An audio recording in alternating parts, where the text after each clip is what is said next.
everyone. Welcome to Immigration Talk Show. I'm Rajni Bharara, your host. And before I move ahead with our today's show, let me read out a very important disclaimer.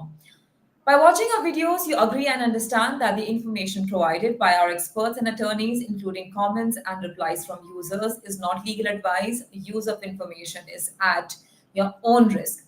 All right, after this very important disclaimer, welcome back everyone to Immigration Talk Show. We are excited to have you here. Well, now, if you're an employer in industries like hospitality, landscaping, construction, or services, you're in for a treat. Well, you might be thinking that sponsoring foreign workers for green cards is something that only applies to tech positions, right? Well, think again, because today we are going to talk about how you can sponsor foreign workers for essential support roles such as restaurant staff, pool cleaners, and laborers roles that are crucial to the success of your business, yet often overlooked in the green card process.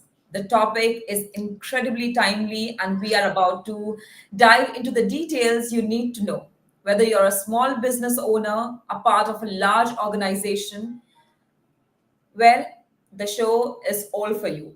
And to break it all down, we are joined by a true expert, attorney Rani Mandi, an immigration attorney with over 28 years of experience in helping employers and foreign workers navigate the complexities of immigration law. So, without any further ado, let's welcome Rani again on Immigration Talk Show. Hi, Rani, welcome back.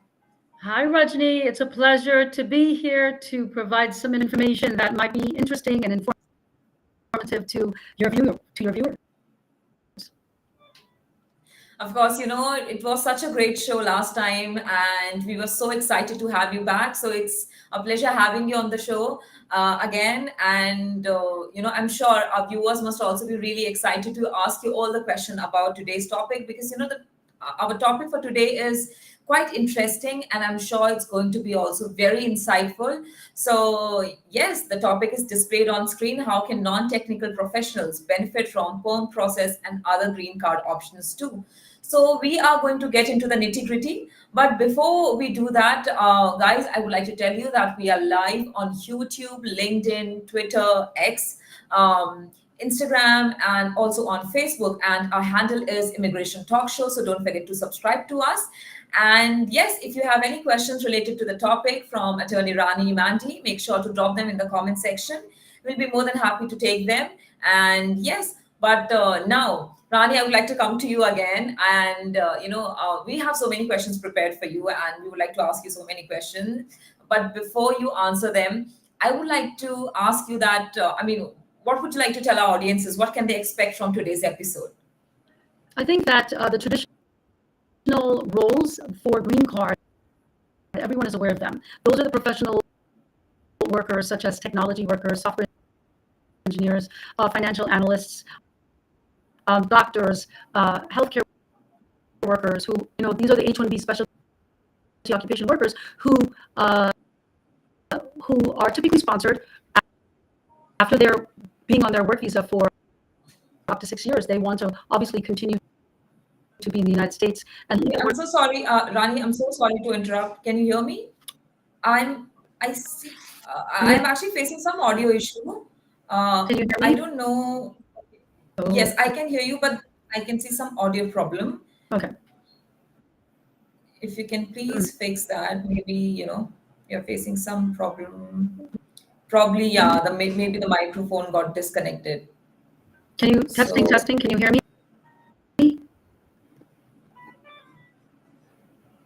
okay, Can you hear me? we can hear you, but then again, there's some glitch or some sound that we are also getting. Okay.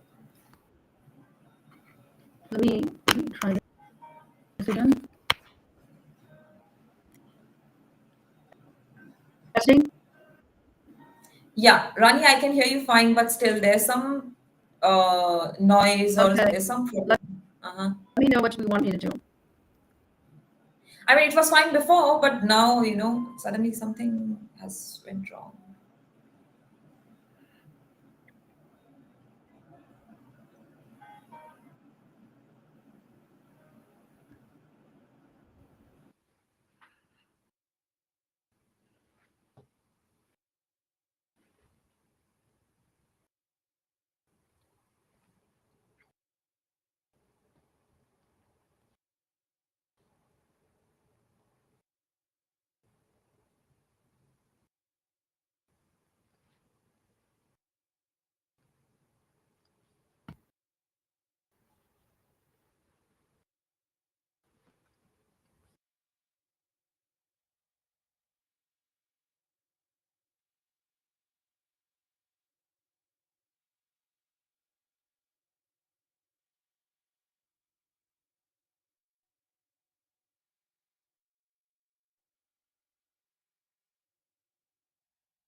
Hi,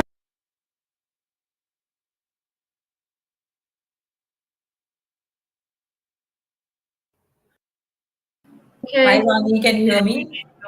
Yeah, I can hear you fine. Okay. I think we can start the show again then. Okay. Okay. Yes, sounds good now. All right. Okay, So, good. I was asking you about, what can our viewers expect from today's show? So, if you can please talk about that. Right. So the traditional thinking, what we've had is the focus has been on green cards, specifically for H-1B specialty occupation workers who are in the country on various professional positions, such as uh, uh, software engineers, programmer analysts, doctors, accountants, financial analysts.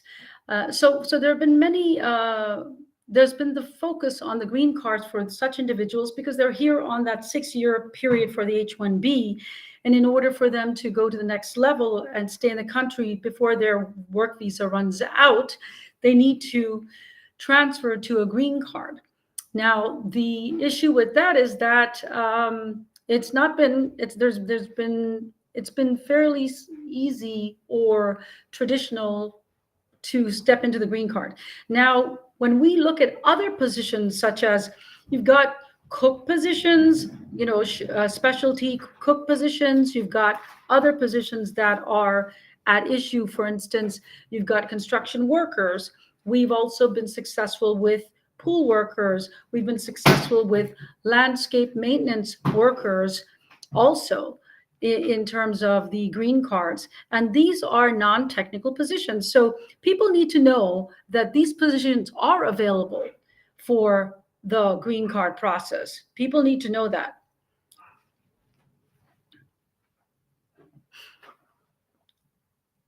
Oh, Rani, for okay, thank you so much, Rani, for answering that question. I'm sure our viewers must be really excited to ask you the questions. I can already see Ranjit's question in the comment section.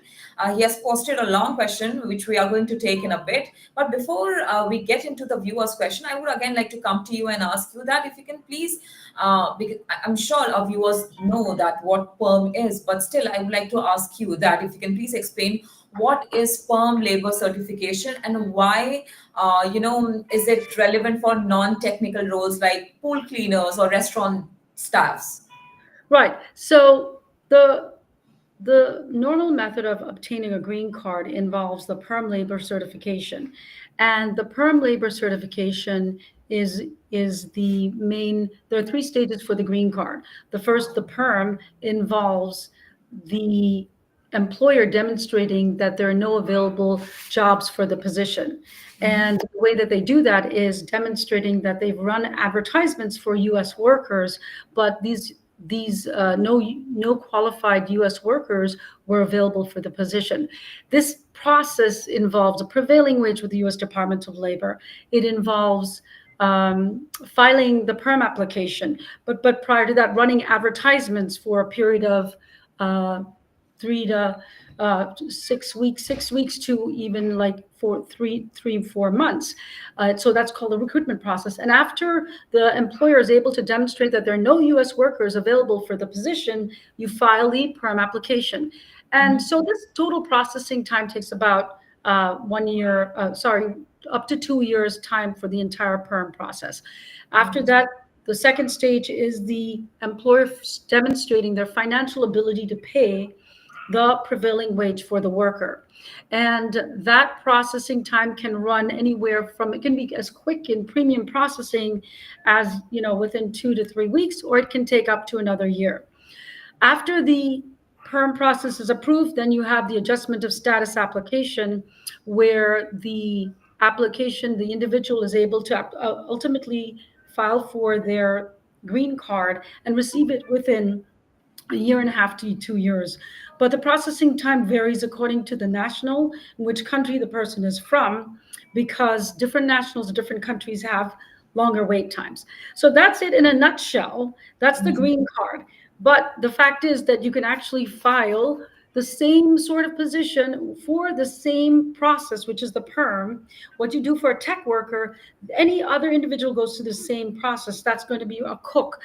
Typically, you can actually sponsor an employer can sponsor someone for a specialty cook position, which is an ethnic position, ethnic cook, like that is for, it could be for an Indian cook, it could be for a Jamaican cook, it could be for a Filipino cook. So that processing time actually, the individual with that, the individual can actually receive their green card within up to 2.5 to 3 years. It is possible within 3 years for such an individual from some country, such as anywhere in the rest of the world, with the exception of India, China, and Philippines, to receive and Mexico, to receive a green card within up to 3 years.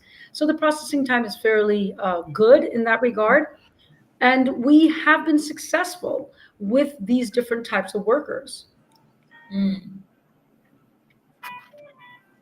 Okay, but Rani, I would also like to come here and ask you that how is the perm process? How does it differ for the technical roles and non-technical roles? Right. So you might have less advertisements because professional, as part of the recruitment process, which is the perm process, as I indicated, takes up to a couple of years.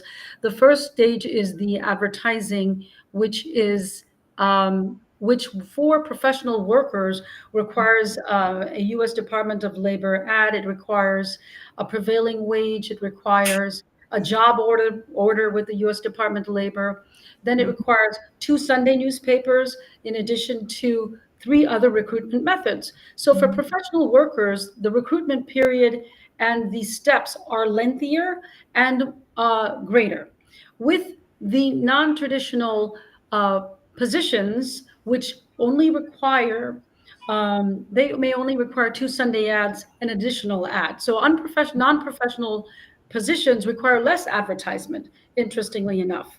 So I actually see some chats, some questions in the chat. Someone's working in a customer service department, and they'd be wonder if they're eligible for a green card or under EB2 or EB3. Yeah, sure, you would be eligible under EB2 or actually EB3, because as long as you show 2 years of experience as in a position, then you would be qualified for the green card, typically. But don't forget, you have to be able to show that no U.S. workers are available for the position.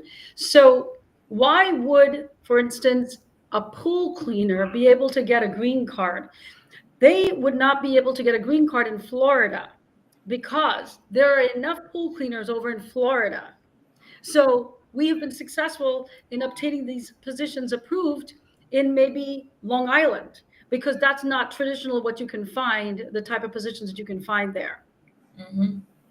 Okay, Supriya, Supriya, I think she goes on to say that could you break down the differences in these categories for someone like me who doesn't have a technical background? What would you like to tell her? It's going to be, while it's doable, it depends on the geographic region you are from. And if from the geographic region you're from, to see whether there are U.S. workers available for that position. You'll know that yourself. For instance, when you applied for that job, were there tons of U.S. workers? Then that's not going to work for the green card. It has to be, and if your position should be a little more skilled, shall we say. It should be a little more skilled. So that's the other point about it. You should have some sort of skill sets that are important, that may distinguish you from U.S. workers, or that they cannot find qualified U.S. workers in that position. Okay. So, but Rani, I would also like to come here and ask you that are there, specific industry trends that suggest, an increase in non-technical workers seeking permanent residency? Are there some trends in terms of, can you just Specific industry trends. I mean, that suggests that, that there is an increase in, non-technical workers that are seeking maybe permanent residency. Well, I don't think that there's any trends. Rather, I think that, for us as attorneys, when an employer seeks us out, we will tell the employer this is feasible for a green card or not. So it's on a case by case basis, depending on the type of employer. We have landscape companies that have nurseries. We've been successful with plant nursery workers, Mm-hmm. because some of the work that they do is technical. They have to have knowledge of certain pH levels Right. in the soil. They have to also learn, be able to run certain type of equipment. So whenever you get into some technical aspect like that, it can certainly work. Yep. Mm. Okay. Okay. Rajni, I have to put another I have another technical glitch, so give me 1 second. I shall be right back. Give me one Please, moment. If you please. could put a Okay, no problem. Please take your time. yeah. Thank you so much for letting us know. And guys, we are live here on Immigration Talk Show. We are live on YouTube, LinkedIn, Facebook, X, and also on Instagram. The handle is Immigration Talk Show. And if you're enjoying this conversation, if you think this is benefiting you, so make sure to share this video, make sure to like this video, make sure to also subscribe to us on YouTube and follow us on all these important platforms, because we are your one stop destination for any immigration and for all the immigration related uh, videos and all the immigration related news and updates and also live shows. Yes, we come here every day, with attorneys providing you necessary and timely information regarding a lot of important immigration topics. So make sure you subscribe to us. And yes, we are having a great conversation with attorney Rani Mandy. I hope you are enjoying the conversation, and make sure to also share this video with someone who you think can benefit from these insights, because right now immigration is the most important topic that is going on, especially in the US. So I think people should have the access to all the information, all the updates that is going on. So make sure to share this video with your friends, family, relatives, with whoever you can, who you think will benefit and will, this video will help them. So yes, I think Attorney Rani is back. Okay, I hope the problem is solved now, Rani. All good. Thank you.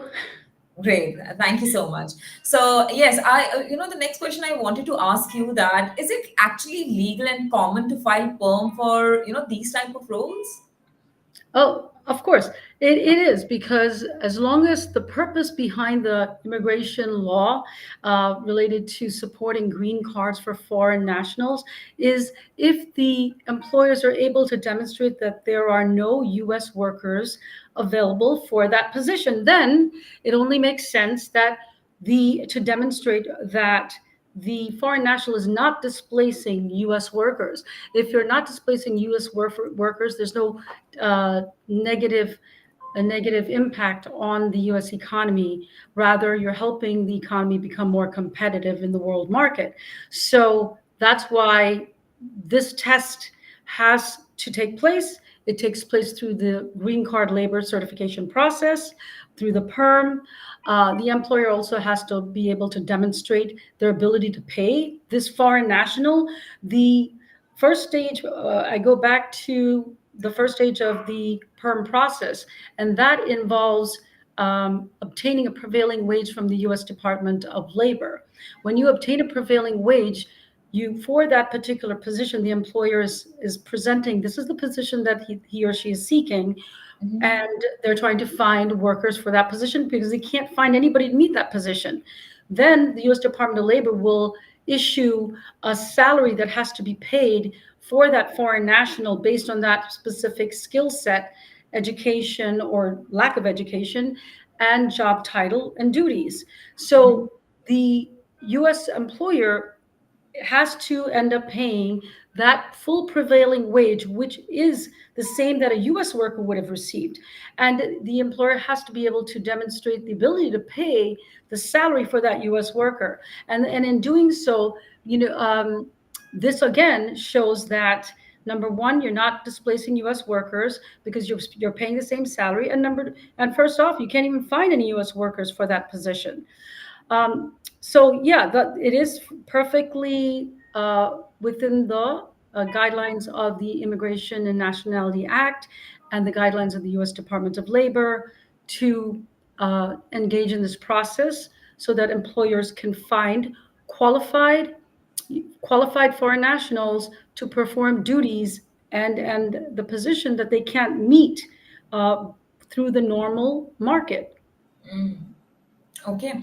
But then are there, any specific industries or any specific roles that are, less likely to be approved under perm? Well, again, that goes back to the basic point, which one would envision.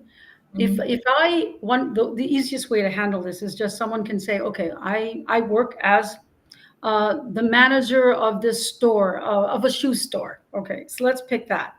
And then they would say that, well, when I applied for this position, and I say they're a foreign national, um, the first question is, where would a foreign national be working? Okay, so for the H-1B specialty occupations, you know, say for instance, an accountant. And if you're working as an accountant, the fact is that there are a lot of accountants in America. I mean, it's a standard position in in that field. So what happens is you can't.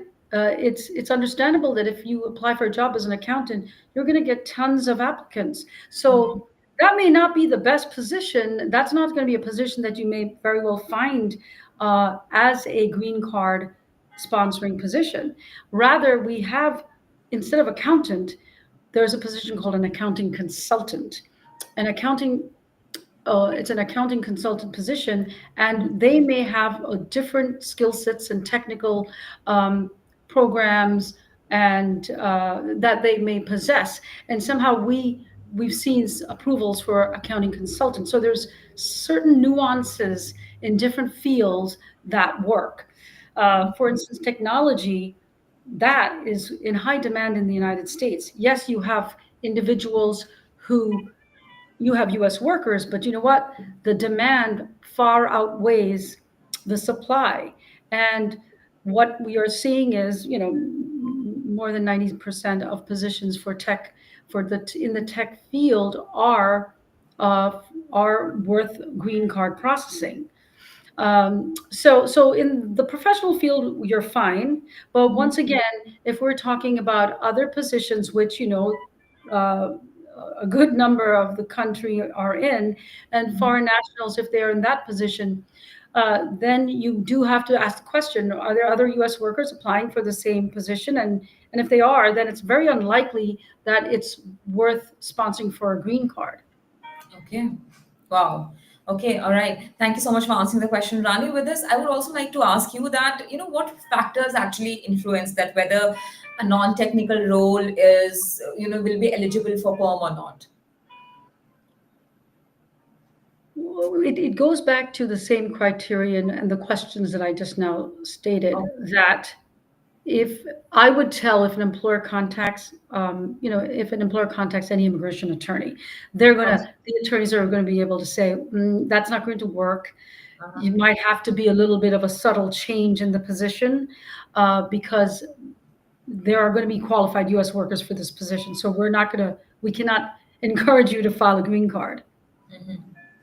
So it's going to be, as I said, it's going to be that question in each industry.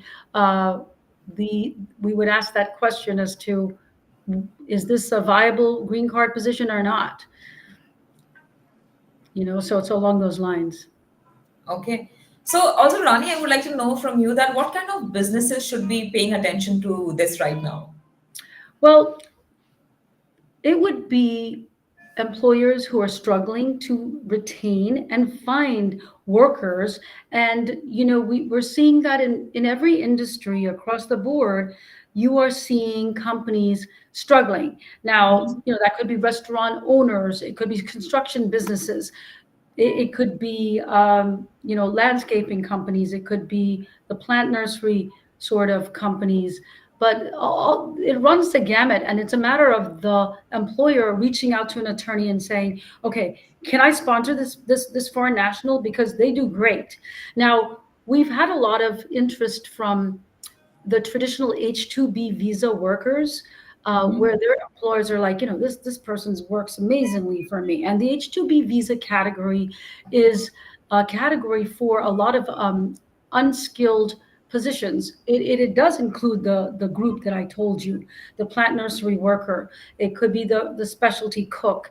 It could be the landscaper, the construction worker. The reason why is the United States, while they have individuals in this who could work, who are U.S. workers, the problem is the business has a peak load or sometimes an intermittent need. So there's four criterion that qualifies for H-2B visa workers, and when a business meets that requirement of being able to demonstrate that I don't need this person all the time, it's only for seasonal need, it's a one-time need because I'm setting up, or it is a peak load need.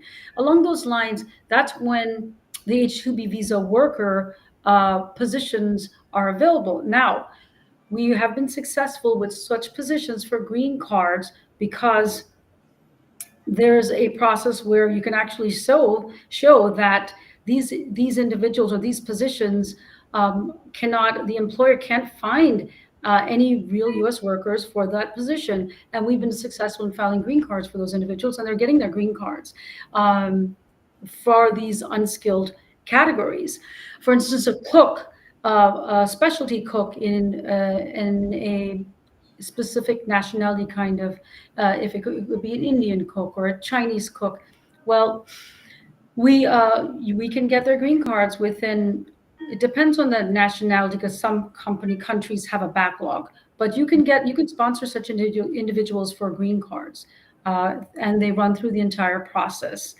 So yeah, it is feasible for all kinds of companies to basically conduct some due diligence to see what positions will work for them, what positions they can actually sponsor. But it's going to be a process of and a discussion. Wow. Okay. All right. Thank you again for answering the question, Rani. And guys, we are live on YouTube, LinkedIn, Facebook, Twitter, which is now X, and also on Instagram. So our handle is Immigration Talk Show. So don't forget to subscribe to us, follow us, and yes, make sure you give this live show a like and share it with anyone who you think will benefit from these insightful answers of Rani. And also, yes, subscribe to Immigration Talk Show, which is very important. And I see a lot of you have joined us on this show. So make sure if you have any question that you would like to ask Attorney Rani, you can drop them in the comment section and also give us a call if you would like to ask your questions on, directly to her through call. So you can dial this number, which is 425-436-6335. I would like to repeat it again, 425-436-6335. And you can put the access code 988888. Yes. By giving us a call on this number, we can, put you through and you can directly ask your questions from Attorney Rani. But now coming back to the questions, Rani. So, as an attorney yourself, I mean, I would like to ask from you, from your point of view, do you think, I mean, are there any particular regions or states in the US that where you feel that are seeing more demand for non-technical workers to go through the perm process? I think that we have, it's again, it's very unique. It depends on, no, it's not across the board. It's in the industry. It's about the industry. So I think there are probably, where there are less populated areas, you can say that it's harder to find workers to meet a particular position. So that's one particular situation where it's the region. The region really dictates the availability of U.S. workers. So, for instance, if you advertise for something in New York City versus, Long Island, you may not find the U.S. workers available there, and maybe the green card may be viable for a position over in Long Island versus New York City. So, as I said, it does vary according to the region and the industry. Oh, okay. All right. And Ronnie, what are the key legal requirements that employers needs to know before sponsoring someone?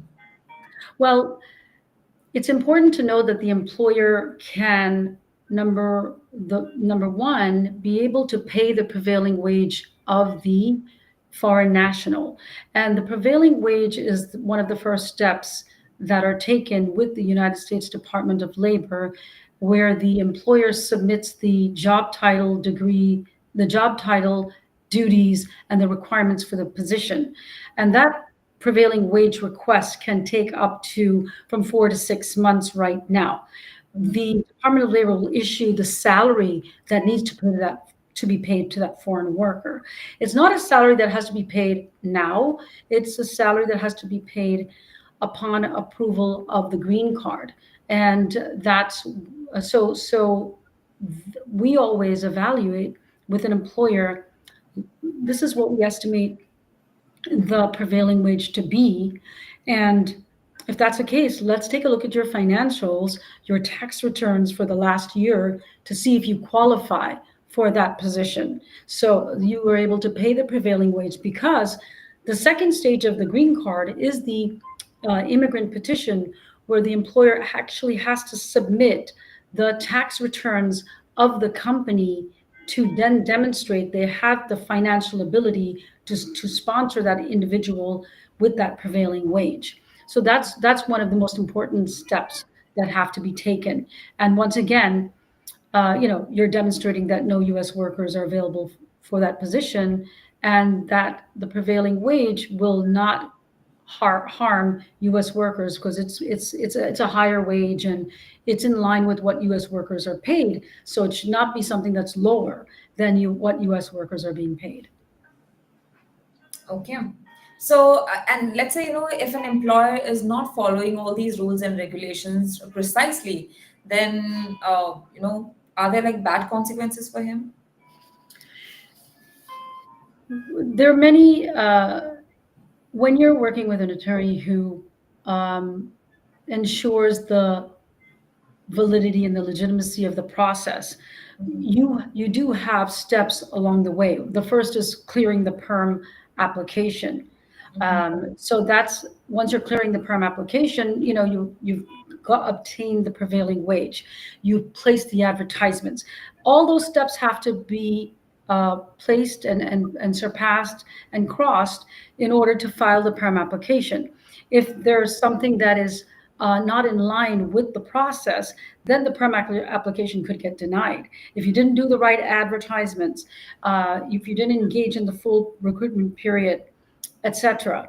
If Mhm. so that case is going to be denied. So these are the safeguards for U.S. workers, that look, the employer is following the rules of the Department of Labor and the Immigration and Nationality Act by taking steps by crossing each stage of the green card process. So that's it's if it's denied at any stage with the financials at the second stage, then it's out. So there are safeguards for the process to ensure the continuity of the process, so that the individual obtains their green card and the employer is following the rules. Okay. Okay. And let's say, if someone wants to sponsor a pool cleaner, so how should they start the process?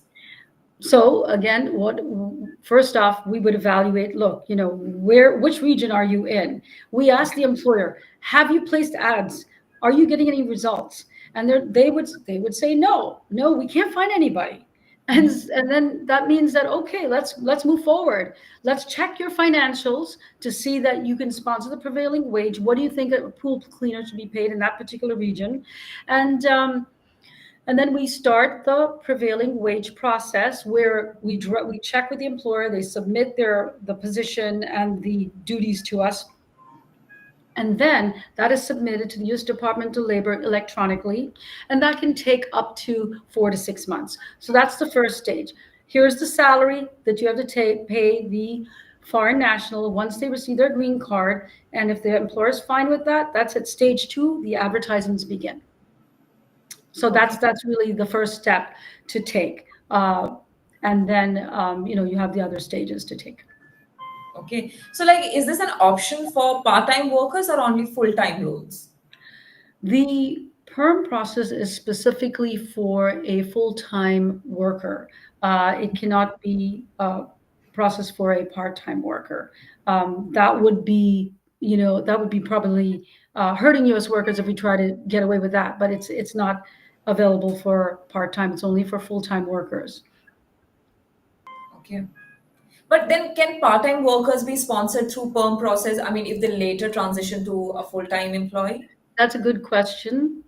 What happens is that, and I want to clarify this, the individual need the perm or the green card is a future job offer, which Mhm. means that the individual does not even have to be working for that employer even now. They could even be working part-time, but they Mhm. even don't even need to be working right now.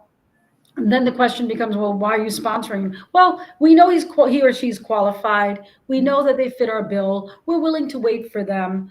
That is feasible. So the bottom line is, you don't even have to be working for that employer. But of course, realistically, the employer needs help, so probably you would be working with the employer. But it's good to clarify, the person could be sitting in India or a different country or the United Kingdom and can still be processed for a perm application. So Okay. long as they, Okay. So how long does the whole perm process plus green card process usually take? the perm process, as I mentioned earlier, can take up to 18 months currently. So it's about a year and a half to, it can go, this is the average time. And so it can go to Okay. 2 years, it can be a little quicker. So that's the first stage. The second stage is the I-140 process. And if it's premium processing, that can be processed within 2 weeks to a month if Mhm. you pay if the employer pays um, the quicker processing fee. Mhm. And then the last stage, the adjustment of status, normally takes a year and a half. So that's why we say between 3 to 4 years, you can, 2.5 to 4 years, you can get the green card processing done and receive your green card. But the last stage depends on which country you're from. As long as you're not from China, India, Mexico, or Philippines, your processing time is fairly quicker. You could receive it within 3.5 to 4 years. Indian nationals currently have a backlog of over a decade. Um, Chinese nationals over almost 4 to 5 years.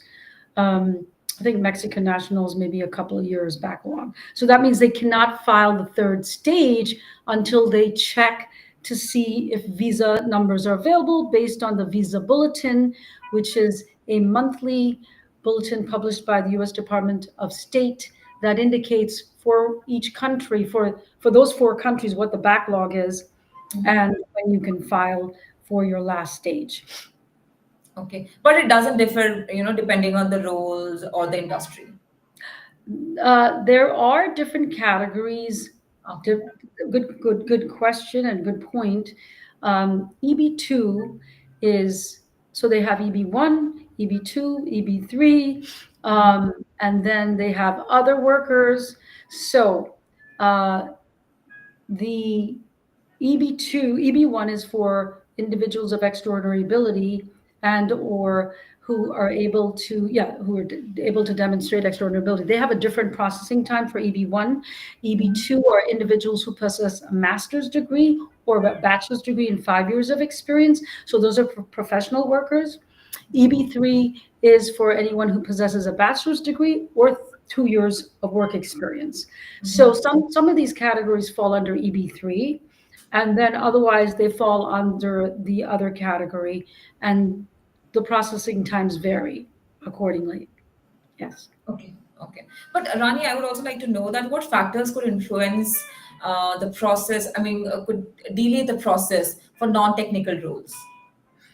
Um, in terms of delaying the process for non-technical roles, I the again again, it would be maybe recruitment, but really everything is nothing, with the exception of just checking your visa bulletin and waiting for that date to become current.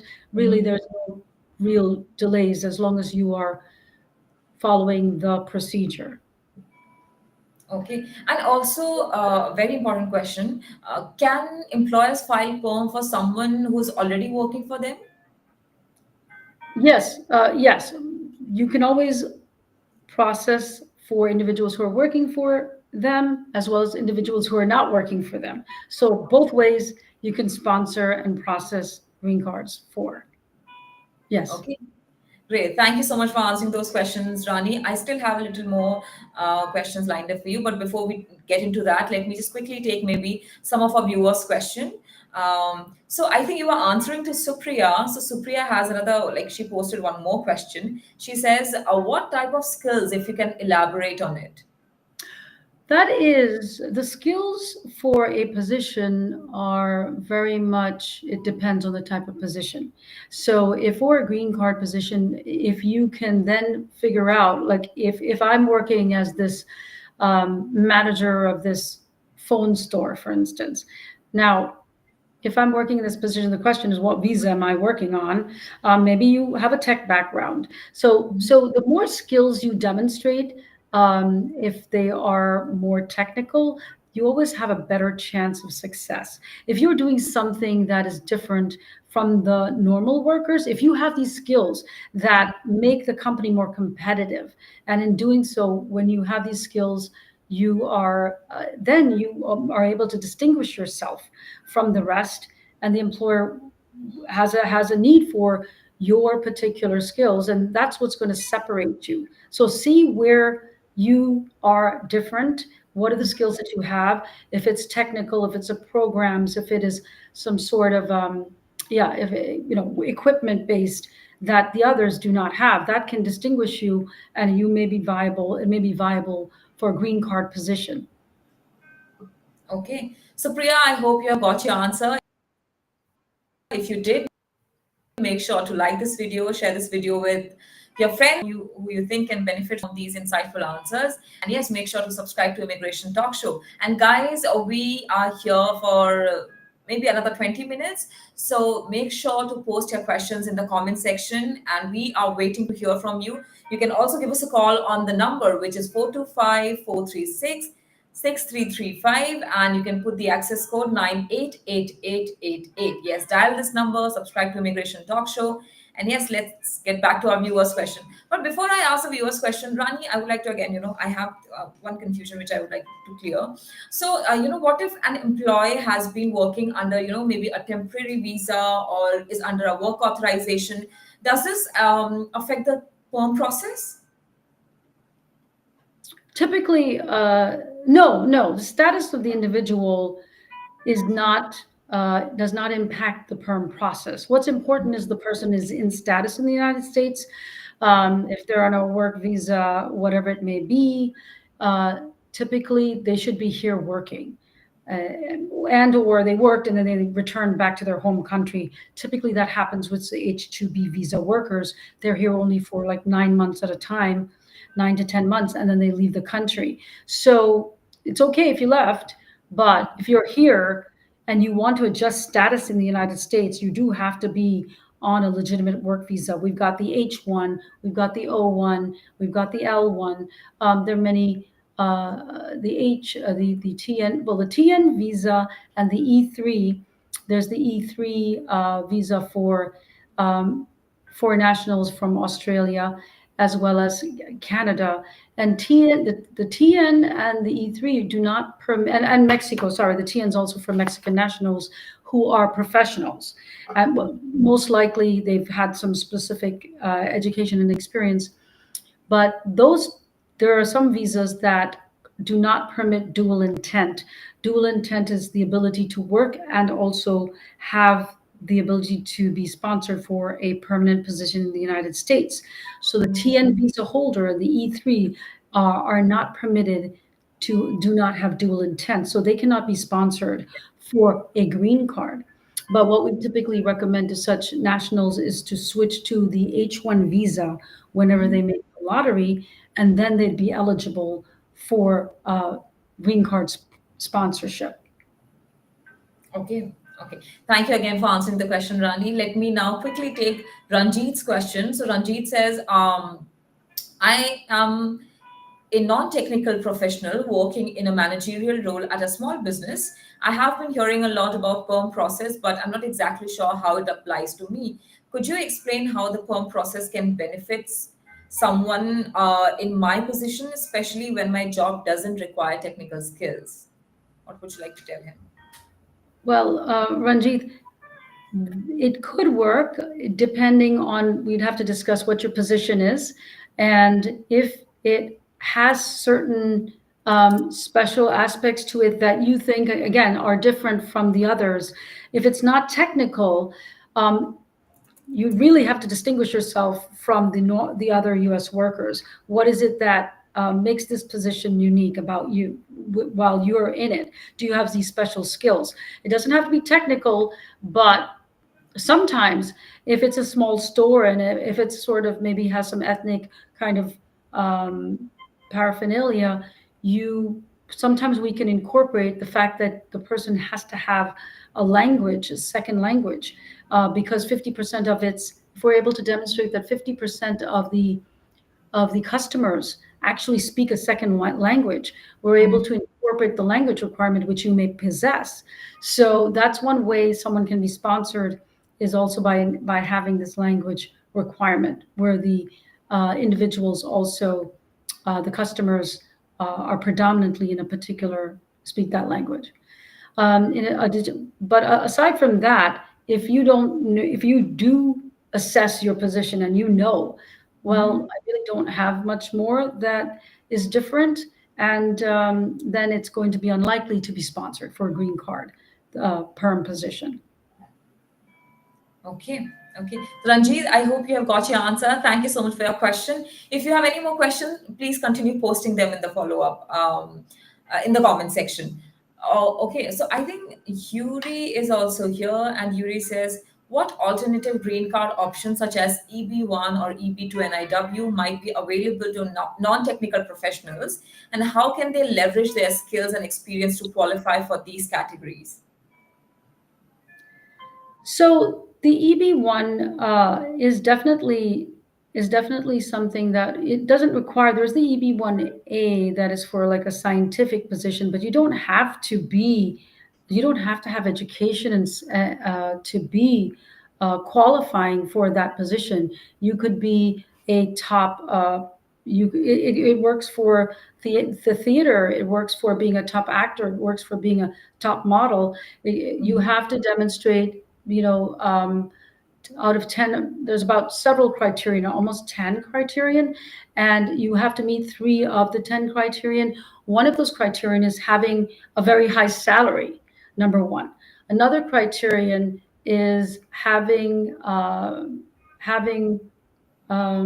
lot of media and literature or media or about you. So again, this has nothing to do with having education, but it could be that you are a top artist, and hence you could be a top chef international. You have to be the top 3% in your field, and either nationally or internationally. The standards are pretty high.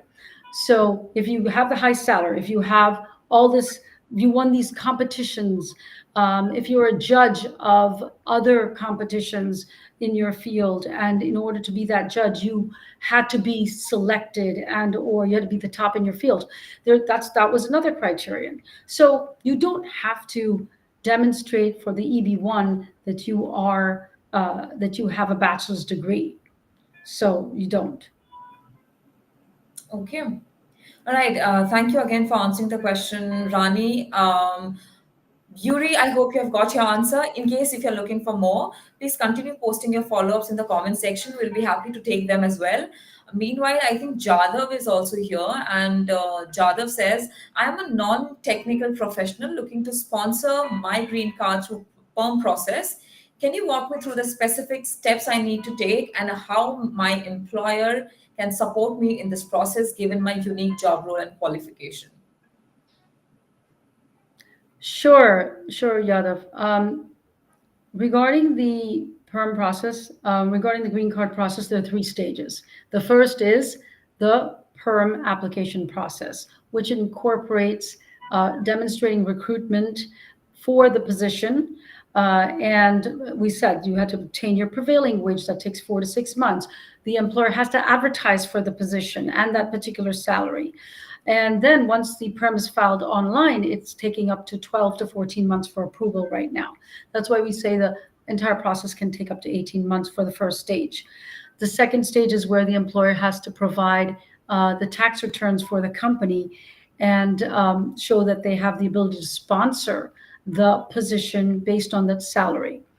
And once that I-140 immigrant petition is approved, which can take anywhere from a month to several months, then you may file the adjustment of status. But if you are a foreign national from India, your wait period can be a decade long at this time.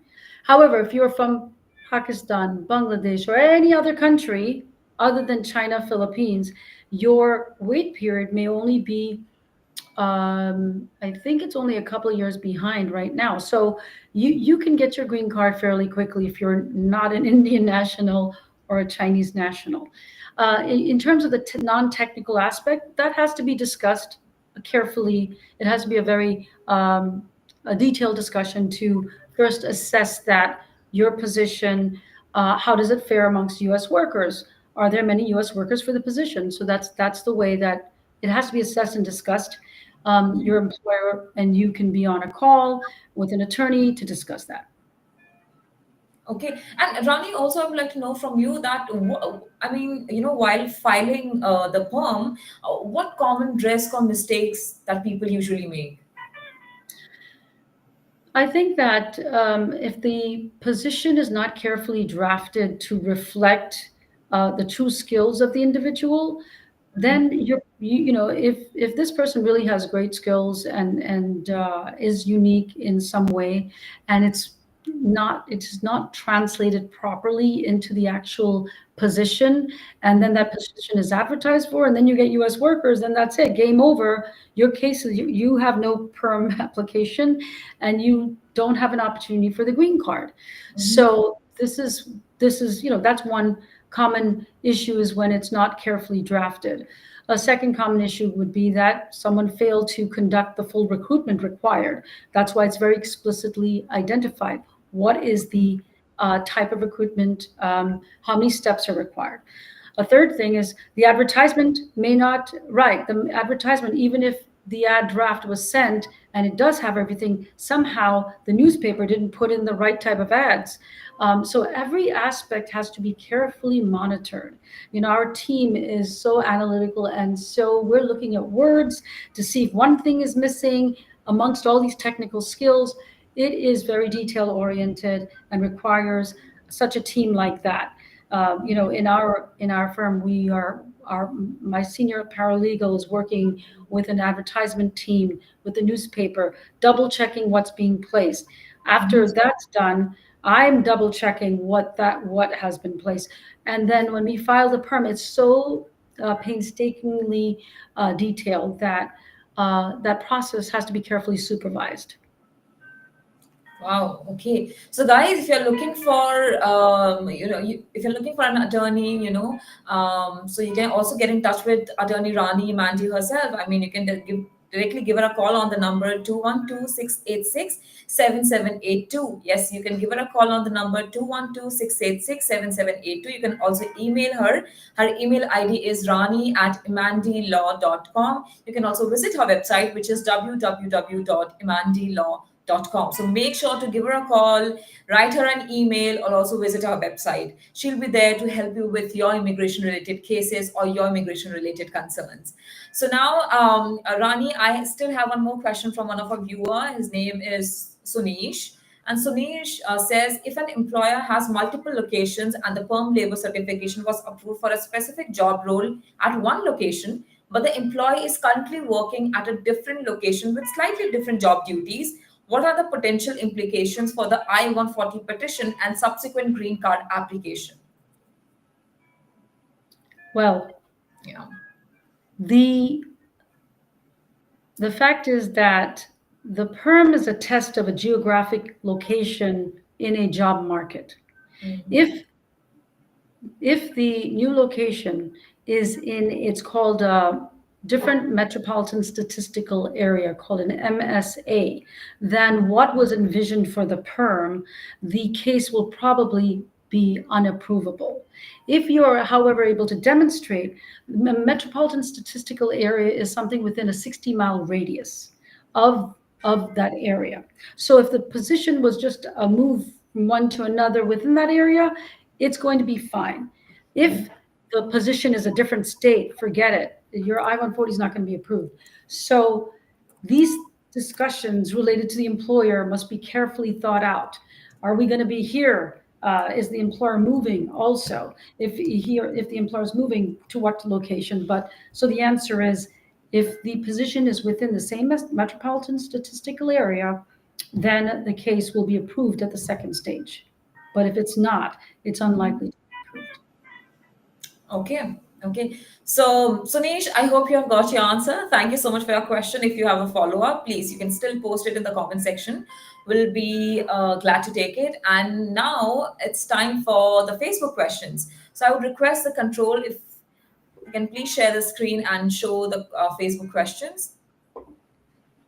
Meanwhile, guys, if you're liking this conversation, if you're liking the insightful answers of Attorney Rani, Mandy, so make sure to like this video, share this video with your friends, family, relatives who you think can benefit from all this information.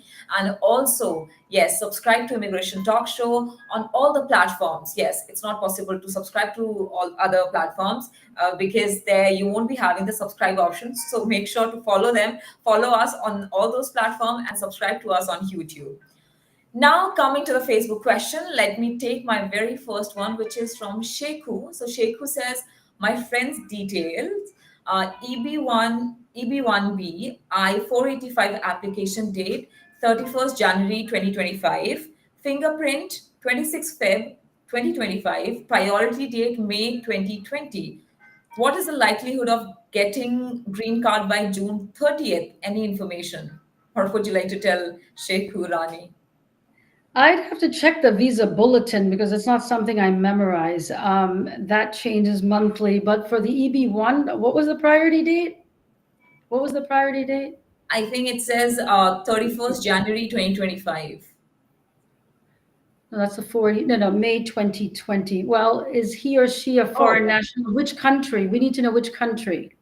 So if Sheku can identify which country, oh, yeah, I India. think Okay. India.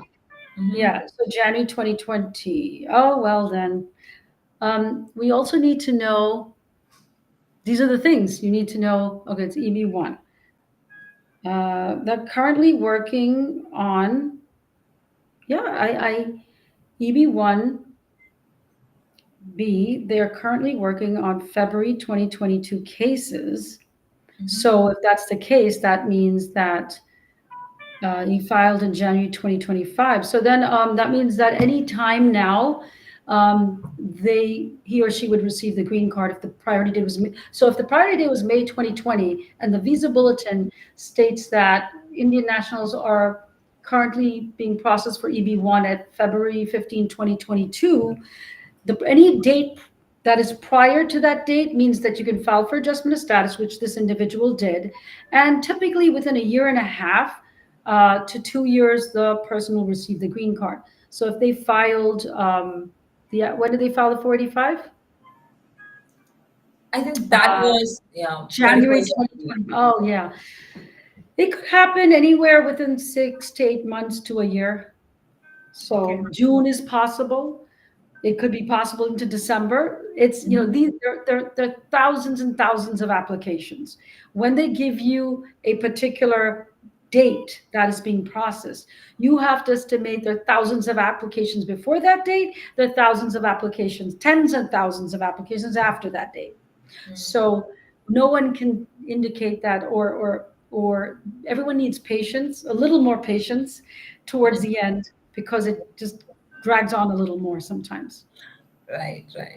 Okay, so thank you so much, Reku, for your question. Let's move to our next question. So the next question that we have is from the viewer called Shahib, and Shahib says, "What is the current time for EAD if I-485 is pending with USCIS?" Well, what we're seeing currently is still 6 to 8 months for processing time for employment authorization. When you file an adjustment of status application, you're automatically filing your employment authorization, which will allow you to work and not use your old, your H1 or your L1 or your O1. You can use this employment authorization document. But what we're seeing is of 6 to 8 months. Okay, okay. So let's move to our next question. The next is from Gadhir, and Gadhir says, how to apply for EB2 NIW. And the national interest waiver is for to demonstrate that certain work that this national has, um, this foreign national has completed, has qualifies and advances the national interest in the United States. And that work also has to show it's being supported by peers in the field.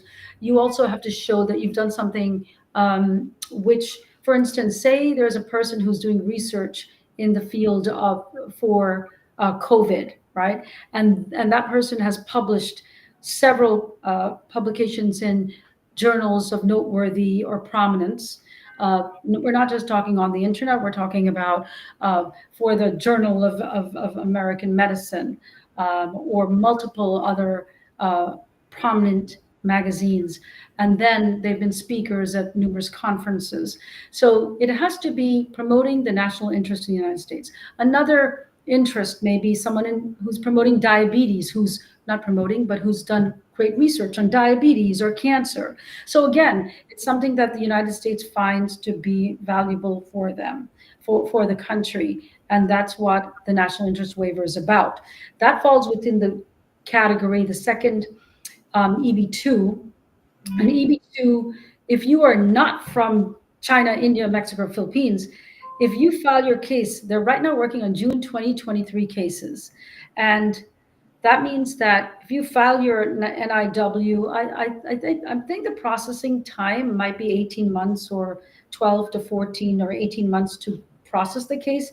But that means that since we're in 2025, that's almost 2 years behind. So once your application for national interest waiver is approved, and since they're processing 2023 cases, by the time that's approved, it means that since that date you file your application is usually called your priority date.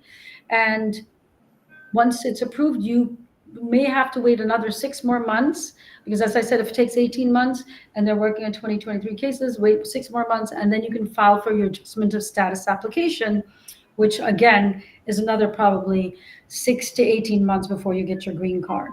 But yeah, the NIW is another vehicle. It's for people who have demonstrated uh, strong ability and to promote something within the national interest of the United States. Okay. Wow. Thank you so much for answering the question. Rani, let me just quickly move on to the next one. Okay, so the next question that we have is from Mohammed. Mohammed says, hello everyone. Has anyone on a non-immigrant visa F1 or J1 with a pending or approved I-140 recently traveled without facing any issues at the airport?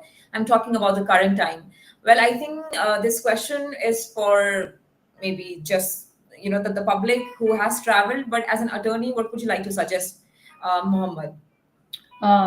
It's it's certainly not advisable for anyone who is on an F1 student visa or J1 to travel if they have an I-140, which is an immigrant petition pending. The reason why is the law does not permit dual intent for an F1 student. An F1 student is it reflects a visa of a temporary visa to the United States to study. Technically, while it is possible to file a green card, but the moment they travel, they'll not be permitted back into the country because you're violating the fact that you can't have an immigrant visa. So absolutely, you shouldn't be traveling. Okay. I think that's an important and most, I think this is one advice that I would say everybody should follow, especially in times like these. So, Mohammed, I hope you do. And let's move to our next question. So, the next question, if we have, okay, that's from Sam. And Sam says, hi, everyone. My I-765 got denied over an error on my part, and my I-485 is still pending on RFE, which I responded to over 2 months ago, but the status still hasn't changed. So I don't know if they even received my response. Okay, so he's asking if anyone went through this before. But what would you like to tell Sam, Ronnie? Number one, there are two things that Sam can do. Number one, call the USCIS. You can get through. I know it'll take forever, but you have to keep trying at different times and register the fact that you would like to know the status of your case and make sure that the request for evidence has been received. So, number one, call different times, different days until you get through. Number two, you can also file an online status request through the USCIS portal. I think if you register and have your own account, you are able to request for a status on it. And they typically must respond within 30 to 60 days on the same. So make sure you do that. Okay, all right. I think that's it from the Facebook questions. I think, Rani, that brings us to the end of our show. But before I let you go, I think we have taken all our viewers' question, I mean, from YouTube and also from Facebook. So yes, that brings us to the end of our show. But before I let you go, I would like to ask from you. I still have two questions. So let me ask you the first one. So, what advice do you have for employers thinking about, sponsoring a non-technical worker? What would you like to tell them? So I think that it's worth a discussion if the employee is valuable to you and you'd like to see the employee not leaving the U.S. because they ran out of time. Then it's worth a discussion to strategize how to see whether they're viable. The position is viable for a green card. So it's worth a discussion. Reach out to an attorney and see. That's what we often do. Sometimes we tell the employers, nope, not feasible. Sometimes it's yes. So, but it's worth a discussion. Okay, so guys, make sure to reach out to Attorney Rani Mandy. She has an experience of over 30 years. So, yes, you can reach out to her if you have any immigration related case. Her details are displayed on the screen. You can note down her phone number, which is 212-686-7782. I would like to repeat it again, 212-686-7782. You can also email her, write her an email. You can email her on at rani@imandilaw.com. Yes, rani@imandilaw.com. You can also visit her website, which is www.imandilaw.com. Well, okay, I think Al Nahar is here from Facebook and he says, can I ask questions, please? Yes, Al Nahar, please go ahead. What would you like to know about? Please drop your question in the comment section. And, in the meanwhile, let me come to you, Rani, and let me ask you that do you have any last advice for our viewers? What would you like to tell them? Yeah, I think that the most important advice I'd like to give any foreign national is when you're not sure, ask a professional and you should not just when you see something that is upsetting to you on the internet based on questions or answers that people have provided, please don't give it credit or credence or believe in it until you have verified it with an attorney in the field and make sure it's an attorney. That's number one. Number two, I want to just mention that the EB-5 green card is it's for an individual who possesses, who's able to invest over 800,000 in the into an economic project in the United States. But those green cards are current right now.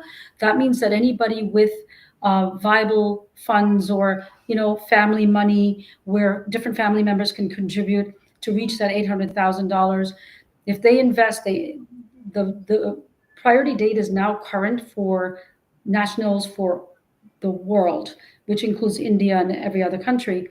So you can get your green card probably within 3 years or less, 2.5 to 3 years. So that's an important point to remember for anyone who does have those funds available. The EB-5 green card is current right now. Because, for instance, for EB-2, EB-3, for Indian nationals, right now they're working on 2013 cases. That's a backlog of 12 years.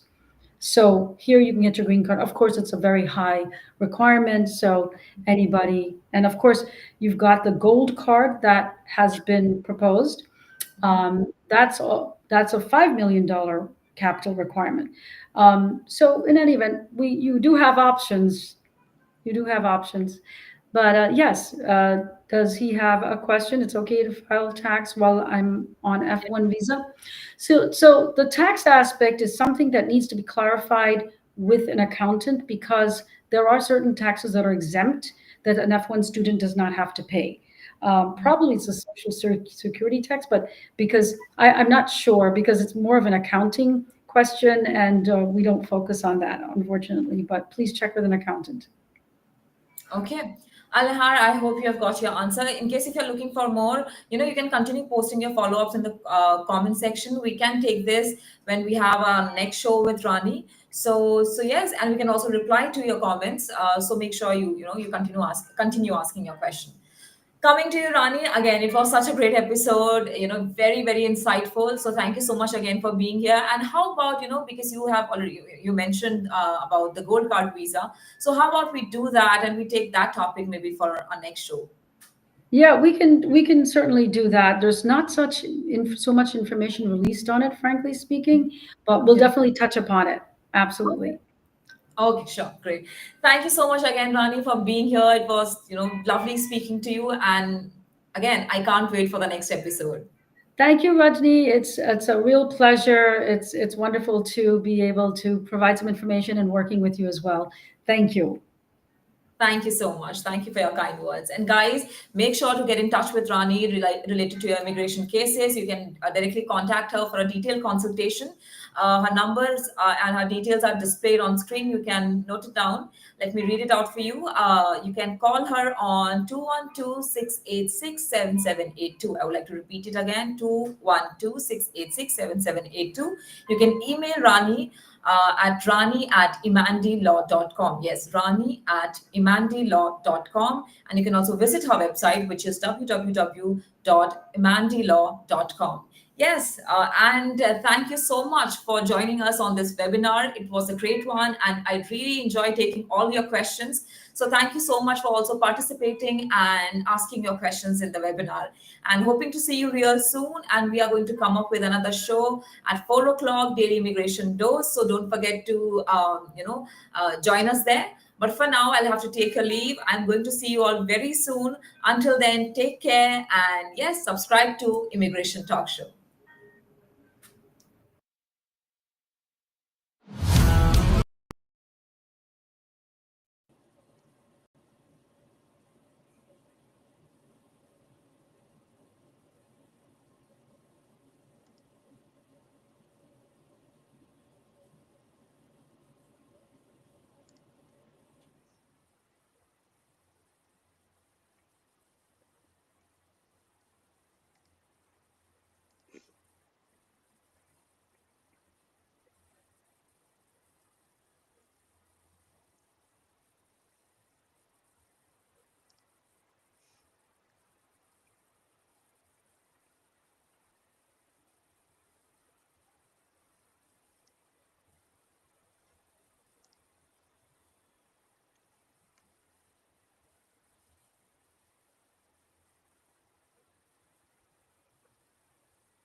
Hello, everyone, and welcome to Immigration Talk Show. I'm your host, Sam, and thank you so much for joining here and being a part of this session.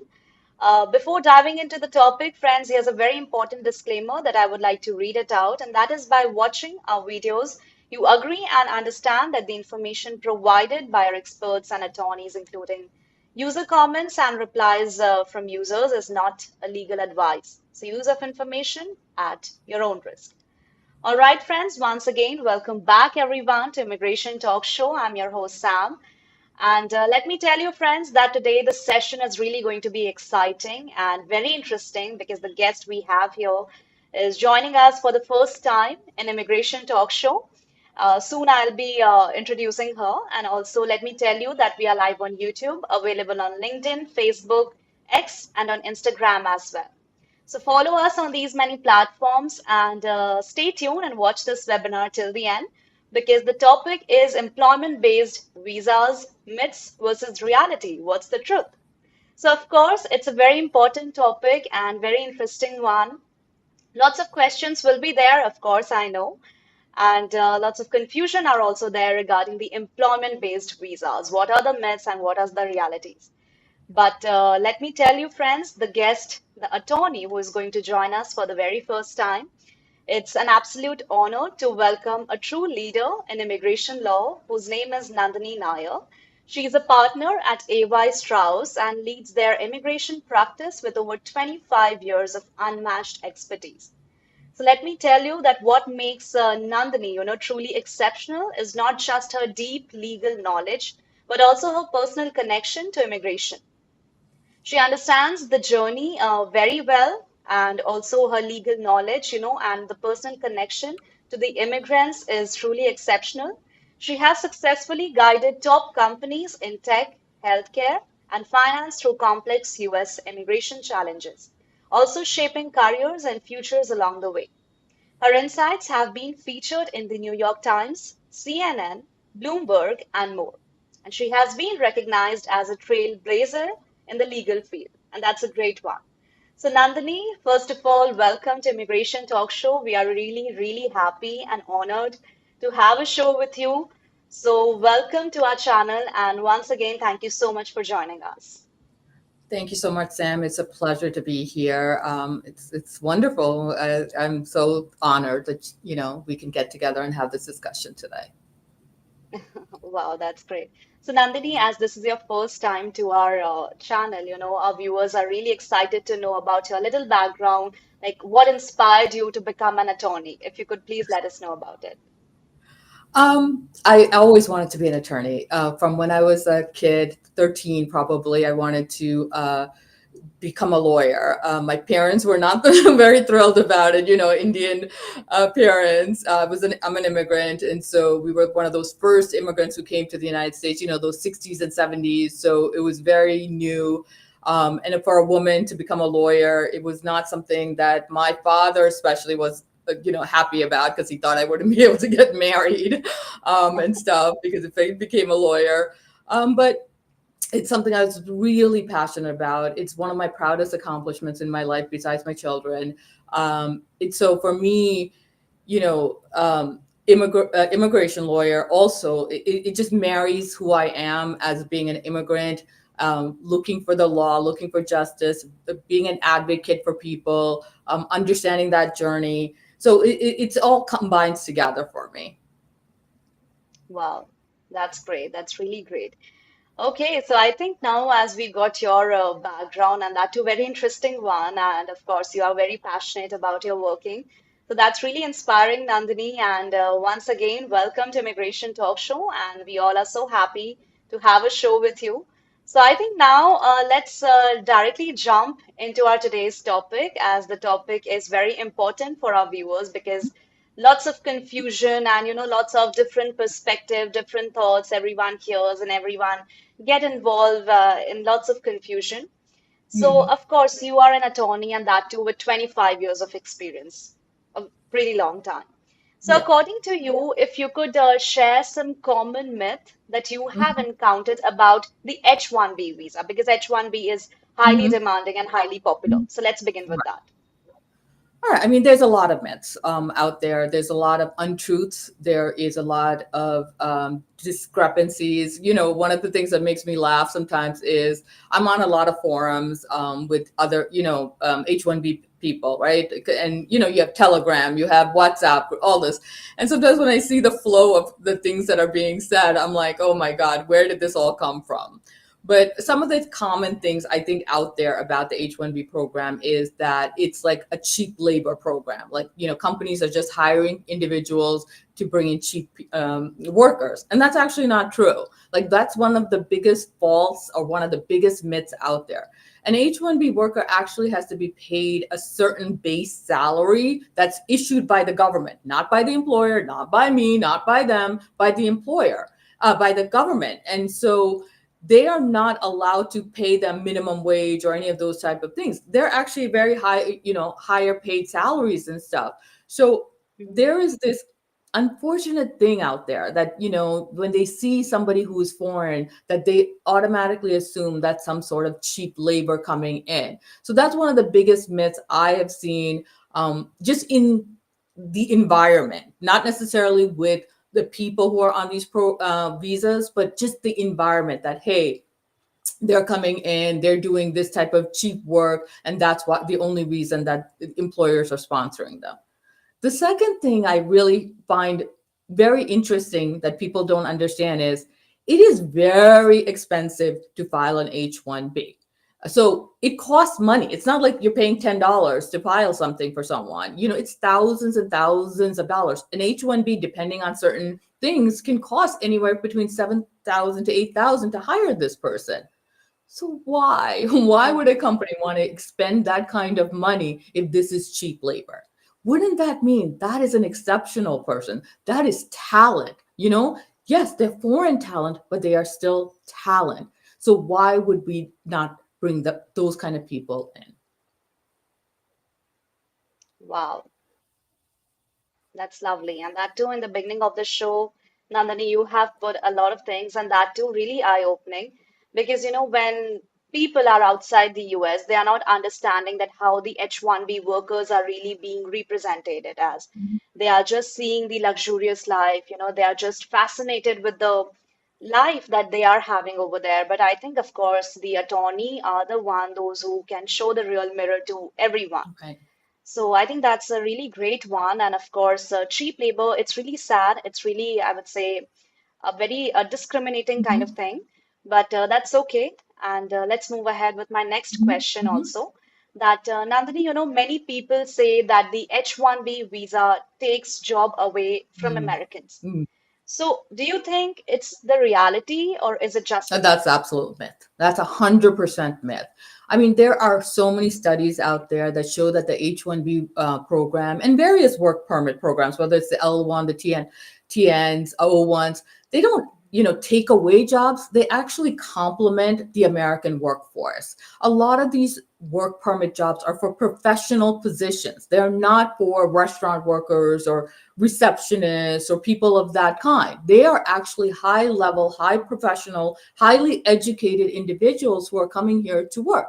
And the reason, they're Yeah. here is because we're not able to fill these positions. A lot of these positions are in STEM, right? Or in healthcare or in finance. Again, once going back to that, why would an employer want to spend $8,000 to $9,000 to file somebody for an H-1B if there was an available US worker? So that is one of the biggest myths that just keeps getting circulated over and over again, that these foreigners are coming here to take away our jobs. No, they actually complement that workforce. They add to the workforce. They also, you know what? They bring a different perspective. They bring innovation. They bring, diversity. I know that's a bad word these days and stuff like that, but actually they are add so much to the US economy, to the US environment, and to the US culture. So that is an absolute myth that they're taking away US workers. And there's actually studies. It's not even my word. And if you Google that and you Mhm. actually do some research, you'll actually see that in that there has is actual data out there. So it's such a myth and a falsity Yeah. in regard to that. Mhm. That's very well said. And also, when some employer is hiring the H-1B worker, the first criteria is to look for the American employees, right? They can't just directly go with the Well, H-1B. they can. So if they They are can. not No, that's actually fitting, not true. yeah. That's the green card process where you have to do what's called the labor market testing and stuff. With an H-1B, you can file, but there is a tremendous amount of compliance requirements. There is oversight. Yeah. There's a spotlight on this program, right? So why would, again, a employer want to go and do all of this unless that person was exceptional, unless that person, was somebody that they needed? They weren't able to find that in the US market, right? That's the part that I never understand when people make these claims and these go spouting about all of that. It's actually so untrue. I don't think any employer is sitting there like, let me spend $8,000 to hire this person with, because I just have this kind of disposable cash to play around with. Sure. Okay. Absolutely. That's right, that's right. But also, Nandini, of course, the way you answer, that's pretty well understandable. But still, what do you think? Like, why the people, those who are in US right now, they're developing this feeling that their jobs are being snatched away, though they also know that, of course, the H-1B workers are contributing to the US economy, Hmm. right? I mean, they are increasing the everything industries and they're contributing in a very good Right. way. But still, I mean, what is the root cause? Like, why they have developed this notion Right. about the H-1B workers? You know, I mean, I think there's a lot of fear, that certain jobs are being taken away by foreigners in their eyes, and they're not being able to be competitive on those levels. Because to be, truthful, if you look at the STEM field, for example, you know, Indians, Chinese, Asians generally dominate in that, right? It just, for whatever reason, it's not that I don't know that we're smarter or not smarter, or whatever the reasons is, we just seem to dominate in those fields. And I think, generally local Americans might feel a little bit of threat from that. But again, the environment has definitely shifted, in the past 20 years, or I want to say the past 10 for sure. I grew up in this country. I mean, I'm an immigrant. I came here when I was young. And so I grew up. And in the beginning, when I came, yeah, there was a lot of difficulties and there was a lot of backlash, that I grew up with, bullying and all of those things because I was somebody different. But by the time I got into, my 20s and 30s, I had felt that there was an acceptance and assimilation and um, a feeling of belonging, but then it seems like it's being reversed again. And it's now this rhetoric against the H-1B program that's being highlighted here with this administration. I think it's just adding to the unfortunate, myths and lies that are just keeps circulating here. And so it's not good for anyone, at this point. But again, why do I think that is? I think it's the rhetoric that's coming from this administration. I think it's fears of, layoffs. And, sometimes there's just a blame game out there, Sam. Like, it's just, people have to blame somebody else instead of looking at themselves, you know? Yeah. That's right. And I think as you have met through these challenges, and of course, the life in US have been, of course, very struggling, and that is why you decided to become an Mhm. attorney and will help more and more immigrants so that at least they don't face these bullies and the challenges that you have went through. Oh, absolutely. I mean, So, I'm an okay, that's immigrant. great. Like, I grew up I tell everyone, I didn't grow up like this. Like, I grew up poor, like lower middle class. My parents worked double shifts, we didn't have money, any of those type of things. It's not like I grew up in some luxurious life. And so what I faced Hmm. in whatever in my life, and when I became an immigration attorney, it wasn't like the person I see always is my father. What would my father feel like going in front of an attorney and not being able to understand something? How do you, like, how do I help my dad? right? And that kind of sticks with me Wow. all the time when I'm talking to clients, when they're panicked and when their children are aging out, or they have to travel to the consulate, and what will they come back? They have a house, they have kids, all these type of things. I look at it from my father's perspective, and how wouldn't I want someone to help him? And that's kind of how I come across out with my clients. Wow. That's so sweet and that's so inspiring, I would say. Again, and now, as the struggles and the challenges that you have met, and now see where you are. Great achievement. All right. So I would say that's really great, Nandini, and that too very inspiring. I think this session is not only about the topic, but of course, a little motivational speaker. You can be a great motivational speaker too. Okay, okay, that's great. All right, so let me move ahead with my next question. And this is another, I don't know whether it's a myth or a reality, but can small businesses and startups not sponsor the H-1B visas? What do you have to No, say on any that? employer can sponsor an H-1B.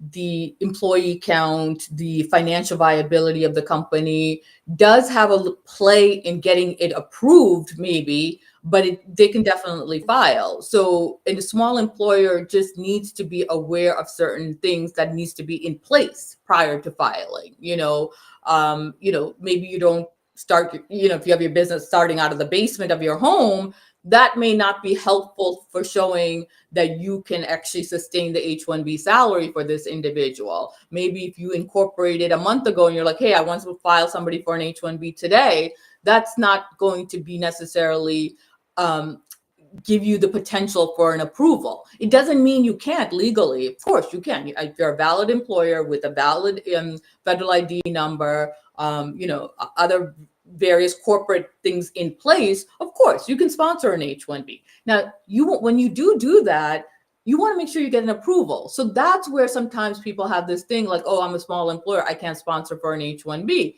No, that's not true. You can, but do you have A, B, C, and D in place to ensure that you get that case approved? That's what you need to think about Right. first. That's right, that's right. And also, Nandini, talking about the popular topic, the H-1B lottery, right, as a very demanding one.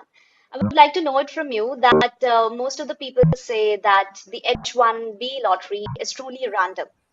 So, do you think that it's actually very truly random or an unfair advantage to it? What's your call on that? It's a myth or a reality? I feel like I believe, and I truly believe this, and I have to believe this as a lawyer and believing in um, Mhm. the law, that it is actually random. I do believe it's a computer selection, pulling the numbers. Why does it feel like it's the big companies that dominate?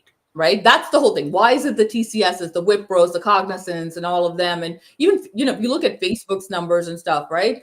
It's because the volume of how much they file. It's not because they filed and they just get to, and they're in some hierarchy or some ranking or something like that. It's based on the volume. So if you just do math, that's all you need to do. If they filed 500 registrations and you filed two, you can pretty much bet that they're going to get a certain good percentage out of there. And the numbers that get posted out there, oh my God, they're just dominating. They're just dominating. Well, they're filing that many cases and stuff like that. That's why it seems like they're just, uh, overtaking this selection process. But truthfully and honestly, it is a random selection. There is no bias. There is no, edge to these kind of companies or anything like that. It's simply a volume game. That's all it is. And it's unfortunate that they filed that many for whatever reasons that they do file, but that's really the truth of it. It's hard to hear for some people who get locked out of the lottery because of these companies and stuff, but that's honestly the truth of it. All right. And I think earlier there has to be, I mean, there used to be that multiple registration and also the registration fee has to be like $10. So due to those also, it was a little misusing the system, but now Absolutely. Yeah. it's a bit Yeah. transparent one. Yes, of course. And I will tell you, that many of the abuses of that program didn't come necessarily from these big players. They don't have to, and stuff. They came from other companies that, generally conspired a little bit with each other. They may have five different companies, so they filed, for the same person from five different their five companies, but they're all jointly owned or etc. So, and also the $10, right? That was a biggest mistake sometimes, I think, by CIS, that they made that registration fee so low because anybody and everybody then filed and stuff. And then there were people took positions away, they got selected by five different companies. I remember a few years ago when it first started, one guy on Facebook posted that he filed with 20 different companies, and he got selected by like Oh, 10 and stuff. And he's boasting about it and posting about it. wow. And I was just like looking at it like, oh my God, Yeah. why are you saying all of these things? Right. So again, Oh. Mm-hmm. all of that contributes to the feeling that it's rigged somehow. And it truly actually is not. Yeah, that's right. That's right. Also, Nandini, do you think that the H-1B lottery is, I would say, the correct thing, because correct way to happen, because it depends completely upon your luck. As you said, I mean, the reality is it happens randomly. So do you think the process is fine enough to say that it's okay to have your luck test as compared to your skills? It doesn't have to do anything with the skill thing, or what ability or what qualifications you have. It's all about a random thing. So do you think it's fine enough from your point of view, just a random, I would just want to know your Yeah. Uh, uh, ideology. yeah. What do you think about it? First of all, I'm against this lottery business and having a cap on the H-1B. Like, that's my personal opinion. I believe that open that whole thing up. Like, let a company file, you're creating an unnecessary abuse of a system that doesn't need to be there. I've been practicing God since 1999, 2000. Okay, when the cap was very much bigger, larger, right? It was like 165 at that time, and I used to file H cases all throughout the year and stuff like that. And it wasn't this craziness and this push and stuff like that at that time. And again, this is a long time ago. This was the first wave of Indians, coming into the U.S. and stuff. But in my personal opinion, I do not believe we need a cap. Mhm. I believe that open up the program, don't Okay. make this quota situation in there. You will eliminate so much of the abuse, so much of the fraud. You want to up the fees a little bit more? Go ahead, up the fees a little bit more. People will pay for that and stuff. Do I want it to go into some sort of merit-based system? Maybe we can create some sort of balance between that, whether it's at making it fully masters, or I don't know, like I haven't thought that through. My number one thing is get rid of the cap. We don't, it's ridiculous. We don't, you're just adding to the nonsense and to the fraud and the chaos. If we pull that away, I think the system would work much more fairer.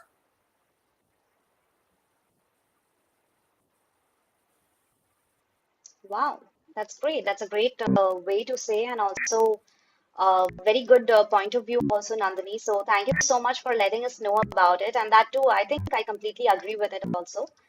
And also till now, we have been talking mostly about the Mhm. H-1B. So now let's also shift our focus to another employment-based visa categories as well, and that too the EB-1. Mhm. So my question to you is that, Nandini, is it true that once somebody is on employment-based visa like the EB-1, Mhm. so their future in the US is secure? Nothing is ever secure. You're seeing this in real time in the United States right now. We were just talking about that I'm a US citizen. I'm a naturalized US citizen, right?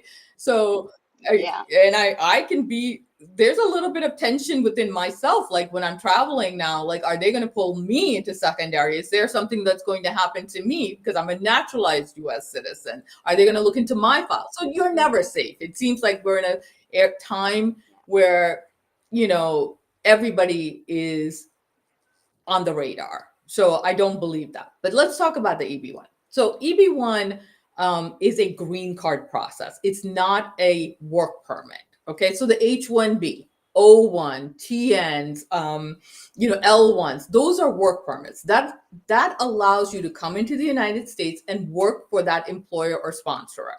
Now, the EB1 or EB employment based green card cases, let's say the EB1, right? For example, which is the highest preference category. Remember, there's EB1, 2, 3, 4, and 5. Most people in this show would be really in EB1, 2, or 3. So EB1 does not Yeah. give you status. It does not give you work authorization until you're down to the final step. So when you file that EB1 application, which is generally the I-140, it is just a pre-step to show that you qualify for that preference category. So filing the I-140 gives you no status, does not give you work authorization, does not do anything. It's just literally the first step you have to take. What gives you status? What gives you work authorization? It's filing the 485. And that is the same for EB1, 2, 3, 4, and 5. It does not, all the other stuff does not keep you secure in this country. You could file an EB1 I-140 and tomorrow get laid off, get fired, get deported. Any of those things can happen. If you file a 485, there is some sort of security because you have filed for to stay in the country. Okay, and that it actually Yeah. gives you some sort of status to be in the United States. So, but honestly, your 485 can get denied. It can get revoked. There's a lot of different things that can happen. So you're never 100% secure. I literally tell everyone, even when you get your green card, be careful. Be careful how you live your life. Be very careful about how you got that green card and make sure it's consistent with how you filed, and, get to the citizenship as soon as possible if you can, you know. That's your best protection here. It used to be, but that's really your best protection, not the green card. It's really getting to the citizenship, as we're seeing that they're deporting green card holders at this point. So the EB1 That's doesn't right. give That's right. you, like I said, doesn't make you safe or secure. It's just a step towards that journey. All right. All right. And as you already talked about green card, so I think let me go ahead with my next question. And this is a very interesting one, Nandini, that most of the people think that now if they have filed for the green card application, then that means that they are free from any deportation or they can't, be deported from the Mhm. US. So is it true that once the file for the green card is applied, does that mean that you're completely safe from deportation? No. What's your take No, on this? absolutely not. You're seeing in the news today, like you can see since January 20th, 2025, that ICE has come along and picked up green card holders and have deported them or are working to deport them. Why are they deporting them? Because they were in a pro-Palestinian rally, or they wrote an article or things like that. You know who else they're deporting? Parents of who have green cards, who are using the green card as a commuter status. What that means is they got the green card through their kids or whatever ways they got it, but they don't live in the United States permanently. They really actually live in India, and they're coming back and forth every few months or every 6 months or every whatever 8 months, whatever. And I know personally of two cases where they actually took the green card away because they're older. They don't know that they didn't have to surrender their green card, but they, didn't let them come in CBP. They made them go back to India because they looked at their travel history and they say, hey, this grandfather and grandmother really don't live here. They've only come here for a month, then they go back for 6 months, then they come back for another 2 weeks, things like that. So green card holders, are still subject to deportation. And any status prior to that, you're still subject to deportation. So never think that that is your safety net. It's not at this point. You still got to be very mindful and careful of maintaining the rules and regulations of this country. It can come back to bite you at this point, as we're seeing. Wow, that's wonderfully explained, Nandini. And that too, it's very interesting to talk to you. I'm really enjoying the conversation. And it's really great to have this conversation with you. And that too about, the myths and the realities. I'm sure our viewers are really getting to know what the realities are until now, what confusions they have been going through. Mhm. So once again, I would say thank you so much, Nandini, for this. And friends, the great thing is that you can also have the contact detail of our attorney, Nandini Nair, and the contact details will be visible on the screen. You can go ahead and give her a call on the number that is 973-287-0966. And the email ID is jkaran@aystrauss.com. Let me spell it out. That is JCU RRAN @AYSTRAUSS.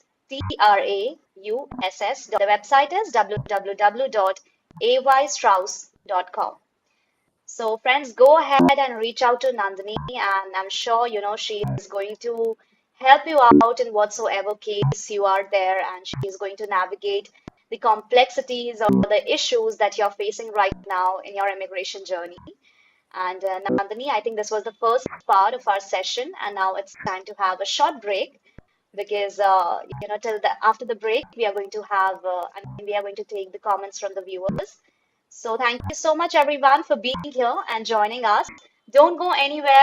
It's a great discussion. I'm Sam having a great discussion with the attorney Nandini Nair on the topic employment-based visas, myths versus reality. What's the truth?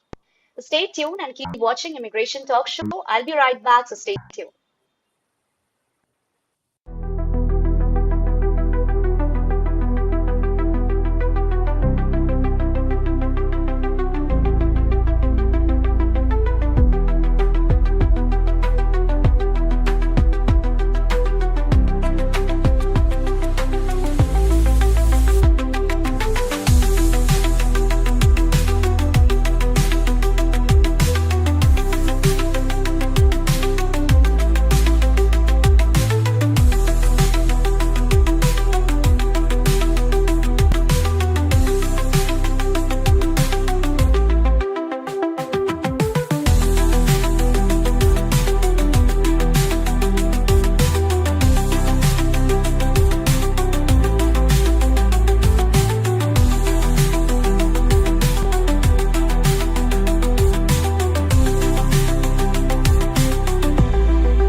Hello, everyone, and once again, welcome back to Immigration Talk Show. I'm your host, Sam, and till now, we are having a great discussion with attorney Nandini Nair.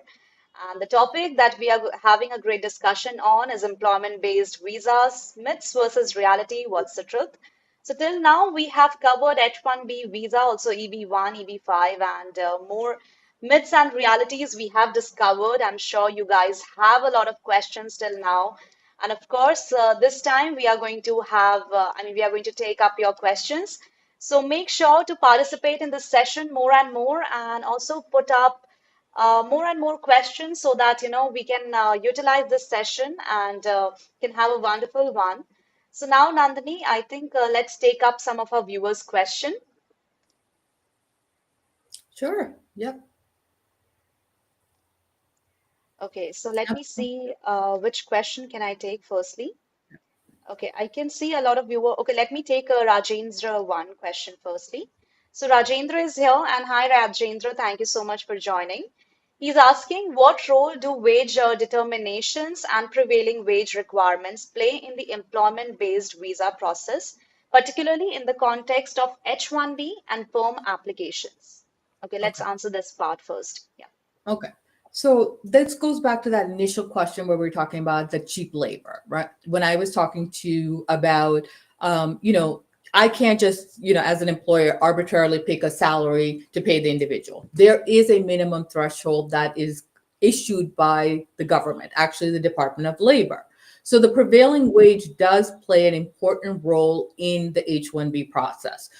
Like I said, you can't just pick a wage. You have to look at the occupation, you have to look at the location of the person who's going to be working, and then you have to look at what the government says is the minimum that you have to pay this individual. And again, this is based on the government survey, looking at that in that area and determining, hey, you have to pay 60,000, you have to pay 70,000, you have to pay 80,000. We're not looking at 25, 30, or $40,000 positions here. We're looking at those type of salaries out there. So it does play a critical role in the H-1B process. You must pay the prevailing wage or the higher of what's called the actual wage. What does that mean? That means the wage that the company generally pays for that type of position with the same and Mhm. similar skills.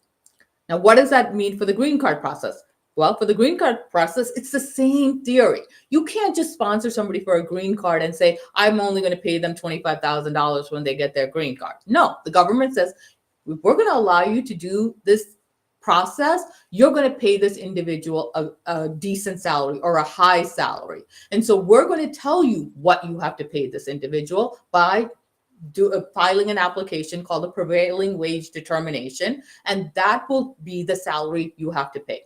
And believe me, that salary is never going a low salary. It's always a higher salary because, again, to avoid that myth that this is cheap labor, it's actually not. It's that these individuals, when they get their green card, are actually getting paid a pretty high salary. So the prevailing wage does have an important element for the H-1B and for the green card process. That's right. That's absolutely correct. Okay, and here's the next part of Rajendra question, and he's asking that how can employers ensure compliance with these requirements to avoid potential penalties or visa denials? Well, they need a good lawyer like me. That's what they need to tell them what to do. Wow. Honestly, yeah, they need to have understanding. They have to have information. They have to have intelligence on this matter. They can't. One of my biggest things with certain companies, is the lack of understanding and the lack of knowledge and the lack of requirements that is has to be done. It's not, oh, I pick and choose kind of situation here. It's not. An employer, if they're going to get into the H-1B game, and this is what I always tell like new startups, listen, if you're a US company and you're not haven't sponsored anybody for an H-1B or a anything, think first. Is this what you Mhm. want to do? Because you are about to let the US government come into your business. How is that? How am I doing that? They will say, well, when you sponsor somebody, there's compliance requirements. There's things you have to do, things you have to maintain, record keeping, etc. If you don't want the US government in your business, then don't file for somebody. So what does an employer have to do? they really need to understand, they really need to go and speak to someone, they need to make sure that their systems and processes are in place so they're being compliant with the rules and regulations. There's a lot of them. It's not simple. There's a lot of nuances, rules, sometimes impractical things that you have to do, but the government doesn't care.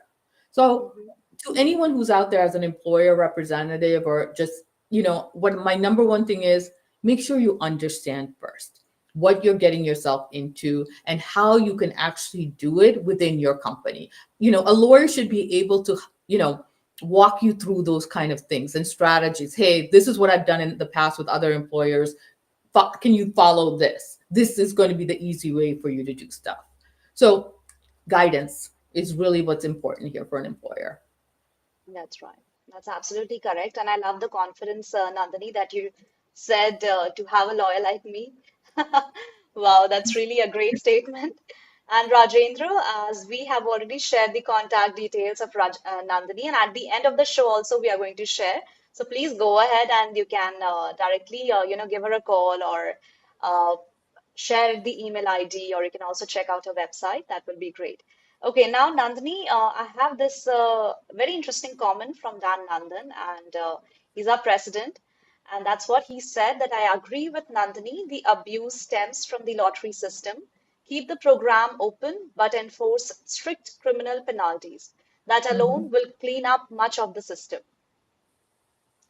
100% agree. Look, Uh, yeah, I can't agree more with Nandan. Maybe, like I said, stop the cap, stop the lottery. So because some employers use it as a bargaining chip, also, from what I've seen out there, they're like, I'll sponsor you for an H-1B this year, and the guy's desperate, right? Or the girl is desperate. Like, there's just yeah, so many things that happen, and people get, especially the poor students. Like that, my heart always breaks for students because generally they have done so much, things to come to the US, right? They've taken yeah, loans, their parents have taken loans, they've begged, borrowed, and whatever to come here to get an education because what to improve their life, and give themselves opportunities. And then they'll have sometimes these employers who are taking advantage of that. So my heart breaks for always the students who don't get selected and are just in this cycle, So if you can take that away, I think you will clean up the process, make some additional requirements. If you don't want to just keep it at a bachelor's, move it up, add some experience to it, or you make it, bachelor's, do it like the green card, bachelor's in 5, and or a master's degree. Do something else if you really want to only bring the best and the brightest to the US. But yeah, absolutely cut that out is what I would say. absolutely. That's great. And the next comment also that Dan has put is raise the bar, only accept top foreign grades with 90% plus scores and 5+ years experience. That alone will push employers to bring real talent. That's what you have also said. Yeah. Okay, that's a Well, great one. 90%. Mhm. That's high, Dan. I don't know. I don't think I did that great in school. Okay, let's keep it at 80% maybe, or something like Okay. that. But no, I think again, it's a fair point, right? What he's saying is raise the bar, increase the criteria if you truly are concerned about, the fraud, about too many people coming in and stuff like that. There are many ways actually change this system to be more effective and, get what we actually want, which is the best and the brightest. There are ways. It's just people don't want to, unfortunately do those things, and the people I'm talking about is Congress generally. So, Okay. but yeah, I agree with him. All right. Okay, that's great. Okay, so here is another viewer. I can see Abbas is also here, and he joined us from LinkedIn. So Abbas is saying that please advise also, can I apply from Pakistan? You can apply from anywhere. There's no block on any countries except certain countries that are designated terrorist countries and stuff like that. Though it's not even that you can't apply. You're going to have a problem getting through the consulate trying to come into the United States and stuff like that. But yeah, absolutely, Pakistan can file. Anybody can file. So Yeah, not a that's right. problem at all. Okay, that's great. And we do have other viewer also, so Control, if you could please let us know about the other comment as well. Okay, so Imran is here, and Imran is saying that some applicants believe that showing a large amount of money in their bank increase the chances of approval. All right. So what do you have to say on this, Nandini? Well, approval for what? I'm assuming he means for the B1 or B2 visa. I'm going to read in between the lines because whatever salaries, whatever money you have is not relevant for an H1B because you're getting sponsored by an employer. So Yeah. that's irrelevant. So where does that actually have a play here? There's two for the student visa, because remember an F1 has to show that they're able to support themselves while they're, in the United States during their studies by, they have to show that they have money to fund their education, fund their expenses. So yeah, if you have a good amount of money in the bank account, that's going to be helpful for you to secure the F1 visa at the consulate. What's the second one? It's the B2 tourist visa generally, right? Again, that's a self petition, just like the F1, where if you have a certain amount of money, it's helpful. It's not the only thing, but it's helpful to show to the consulate that there's no reason for you to be in the US, right? You're not going to overstay. You have plenty of money. You have a good life in India or in Pakistan or in China or in Europe. You have no reason to, be an overstay in the US. So that is helpful for that purpose. But again, is that the end all? No, absolutely not. It's a cumulative thing. I always tell everyone, like, there's not one thing that overshadows another thing. You have to have all the parts of that puzzle together to have the best chance at approval. So if you're applying for a tourist visa, okay, you got a lot of money in the bank, but you're unemployed. You're doing nothing with your life, kind of thing. Let's say, for example, right? That's not going to be good. They're going to think, so what? He has money. He can come to the US and just hang around over here and stuff like that. We don't want someone like that, So everything has to come together. All the pieces have to fit together in one place when you apply for these type of things.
Hello, everyone, and once again, welcome back to Immigration Talk Show. Apologies from my side as my internet just got little disturbed, but not so worry. I think Nandini was having a great answer to the comments, and I think Nandini, I hope you completed your answer, or did I interrupted you in between? I'm so sorry No, for that no, no. No, problem. you were fine. I think I kept talking, so it's perfectly okay.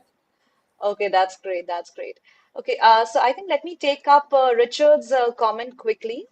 And Richard is here, and Richard is saying that immigration increase crime rates. Immigrants increase crime rates. What does research show about the link between immigration and crime rates in the US? And how do studies control for confounding variables? Okay, that's a different one. Hi, Richard. I hope you're definitely watching this. With anyway, do they increase crime rates? That there needs. I would love to see that study where you're seeing that. But let's break down a couple of things. One is immigrants are not shouldn't be lumped into just one category. They're not. There's different categories here. There are undocumented individuals where, yes, is there a crime issue in some of those populations? Absolutely, right? There's a second category of immigrants, which are the employment based individuals who come here legally, who are on valid work permits, who are generally extremely law abiding individuals. I am talking to the point of that in my 25 years of practicing, I can count on one hand in 25 years of individuals who have may had issues in the past with, some sort of whether it's drunk driving or domestic violence or something of that at those levels. Never seen anything beyond those type of issues. But again, on one hand, so I think when people like lump everyone together into one bucket, it creates this narrative that all immigrants increase the crime rates or are bad seeds or their potential for problems or etc. And that's actually a very unfair thing. We're all different people, right? Should we all be lumped together into one bucket? That's not fair. So when we talk about how immigrants bring economic value, innovation, different perspectives, all of that to the US culture and the US economy, most of those studies are focused on the individuals who actually come here legally. And so that Yeah. is why you will see that population adding such value to the US economy and to the country in general. We're not looking, that study is not looking at the undocumented who are coming through other methods, without actual proper documentation. So I think we have to separate those things out, Richard. Okay. All right, so Richard, thank you for your comment, and Nandini too for explaining this and taking up this comment very patiently and wonderfully. So, okay, I think Nandini, we have covered all our viewers' comments, and now we do have Facebook questions as well because our viewers are also there who is watching us. So, Mhm. if you allow, then can we take up Facebook questions as well? Sure, of course. All right, that's great. Okay, so here's a question from anonymous member, and the Mhm. question is that this is my fifth attempt at an H-1B, but still no luck. I'm feeling extremely low.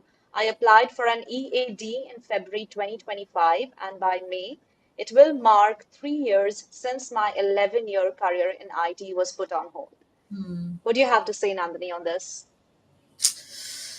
I feel extremely sad too for Yeah, him. it I, is. I understand that journey. I understand, um, you know, the the helplessness, that they must go through this random thing that, there's nothing they can do to Yeah. improve their chances, right? It's so random, and they've invested so much to come here. They've invested so much to That's right. study, and not to be able to fulfill that dream and goal of getting a full-time job, being able to pay back whatever they did, give money back to their families, doing whatever to be self-supporting.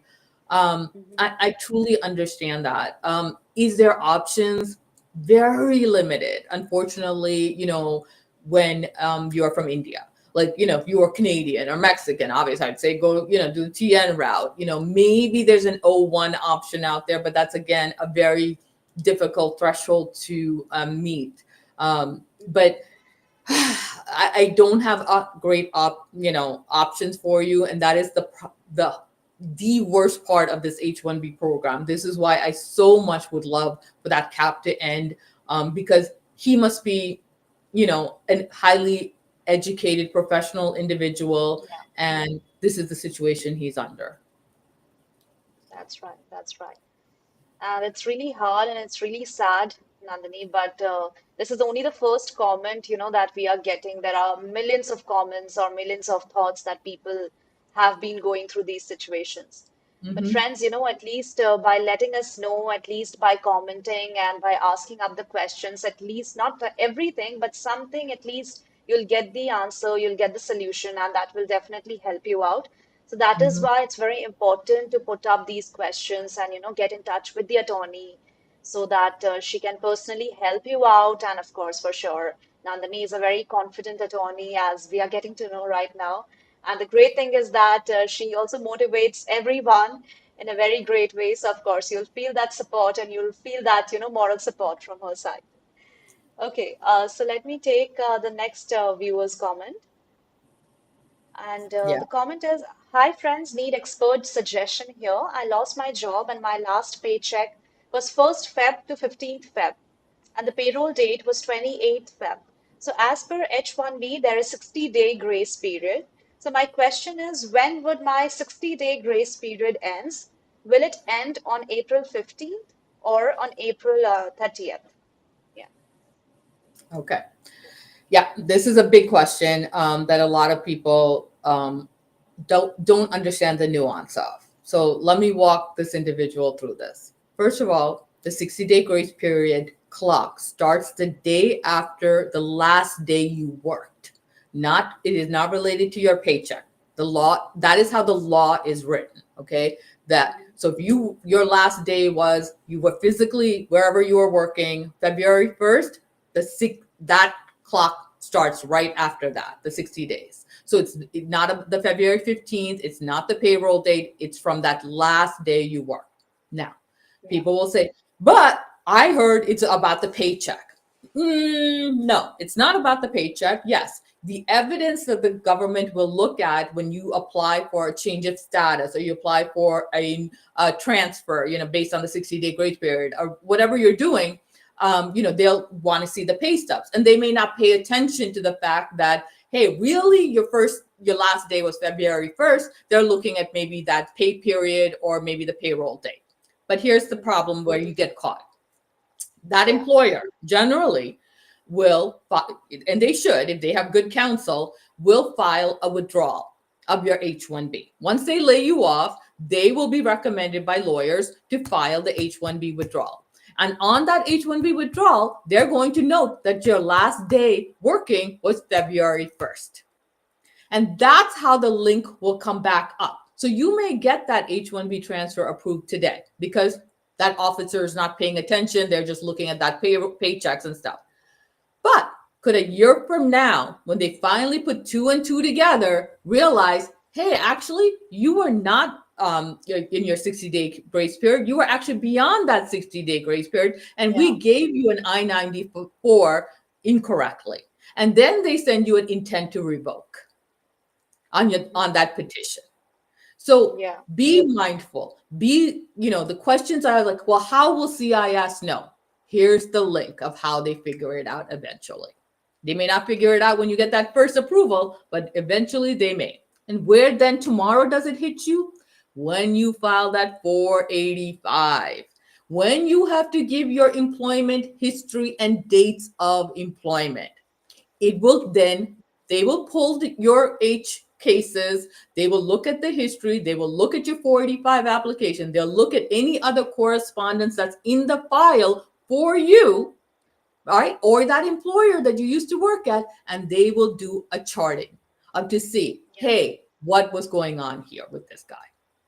So be mindful. Don't think you can, run around the system and get away with it. It eventually, somewhere, somehow will catch up. That's right. Of course, that's true. And there's no way to get away from the system. That too, this year, it's really strict, and you can't sneak away from the system And right everything now. is linked now. Everything, I will tell you, when I started practicing decades ago, nothing. It was all paper based. There was no these Yeah. electronic systems. Nothing was linked like that and stuff. It was very different. A lot of different things got through without issue. Now everything is electronic, digital, portals, Yeah. like all of this. It's easier to pull all of this stuff together. Hmm. That's right. Of course, and day by day, we are also hearing so many news, how the policies are becoming stricter, that too with the use of technologies. Yes. So I think it's really hard to try to hide yourself and, try to fool the system. There's no Mhm. way out. I mean, anyone who is trying to fool the system, I mean, they are definitely going to get caught. So that's no way Yeah, out for that. it may not be today. It really may not be today. It may be 5 years from now. I want you to be very mindful that the individual in New York, Khalil, I forgot his last name, who got picked up for, pro-Palestinian.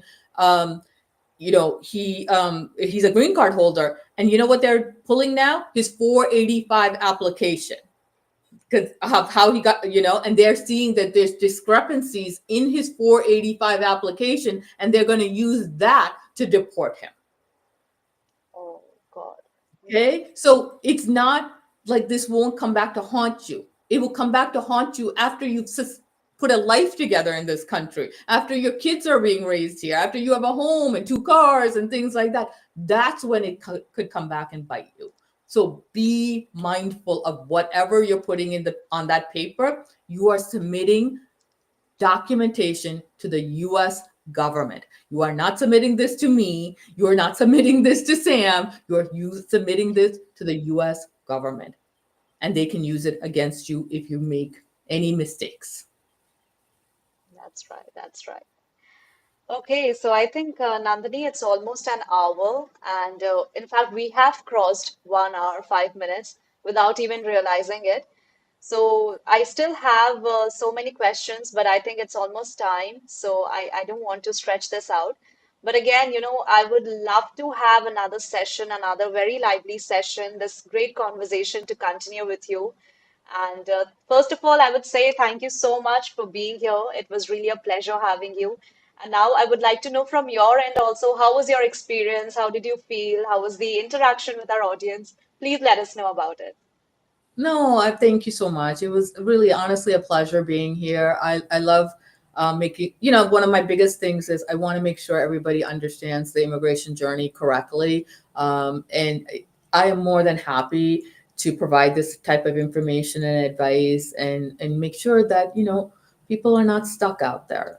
That's the purpose of being a lawyer, right? That's the purpose of advocacy. So thank you so much for having me. I really had a wonderful time.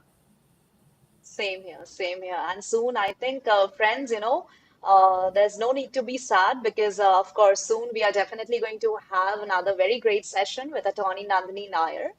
And the great thing is that you can also contact her on the given contact details. Give her a call on the number 973-287-0966 with the email ID jkaran@aystrauss.com.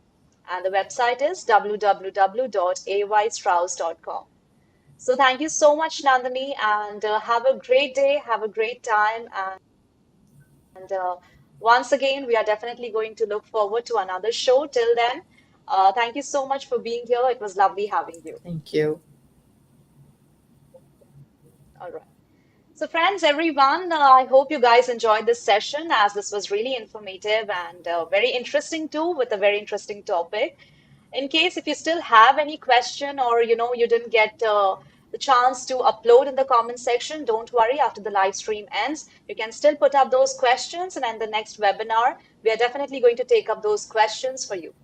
So stay tuned, keep watching Immigration Talk Show. It was lovely having you and having this great conversation with attorney Nandini Nair. So keep watching this session. Don't forget to like, share, and subscribe to our channel. Our handle is at Immigration Talk Show. Till then, I'm Sam signing off for now. Goodbye, everyone, and take care.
Hello, everyone, and welcome back to Immigration Talk Show.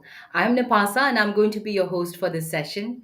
So, thank you so much, everyone, for joining us. And if you think that this episode is going to be helpful for your loved ones and your folks out there who could benefit, especially with today's discussion, please do not forget to share this link with them. And they can join us, they can watch us, they can even ask their questions if they have any, because we're going to have a very esteemed immigration attorney who's going to join us and will be very happy to give you the answers.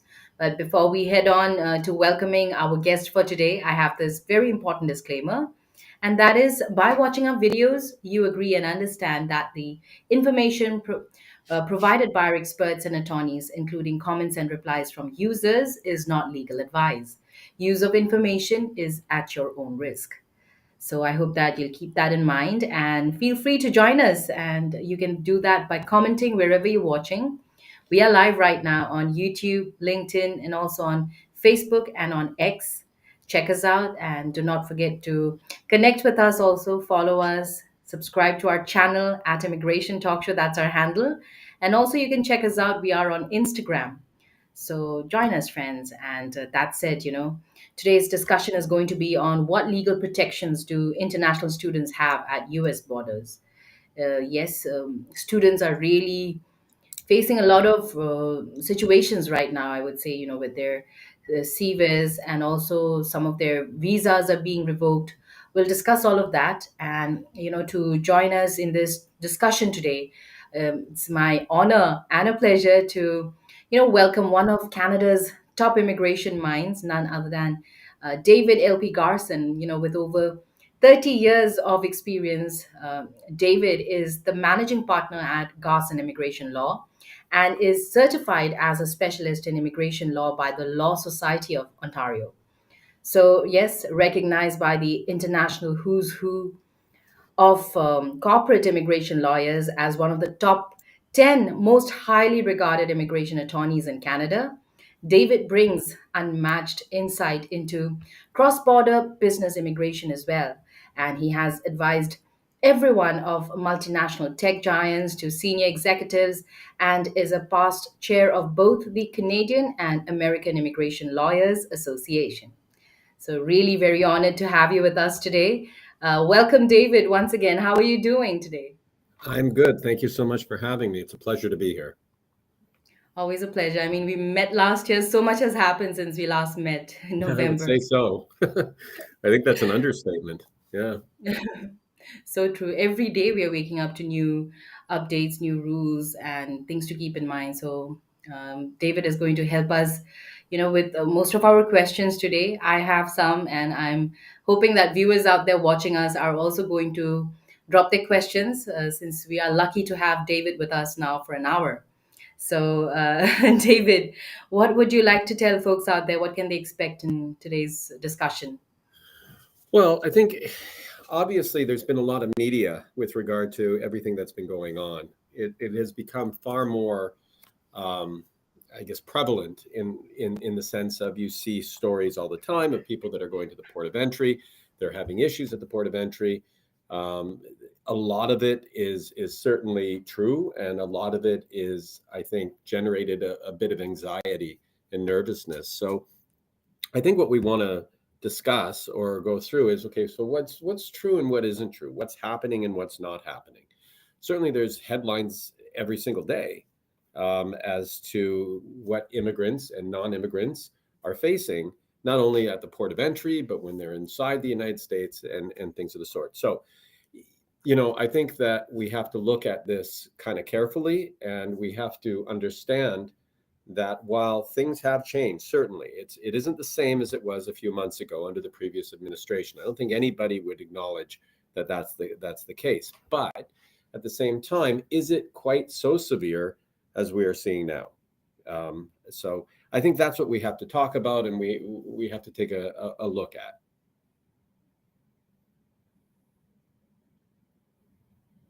Today.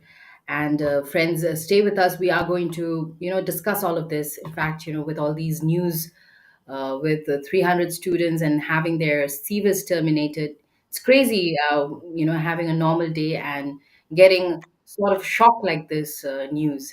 So I'm sure it's going to be interesting what we have. And, to help us out with our questions, I have this first question to you, David. If you could tell us what basic rights do international students have, when especially they arrive at the US airport or the border. Unfortunately, a student is a non-immigrant going to the United States. So any non-immigrant who's trying to enter the United States and is not a green card holder or a citizen doesn't have a lot of rights. You can't really avail yourself of the Constitution and say, here I am protected under this section or that section. So if you're a non-immigrant, a student or a worker or anyone, a visitor, and you're at a US port of entry, an airport or a land port, then your rights aren't very fulsome. So an officer at a port of entry can question you and discuss why you're there, what you're doing, what your paperwork is in all of that situation. And people say, well, do I have to answer? Well, yes, you do, if you want to try to gain entry to the United States. If you don't answer and you say, I refuse to answer that, or I'm not going to do this, then of course you are subject to removal and not being let into the United States. So, long-winded answer to your question, what rights does a student have? Not a lot.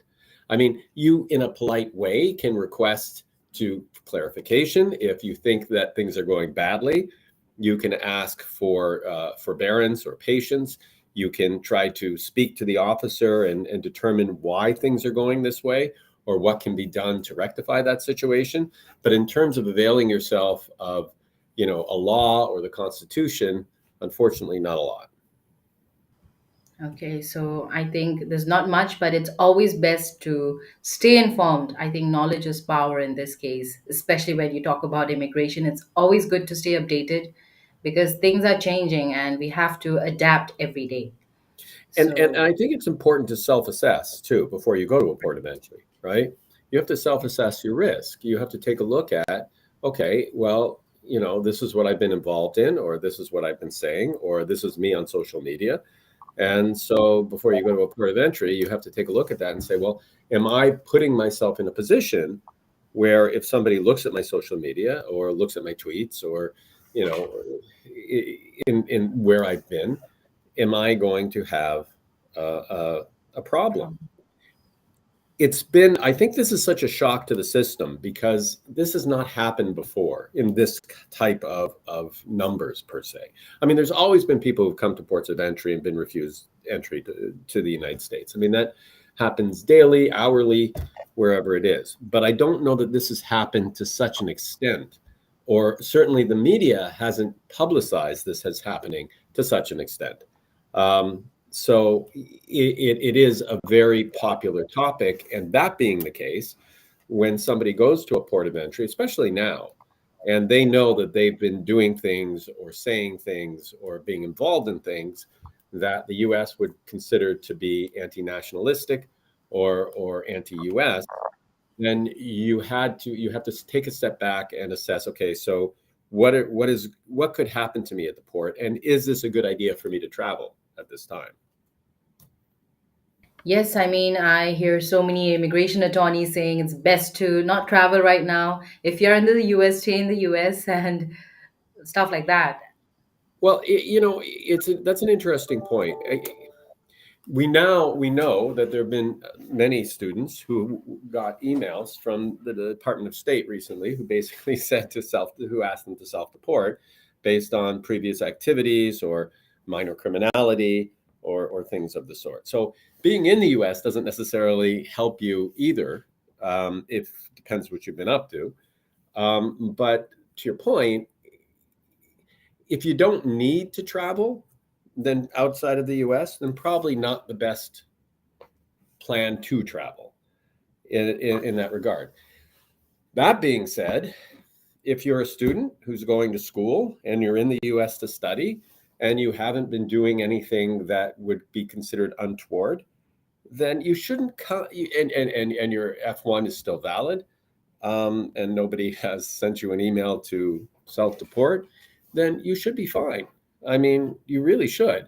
I mean, I suppose any officer at any port of entry can give you a hard time, as they could, but I don't know that they would.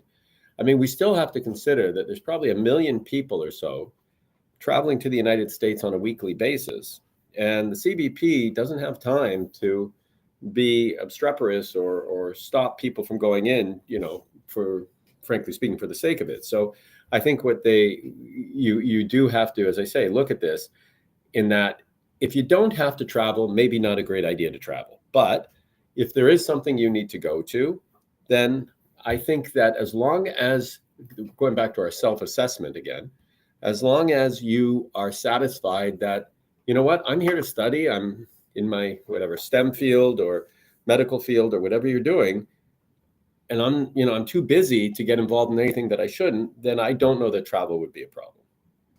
Yes, yes, very true. Very well put, I would say, David. Thank you so much.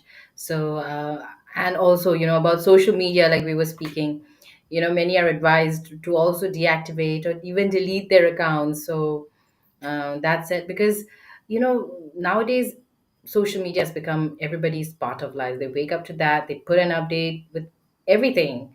So, I think nobody thought that it would, come back at them so soon like this. I think you also have to be careful too in your social media on a certain way. If you wipe everything, I know there are people saying, okay, well, bring a burner phone to the port of entry, or Yeah. wipe all your phone, the social media in your phone, or wipe your phone. I think that's going to raise a lot of questions if you do something like Yes, that. it's going to If you raise suspicion. Exactly, if you go to a port and they look at a phone, there's nothing on it. All of a sudden, the officer's going to go, wait a minute, what are you hiding? Right? Like what's going on here? That's odd. I mean, look, I'm an old man. If you look at my phone, I have a bunch of stuff on my phone. It's not it would bore you to death, but there's a bunch of Yeah. stuff on the phone. But if I show up at this point with a phone that has nothing on it, What they're going to happened? think Yeah. bad thoughts. Exactly. Yeah. True, very true.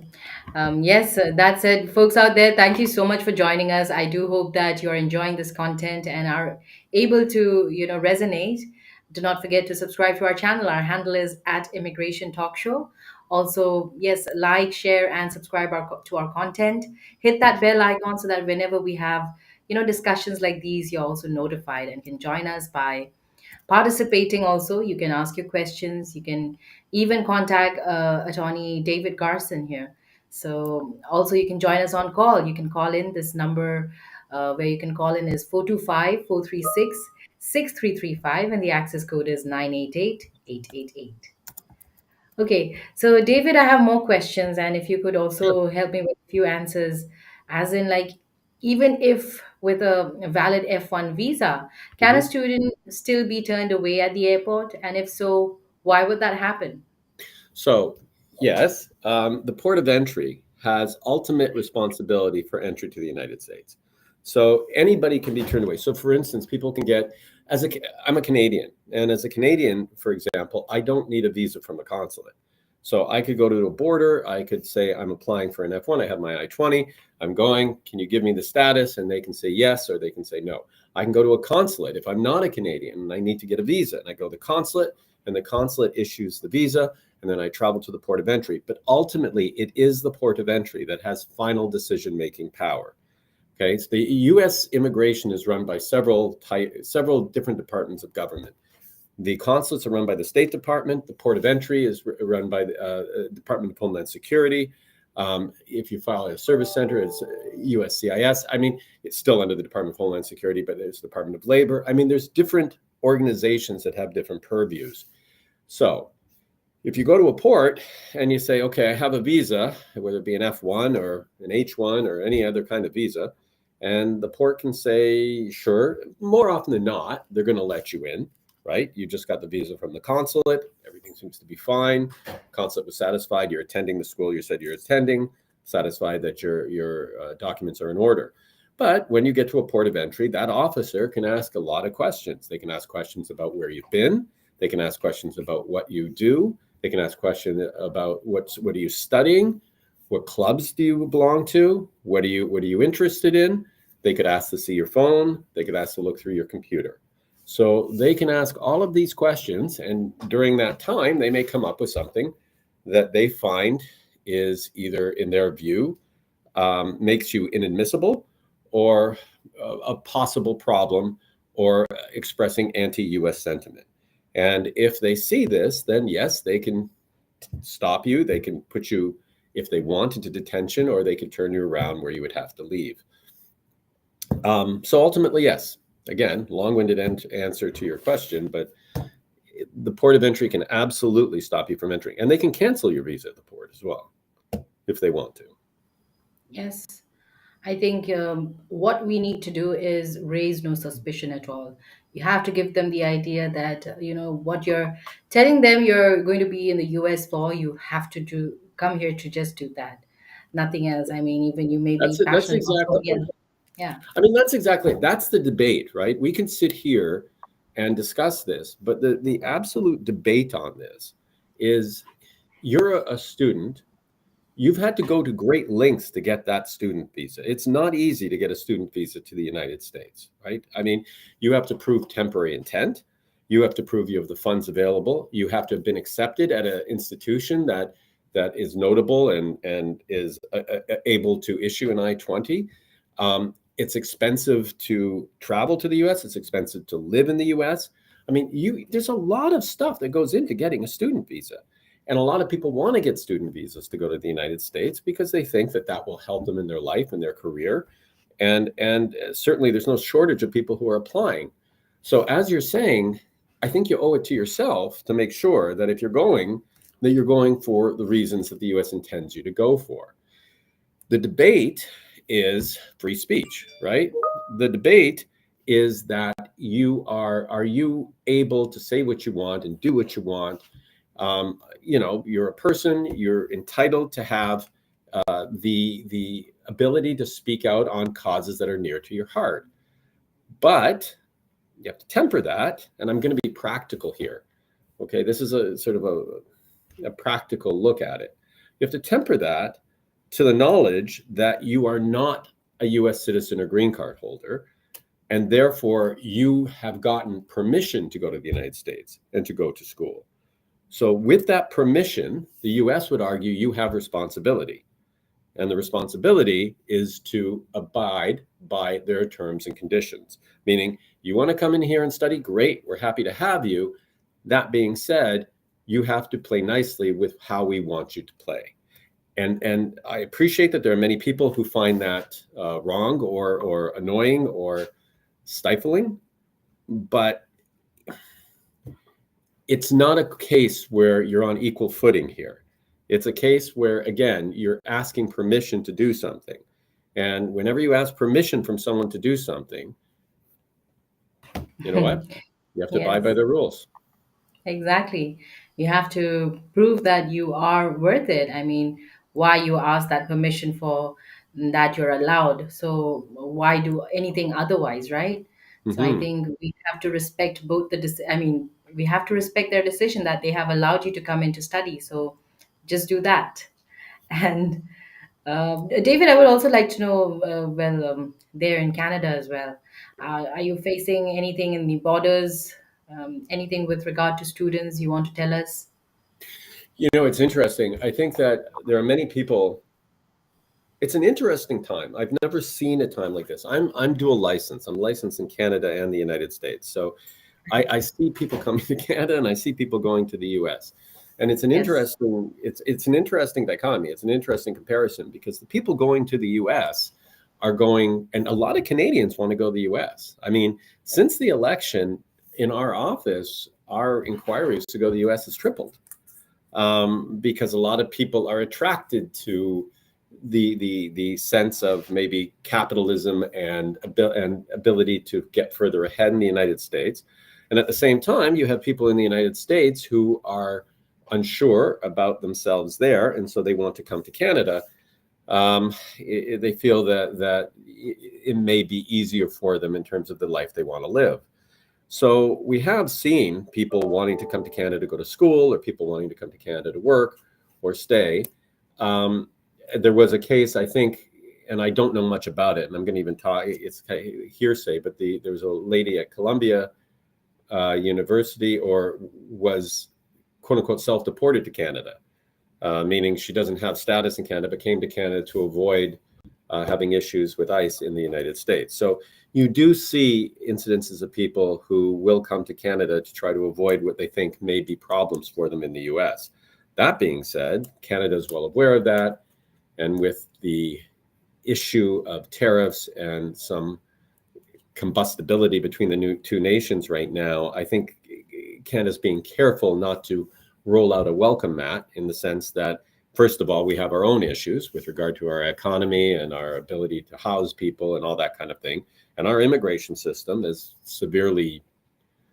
been severely problemed. I don't think that's a word, but I'm going to use it, for a number of years. Has had severe problems. How about that? For a number of years. And so I think people would want to say they want to come to Canada, but I think in Canada, the public may not have an appetite to take many more people in that regard. Okay, that's very interesting. Like you said, it's a very interesting time because there's just so much happening, right? I think Yep. it's not like any other boring day. It's not like a day is repeating again. Every day Mhm. is new with so many updates. So, yes, thank you, David. And well, let's go on with our questions. We got more. So, what actually happens during secondary inspection, and how should students handle that situation calmly and safely? So in terms of secondary inspection, so what happens is that if you come to a port of entry and they have issues regarding you and your entry, they will send you to secondary inspection. Now, it depends where you're coming to a port of entry, but if it's a land port of entry, then they send you over to drive over to the side. If it's at an airport, there's a secondary inspection office. It's the office behind the booth. So when you come in and you see CBP officers standing at the counter, basically saying, okay, well, what are you here for? How long are you there? All that kind of thing. They'll send you over to secondary inspection. At secondary inspection, they'll ask you to sit down. As they look you up, they may go through your documentation. Now, at that point, they could start looking at you and your social media and things of the sort. In fact, they sometimes do. And if you're going in and you say, whatever, Mary Smith, then they'll look for Mary Smith and see what you've said or what you've written or things about you. If they Google you or they go on LinkedIn or something of the sort. When they, I guess, investigate, what they'll do is they'll come to you and say, all right, well, Mary, what have you been doing here? Where do you go to school? What is your, again, they'll ask the questions that we talked about before. Do you belong to any organizations? I see you said this on this date. What do you think of that? I mean, they can ask anything they like. Can we see your phone, please? Now, it's my thought on that, by the way, that if they ask to look through your phone and you are amenable to them looking at your phone, then I would unlock it. I don't necessarily know I give my code away, but I'd certainly unlock it and then give it to them. All that being said, they can seize your electronic items if they want to. They have that authority. And they can also not let you in. They have that authority. If you don't acquiesce, or if you're not cooperative, then they can basically say, listen, we're not letting you in. Tough. It's too bad. They can do one of two, three things. They can expedite remove you, which is a very bad thing because it's a bar to the United States, or they could let you withdraw your application for entry, in which case you leave. In either event, obviously the bar is bad, but if they let you withdraw your application for entry, even though you're not barred, you're in the system, so it may make it difficult next time you want to go in.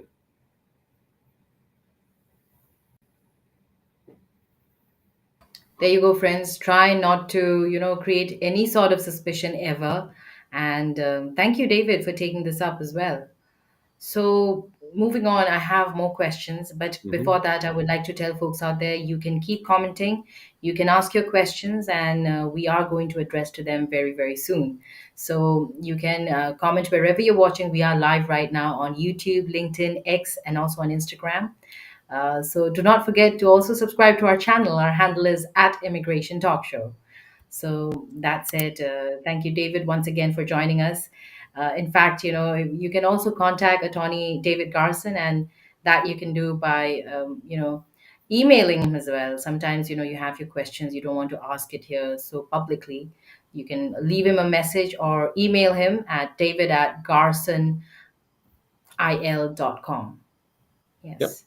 So, David, another question I have for you is, if students are required, to answer every single question that's asked by border officers, or are there limits to what they can be asked? I mean, you would think so. I'm trying to answer this in a way. I don't know that an officer would ask a question that would be, in a term, inappropriate, or they shouldn't. And I think there's an ethical obligation that an officer has. And, it's a tough job to be a CBP officer. It is. I appreciate the fact that there's a lot of discussion on this. And Lord knows, I see both sides. But it is a tough job. I don't know that an officer would ask a question that would be perceived to be, I'm putting this in quotes, inappropriate. I think that the questions they will ask will lend itself to, are you admissible to the United States? Are you a danger to people or to the US? Have you done things that would make you inadmissible? Now, in terms of where the line is there, I guess everyone has their limits, or everyone has their ability to decide what they want to answer and what they don't. I was talking to someone who was telling me that they have a visa to get to the United States, and when they came into the US, the officer was asking lots of questions, and they answered the questions, and the officer basically was saying, well, why can't an American do what you're doing? This was not a student visa. And the person said, well, I don't know. I got a visa so I could do this. And I suppose it would be up to whoever made the decision to give me the visa to answer that question, which was a good answer, I think. But I think the way they said it, too, was in a very practical, forthright way. I think it goes without saying, but an officer will also give back what they get. So if you're going in there and you create an attitude, then you're going to get a lot of attitude back. If you are polite, then they may not be polite back. I can't say they would be, but they're more likely to be polite in that regard. So when you say answer every single question, you can, if a question you don't think is appropriate, you can ask in a appropriate way. Well, I'm sorry, I don't understand. I'm trying to come in as a student. How does that relate? You know what I mean? In the sense of creating a situation that you can address the question and query it, meaning you could ask for clarification. You can be as careful as you can. That being said, again, you don't have a lot of wiggle room or rights in this regard at a port of entry. You just don't. And there's no magic bullet here that I can say, but you quote this section of the law or this case and they have to back up. That's just not the case. There you go. Yes, I think sometimes we may not have the answers, and we don't understand. And is there anything like right to remain silent or anything as such, David?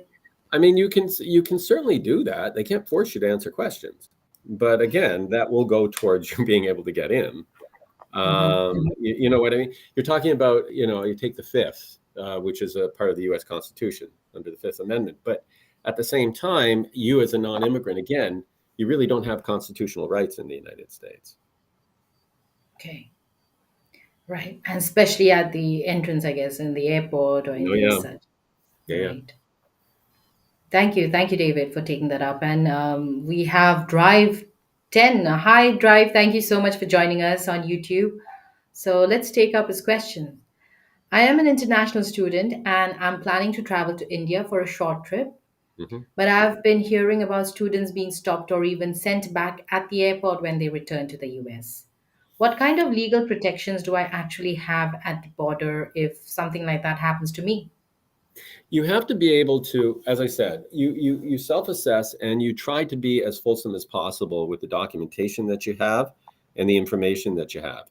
So, for instance, if you're coming to the port of entry and you've gone to India, you're coming back, and you have all your documentation in order, I would probably have further documentation. In other words, when you got the student visa, you had to show evidence of your ties to India, right? You showed evidence that you had family there. You had showed evidence that you had financial ability to pay and the financial ability to support yourself. So I would actually have with you, you don't necessarily have to present it unless they ask for it. I would have copies of the information that you first submitted at the consulate to get the student visa, just to show that, yeah, no, everything is the same, and I have this. Also, if you're attending school and you're going home, where are we here? Where I guess we're coming to the end of the year. So if you have your next semester and you are registered in courses, I would have proof of that. I would have copies if you've gotten your marks from your previous semester. I would have proof of that, showing that you've attended school and that you've completed the courses you were supposed to complete. And if you if you're staying in an apartment or a house and you have a lease, I'd have a copy of that. So I guess my point is that it's sort of a package of documentation that you may want to bring with you just in case, because if they're going to deny people entry at the airport, they're going to tell them why, right? They're going to say you did this, or you were there, or the like, or we don't believe you're attending school, or we don't believe you're going back to school. But if you show at least as much as you can that this is what you're doing, you are here to go to school, you have gone to school, and you're going to go to school, and you can support yourself, you have somewhere to live temporarily, then that could address a lot of the questions. Right, right.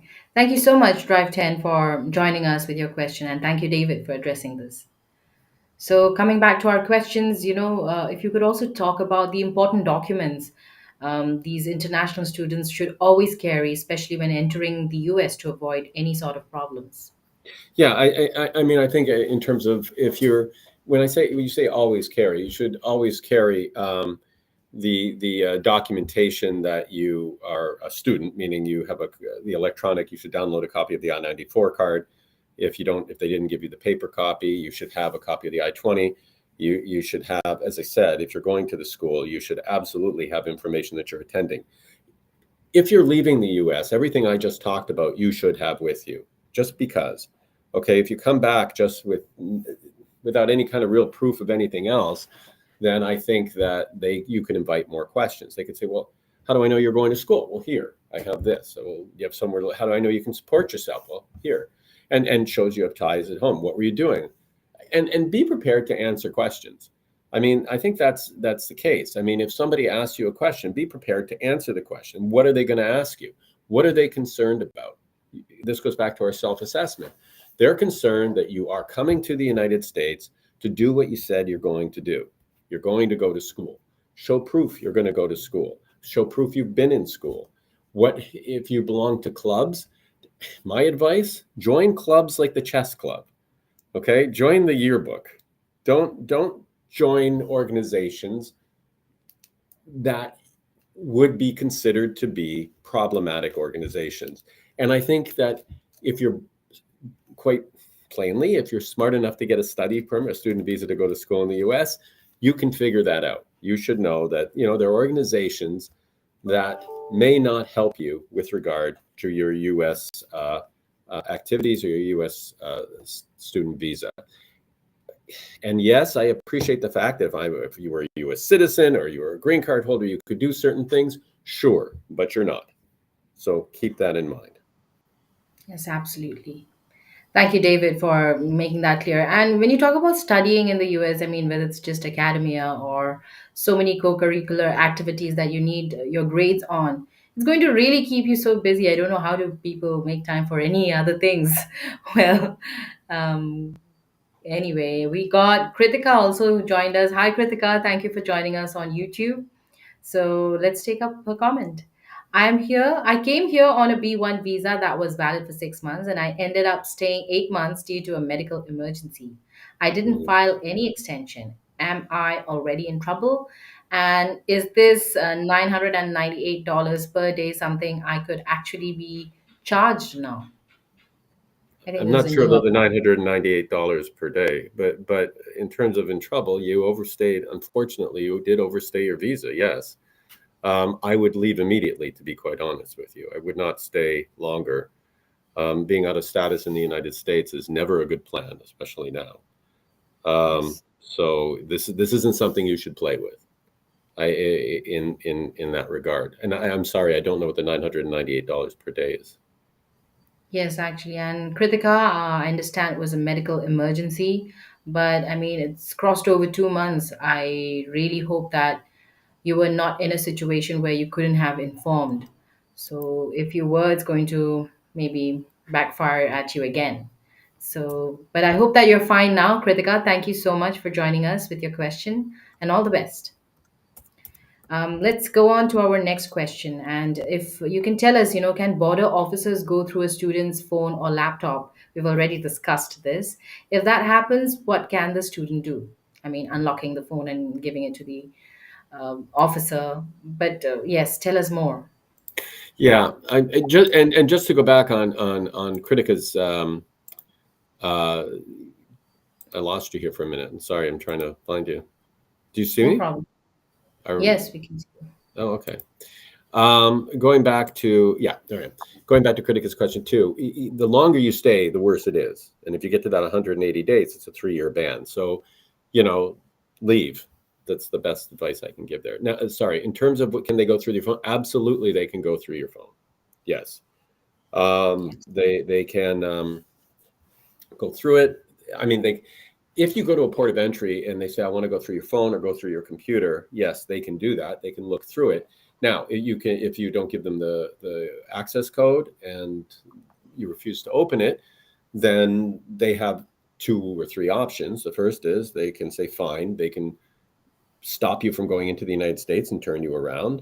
The second is they can let you in, but seize your phone and give you a receipt for the phone so that they can go through it. Or 3, they can let you in. Now, I don't know that the third option is going to be very likely, but they can absolutely do that. Okay. Thank you, David, for taking that up as well. And now, if you can also tell us if a student is told that their visa is being cancelled at the airport, do Mhm. they have any right to ask for help or talk to someone before they are sent back? They can ask for clarification, or they could ask to call an emergency contact or something of the sort. They don't have a right per se. They can ask to speak to a friend, or they can ask to speak to a lawyer. But I don't know that they'd be given the right to do that.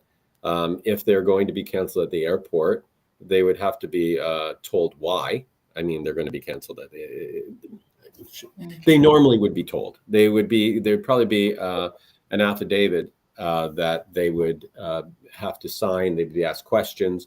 It's an Mm, there'd be an interview with regard to what's going on, what they said, and then the officer would say, I am not letting you in, or I am canceling your visa under this section of the act. So if mm. that occurs, then they can ask for further clarification or to let someone know, or for any kind of I guess kindness the officer wants to show. But there's no right to any kind of appeal to a court or to a Okay. tribunal right there. No. Okay. So that was just leading me to the next question, but probably it's going to be invalid because if someone is denied entry, and can they really challenge the decision, or is it like the final right there at the airport? Well, it's pretty final at the airport. Let's put it that way. I mean, if you're at the airport, there's administrative appeals when you're within the United States. I don't claim to be an expert on when you're in the sense that and what appeals you have through courts and administrative bodies when you're in the United States. But at the airport, there's not a lot that can be done for you. If they're going to refuse you, they refuse you and they send you back. There you go. Okay. Thank you so much, David. I know these answers are not very hopeful, but it's No, better to know than I to mean, but now. we are delving into the worst case scenarios here too, Yeah. and I appreciate why we're doing it, and that's absolutely fine. It's just that I think we do have to note that this is what happens if you're in that position.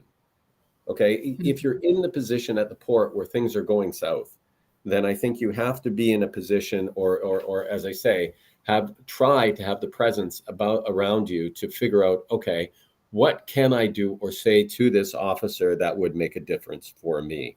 Meaning, even in a common sense, practical way, what can be done that helps me in this situation? Because if I try to be overly hostile, it's wrong.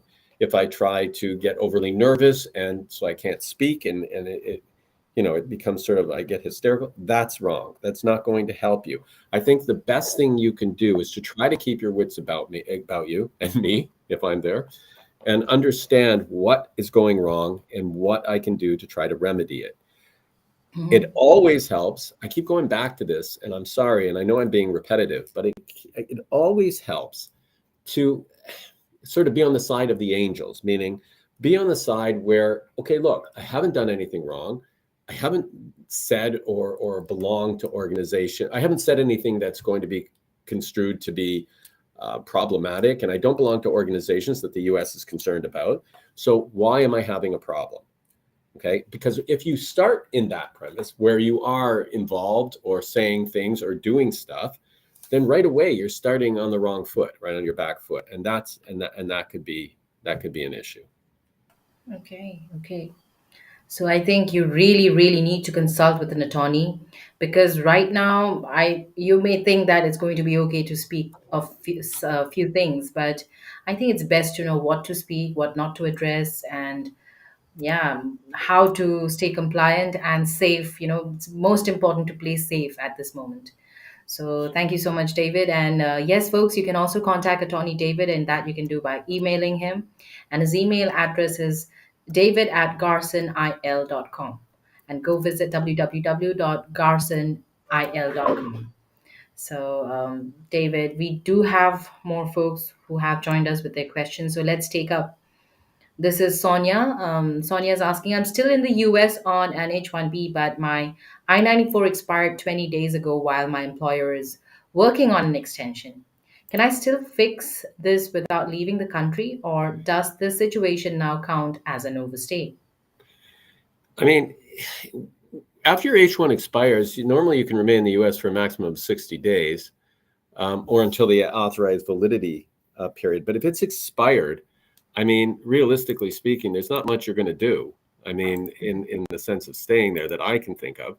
I mean, I guess the question is that why you didn't make an application to change status while you were still in H-1 status, even to B status as a visitor, in that regard. I think that, and then try to change status back. In other words, just there's opportunity to submit documentation when you're in a certain status in the United States to help you. If you're outside, if you've expired, then chances are you're going to have to leave and go get a visa from a consulate.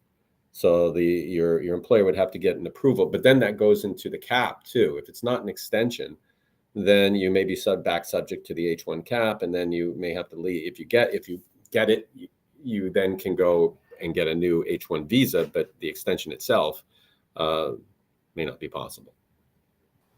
Okay. All the best, Sonia, and I hope you figure out. And I think it's best to be safe, stay safe. And let's go on to our next question from Sony. Thank you, Sony, for joining us. Sony was there on our previous show as well. Thank you. Good to see you back again with another question. So, saying, my parents are coming to US and B1 visa for a visit. How long can they stay here without issue, and what documents do they need with them while traveling? Do they need to carry passport all the time while traveling? So, I mean, as you probably know, if they're coming to the United States on a B1 visa, once they come to the port of entry, they're granted, normally it's 6 months. Normally they get 6 months, meaning it goes into the system unless they do it differently. So you can, first of all, go on the USCIS website under My I-94 and check the status time you were given. So if you come to the port of entry and they let you in, then you can go on the USCIS website and check, okay, I was given status until whatever day I'm given status to. So then you'll know what the length of time is. The second thing is, as you probably heard, if you're going to stay longer than 30 days, then you have to register. Actually, no, if you're coming by airport and through, then you're given the I-94, so that should be fine. So there's no need for that. Secondly, when you come to the port of entry and they're asking, what are you doing? I would make sure they have their return ticket. So it shows when they're going back. If they're staying with you, they may want to have a letter from you saying they're going to be staying with me for this period of time. They're my parents. I'm in the US in this status. They're visiting me.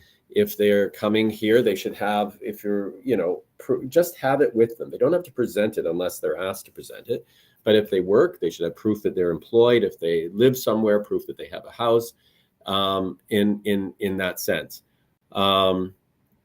So if they're coming to the United States and they're going to the port, and the port's saying, okay, well, why are you here? They're here to visit their child, and this is where they're staying. This is how long they're staying for. This is their return ticket. This is what they're going back to.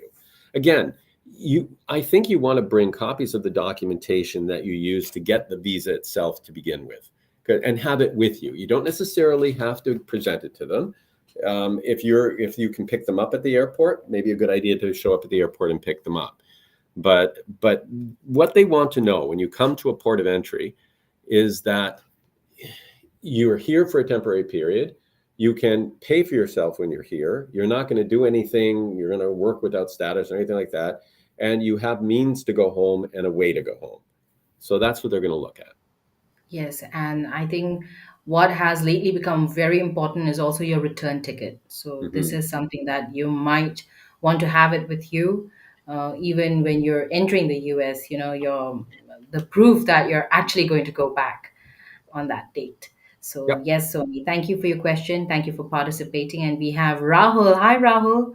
Thank you for joining us on YouTube. Saying, I have heard that American Civil Liberties Union offers resources and guidance on immigrants' rights and can provide assistance if you're facing issues related to your immigration status. How reliable is this? Sure. No, you can, but you're not going to be able to avail of that when you're at a port of entry. I mean, when you're at a port of entry, it's not going to be very helpful. But if you're in the United States and you're facing issues with regard to your immigration status, you can absolutely avail yourself of the American Civil Liberties resources. You could also avail yourself of other immigration attorneys' resources, meaning if you're in the U.S.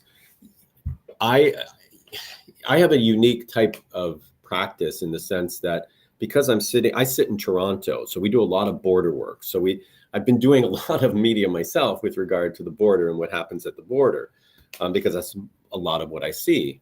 But let's say you're going to school in Oklahoma, or Texas or Florida, and you're running into problems there in those states, then yes, you can avail yourself of the resources of the American Civil Liberties Association. But also, there's many fine lawyers in those areas that can probably help you as well. If there's something to be appealed, if there's some way to sort of attack the problem.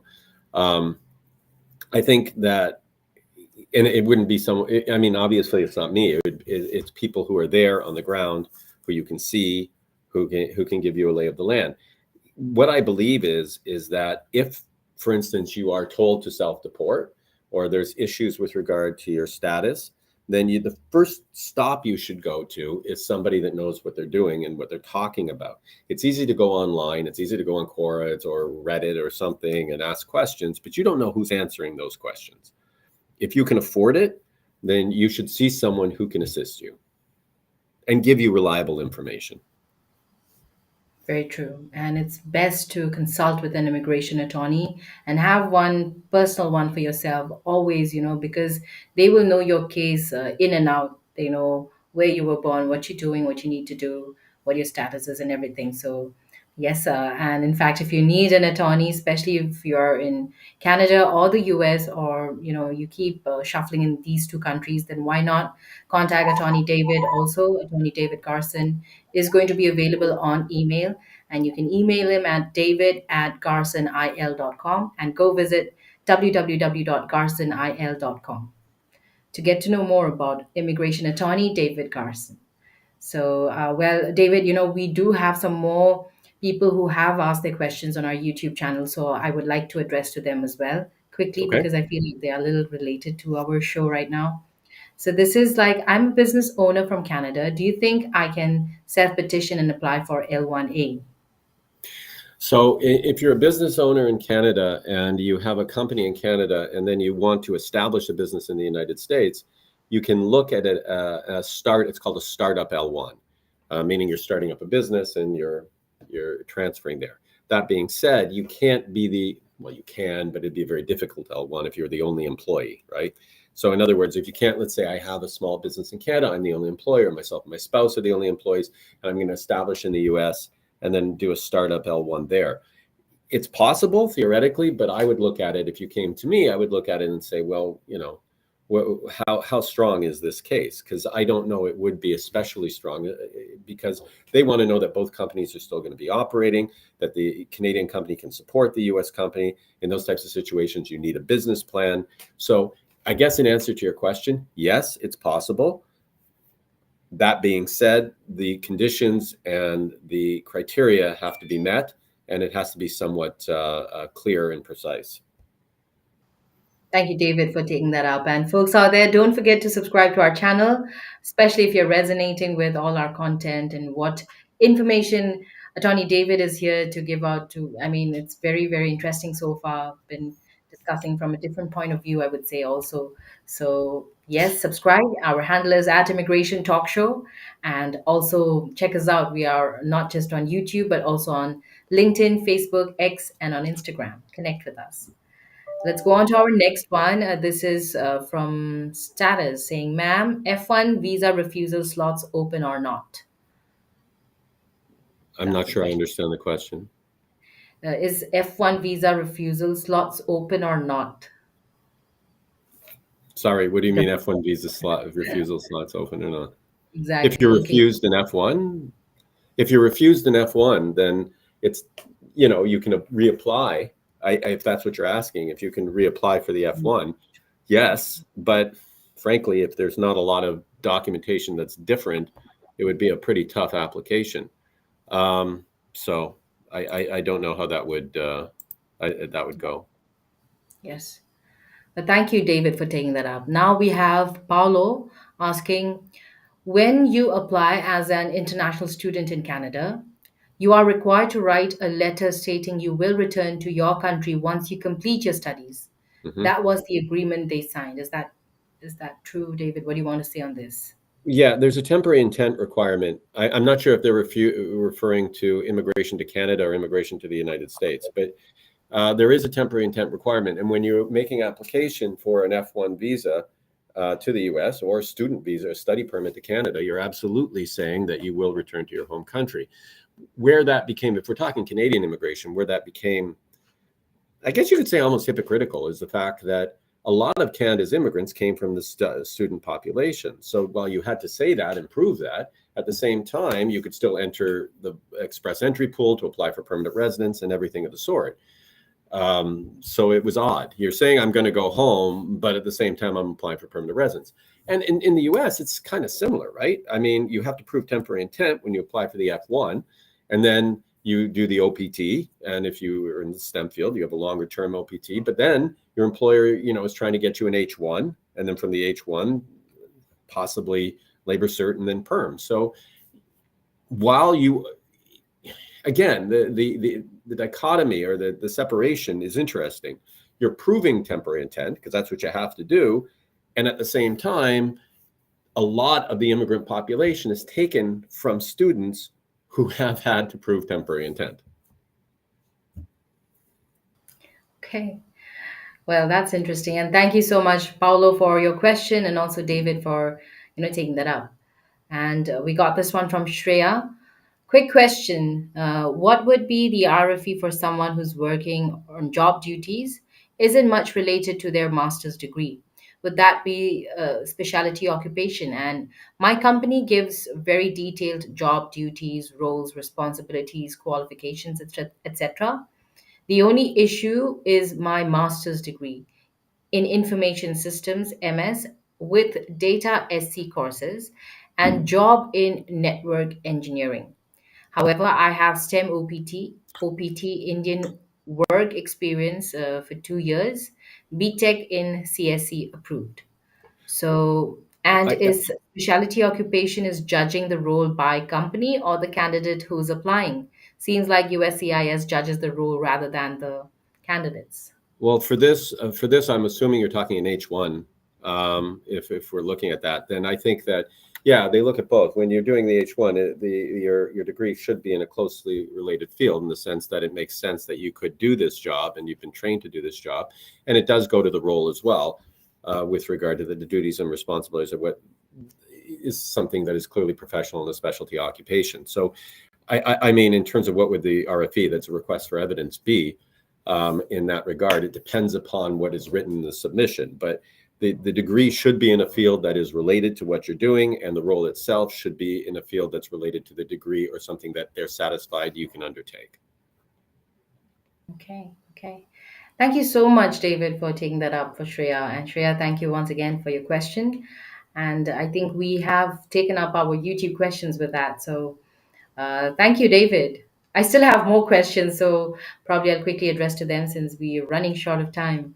So if you can tell us, can issues with a student's CVIS record, Mhm. like it was just fixed or was recently terminated, is it going to affect their chances of getting back into the US? Oh, sure. I mean, yes. I mean, if your CVIS record is terminated, then you you need to get a new CVIS. If it's terminated by the school. There may be a reason for it being terminated by the schools, for whatever it is. But you should probably appeal that with the school, or see if you can get a new CVIS, meaning a new acceptance with another institution. And then if you can get that, then you may or may not have to apply for a new visa, depending upon the expiry of your current visa. But yes, if your CVIS has expired, then or has been terminated, you need a new CVIS, and you have to go back to the school to try to appeal that, or go to another school to try to get a new CVIS. Okay. Thank you, David. Thank you for taking that up as well. And folks out there, I hope you're resonating. Do not forget to subscribe to our channel. It's at Immigration Talk Show. So, David, maybe I think what we could help out folks out there watching us, especially if they're students, what steps should students take before flying back into the US, to really make sure that they do not run into legal trouble at the border? I mean, to wrap up, I think that we have to go back to where we started with, and that is we self-assess. We determine what we've done, what could be our issues, where the problems could be. From that self-assessment, we then try to address what we think our weaknesses in when we're coming back. The best advice is not to do anything that would get you in trouble. It sounds trite and obvious and maybe a bit ridiculous, but understand, the climate, what's going on, what is expected of you and what your responsibilities are. It's just that, okay? Unless you want to be a martyr, unless you want to be an advocate in a certain situation that may not get you very far, then perhaps you have to consider what is expected and what you need to do. It's harsh. It's a harsh statement, and I appreciate that. And I appreciate the fact that, we talk about individual rights, and we talk about our ability to speak freely, and our ability to be who we are. All good. But, there's an old saying, do you want to die on this hill? I mean, that's it's, you don't want to be a person that ends up making a point but having your visa canceled. So I guess the first thing is you self-assess. You do what you're supposed to do as best you can. Now, that isn't to say that you couldn't have issues even when you do what you're supposed to do, but I think the chances of you getting into trouble are a lot less. I think you have the documentation with you that you're supposed to have, including, as I said, a copy of the application that you applied for with your F1, so that you have it on you in case there are questions. And in the end, I mean, you try to keep your wits about you, answer questions truthfully, transparently, and address the questions that the officer asks. So it's their job to ask you questions, and they're good at it. Let them ask you the questions. Answer those questions. Don't answer questions that aren't asked when you're at the port.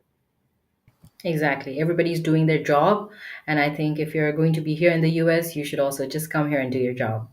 So thank you so much, David, for this really amazing and informative session, for so patiently taking up each of our questions, answering to them, and it was really lovely having you back here with us. I mean, this was our first show this year, so it was wonderful having you once again.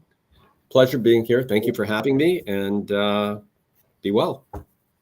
You too, David. Thank you once You again. too. Folks out there, you can contact attorney David Garson, and that you can do by emailing him. His email address is david@garsonil.com, and you can also go visit www.garsonil.com to get to know more about attorney David Garson and the law offices of Garson. So thank you so much, David, once again. It was lovely having you. Such an honor and a pleasure.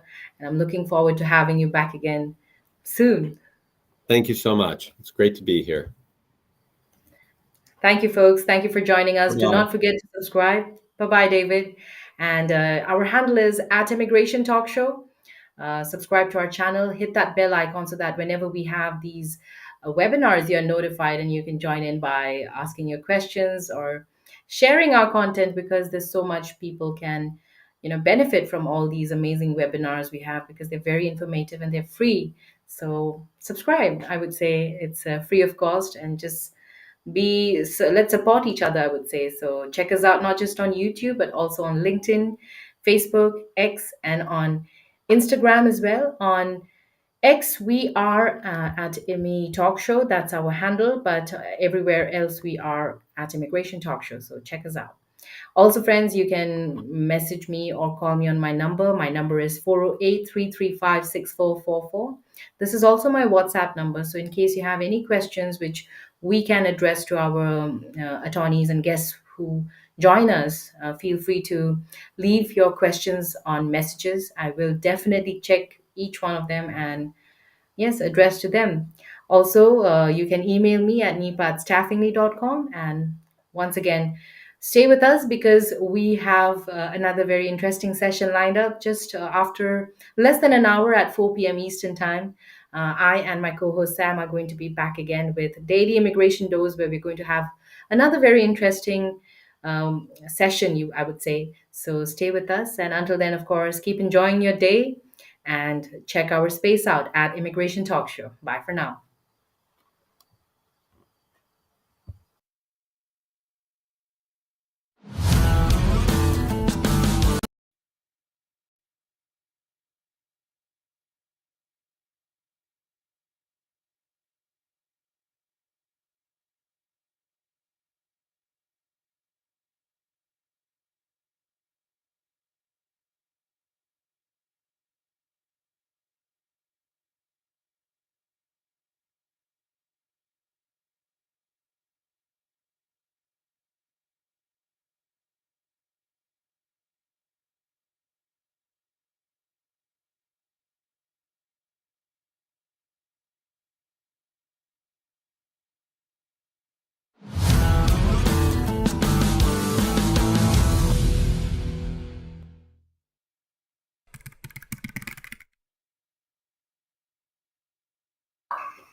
Hello, everyone, and welcome back to Immigration Talk Show. I'm Napasa, and I'm going to be your host for today's session that's lined up.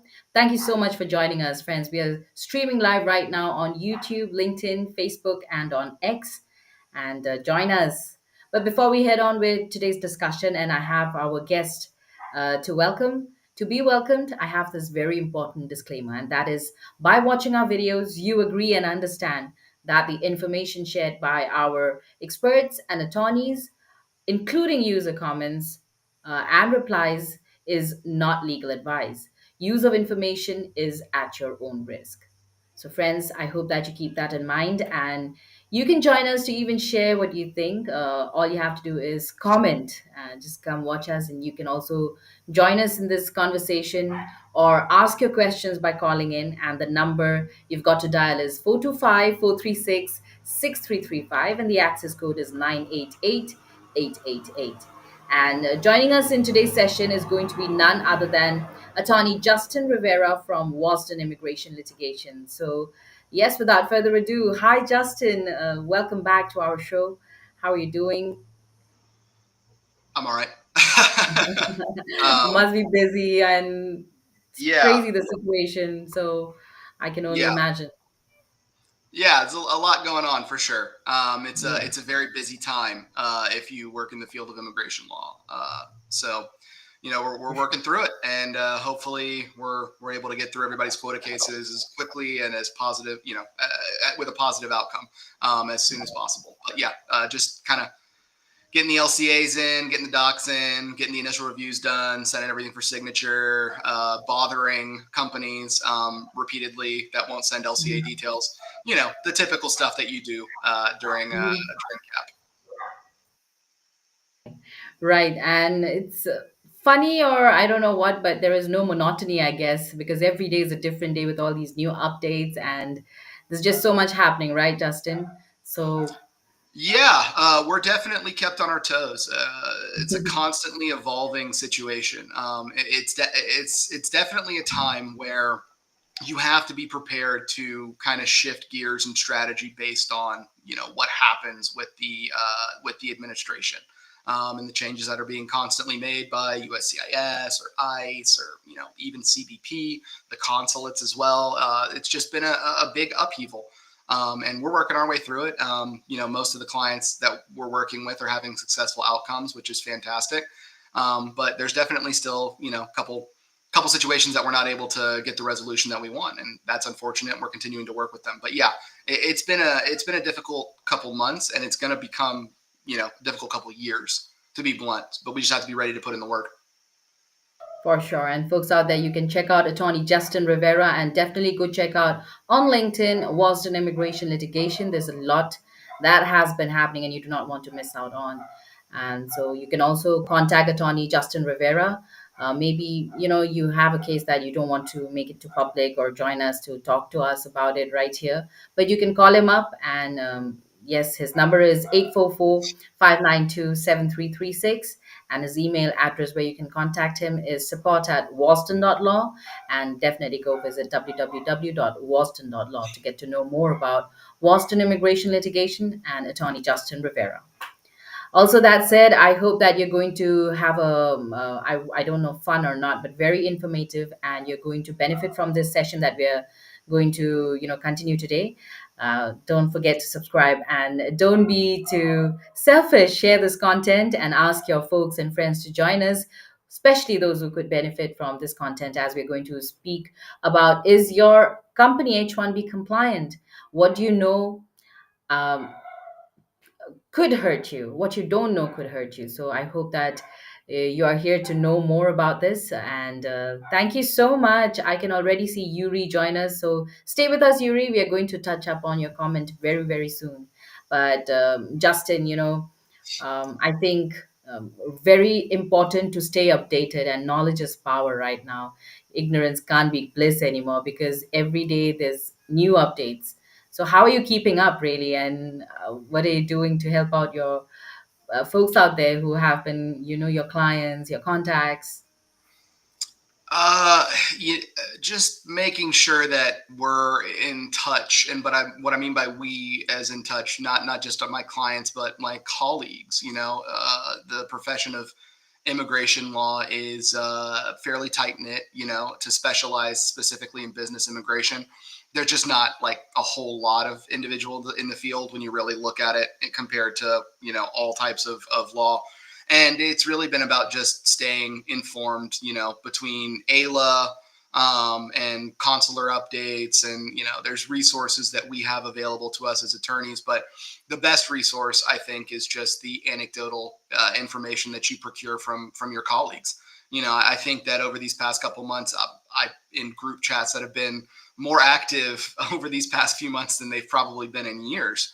And it's been very interesting to kind of work through everything together, but also to kind of get heads up on things, trends that are being seen in adjudications, RFEs, port of entry issues, like all that kind of stuff, and being able to pass that information on to our clients, proactively rather than reactively, waiting for that RFE with that new kind of issue to it and then bringing it up, instead of addressing it at the outset when you're filing the H-1B, because you're cognizant of that information.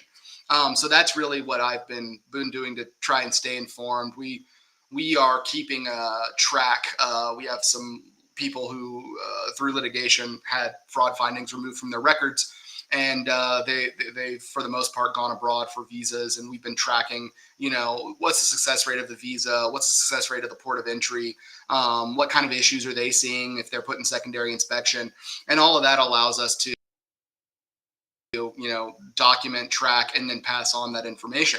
And that's what I think is going to be really important over this year and the next couple of years, is just making sure that everyone is aware and on the same page about, like, sort of not only the do's and don'ts, but the wheres, in terms of where it's a good idea to travel, from outside the U.S. into the U.S. Where are the consulates that are more problematic, and then, what kind of H-1Bs are you seeing the biggest issues with? So I think all of that stuff's been relevant, and we're kind of done with that first quarter. We've gone through and we're starting to actually have data. We're actually starting to be able to look and see what are the denial rates, what are the trends, what are the RFEs, what are the site visit issues. So all of that stuff is relevant, and hopefully we can pass on some of that information today. Absolutely. And when you talk about travel ban, I even heard that, your past travel history, I mean, when you did not even know that, I mean, your visit to those countries are going to be troublesome now. I mean, today, it's crazy, right? Yeah, I mean, it's just finding new ways to complicate an already complicated process. But we have to react to it as best Sure. we can. Sure, Justin, I'm excited. And I'll just say a quick hello to Hi Rag. Thank you so much for joining us. He says, hello, Nipa and Justin. So, Rag is our frequent viewer. Very happy to have you once again, Rag. Looking forward for your questions. So, Justin, let's start off. And I want you to tell us, what are some of the most common mistakes that employers make when filing H-1B petitions, and how can they avoid them? Yeah, that's a good question. I think generally speaking, you need to be aware of the fact that when you are filing an H-1B or any type of benefit to USCIS, the officer that's going to be adjudicating your case is going to have a checklist, essentially. And that checklist is going to have some points that, we need X, Y, Z in order to garner an approval. And if any of that information is missing, then it's grounds for a request for evidence. So I think generally speaking, obviously your forms need to be correct, but I think the biggest issue at the outset of any filing is the LCA itself. The LCA is such an important document because it really does kind of dictate the probability of success in relation to the petition. So what I mean by that is, what is your SOC code? The code that's going to be used for the position. Does it properly correlate to the position and the position's job duties? The area that the individual is going to be working, does the LCA cover all work locations? Are there additional work locations that may need to be added? Or are we thinking, well, it's the same metropolitan statistical area, so we don't have to have that information? I think in the present climate, you really do want to be as upfront as possible with providing that information.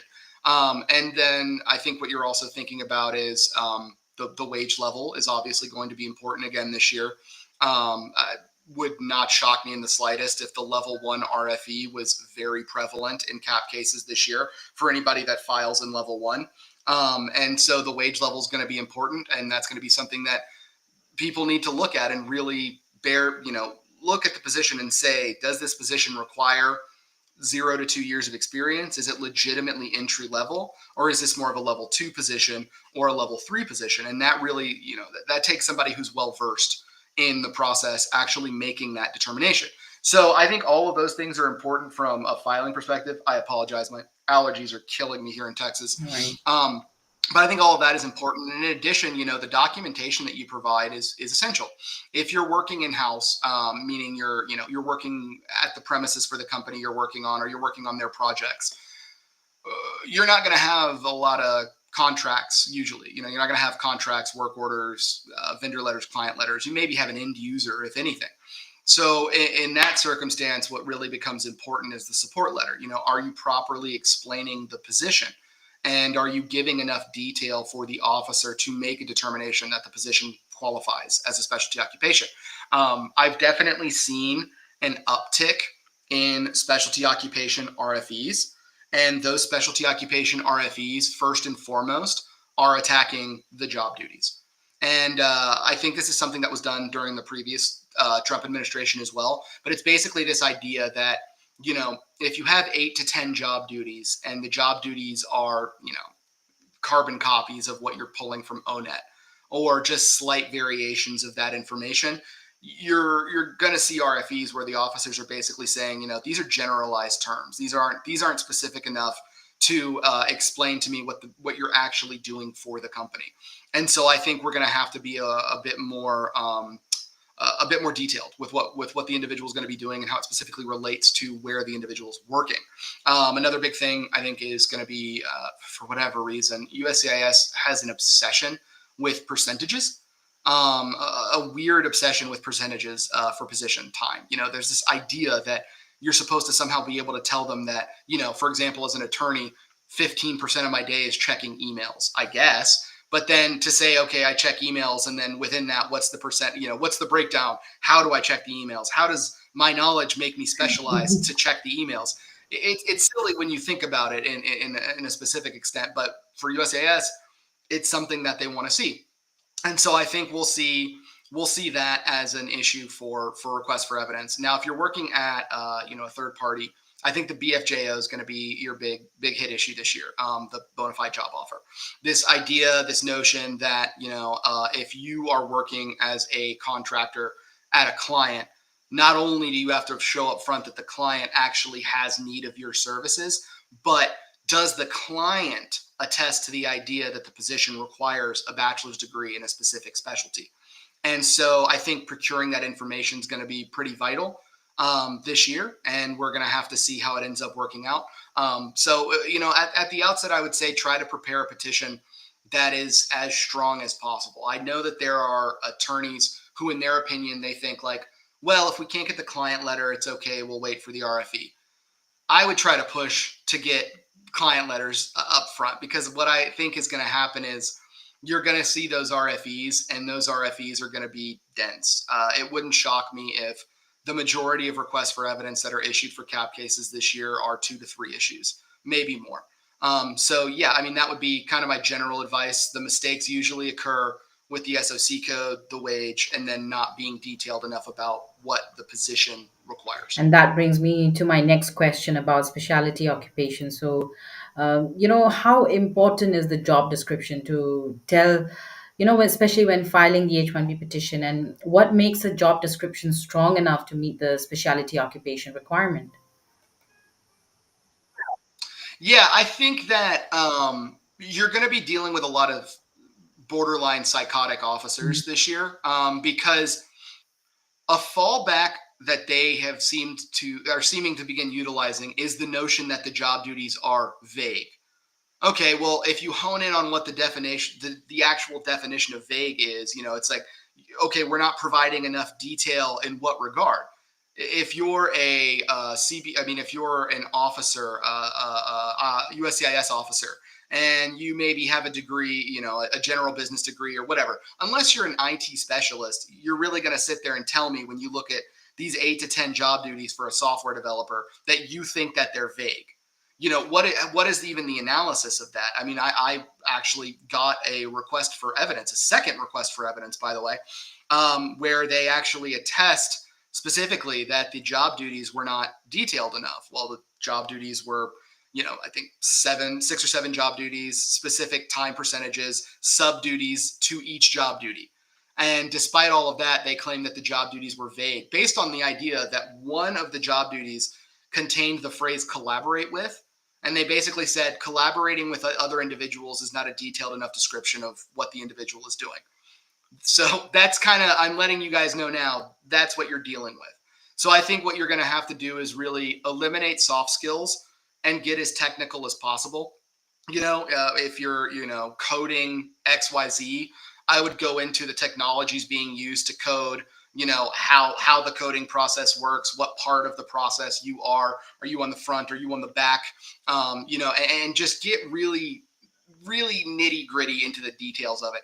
I would argue make the position so convoluted and complex that the officers just looking at it like, well, this looks like a lot of technical information, so it's probably more likely than not to be a specialty occupation.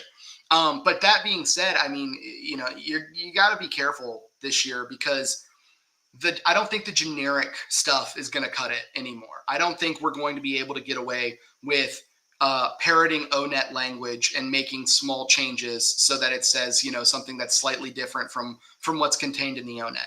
I think USCIS isn't gonna let those fly anymore. I think you really do have to start looking at the detailed need, the need of extreme detail in the H-1B, while not necessarily being parallel to what an L-1 is, somewhat closer, at least in relation to the job duties. Got it. So, friends out there, especially filing the H-1B petition, I think you really need to make sure that, or at least think that the person reading the petition may not have so much idea. So, make it a point that you explain it enough, especially if they are very technical. I think it's best to, yes, explain it all so that you are not questioned back, right, Justin? Yeah, and I mean, they're not to be mean, but like the educational requirements to be a USCIS officer are not what they are to be work in a specialty occupation. Okay, there's a clear level there of disconnect, and not necessarily in intellect, but at least in fundamental education. So you are having to explain your position to somebody who likely has little to no understanding of what it is you do. So there is a need to be clear and concise and explain in detailed terms what it is that you do and how you accomplish your tasks. There's also the need for the nexus, showing the nexus between the activities being performed and the need for a degree that's in a specific specialty. And so all of that is going to be rather complex. And for the most part, I would say your employer should be utilizing the services of an attorney. I think if you're filing on your own this year, you're good luck. I wish the best for you, but genuinely good luck. Yes, yes. And I think it's always best to consult with an attorney because, especially that times have changed, times are changing every day.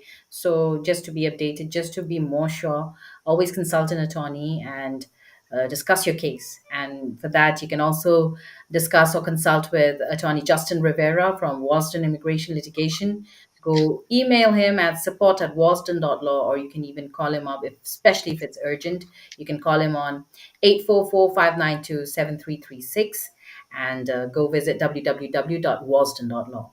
Also, friends, don't forget to subscribe to our channel. I hope that you are enjoying this content, resonating with it, and are learning the details and you're taking notes. So, thank you so much for already joining us on the show. But do not forget to hit that subscribe button and also the bell icon so that whenever we have discussions like these, you are notified and you can join us. That said, I think we should take up a couple of questions from the audience who are waiting. Rag, Jay Bhatt, and also Shushant. So let's start off with our first comment, Yuri. How can we ensure that our H-1B sponsorship process, including job postings, wage determinations, and labor condition applications, meets all relevant regulatory requirements? If you can be brief. Well, I mean, I think it really depends on it. Are you asking about this as the employer or as the employee? As the employee, you don't have much that's within your realm. I mean, the petitioner is the one that's fundamentally responsible for ensuring that the sponsorship process happens in accordance with law. I think for you as the employee, it needs to be very clearly explained that you are not supposed to be paying for any fees related to the H-1B. So you're not supposed to pay the filing fees. You're not supposed to pay the attorney fees. None of that is permissible, and all of it can be viewed as a violation. So right off the bat, if you have an employer that's coming to you saying, "Hey, you need to, hand over $4,000 because we're going to file your H-1B," that's problematic right out of the bat because that's not something that's permissible. In regards to posting, really, the posting is the labor condition application. I mean, there's no there's no determination like prevailing, like you're not going through a perm process, so you're not having to deal with did the company post jobs or anything like that. Wage determination is obviously important. As an employer, you're allowed to use the FLDC, the wage levels that are publicly available, but there are also private wage surveys that you can get that are compliant with regulations, and so that's again on your employer to make sure that they know what they're doing. And for you, I think really like the big thing is like the LCA posting, make sure that if part of the posting requirement is where you're working, and you're there, make sure it's properly posted, but outside of that, it's on the employer. You're limited in what you're able to do to really help the process along, outside of turning over your documents, anything that's necessary for the adjudication of your case. Your education documents, all of your immigration documents, your visas, your passports, all of that stuff should be turned over. A big place where the employee can be helpful to the process is by disclosing issues related to maintenance of status that may not be readily available. So what I mean by that is this: if you have a situation where you've gotten a ticket or you've gotten arrested and there was an issue in relation to that, like you have a pending court case, or you pled no contest or something like that, your attorney, if they don't have that information at the outset, is not going to be able to give you the best information. We run on data. We have to have that information. For example, turning it away from criminal issues. Did you work for any period of time without authorization? Did you fail to timely report a change in employer, an OPT or a STEM OPT employer? That kind of information can be important to have, because then it maybe changes the calculus of, do we consular process this person and try to sidestep a status violation issue? Or do we believe that we have enough documents and information that if the incident comes up in an RFE, we're able to competently respond? So I think that's the best way that the employee can help, is by just being upfront about any issues in relation to a status violation. Okay. Very important. Thank you so much, Justin, for taking that up for Yuri. And Yuri, thank you for your comment. Let's take up this next one, please, by Rag. Please tell us the latest trends and guidelines of CAP exempt H-1B at both the petition and consular stages. Yeah, sure. I mean, when it comes to H-1Bs being processed in the U.S., I think the big thing that we're looking at right now is people that haven't traveled. USCIS is really digging into your record to see if you have any prior status violation incidents that could make you inadmissible. And so, like, for example, there were a litany of people who had worked at some of these quote unquote, like, fraud OPT employers, the Integras, the Apex ITs, the Blackstones, those individuals who maybe had worked at these employers years ago, but they've never traveled. They've never gone abroad. They've never went and gotten a visa. They've been on the U.S. on an H-1B for 3 or 4 years. Those individuals we're seeing, when they go to file an extension, are getting an RFE, an admissibility RFE. That's basically arguing, we are alleging that by virtue of your employment with this company, you committed fraud or misrepresentation, which means you're inadmissible to the United States. So that's something that we're seeing for people that are in the U.S. filing extensions. Change of status, the date is not there yet, because most people, the CAP, the timeline to file for the CAP is just now opening. I don't think we've seen a whole lot of people file, so we haven't seen a whole lot of data come in on what the issues are. My assumption is that you're going to see a lot of RFEs on maintenance of F1 status.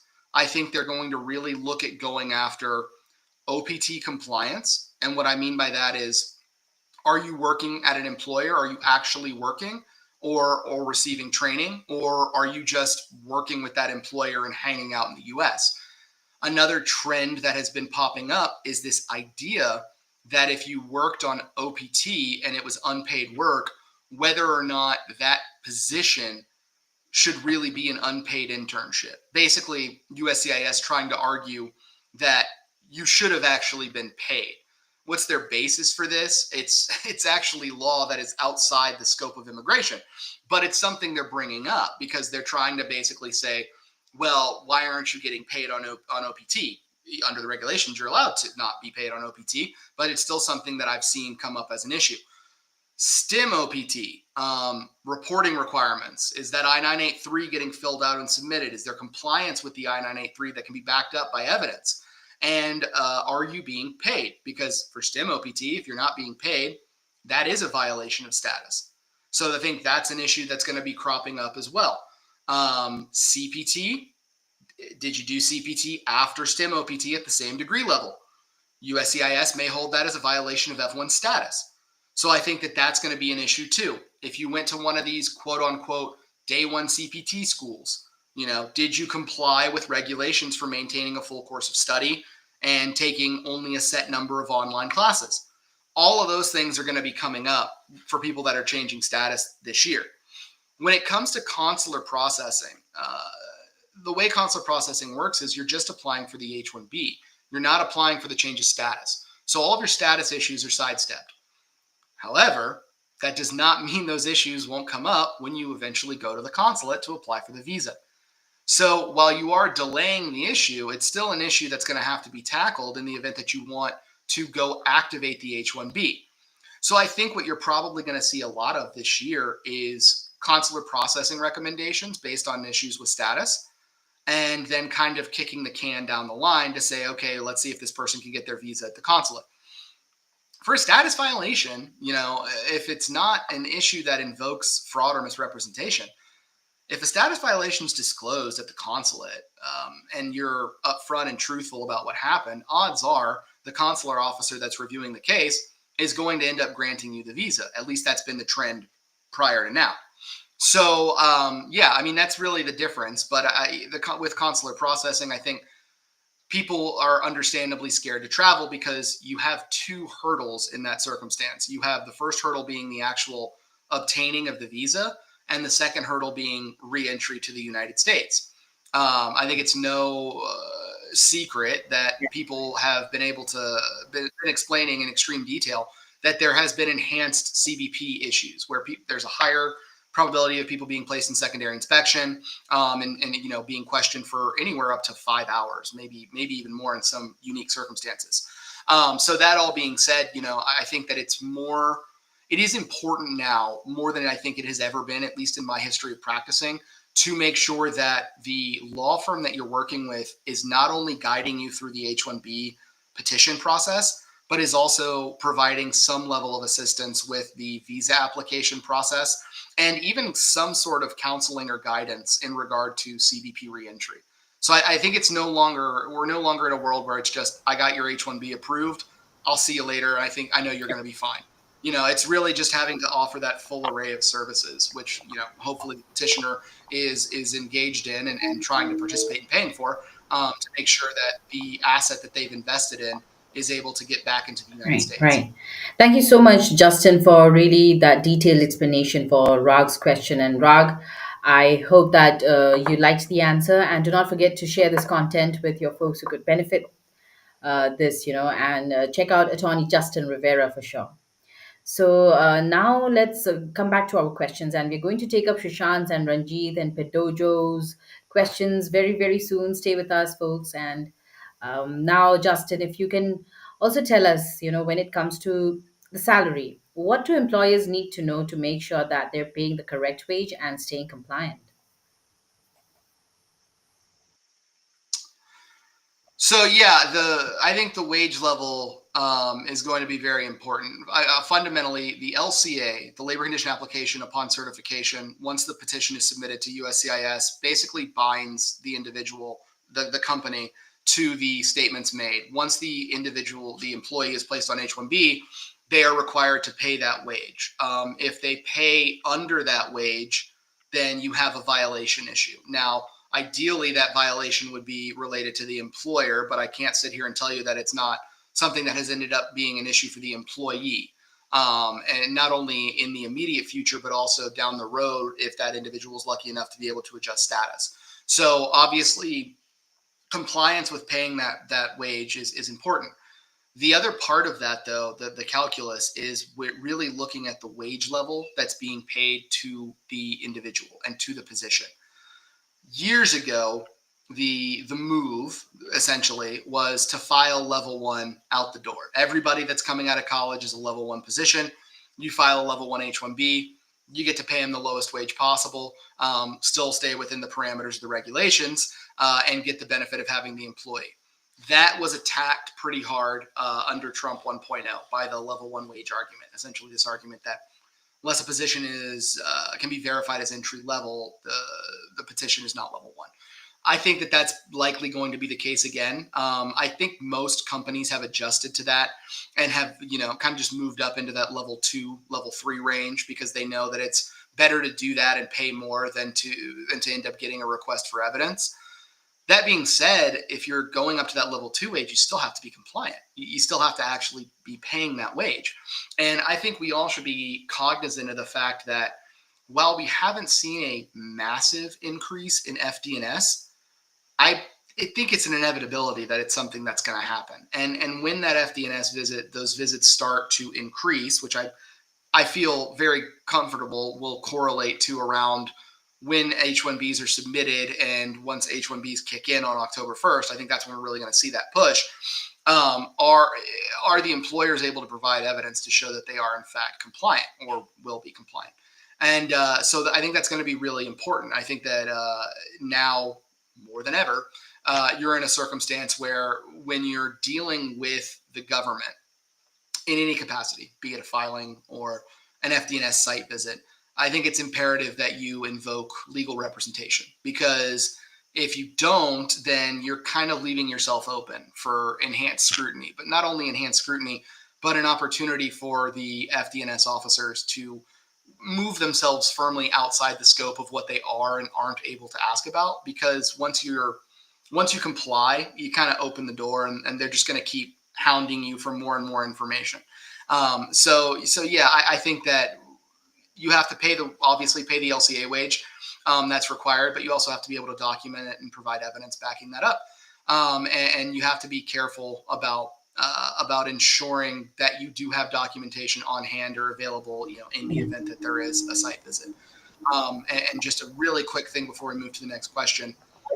Site visits are occurring at people's homes. If your work site on the LCA is your home address, like it is for a lot of people, you need to be prepared for a site visit, because it is very possible that it's going to happen. The truth of the matter is FD&S officers seem to enjoy the idea of gaining access to an individual's home and intimidating them. I've even heard anecdotally that there have been joint visits carried out by FD&S in tandem with a DOL officer. And essentially what that does is it cuts off the argument that, I don't have to show you pay documents because that's a DOL issue. That's not a USCIS issue. So I think that it would be very intimidating for anyone if you were to someone knocks on your door and you open it, and there's 2 officers from the government, federal government, standing there saying, "Hey, we need to ask you questions about your compliance with immigration." I think it's much easier to answer those questions by saying, "Look, I'm rep by an attorney. Here's a copy of my G28. Any conversation that we're going to have needs to go through him. So talk to him or her, and we can schedule a call, or we can hop on it through email." But that way you have something that there's a record. They're actually going to have to keep track of what the statements are that are being made, and justify any subsequent issues with an investigation that leads to like a notice of intent to revoke or deny or anything like that. Right. Well, thank you so much, Justin. It's been super informative so far, and I hope that folks out there are enjoying this content, because there's so much that you're getting updated with. And for that, friends, also do not forget to subscribe and share our content with your friends or family or colleagues out there who could benefit. So, yes, subscribe to our channel. Our handle is at Immigration Talk Show. And also check us out, not just on YouTube, but we are also on LinkedIn, Facebook, X, and on Instagram. So, connect with us and stay in touch with us. So, we are going to take up some of your comments very soon. But Rag says, thanks, Justin, for taking his question. Yeah, no So, problem. yeah, thank you. So, Justin, also, if you could, walk us through some best practices for filing the LCA, the labor condition application, and the most frequent errors that lead to trouble. Yeah, I think some of the issues that people come across, I think the biggest issue is the SOC code, because it really is kind of the governance of the whole petition in relation to specialty occupation. Are you filing in the SOC code that appropriately sits with the job duties that are being performed, or are you kind of forum shopping a bit and looking for an SOC code that has better data to support that it's a specialty occupation? I think that, really honing in on the job duties and the what someone is doing is more important than the actual title of the position. And so I think it's very easy for employers, especially in the IT field, to kind of just default to like, oh, software developers got good language. Let's make them a software developer. Well, let's take a step back. Are they really a software developer? Or do they actually fall into another category like an IT project manager or something like that? So that's really important, is really understanding, are we in the right SOC code? And then I think once you get past the SOC code portion of the issue, then you have to look to the wage level itself. Like we've talked about a couple of times. Are you paying level 1? Are you really level 1? Are you really level 2? Is this person a supervisor or manager? Are they a level 3? Or are they really a level 4? If you're hiring somebody that's coming over to your company that was a PhD candidate, that has 3 or 4 years of active work experience in the real world, and you're hiring them to come over and work with your company in a role where they're going to make legitimate high-level decisions and not have high levels of oversight or supervision, are we really sure that that's a level 2 position? I'm not sure. And I think that analysis needs to come in from the company and from their legal representation. And I think those are the biggest things. Those are the big issues that you need to look at. And the truth of the matter is, it's very hard to get an LCA rejected. I mean, an LCA is basically only rejected if you blatantly list, a wrong amount to pay someone, or you blatantly list a wrong area of intended employment when there's an address. Outside of those things, LCAs are usually getting approved. Where the LCA becomes an issue is when you have the petition submitted to USCIS and they see an RFE trigger in it. So like I said, you really have to just hone in on what is your SOC code, what is your wage level, and then lastly, what are your areas of intended employment? Are you having this person work in your office? Are you having them work at their home? Are you having them work at a client location? Will they be at all three? What's the frequency of how often they'll be at all three? And then are any of those addresses in the same area of intended employment?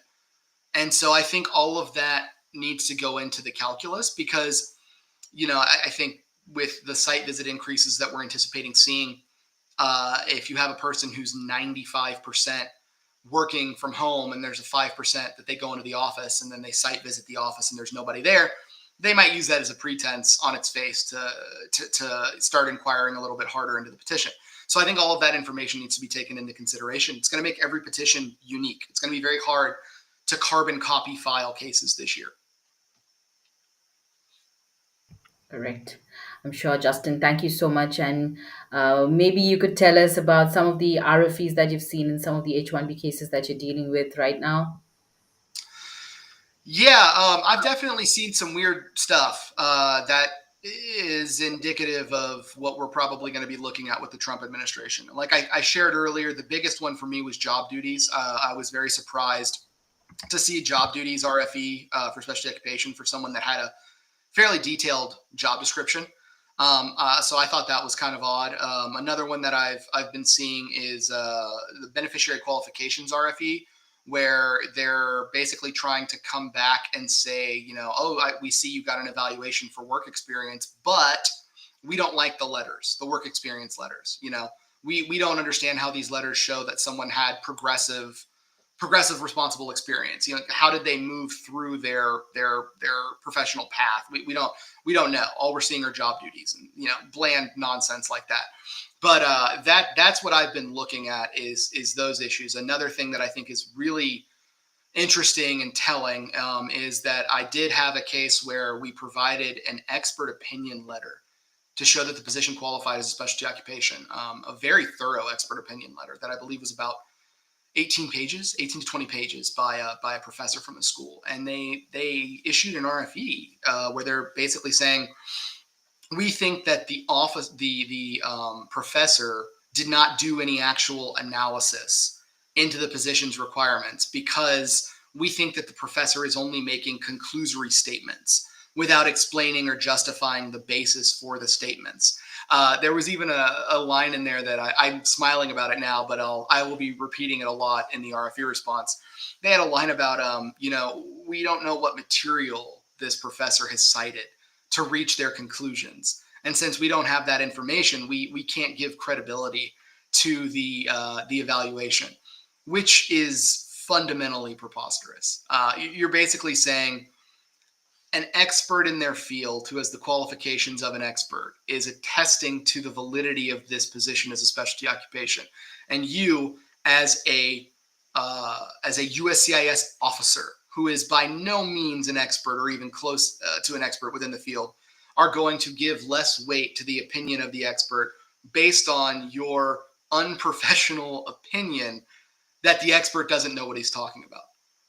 And it's it's silly, but I think it's going to be kind of emblematic of what the RFE trends are going to look like for this year. I think you're probably going to see a lot of that kind of pushback language where they try to mess with the evidence presented to the expert or the expert's like statements to try to say that the expert opinion letter is not valid, which is very silly. But it will be a problem. I think that's going to be a definite issue. One of the other things that I saw, just real quick before we move on, is they've definitely gone back to the most doesn't mean all language. And if you don't know what that means, let me kind of explain that to you. So one of the things that USCIS really relies on when they look at determining whether a position is a specialty occupation is the ONET. ONET has language in it. Basically, it says, this position is job zone 3, job zone 4, job zone 5. But most of the time, that language is going to say, most of these positions require a degree, a bachelor's degree, but some do not. Well, I think any logical person would interpret that to mean if the majority of of individuals within this position need a degree in order to do their job, then the SOC code is more likely than not a specialty occupation. Well, I've definitely seen this language, which came up under under the first Trump administration, where basically they're saying, well, most doesn't mean everyone, or most doesn't mean standard. And so as a result, this does not show that the position requires a specialty occupation. So just be ready for that to come back to. And it's going to be a situation where as attorneys, we're going to have to be creative with how we respond, and really kind of bear down on the regulation, really force the service centers to understand you have to comply with the regulations for the position. You cannot go outside that scope merely because you don't want to approve the case. And I think we'll see a lot of that. And I think we'll unfortunately see a little bit of litigation end up happening as well. Yes, for sure. And Justin, do you think that so far, like, have you received more RFEs this time than previous years? Yeah, I think it's hard to say because we haven't gone through quota yet. I haven't filed a quota petition yet. I'll be blunt with you. Everybody's still amassing their LCA information and making determinations on consular processing versus change of status. And so I can't say. In terms of my regular cases, I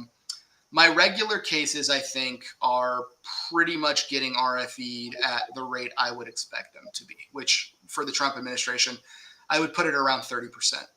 I think 30% is a fair number.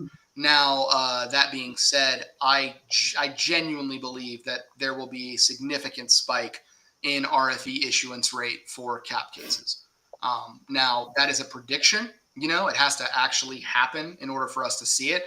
But I just can't think, under the last Trump administration, that first year of cap was where I think we saw the biggest spike in denial rate.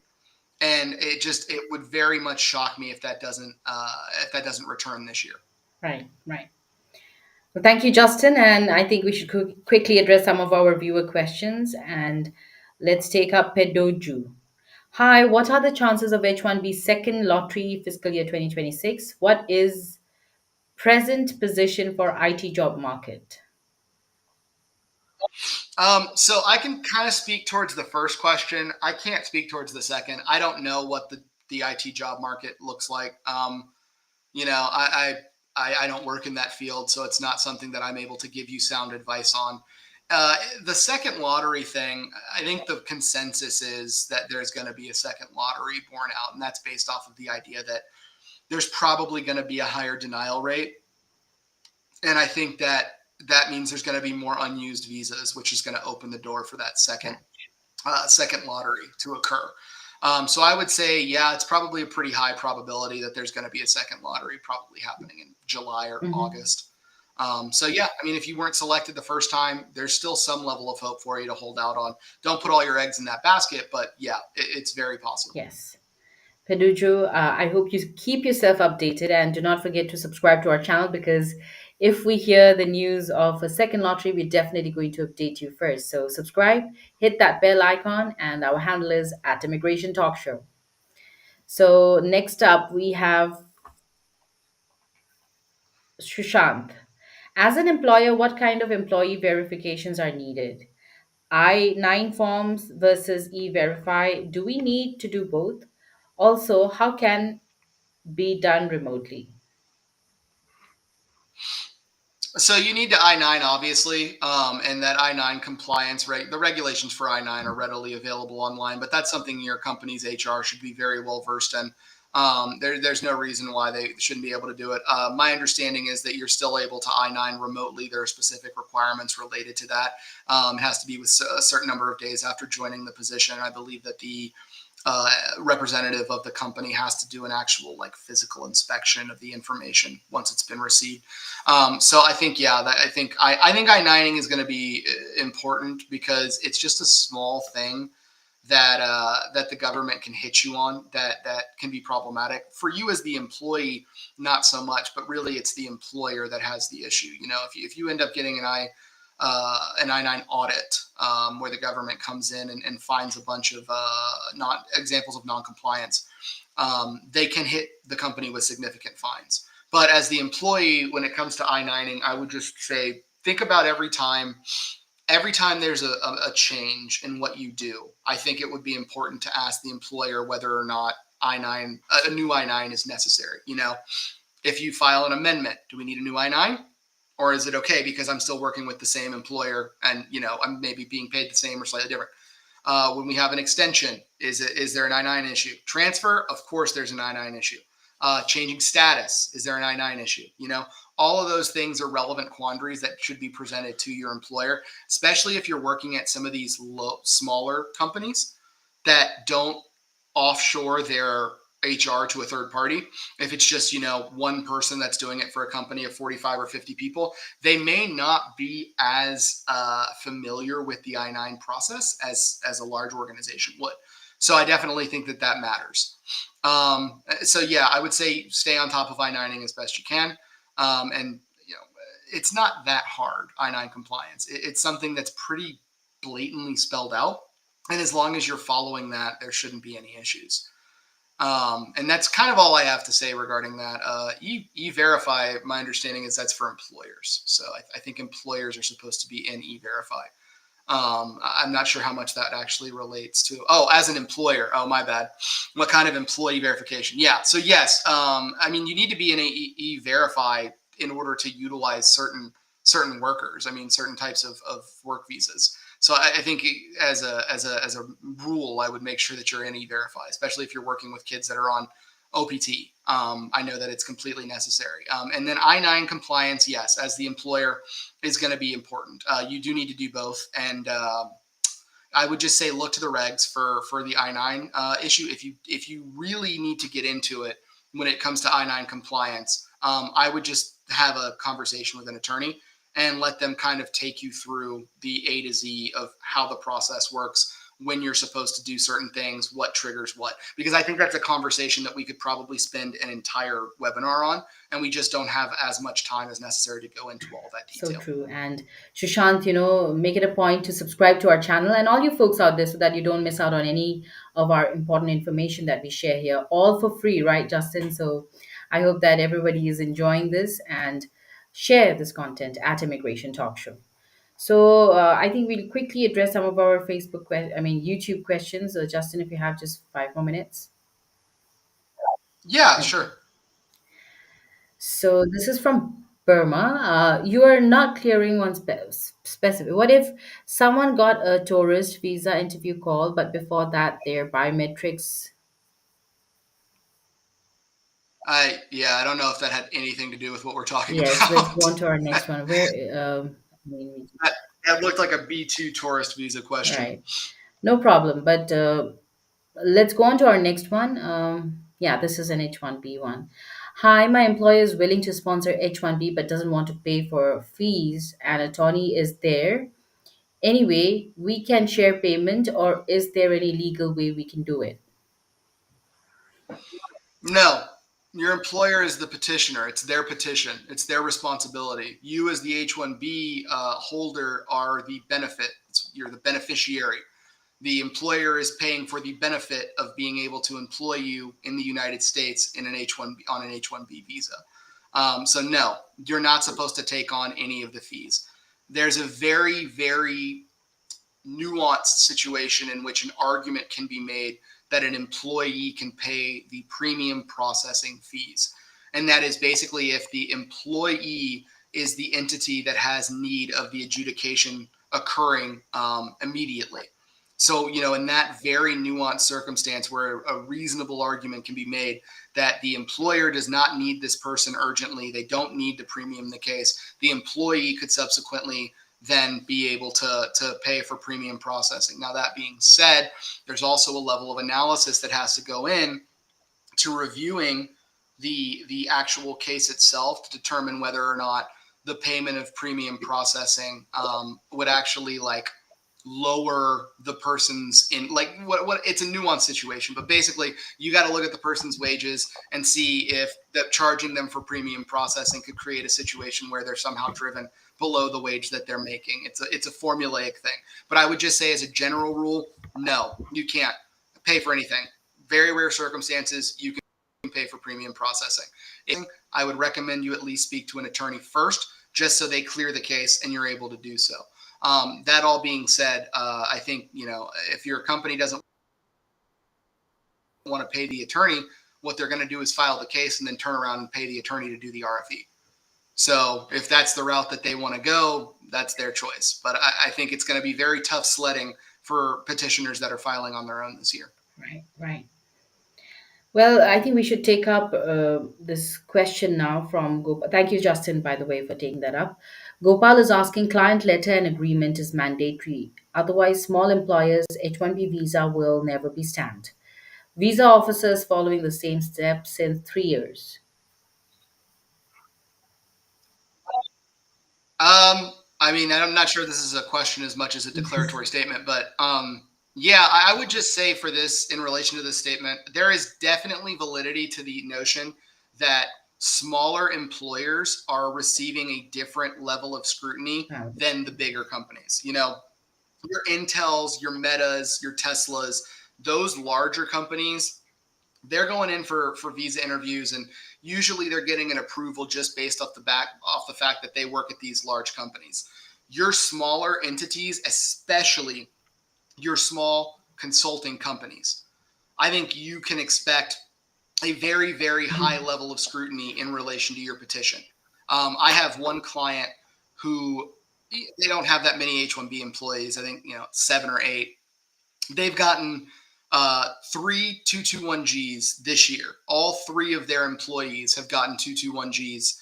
And in case if you don't know what a 221G is, that's administrative processing, where basically the consular officer determines that in order to continue processing your visa, they have to do additional level of additional level of scrutiny. What they're usually going to do is they're going to reach out to the employer and they're going to say, hey, are you expecting this person's services? Did you file this petition? When are you expecting them to work here? A litany of questions that you would say, these are pretty normal questions. But nestled within all of those questions is going to be the question if they're working for a third party or working at a client site. They're going to then say, I need a representative from that client site to tell me that this person is expected to work there. And that's where you get into a bit of a nuanced situation, because if it's a circumstance where you're a consulting company that provides an asset to a project, to a third party, the third party may not know who that individual is until they actually show up to do the work. If you have a contract with organizations to share resources, to share assets, then you're basically saying, yeah, I've contracted for asset X to go work over here. Does the end client necessarily know who asset is X is if asset X has never been there? Maybe not. And so that's when you kind of get into, does that lead to an FDNS investigation? Blah blah blah, all that kind of stuff. But yeah, I would say this, and I think if you're looking at chatter generally online with immigration, most people would be in agreement with this. It's not the best time to travel. It's really not the best time to go abroad and apply for a visa. If you have to go apply for a visa, you have to be very prepared. I would strongly recommend, if you're not going to do a mock interview with an attorney, then there are companies that employ former consular officers who offer that kind of service. And so I think maybe it would behoove you to try to work with one of those individuals just to prep you and really go through what kind of documents you're going to be providing and the statements that you're going to be making. Because at the end of the day, one misstatement, even if it's an accidental statement or a slip up, can trigger a 221G, and then you're looking at a delay of several months in getting your visa. And as an employee, the real problem is when you start to get into that period where your case has been pending for 4, 5, 6 months, is your employer going to even bother to keep moving forward? What is it to them? I mean, they may as well just go ahead and hire a new person that's in the United States so that they can get the asset in. And so those are the dangers that have to be addressed. So yeah, I think that question does highlight a very important factor, which is there has definitely been a system created where there is preference that is given to the bigger companies that is not given to the smaller organizations. And I think it has been leading to higher scrutiny over the past couple of years, but I think now what you're looking at is a significantly heightened level of scrutiny that was not there Yes, before so this true. January. And I think we all know that. We hear it in the news, you're facing it. And friends, you can also share what you're going through, any experience that you want to share with us. All you have to do is comment or call us on this number, 425-436-6335. And when they ask for the access code, it's 988-888. So I think we will address this last question from Ranjit. Uh, Yes, and Ranjit is asking, what are the implications of signing a non-compete or non-disclosure agreement? And what are my options if my employer breaches our employment contract? That is not an immigration question. Thank you, Ranjit, I for can't answer. participating. That's Yeah, That's just the truth. I'm sorry, Renji. The truth of the matter is non-competes, non-disclosure agreements. Those are typically governed by state law. So, first off, it's contingent on the state that you live in, and the law associated with it. Secondly, it applies to, especially for like non-competes. I think scopes on those need to be fairly narrow nowadays. I think bland, like sweeping non-competes where it's like you can't work for any other consulting company for X amount of time. I think that's harder to do now. That all being said, that is a question for an employment lawyer. And I know that that's right. a weird thing to say, but the nuance between employment law and business immigration is vast. If you had colon cancer, you'd probably want to go get treated by somebody that specializes in colon cancer. You're likely not going to want to go to somebody that specializes in, I don't know, blood cancer or something that's brain cancer, something that's different in any manner, because you really want a specialized expert that does X. Exactly. So yeah, I think that would be where you need to go with that line of questioning. From an immigration perspective, there's not an impact. I mean, it doesn't do anything to you. Thank The only thing I would say as a cautionary thing is, does the language in there contain what they like to call a clawback or a payback statement, where it's a specific statement that says if you leave our company, within 3 years of us applying for your H-1B, you have to pay us back for all of the H-1B fees. you. Hmm. Those are not legal. Those don't hold muster. So I think just within that prism, I can advise you, that's BS. If that language is in there, that's not going to hold up in court. But outside of that, yeah, I would go talk to an expert. Sure. Thank you so much, Justin, for taking up all of our questions so patiently. There was so much more we needed to discuss, but this topic itself is so vast and there's so much happening. So I think we would have to continue in our next episode or something like that. We will discuss that. But Shushant Reddy also says, thank you, Justin and Nipa, for taking my question. Thank you, Shushant, for your question. Also, Mhm. I mean, if you haven't as yet subscribed to our channel, subscribe now. And Justin, before we leave, if you could leave our folks out there watching us and listening to our show right now, if they could benefit, or what tips would you give out to them, especially if they are a student or an employer? Yeah, I would say if you're a student, there's a pretty big issue going on right now for students. And if you are a part of that issue, it would behoove you to check out our firm's website or reach out to our firm. You'll know what I'm talking about if you're an affected party. Um, for employers, get your information to your attorneys so that they can get your cases going and get them filed. I know there is this weird desire, or not, maybe not desire, but it's just an understanding that, yeah, I don't have to submit the case this month. I can just get it done before the 90-day window ends. Why? Why would you do that? Don't wait. If you already have everything lined up, you know where they're going to be working and what they're going to be doing. Get the information turned over and get the case filed so that you can go ahead and get your approval. Your employee can get peace of mind, and you don't have to think about anything for the next couple of years in relation to that individual. And so, yeah, that all being said, I recommend, like I've been saying, use an attorney to file. If you're not going to use an attorney to file, expect to pay an attorney a lot of money for a request for evidence. Thank you so much, Justin, for making that very clear and easy. I think sometimes you may think, why can't I do it? I'll do it myself. But I think it's best to consult with an attorney who will guide you in the best direction with all the important documents and important things that you shouldn't miss out on your petition. So thank you. Yeah. Yeah. Thank you so much, Justin, once again. It was great having you. I'm looking forward to having you back again very soon. Absolutely. Pleasure speaking with you. You guys have a great Friday and have You a good too. weekend. Happy weekend. Thank you, Justin, once again. Bye Bye. bye. So, friends, do go visit Wasden Immigration Litigation. Check them out on LinkedIn. And also, you can contact attorney Justin Rivera from Wasden Immigration Litigation. And his number is 844-592-7336. And his email address where you can consult with him is support@wasden.law. And when you do so, do mention that you got the contact from Immigration Talk Show. They'll be very happy to help. And yes, go visit www.wasden.law. And also, friends, I do hope that you resonated with this content, and you don't just keep it to yourself. Share it with folks who would benefit, especially your colleagues, your friends out there.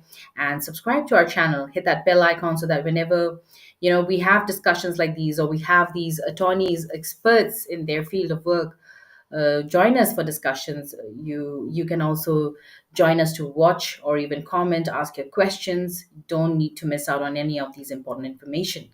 So yes, our handle is at Immigration Talk Show. Check us out not just on YouTube but also on LinkedIn, Facebook, X, and on Instagram.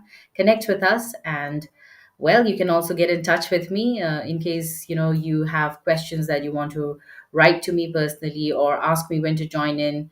Write to me or call me up on my number. It's 408-335-6444. And you can also email me. My email address is nipa@staffingly.com. So thank you once again, all you folks, for tuning in, and also stay tuned to Immigration Talk Show because there's more coming in this channel. And also, I will see you at 4 p.m. Eastern Time with my co-host Sam, because we're going to join you with Daily Immigration Dose, another very interesting discussion we're going to have today on a very important topic. So till then, yes, bye bye for now, and keep enjoying your Friday.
Hello, everyone. Welcome back to Immigration Talk Show. I'm your host, Napasa, and I'm going to be your host for this session, which is lined up for you for an hour. So stay with us. I'm going to have our guest for today. And also, at the same time, friends, thank you so much for joining us. Before we start off with today's webinar, I have this very important disclaimer. And that is by watching our videos, you agree and understand that the information provided by our experts and attorneys, including comments and replies from users, is not legal advice. Use of information is at your own risk. So, friends, keeping that in mind, once again, welcome you to Immigration Talk Show. And it's going to be a very interesting session today because we are going to discuss the visa bulletin for May 2025 and what's moving, what's stuck, and what it means for you. So I hope that you're excited to know. And yes, so welcome, friends. We are streaming live right now on YouTube and also on LinkedIn, Facebook, X, and you can also check us out. We are on Instagram. So follow us. Our handle is at Immigration Talk Show. And if you haven't as yet subscribed to our channel, now is the time. What are you waiting for? Subscribe to our channel, hit that bell icon, and also share this content with all folks out there who can benefit, especially your friends, your loved ones, your family. So, yes, thank you once again for joining us. So, it's going to be a very interesting session we have lined up for you. And to join us in this session is none other than Attorney Prashanthi Reddy from the Law Offices of Prashanthi Reddy. And please, without further ado, help me welcome her back to the show. Hi, Prashanthi. Hello, how are you, Nipasa? I'm doing good, Prashanthi. It's always really nice to have you back on our show. Same So here. to folks out there, yes, thank you. To folks out there who is seeing Attorney Prashanthi Reddy for the first time, let me tell you that she has, this experience for almost 3 decades now on immigration, and you should check her out. Go check her out at www.readyesq.com. And yes, I think if you want to consult with an attorney, especially with regard to your case, whether it's a business visa or a family based visa or a student visa, do reach out to her. And her number is 212 354 1010. Once again, I repeat 212 354 1010. And you can also email Prashanthi at readyesq.com. So, Prashanthi, it's been a busy week, I'm sure, and we've already reached mid of April. So, please tell us how's the scene out there, especially with regard to immigration. It's chaotic to say the least. Been extremely busy, but not in a good way. We've had a lot of CVS terminations, etc. So I'm talking to a lot of people every day. And of course, it's H1B season, so we're busy filing the H1s that we have. And yeah, so there are ups and downs, and the always in where immigration is concerned, that's what keeps it, I guess, interesting. But yeah, we're seeing those the downs right now, but hopefully things will settle down and we'll be back in business. Absolutely. And it's the mid of April. So here we have the, excuse me, visa bulletin for May 2025. It always comes out for the next month in the mid of the previous month. So was this expected, Prashanthi, before we had this come out? Did you expect it to be this way? Yes, I mean, we've seen that there is um, limited forward movement. There has been actually. Maybe last month was an exception, but otherwise we've seen limited forward movement. We've seen high demand, and we're continuing to see that, especially with EB2. We're seeing some forward movement with EB3. Always, it's EB3 is doing better than EB2 this year, and of course that's a seesaw as well, because then everybody starts filing in EB3, and then EB3 dates retrogress, so that happens a lot. Yeah, so it's always competition between EB2 and EB3 because people keep moving from one to the other, and some people have I-140s filed in both EB2 and EB3. And I'm of course talking about more so about Indian nationals, and of course Chinese nationals as well, because that's where the backlog is. But EB2 worldwide is also backlogged. So something to say for the backlogs. Family-based cases are also pretty much at a standstill, except for one category, and we'll look into that further as the show progresses. But yes, it's expected. Slow movement or no movement is expected this year. For sure, for sure. And we also hear about the EB5, the investor visa category, which is going to see a pause for quite some time now. So I think without further ado, Prashanti, why don't you go ahead and give us a sneak peek into the visa bulletin for May 2025? Sure. Do you want to pull the? Is it possible to get the visa bulletin up? There you go. So if you look into, let's first look into the final action dates for employment-based cases. Can you scroll to that?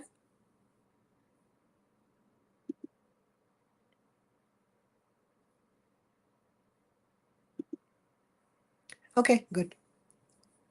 So if we look at the final action dates for employment-based cases, we'll see that I'm just comparing it to last month's visa bulletin just to get a comparison as to how the dates moved, if they moved or they didn't move. So for EB1, India continues to be at February 15, 2022. So there's pretty much no change from the last month. China is November 8, 2022. Again, no change from the previous month. And for EB1, all other countries, that remains current. I think all other countries is current for EB1 and EB3, but EB2 again is backlogged. So EB2, you see, it's backlogged all over, not just for India and China, but for other countries as well. So having said that, let's go into EB2. For employment-based category 2, these are people, jobs that require a bachelor's degree plus 5 years of experience or a master's degree. India is, again, no change. We're stuck at January 1, 2013.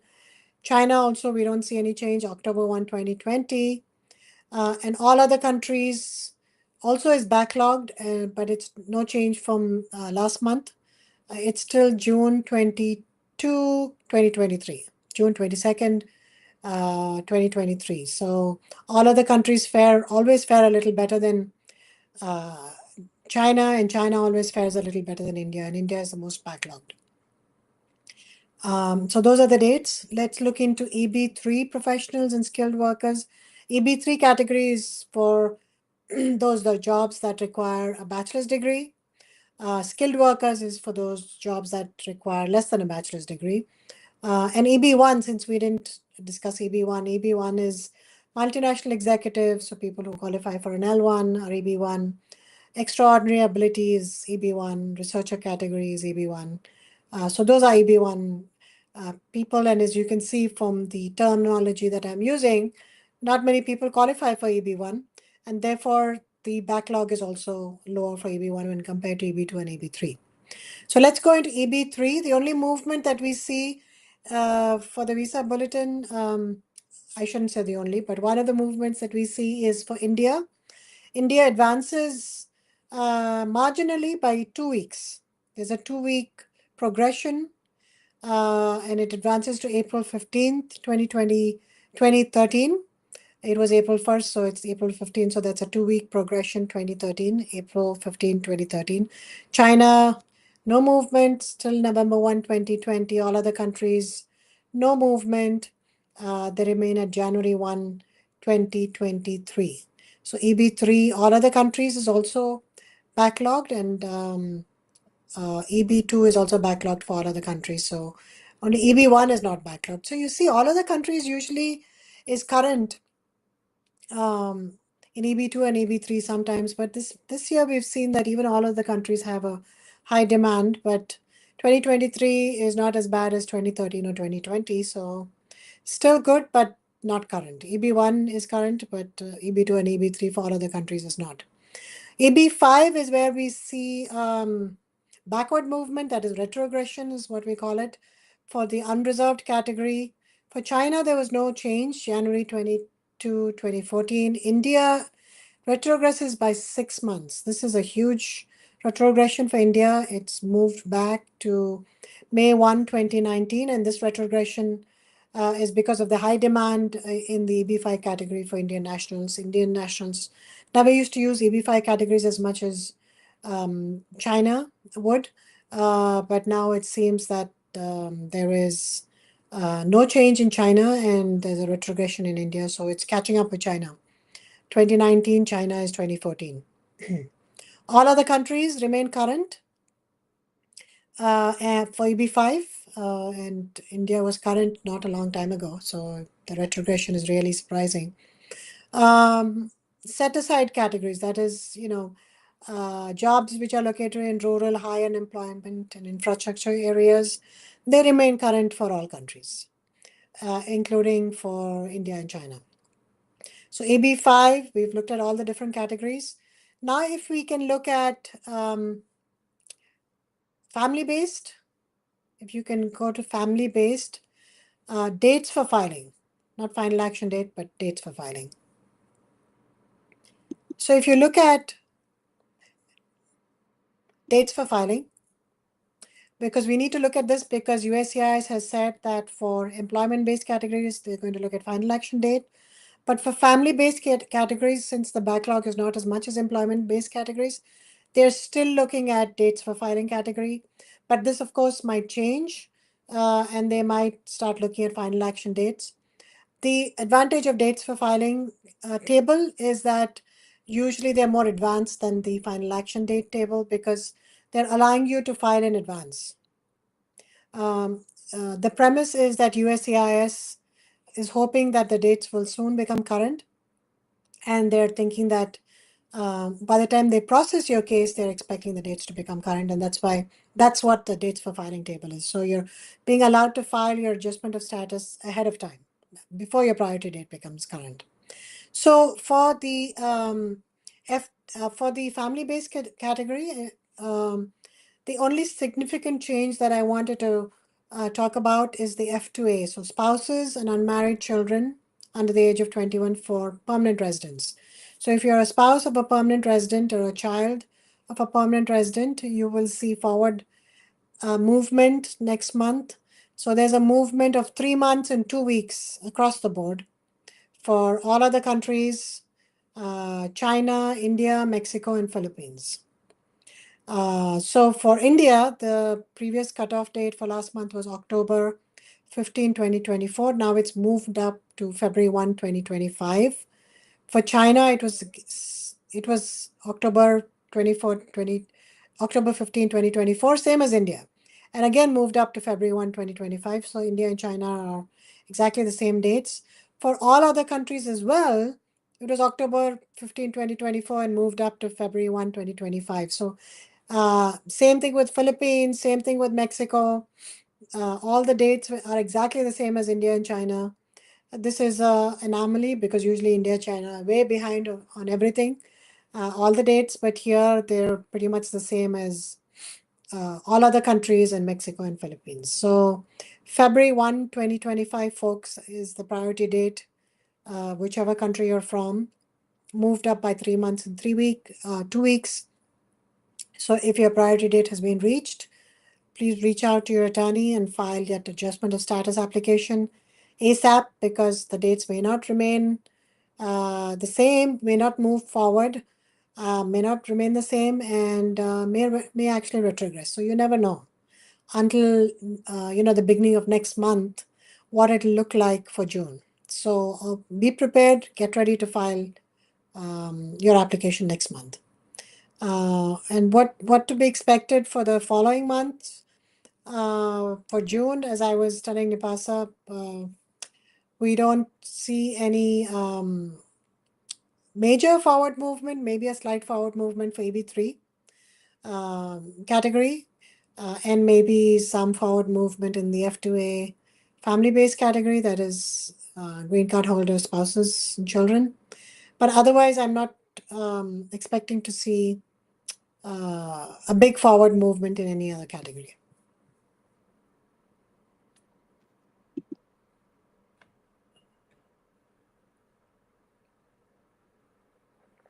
Nipasa? Can you hear me?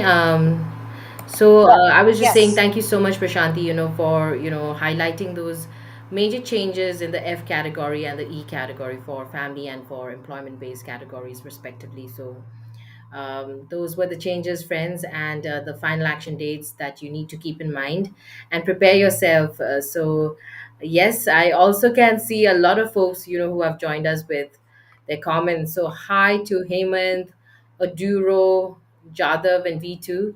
Thank you for joining us. We're going to take your questions and comments very soon. Please stay with us. All right. So Prashanti, what do you expect? What's going to happen, and what is the now steps for people whose dates are current? Nipasa, before I continue, can you actually see me? Because I Yes, can't. we can see you. Okay, all right. Because I can't see you, so just letting you know. It's a blank screen for whatever reason, but it's okay. As long as you can see me and you read out the questions to me, it's fine. Okay, sure, sure. So, yeah. Okay. So, what was your question again? Please repeat. So Prashanti, I was just going to ask you, like, what should the next steps be for folks out there who have their dates current right now? For the dates, if your dates are current, please make sure you look up your make sure you have your birth certificate, because those are documents, marriage certificates, because these are documents that sometimes people don't have ready. Get your make sure your passport is valid, very important. Make sure that you get your medicals done on time, because sometimes medicals can delay things. And if you don't have your birth certificate because it was never issued or you lost it, if it was never issued, then make sure you contact your the city where you were born, the registration of births and deaths if you're from India, or depending on whichever country you're from. And if it was never registered, if you're from India, then make sure you get a non-availability certificate, and secondary evidence like affidavits from your parents, from other people who were present at the time of your birth, and maybe a school leaving certificate. And every country, just to let you know, has um, different uh, criteria for what to do if there's no birth certificate, and when not having a birth certificate is acceptable. Right. But the marriage certificate you have to have if it's a spouse-based case. Um, and if you are in the US, then make sure you're in status otherwise. Okay. And now we hear that, especially for marriage based, I mean, people who are married also, they really need to prove that their marriage is real, it's the real deal and not something they did just for getting a green card. Correct. So you have to show that it's a bona fide marriage and it's not a sham marriage. And there is a presumption of fraud for all marriage-based cases. So you have to show them that the marriage is actually not a fraudulent marriage. So the onus is on us to prove to them that it's a real marriage and not a fraudulent marriage. And so there are a lot of documents required to that effect. And to name a few, you have to show that you're living together. Maybe show a lease with both names on it, plenty of photographs, the marriage pictures, maybe the wedding card, joint documents such as joint tax returns, joint bank statements, credit cards, health insurance, life insurance, as much as you can get that shows that you're, actually married and living together. Mhm. Interesting. Maybe affidavits from your neighbors, etc. Yes, so much to prove. So just get ready with anything and everything possible to prove that your marriage is real, and especially your birth certificate. Also, in case you do not have it, there are alternatives. And in case you need an attorney to consult with, especially with regard to your case, why don't you check out Attorney Prashanti Reddy as well? You can call her up, and her number is 212-354-1010. You can also email Attorney Prashanti Reddy at Prashanti at reddyesq.com. You can check out the spellings on the screen and go visit www.reddyesq.com to get to know more about Attorney Prashanti Reddy and the law offices of Prashanti Reddy. So, also at this point, friends, I really hope that you're enjoying our content, and do not forget to subscribe if you haven't as yet already. So our handle is at Immigration Talk Show, and if you're watching us, you know where to hit the subscribe button and also the bell icon, so that whenever we have discussions like these, you're notified and you can participate and maybe ask your questions.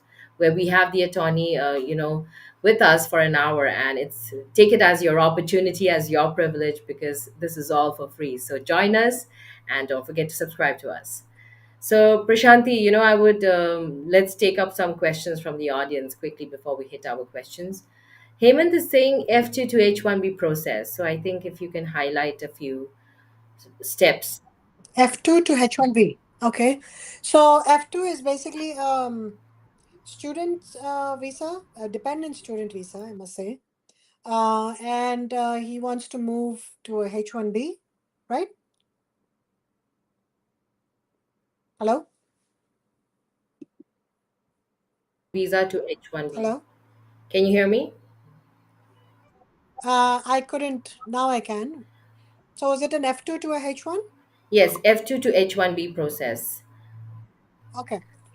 So in order to file for a change of status from an F to to a H1, first of all, you might be subject to the H1B cap. So you have to make sure that you've registered for the lottery, and if you get picked in the lottery, which I'm presuming he might have been picked, or maybe he's trying to file it for next year. But if you're picked in the lottery, then it's a simple change.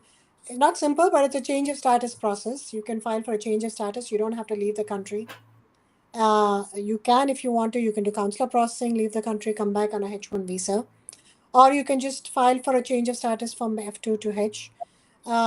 Key here is that you're able to show that you're the principal person, the F1 person who you're dependent on is maintaining his status. You have to show the marriage certificate to show that you are a dependent. So your spouse's documentation to show status, your marriage certificate are key. And of course, the rest of the documents to show with reference to a H1B, filling out the proper forms, submitting educational credentials, getting an evaluation done from an expert, um, and having a proper job description uh, and a job title to show that it's a specialty occupation and at least a bachelor's degree in a specific field is required for the position. Okay. Thank you so much for taking that up for Hemant. And Hemant, I hope that you got the steps, highlighted and noted down, so you know what to do next. So all the best also. And now we have Oduro who's asking, so please can EB3 row move again? I wish I knew, my dear. I wish I knew, and I wish I could say it will. Yes. And then um, there'll be a nice thing to say. But we don't know, to be honest, and we can't say. But in general, um, it's not looking that good. There might be some forward movement actually for EB3, since the demand seems to be higher for EB2 right now. Most people, Indian nationals, qualify for EB2 at least. So EB3 might move, since most people are filing in EB2 by default. Most of them have master's degrees or bachelor's plus plenty of experience. So yeah, you might see some forward movement in the EB3 category. How much? It's hard to say. There you go. Oduro, I hope you've gotten your answer. And this sounded more like a prayer, right? And a wish. So let's hope for the best. Jadav, American Dream in trouble. US visa bulletin for May 2025 brings bad news for Indians. Will this trend continue under President Trump's administration? To be honest, we can't blame President Trump's administration for everything. So the visa bulletin really is nothing to do with the administration. It's the question of demand and supply. But of course, the administration can help in the sense that they can pass a bill if they are able to gather enough votes in the Senate and the House to make some changes to, the priority dates or the way priority dates are counted, or to add priority dates to the system or to remove um, all restrictions on green cards, but doesn't look like there's enough political will for that to happen right now. Immigration is not a hot topic in a good Mhm. way. Um, I think also, even if you look at the general consensus, people are not very warm and fuzzy towards immigration right now. Uh, so it will. Can a miracle happen? Of course, it can happen. Um, I'm just hoping it Mhm. will, and that under the present administration, they will pass a bill which helps at least legal immigrants, stay here because they're all following the rules.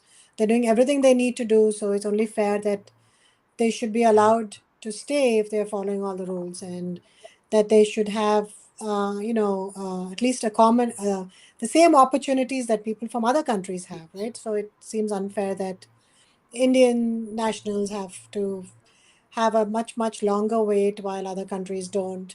So maybe, removing the per country limit, I don't know what can be done. It really depends Proportionate, on I what the think. administration, yeah, is willing to do.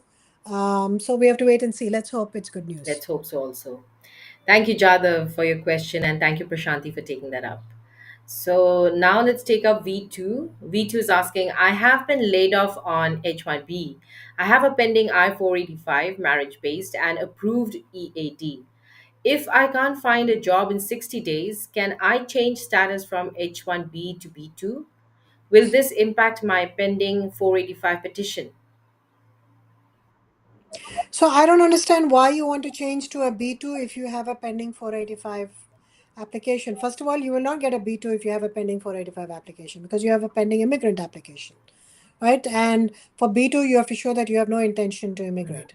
And there's no necessity to change to a B2 because you are a pending 485. So you just move from your H1 to a pending adjustment of status. And I mean, once your EID gets approved, you can start working. And the good thing is you can work for any Mhm. employer because it's a marriage based case.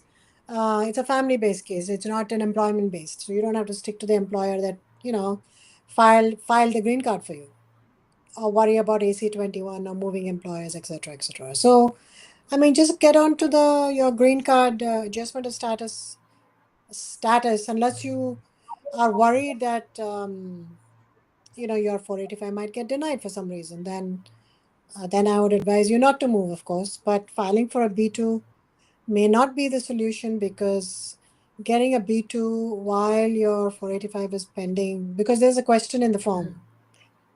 Have you ever filed an immigrant petition? And then you have to say yes, and then they may not approve the B2. So that's a problem.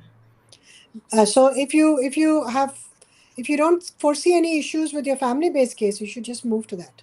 Okay. Okay, all the best, V2. But yes, I don't think you really need to shift to B2 for real.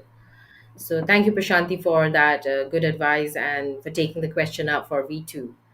Let's take up this one from Nirav now, and this is with regard to EB5 unreserved category visa for Indians would move backward by over 6 months to May 1st, 2019.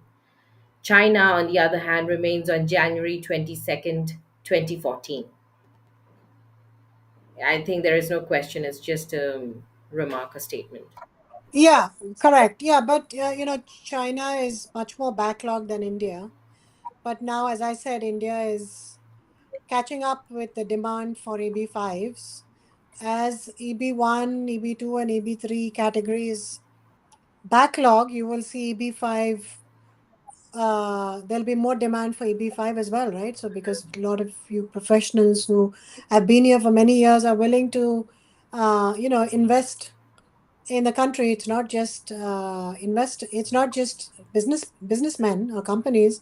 It's also people who are willing to invest into the regional centers, like passive investors are willing to invest for the sake of getting the green card. So we're seeing a lot of that happening because there's no scope of getting a green Mhm. card in the near future in the EB2 and EB3 category, and now EB1 is also backlogged. Yeah. So there's going to be pressure on all categories. And EB5 is the last of it, but now we're seeing pressure on EB5 as Right, well. right. And with Neerav's comment, actually, I also have an additional question, which is, since we see that the EB5 unreserved category for India, it has retrogressed by more than 6 months, but for China, the cutoff stayed the same. So, what does this contrast tell about, global EB5 demand and priority handling? Um, China demand has always been high for EB5 because they don't come as much as the Indians do on professional visas. It's mostly passive investors. There's a lot of money in China and they just invest passively into the US and try to get a green card that way.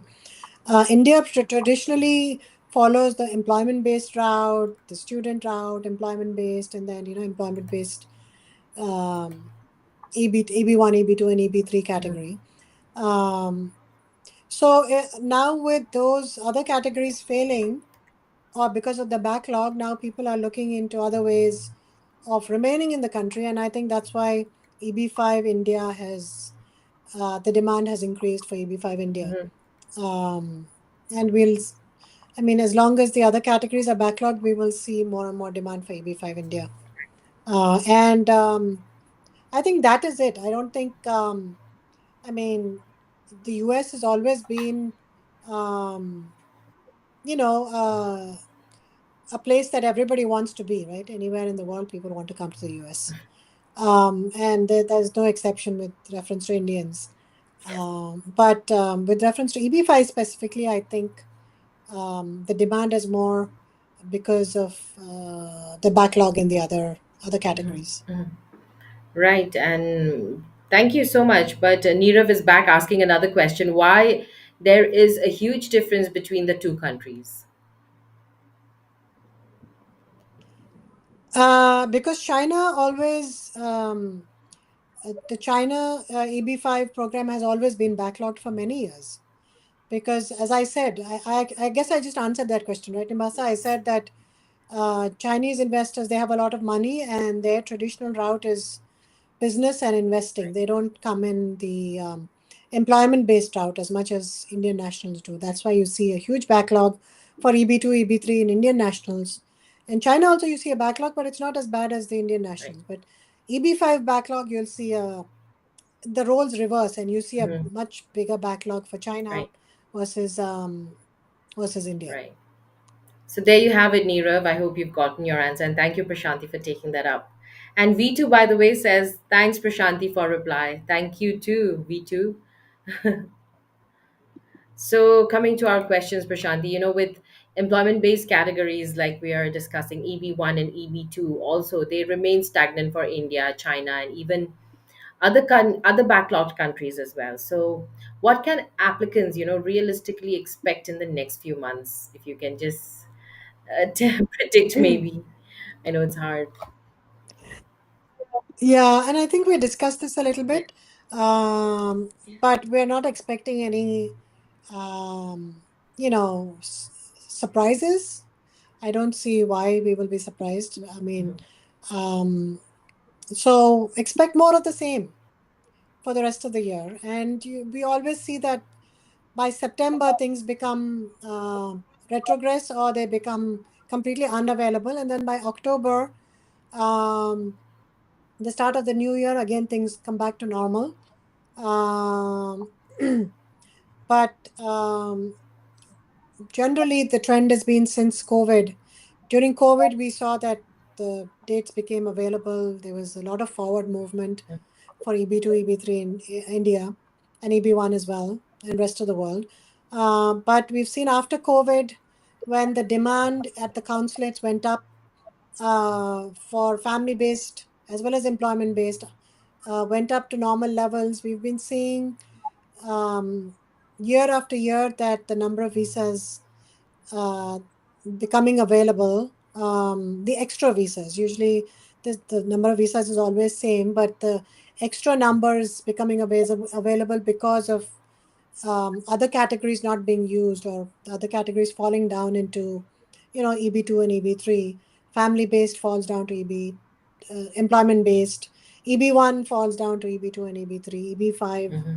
um, uh, you know, etc. So we've seen the extra visas available have gone down more and more over the years, Yes.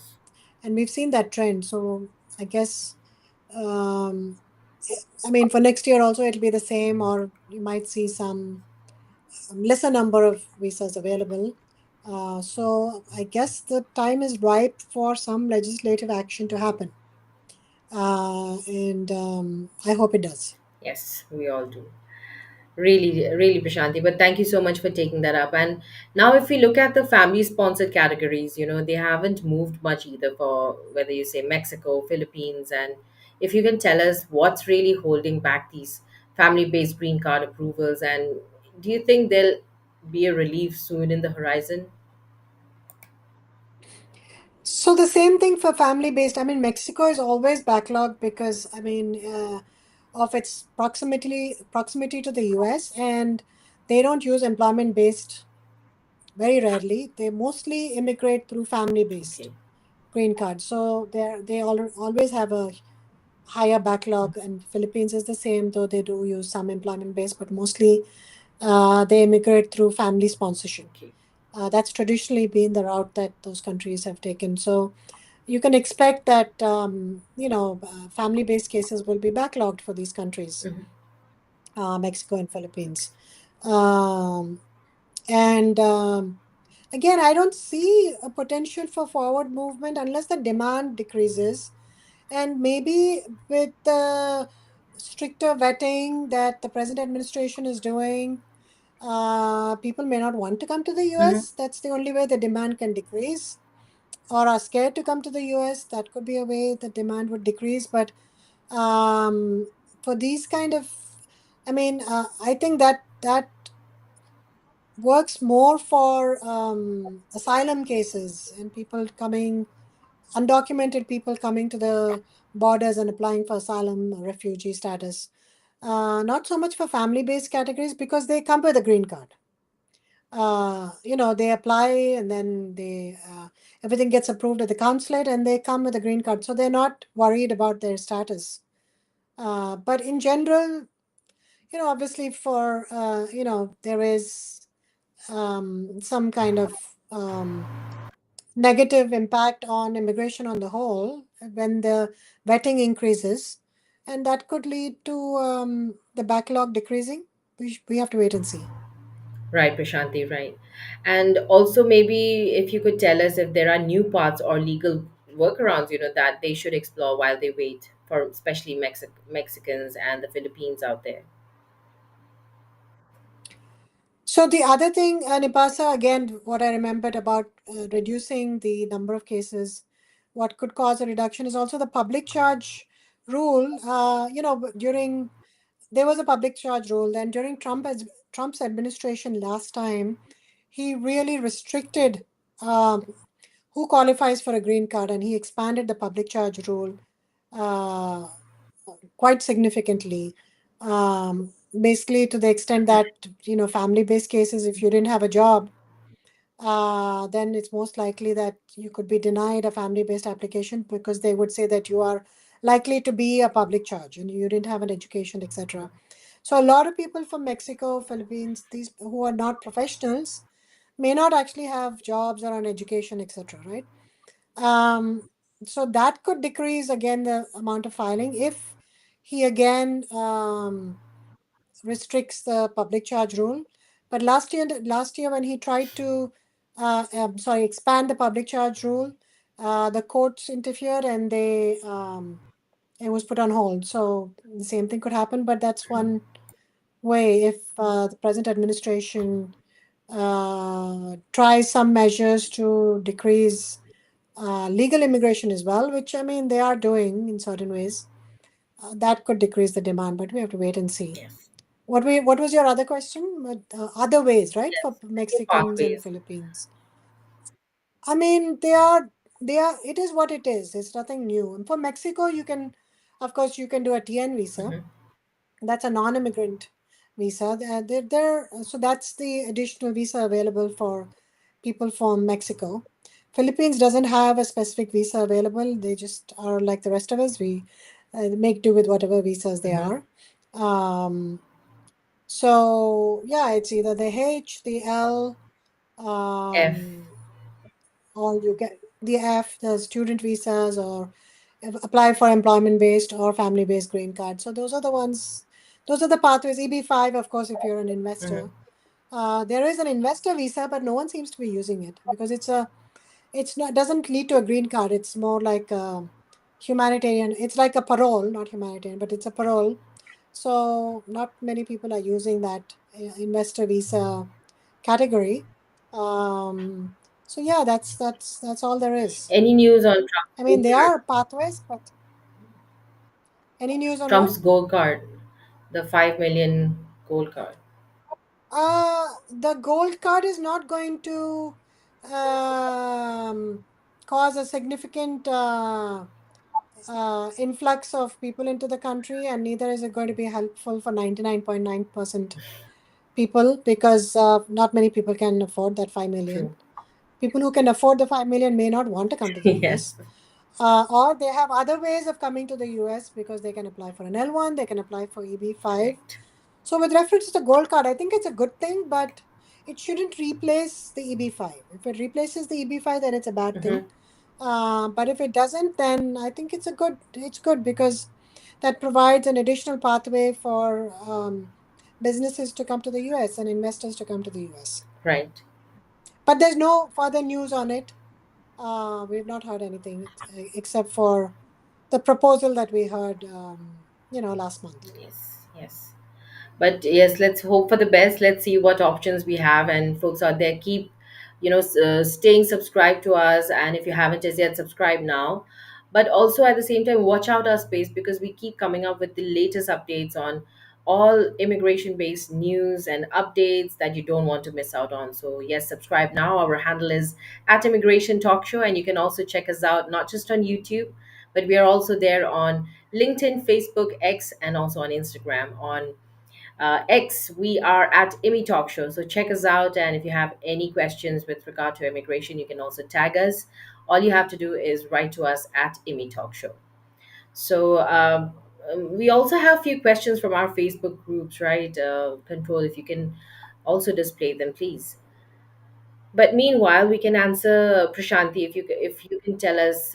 We saw a small 2 week advancement on the EB3 India. Can we interpret this as a hopeful sign, or is it simply a technical adjustment without much of a practical benefit? No, I mean, obviously there is still scope for, they think there's scope for it to move forward. The way the Department of State does this is they try to estimate, they do make an educated guess, is what I'm thinking of. What is the demand for EB3 and how much, um, how forward should they move the date so that all the numbers are used up? The ultimate goal is that all the visa numbers should be used up, right? So that's their goal. So they inch it forward based on what is the demand. They look at how many cases are pending, how many EB3 cases are pending, how many have been filed, etc. So um, yeah, so that's the basis for them to do that. It's based on something. It's not just a technical thing. It's based on an estimation of what is the demand for EB3, and we see the EB3 EB3 demand is slightly lower for India when compared to EB2. So I think there's still a little scope for forward movement since there is a difference in dates between EB3 and EB2. Uh, Previously, we saw that EB2 and EB3 dates were the same for India. Now there is forward movement because that's the reality, because the demand is not so much. So they're trying to push it forward a little bit so that it reflects, what the actual demand is. All right. There you go. Thank you so much, Prashanti, for taking that up and for highlighting. Maybe yes, it's mostly on the demand.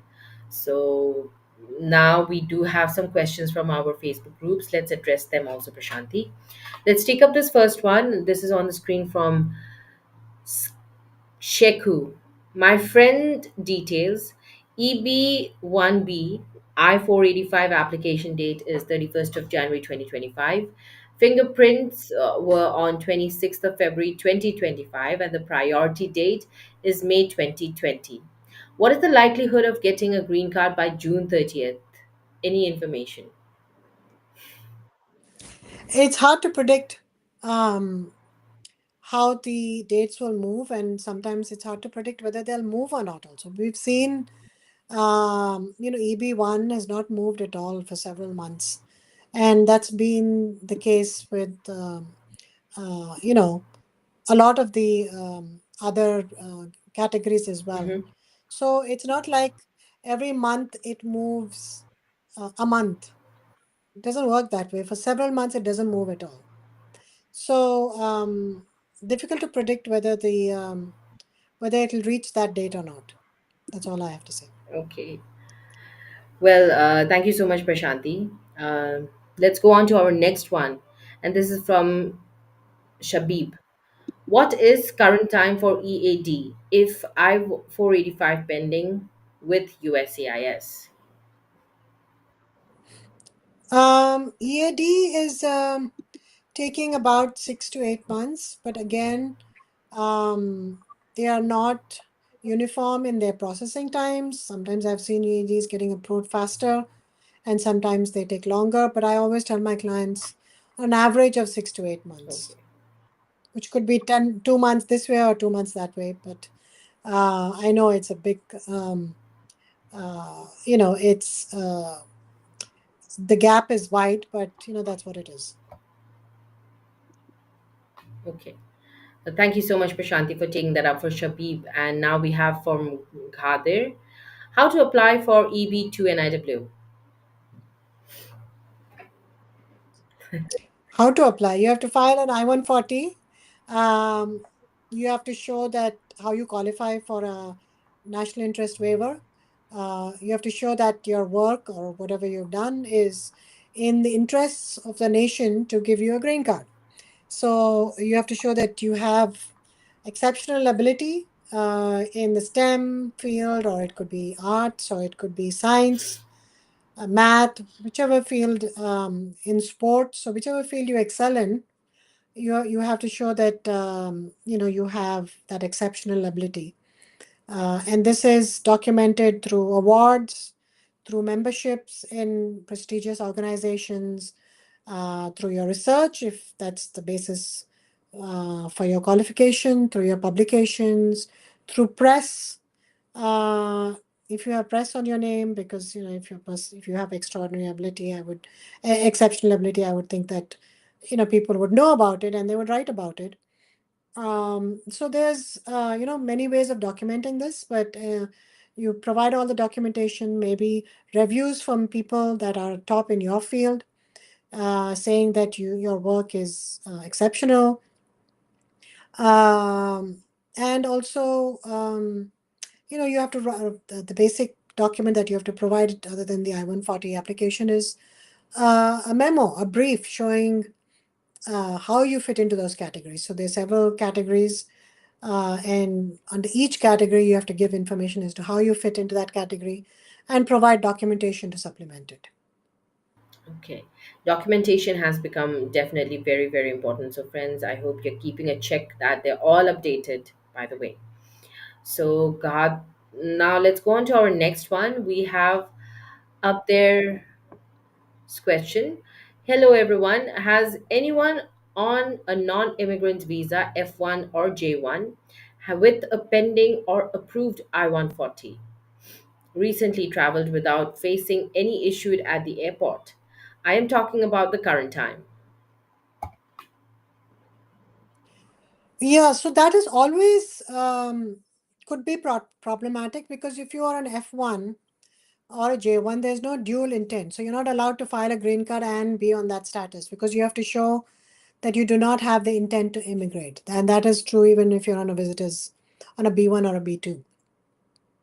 So when you travel back into the country, there is a possibility that you may not be able to come back. But having said that, I've also seen many, many instances where people on a B2 who have an I-130 approved or pending, which is the family-based immigration, right? Come in, no problem at all. Some come in even after they're asked the question as to why you're coming, they say, "Oh, we're coming to visit our spouse. We have an I-130 approved," and they don't seem to have an issue with it. So if they want to, they can use that as a reason not to allow you in. And that's always been the case. And I would presume now with extreme vetting, and if they want to decrease the number of, uh, allow less people into the country, then that would definitely be a sufficient reason for them to stop you from entering into the country. Thank you so much, Prashanti, for taking that up. And now we have Sam's question. Hi everyone, my I-765 got denied over an error on my part, and my I-485 is still pending on RFE, which I responded to over 2 months ago. But the status hasn't changed, so I don't know if they even received my response. Anyone went through this before? The status on the 485 really doesn't matter because they don't always update the status. So don't worry about it. If you submitted the RFE, and I'm hoping you submitted by some kind of courier service, or if you submitted it online and you've received confirmation that it's been received, then you should be okay. I wouldn't worry about it. Okay. All the best, Sam. Thank you so much, Prashanti, for taking that up. And with that, we have completed taking up our questions from our Facebook group. But that said, Prashanti, I also have a couple more questions. Maybe we can address them before we leave. So, the options, what options do EB5 investors from oversubscribed countries they have, if they're caught in retrogression, and if they want to switch to a reserved category like rural or any other, do you think it's a viable solution? Well, they have to first of all then invest in that area. Um, so they'll have to move their investment from that category to the other category. Um, and in some instances, I mean, if you belong to China, the wait is so long that I don't know if AB5 even makes sense anymore because the processing time, first of all, for AB5 is about 3 years just for the first step to be processed. Then you have to wait 2 years and remove conditions, and that is taking another, if they process it again in a year or two. So altogether, you just for processing and getting a green card, it's 5 years, right? And then if your visa number is not available, it means you can't file for adjustment. So you can't actually get the green card. You'll only be, in a pending status. So then you might as well file in the EB2, EB3 category or EB1 category, as a multinational executive. So and you don't have to then invest, all that money in the US. So I think because of the delays in processing times and because of the oversubscribed, because of the priority dates not being available, it's becoming less and less of a sought after visa as it used to be, the EB5. Mhm. Because even if your visa number is available, you again switch to your category and you apply in a rural area, um, you still have a wait because of the processing time. Yeah. So you have to weigh your options depending on which country you come from. Might make sense, might not make sense. So it's an individual's decision, and always, speak to an immigration attorney, and they can give you proper guidance on, what is the best option for you. Right, right, friends. And if you're looking for one, why not check out Attorney Prashanti Reddy also? You can call her up, and her number you can note down is 212-354-1010. And you can also email Attorney Prashanti Reddy at prashanti@reddyesq.com. Please check these spellings out. It's displayed on the screen below. And you can also go visit www.reddyesq.com. Yes, and friends, also don't forget to subscribe to our channel, especially folks out there who are resonating with our content, who are getting their answers, especially Neera, V2, Jadav, Ajuro, Hemant. Thank you once again for joining us with your questions. I hope that you know now what to do next, and even if not, friends, check us out, check out our space because we have a lot of updates that you do not want to miss out on. So, yes, Prashanti, also, before we leave, if you could just tell us, with President Trump's administration renewing America First immigration approach, what impact are we seeing in legal immigration trends, especially for skilled workers and investors? Yeah, so I think we discussed this a little bit, right? When Yes, I was talking about what to expect with reference to visa retrogression yes. and And priority dates, if etc. only we did remove the Um, per country cap, also the percentage. right. Right. So we were discussing that if because of the America First agenda, if that results in less people wanting to come to the US because it's just harder, it just makes it harder for both legal immigration, non-immigrant visas as well as immigrant visas, then you'll see that more visa numbers will become available for to people who are already in the country. Mhm. Uh, but to what extent that will happen, we have to wait and see. So that I would say is an impact that Trump's America First policies could have on the priority dates, especially for people who are in the country. Um will it have any impact on priority dates with reference to new legislation? I don't see that happening right now. Nobody seems to want to do anything positive with reference to immigration right now. There seems to be a lot of negative thinking on immigration. So I don't know if that's going to change, but you never know because we never know really. So let me just say that and hope for the best Yes, that there'll be some legislation introduced which I mean, if the legislation is introduced that's pro-immigration, pro-legal immigration, I think it'll have a very good chance of passing yes, the House and the Senate because first thing is Republicans have both the House and Senate right now, and Democrats are willing to pass that kind of legislation as long as Republicans are. So it has a good chance of passing, but I don't know if there's any will to do that right now. right. Right. Thank you so much. I think, Prashanti, with that, we have definitely covered quite a bit. And maybe if you have any end notes to wrap up our session for today, especially for folks out there who are watching us right now, it would be great. So all I have to say is no matter what your priority date is, Yeah. what your status is, just be safe and make sure that you maintain your status at all given points of time. Uh, make sure you know what the laws are and make sure you follow them very carefully. Um, keep track of your status as to when it's expiring. Read up about immigration laws, even simple things like traffic violations now can hurt your status. So just be vigilant and be safe, and also, make sure that you're aware of what the law is. Yes, it's very important. Knowledge is power now, friends, and keep yourself updated. And I think you are on the perfect place right now. This is Immigration Talk Show, and our handle is at Immigration Talk Show.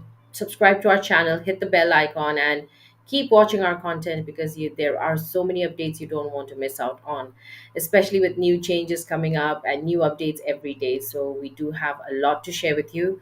Check us out. And also, in case you want to have a one on one consultation with attorney Prashanti Reddy, go call her up. Her number is 212-354-1010. And you can also email Prashanti at reddyesq.com. And go visit www.reddyesq.com to get to know more about attorney Prashanti Reddy and the law offices of Prashanti Reddy. That's it, friends. Thank you so much for joining us. In case you have any questions that you want to direct to me, and maybe I can forward to the attorney, just email me at neep@staffingme.com, or you can call me also, WhatsApp me on this number.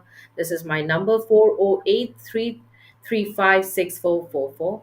Once again, I repeat, 408-335-6444.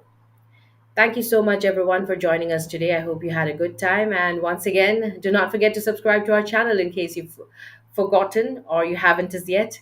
Do that and share this content with all your friends and family who could benefit a lot more from just being there on your phone. So, thank you so much. And Prashanti, thank you for joining us today. It was a real pleasure and an honor having you back again. So, hoping to see you soon. Thank you. Thanks, Dipasa. Thank you. Have a good day. And everyone out there, y'all also have a good day. Thank you for joining us once again. And yes, this is Nipasa saying bye for now. But stay tuned because we have daily immigration dose, which I'm going to come back again with my co host Sam. So join us there and let's discuss a few things together. Thank you, everyone. Bye for now.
Hello, everyone, and welcome back to Immigration Talk Show. I'm your host, Sam, and I'm so happy to have you all here again.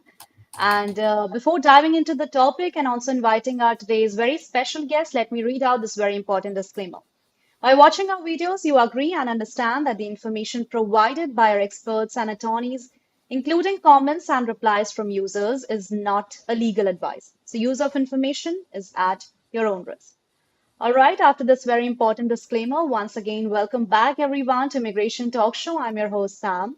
And today we are here with another very exciting and very, very important topic. That is green card holders at risk. What's next after H-1B registration ends in 2025? So, of course, we have been hearing this very shocking news, and we don't know whether it's actually happening or not. And if yes, then we should also know the reason why, and we should also know how. And to make this session more insightful and lots of information will be here, let me help me in joining none other than attorney Uma Mantravadi, who is a leading immigration attorney and an expert in US immigration policies. So, hi, Uma, and thank you so much for joining us. We are connecting after quite a long time. So happy to have you again. Good afternoon. Pleasure to be back, Sam. Yes, we're connecting after a couple of weeks, I think. Right, right. I hope you're doing great. I'm doing great. How about yourself? Me too. I'm also doing great, just missing our sessions because these sessions were really insightful and you have such a eye-opening facts also. So just waiting for those. And I would like to say to our viewers that friends, we are live on YouTube, available on LinkedIn, Facebook, X, and on Instagram as well.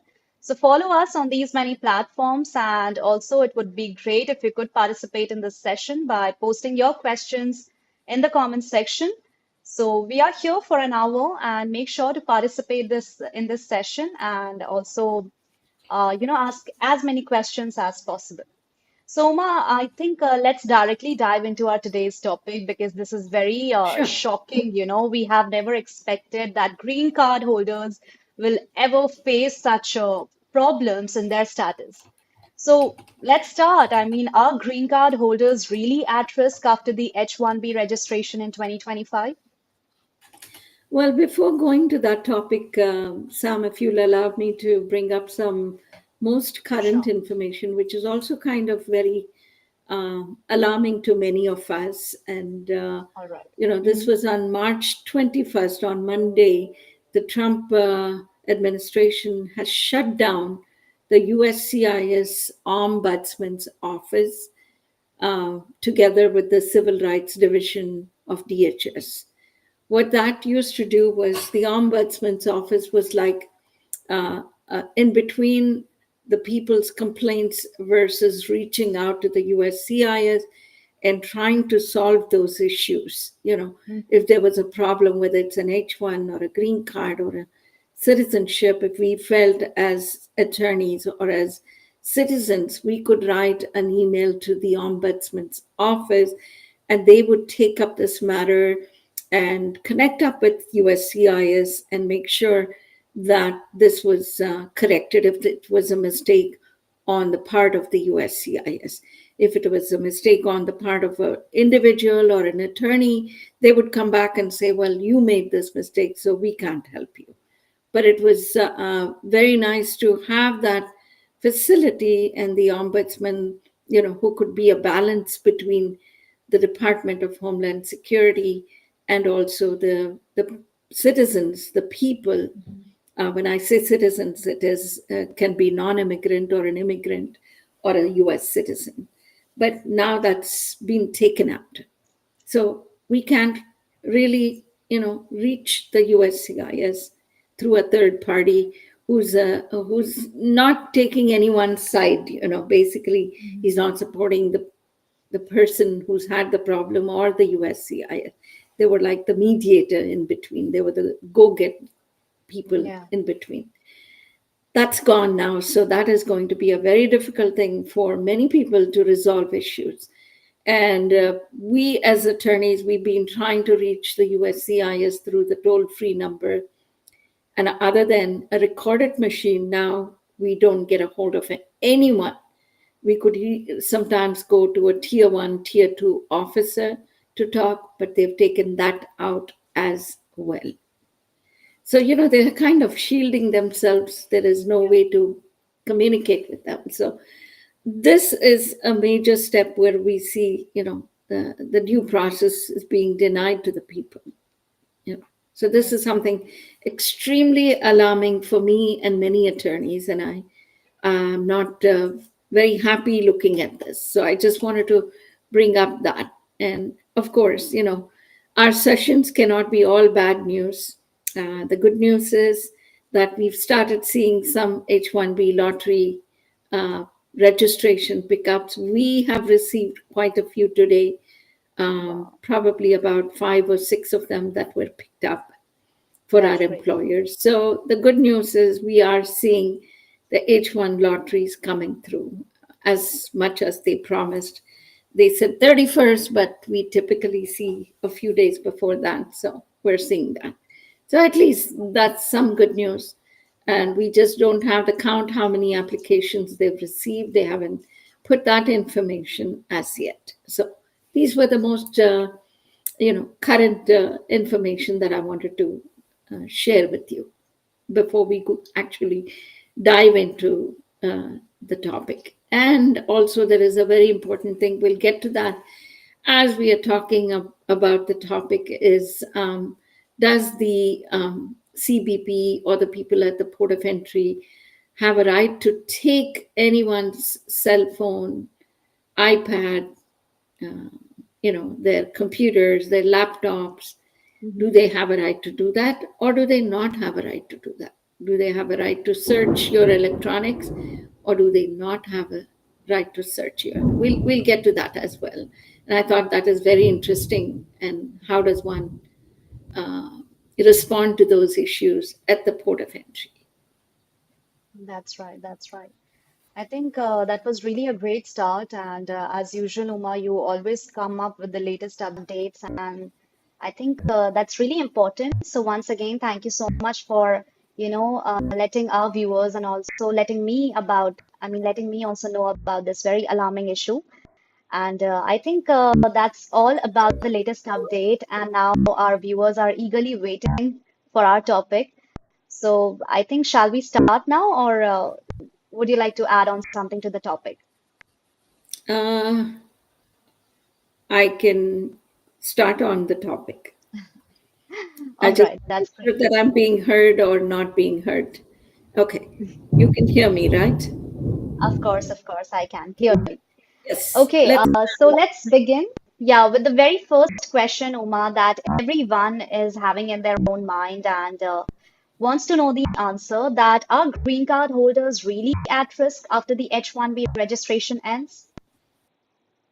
registration has got nothing to do with the green card. I mean, the green card. They're two different topics altogether. Well, the registration did end for the H-1Bs on Monday, the 24th. There were not many hiccups on that. Everything went pretty smoothly.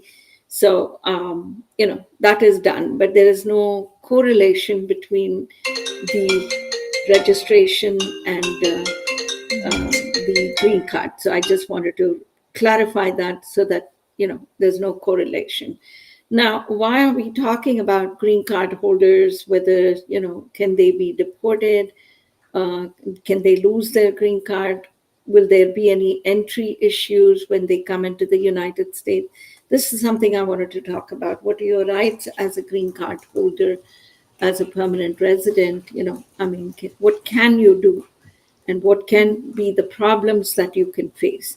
So, especially after we saw the news about the individual, Mr. Mahmoud Khalil, initially they thought he was a student, but they found out he's a green card holder and he's being deported because they found that he was supporting some organizations outside the United States that is controversial to this country's border security. So they are now in the process of deporting, but he's not yet deported because, the court is still hearing whether he should be deported or he should not be deported because he's a pro Palestinian activist. And this is one of the reasons that they found that he could be deportable. And the reason the Trump administration is saying that is because he is going against the border security rules of this country, and he could be, a threat to the society. So, can this be raised when somebody is coming into the United States, entering the United States? Somebody like Mr. Khalil or anybody else also? Yes, that's possible. So, when you're entering, they can ask you questions. They can, determine whether you can be a threat to the society in the United States, and they can deny your entry even as a permanent resident. That is the news. That is the new thing. It is extremely alarming, yes. And of course, they find other issues if you've had a criminal history, you've had a criminal background, or you're inadmissible for any other reasons, they can still find you removable and deportable. That's right, that's absolutely correct. And of course, Mohammed Khalil news we have been hearing. But Umar, I would just like to know it generally that, of course, the students, those who are protesting for Palestinians, I would just like to know that if Trump's administration are taking these steps to, I mean, to remove them or to deport them, do you think it's their right decision, or do you think that it's of no use? What's your call on that? I don't want to comment on it for many reasons. Sam, I don't want to say whether it's right or wrong. I think it's for the courts to decide that and comment on it. I'm just an attorney. For me, as an attorney, my job is to protect my client, to represent my clients for whatever reasons they hire me to do. I'm not telling a client to do anything criminal. I'm not instigating a client to do anything wrong. But of course, if people do get into problems, that's when they come to an attorney to seek guidance and help to represent them, to protect them. So, Yeah. would I be helping somebody in a situation? Surely, surely. But I'm not the one to comment on it. But I think, it would be up to the courts to, for good sense to prevail with the judges and make the right decision, Yeah. rather than making any decisions politically. We've always seen this country evolve where the judiciary was never influenced by anything. The judiciary Yeah. always maintained its proprietary, they never, looked at who is the ruling party, do they have to, walk their walk or talk their talk. The judiciary always maintained the highest level of integrity, where, they complied with the laws, with the legislators, what they passed, rather than, determining based on what a president wants, or anybody wants. Now I'm hoping the same will continue, because the US is one country that the entire world looks up to for situations like this. They don't spare anyone. uh, the courts do not favor any one particular person. They go by the law, they interpret the law, and then create their decisions based on the law. Now, I'm hoping that the courts will do that, and we will know what that's going to be. Of course, that's very well said. And judiciary is, of course, maintaining its integrity. And whatever the decision the courts are going to take, of course, that will be the right decision and will be according to the US national security itself. So I think there's nothing to worry about it because, of course, they are going to take the right decision. But that's okay. I think if we are going to dive into that topic, then it's not going to end within an hour also. Correct, So let's correct. come back to And our we are no topic. one to comment on it also. We're not the judges, as I said. All right. Okay, that's okay. Okay, so let me go with the second topic that I would also like to have a discussion on, Oma, that recently we have been seeing specifically Indian senior citizens, those who have green card, are being, pulled aside at the airport and even their green cards are being revoked. So I would like to know that these green card holders are increasingly facing scrutiny at the US airport. So what could be the reason behind this I would say, such a bold step or such a aggressive step. The law has not changed, the rules have not changed, the enforcement has changed. Hmm. Um, this administration is focusing all about enforcement. It's not just the regulations. What is happening is a lot of Indian parents, I won't say just Indian parents, a lot of seniors, let's say, retired senior citizens, a lot of times they tend to go back to their native country of origin, and spend more time there because they're getting medical checkups done, or spending time with family, or taking care of property issues, sometimes which may take longer than what they anticipate to come back. So because of that, they may be spending 6 months or more than 6 months, or maybe 8 months. And in the past, the CBP at the port of entry would give them a warning and let them go. But of late, what is happening is they are asking them to sign a form I-407, which they are basically saying, we have abandoned our permanent resident status because we've been staying out long. Once they complete the secondary inspection, they go through this, and then once they sign it, then they are giving up their green cards at the port of entry. So this is what is happening. And this is not something that is happening now. This also was clearly enforced by the Trump administration in 2016 to 20. We saw quite a lot of seniors who were, apprehended and taken into secondary inspection for questioning. And a lot of times, what happens, seniors being seniors, they don't have the mental strength to withstand the questioning, and also the weight of, sometimes it can be 6 hours, 8 hours, 10 hours, no food, no water, uh, and continuous questioning. Sometimes they can't stand it. and they just sign the document and say, go ahead, send me back, Mhm. because they can't deal with it. That's right. So, is it that, Uma, for the senior citizens, not for the youngsters or not for the normal aged people, those who are at least pretty young age, for senior citizens, isn't it that US Embassy is quite lenient because if they are revoking their green cards, and as you said, that they don't have that much strength to stand up for 6 to 7 hours without food. So, is it that they are not providing any facility for the senior citizen? No, ma'am. Quite a lot of them are facing this. That's And strange. I had my own clients who came in about 2 to 3 weeks ago, a family of four of them, husband, wife, children under 14. And Mm-hmm. they're basically Indian nationals but became UK citizens. And they travel back and forth because the parents still have property in UK.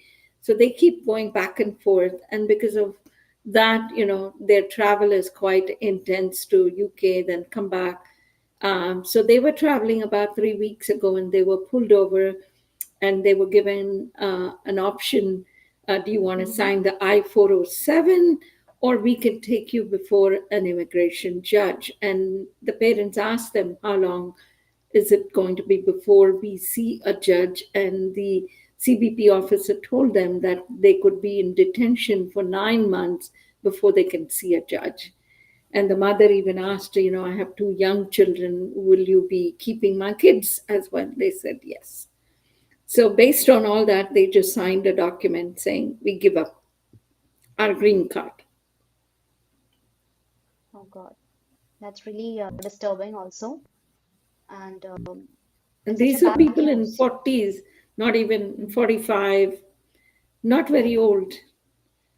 But she That's said, right. ma'am, with the pressure, telling me that I'll be in jail before I can see a judge for 9 months, along with my husband, my kids, and she being a woman, Mhm. she said, I couldn't take it, and I went ahead and signed it.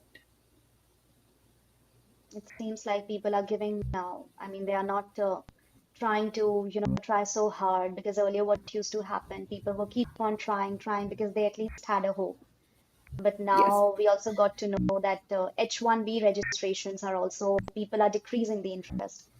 So I don't know what's happening, but it's so sad to hear these news every day. Well, I have been telling all my clients, Sam, and I'm going to say it again here, that whether somebody's on an F1, H1, L1, green card, if you don't have to travel out of the country, out of the United States, and come back, please don't Mhm. travel. Yeah, Stay put for the time being if you don't have to. If there's an emergency, you have to go, you have to. But if you don't have to travel, please don't. Wait that's for right. all this to settle down. And of course, you may ask, will it settle down? When will it? I don't have the answer to that. But I'm hoping all this dust will settle down at some point. Right now, it's extremely focused, grinding. The whole system is geared towards taking out immigrants out of this country by large numbers as much as possible in every possible way, and not allowing people to also come into the country Yeah, by every possible way. Whether they're a tourist, H1, L1, E2, it doesn't matter. It's becoming difficult. that's right. Very difficult, in fact. And I was about to ask Uma, when you said it's going to settle down, when will it settle down? But you said you're also not sure when it will be. So can't We're help with just that. keeping our fingers crossed, and Yeah. hoping and praying for the best. That's right. That's right. But friends, there's nothing to lose hope because if you are in touch with your attorney, then of course you will have a way out of it, and at least you'll have a right solution, you'll have a right advice. So please make sure at this time you don't gamble and don't try to experiment something. Rather than, it will be the best advice to please go ahead and get in touch with attorney Uma Mantravadi, and you can go ahead and give her a call on the contact details that will be shared on the screen. And you can also email her and you can also visit her website.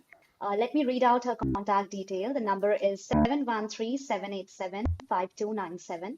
And the email ID is uma@mantralaw.com. And the website is www.mantralaw.com.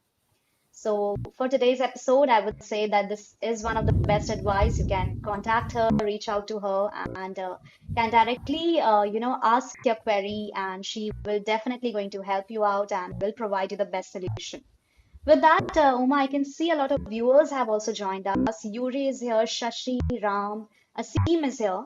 So thank you guys for joining us. It's so good to have you all here. And okay, let me take one question from our viewer. Okay, Ram is here, and Ram is asking that my bro is traveling to US on an official visit on April 30th for 3 days on B1, B2. He is coming to Boston. He is planning to stay 2 weeks with me, his return flight from Houston. Will this be a problem? Nothing is a problem, but of course, they're going to question him as to why he's coming and what is his reason. And if they are convinced that he's coming for a official tour or whatever he's coming for, if they are convinced about it, it shouldn't be a problem. But one has to be prepared with all the documents to show them what is the reason for their visit to the United States.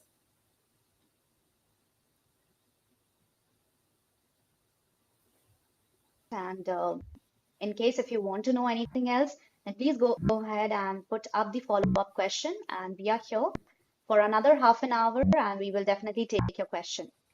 Let me take another viewer's question also. Shashi is here and Shashi is asking, my employer files H1 transfer with premium processing. It's been a week, but I didn't receive the receipt number. How long does it will take usually? Will we get notice or premium acceptance email? Okay, he filed an H1 and he hasn't gotten a receipt yet. Is that the question? Yeah, I think he didn't receive the receipt yet, and he's asking how long does it usually take? We can never say. It may take 2 weeks to 4 weeks. Since it's my bad. Is it premium or regular processing? Sorry. He said it's premium acceptance email. Premium Premium processing, they processing. should get a Yeah. yeah, they should get a receipt in a day, maximum 2 days. I Okay. usually get all my premium either the same day or the very next day. All right. That's great. So, Shashi, I hope you got your answer. In case if you still have any other question in your mind, then don't wait for anything else. Put them in the comment section and let's have a great discussion on that topic too. And Ram is here and saying thank you. Thank you so much, Ram, for being here. And please go ahead and put up the follow-up question and we will take them up. Also, Uma, as we have talked about the green card and we have taken some of the viewers' question, I would also like to ask that what steps can H-1B visa holders can take to secure their green card before 2025? Because H-1B lately transitioned themselves to green cards, right? So what steps Yeah, should they take? I mean, there is nothing particularly they can do as far as steps goes other than filing for a green card, employment based, whether it's EB2, EB3, or if they qualify for an EB1, 2, or 3.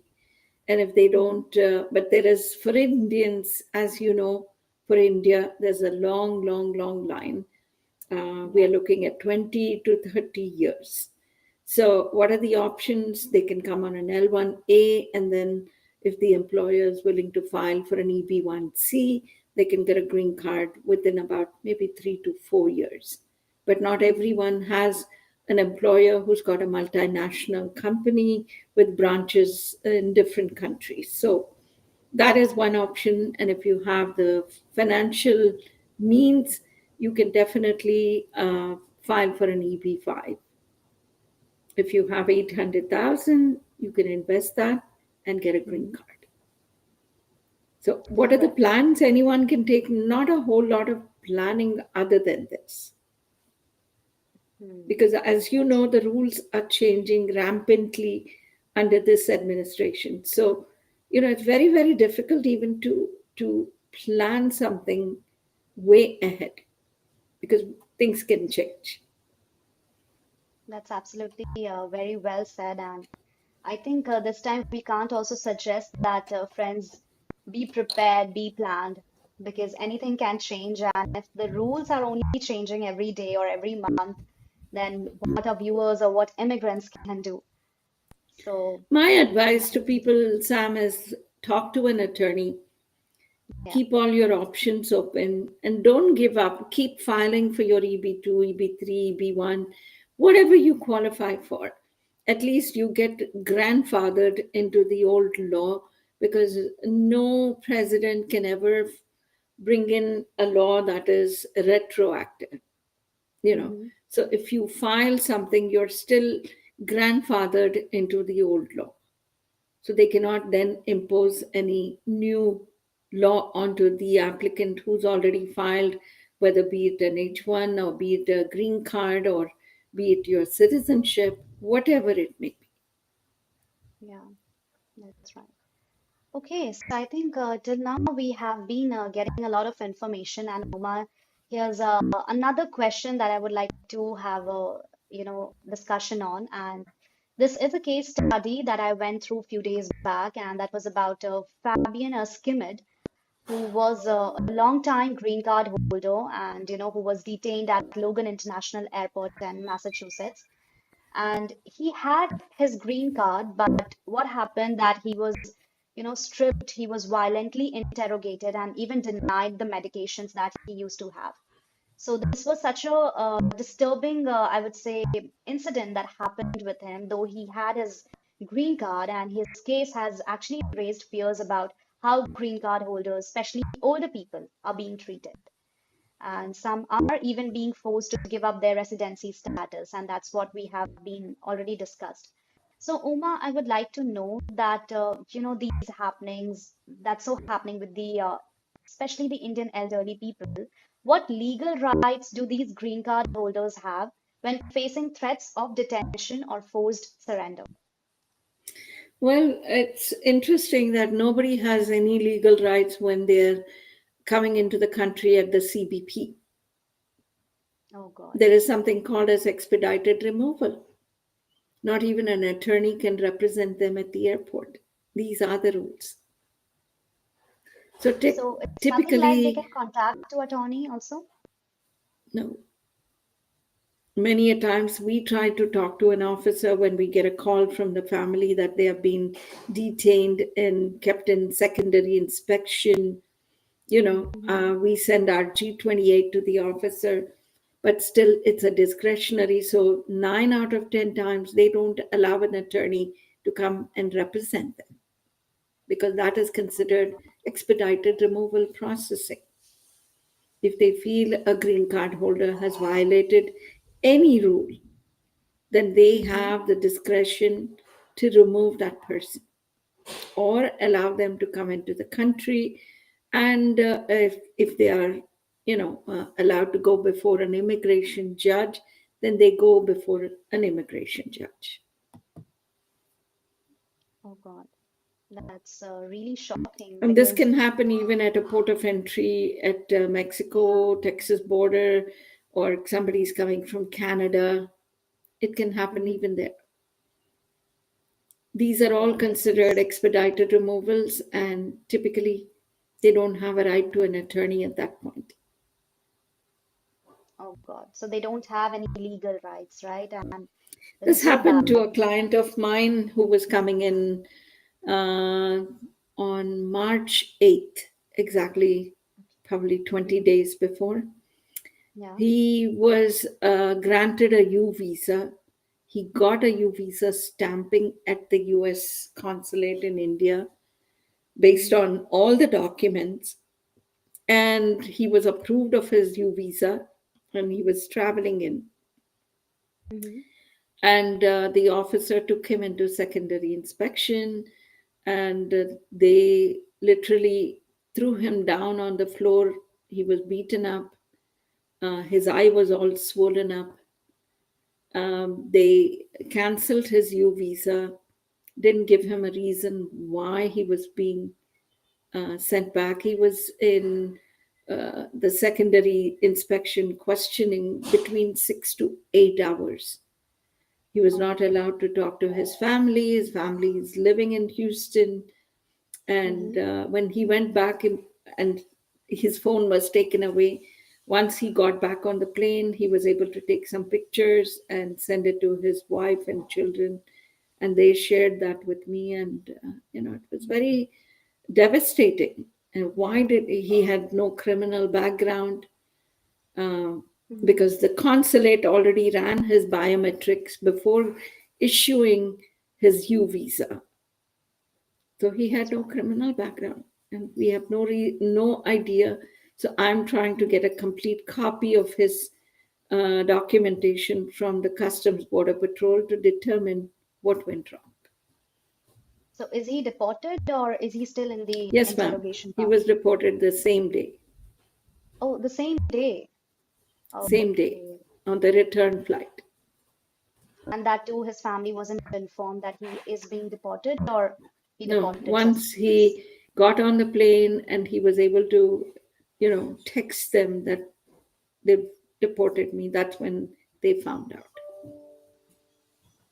Oh my God, that's really shocking and that's so disturbing. We So never basically, they expected take these away your things to happen. phone. They don't allow you to communicate with your Yeah. family, with your attorney, nobody. Hmm. God, So it's this so is sad. scary what is happening right now. Very. I don't know if you Hmm. all heard about a doctor, a physician from Rhode Island. She had gone to her country of origin. She's a Palestinian. She went home for a vacation and she was coming back and, she was deported. Again, In, she in, didn't in have what any basis? criminal record. They didn't give her any reason. So And is it from what we randomly, heard was Uma? Yeah. that she's Palestinian, and they said that she was supporting the Palestinians, and because of that. So, Okay. everybody has lost their freedom of speech. You can't express anything anymore. Hmm.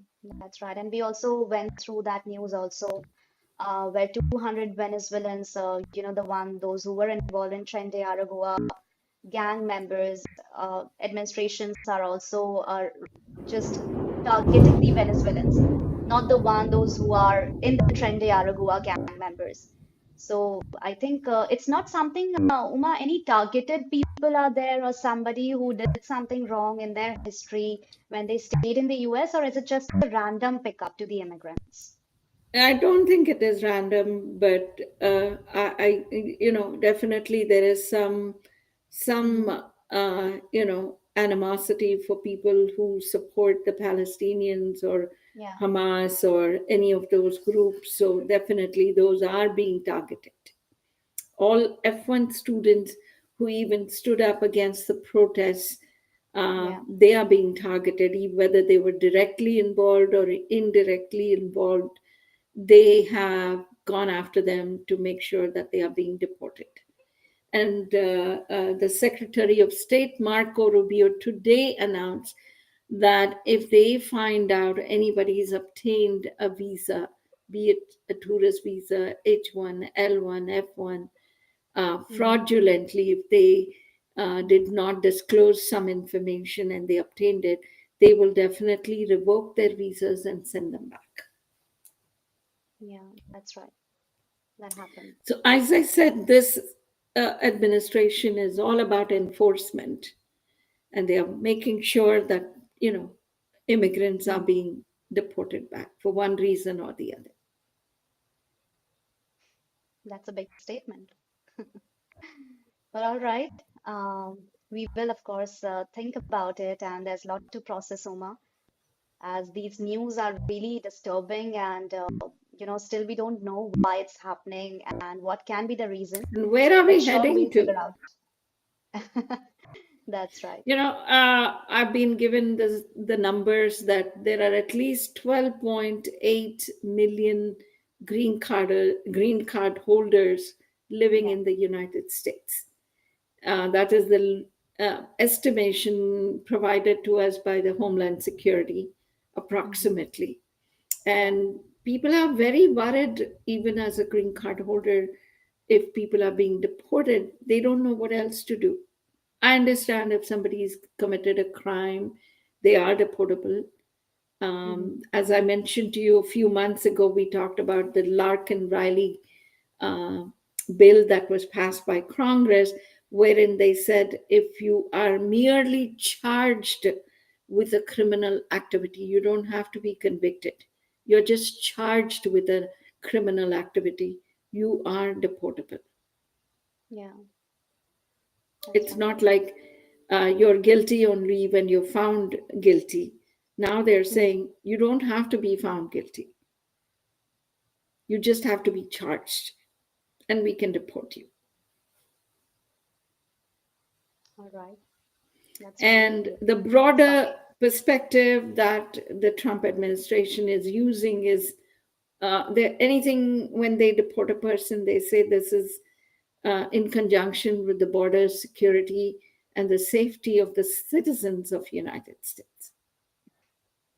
That's right. That's right. Okay, so That's a Uma, I think, default. yeah, that's so many, I would say, such a great information, and of course, a lot to think about it, a lot to have a, discussion on. And I think we'll continue with these discussions, then even 1 hour will be less for us.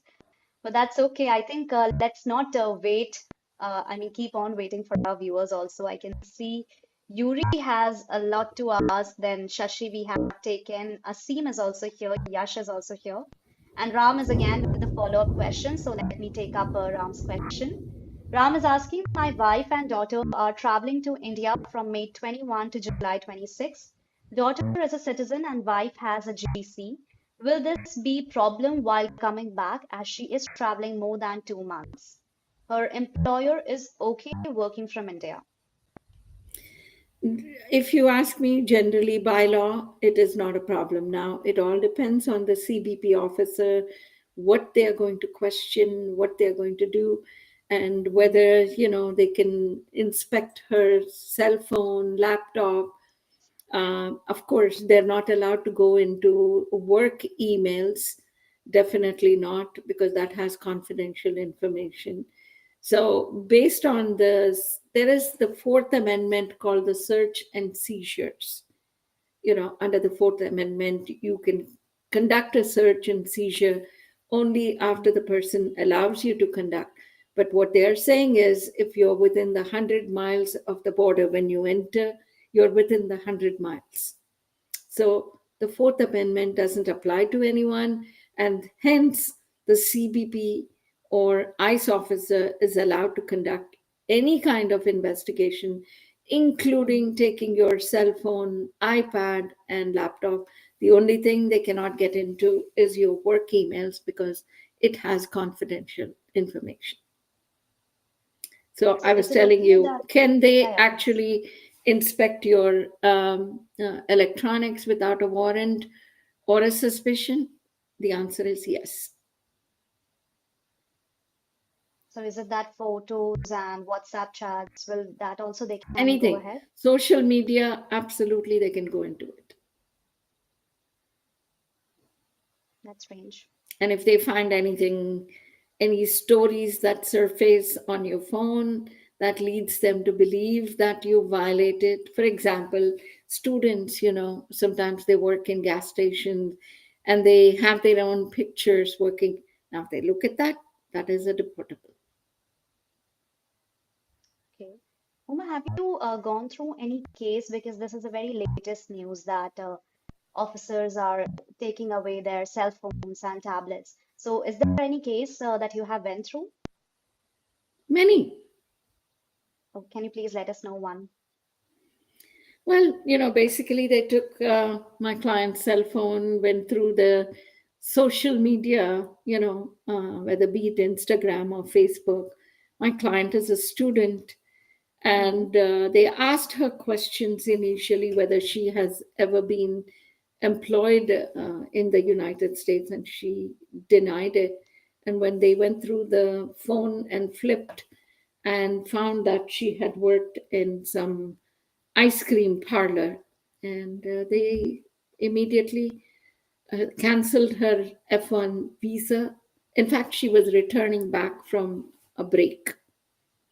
Oh, She was already here on a student visa. She had finished 1 year of education, and she just went home for a vacation and was coming back.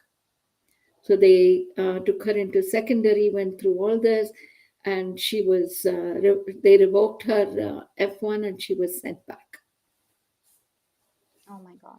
That's really sad. And I think this case is relatable to most of our audience because maybe there are so many people who have, you know, found similar cases or maybe have gone through the similar cases. But Absolutely. Many mhm, of them would have, yeah, that's why we are telling people you should be mindful of what's on your phone. You need to be very, very careful with what's on your phone. If you feel there is something wrong, I would delete it.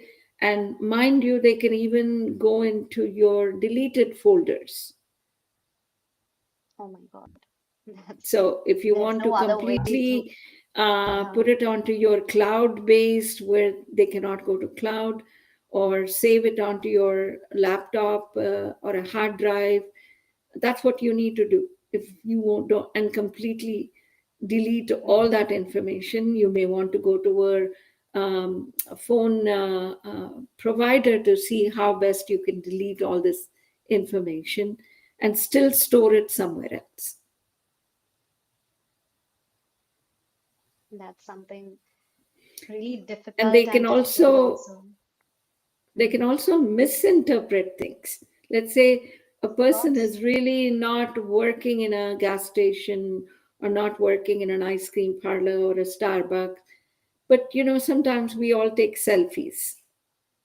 We're four Yeah. friends, we're just standing, and Mhm. we just find that a nice moment to take a picture. We're not Yeah, looking at the background of it. We're that's not right. thinking of all this.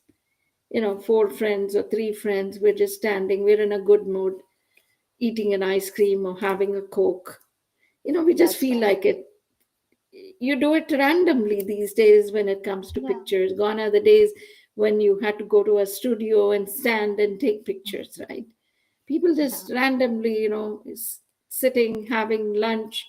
Somebody's sitting on the floor, somebody's squatting down, somebody's on the couch. You just take a picture. So you're not thinking what's behind. Right, right. So in reality, they've really not worked, That's but right. that can be misconstrued, misinterpreted, and no matter how much you can say, they don't care.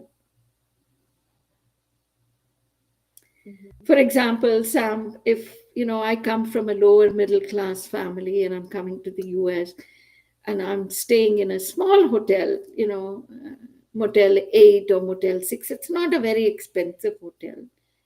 Yeah. you know if I'm just taking pictures and the owners happen to be also Indians, we're all taking pictures. For me, that's a big deal, Of even a Motel course. Mhm. 6. Yeah. But they can interpret that I'm working there. Oh God. How do you disprove it? That's right. But I think after having a proper investigation, they'll find out that, of course, that you don't work they're over there. not they're not Hmm. doing, they're just interpreting, assuming. Oh, okay. Now, this Some can of be them, another they topic do of have discussion. proof. Yes, Hmm. some of them do have proof that they violated, but some of Yeah. them don't. Okay. That's a lot to process, So Uma. yes, so that's why we're, as attorneys, what we're telling people is you don't have the same protections as a Hmm. US citizen, as a Right. green card holder. You don't have the same protections. And they're going to go after you if you're a non immigrant and a permanent resident.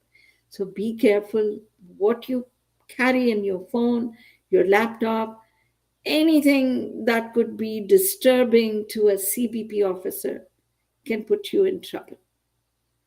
Just like That's students right. who are Hmm. standing and taking a picture of the protest. Hmm. They've interpreted that some of these students were part of it, part of the protest, even though they were not part. They were just taking pictures. Oh,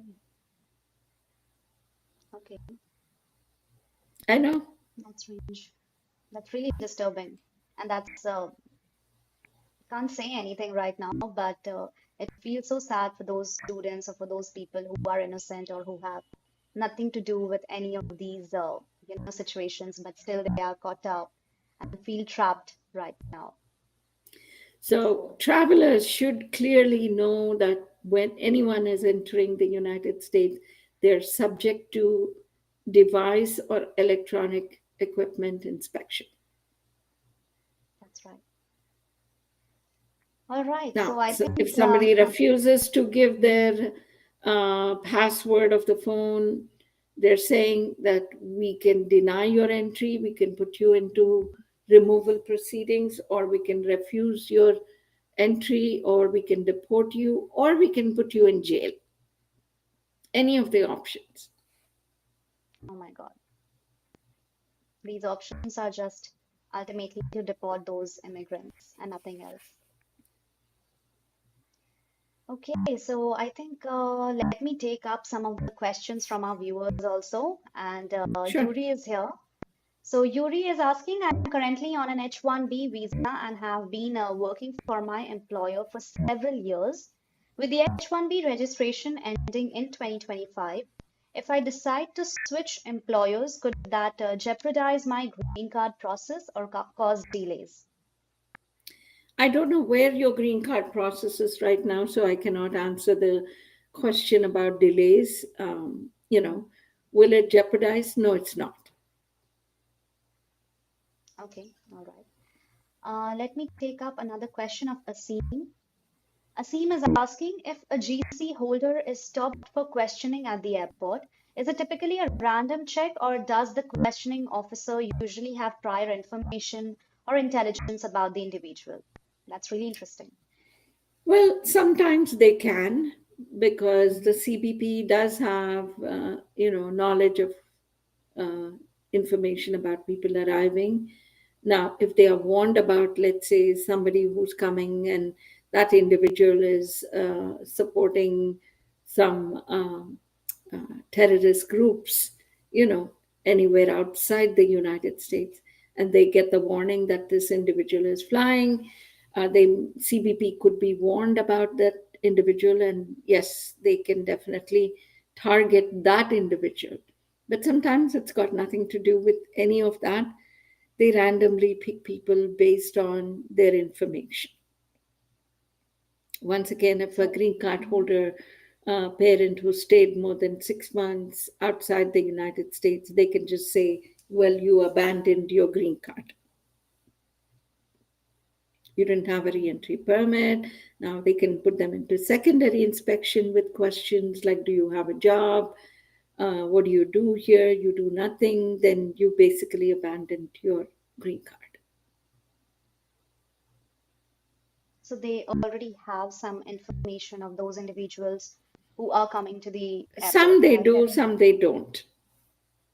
Okay, okay. Some they find out, try to find out at that time uh, also. Based on what they're answering. Okay. Let me take up Yash's question now. Yash is here and he's asking, what role are advocacy groups, non-profits, and grassroots organizations playing in advocating for immigrant rights, providing resources and mobilizing community support, and how can individuals get involved with these efforts? How can what? I'm sorry. How can individuals get involved with these efforts? Well, you can always write a letter to your senator, congressman, expressing whatever you feel or your displeasure. That way, you can get involved. And nonprofits, advocacy groups, particularly, you'll see the American Civil Liberties Union that always gets involved whenever there is a violation of due process or a human rights violation. They do get involved. All right. Okay, so thank you, Yash, for your question. And in case if you still have any follow-up question or would like to know more about the topic, then please go ahead and put up in the comment section and we will definitely take them up. Meanwhile, Uma, we have covered the questions from our viewers. There are some more questions from Facebook group as Sure, well. So sure, I think let's go ahead with that and Control, if you could please share those questions with us also. Okay. sure. So this is a question, and the question is parents' NID name one letter wrong with my applied documents, like parents' NID Nasima and my documents has written Nasima. Is it a big issue to get the EB3 visa? I'm sure there will be an RFE if they feel that there is, any discrepancies between documents, particularly if it doesn't match up the birth certificate, your visa has a different name, and if you haven't disclosed any other names used by you, it could be an issue. We've seen people getting RFEs, and I don't know what is NID, what they mean by NID. I think they're asking about the spelling of the Nasima is national ID, okay, parents' national ID name for one letter. It has been written as NASIMA, and for the document, it is written NASEMA. So that's what I Yeah. think Nasima is asking. Well, they'll not go particularly by national ID, but they go by birth certificates.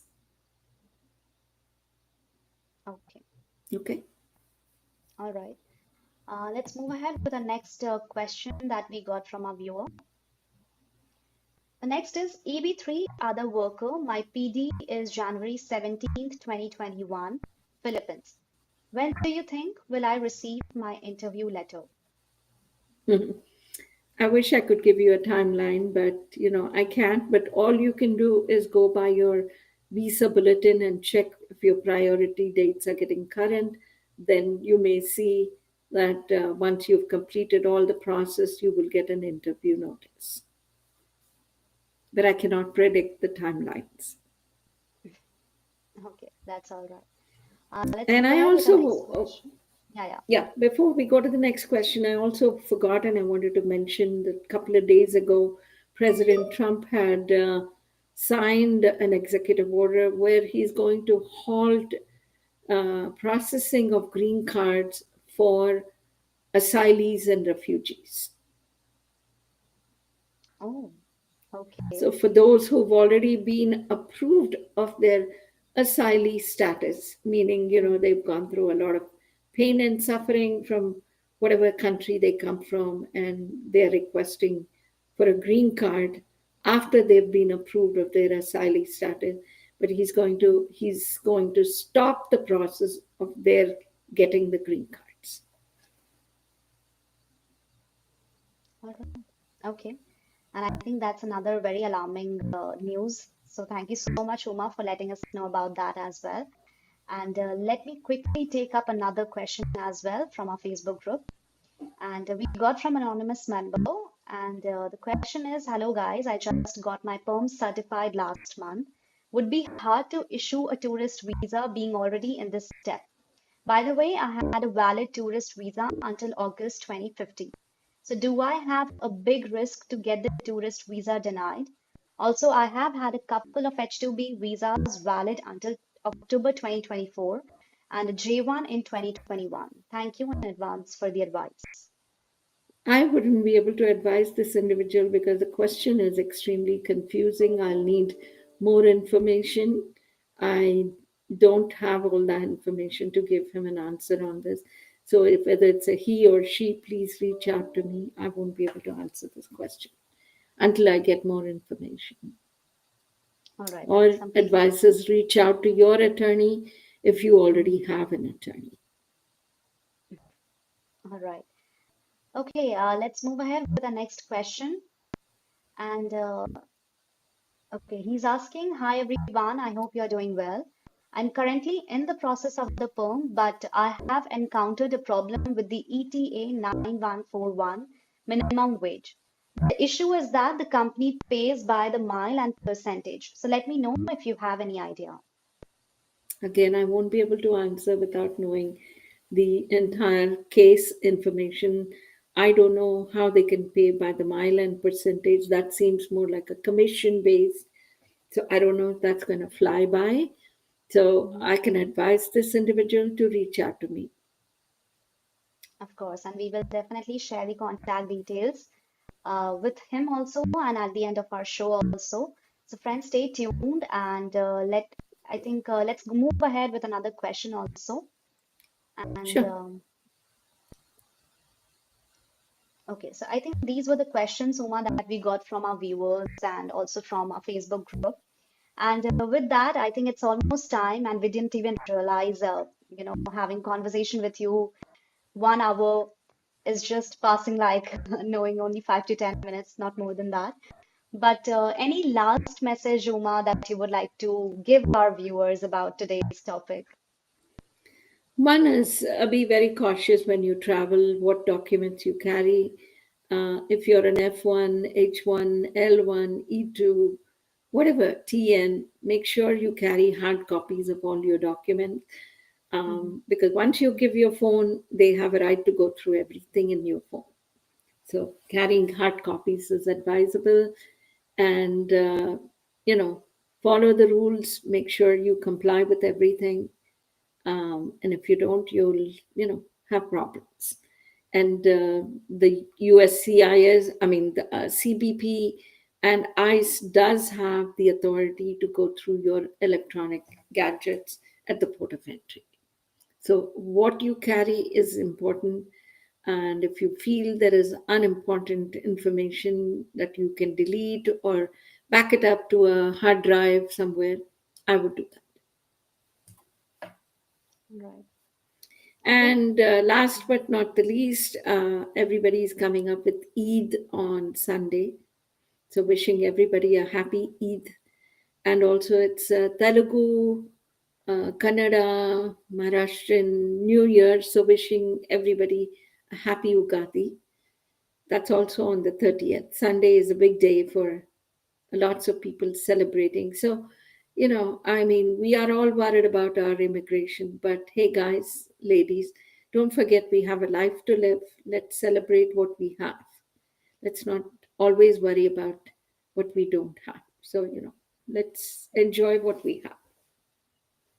Wow, that's wonderful. And that was really great advice at the end of the show because during the whole show, Uma, we have been going through a lot of different newses and of course, it's a bit disheartening and but it's Yes, also very important to know about all those things.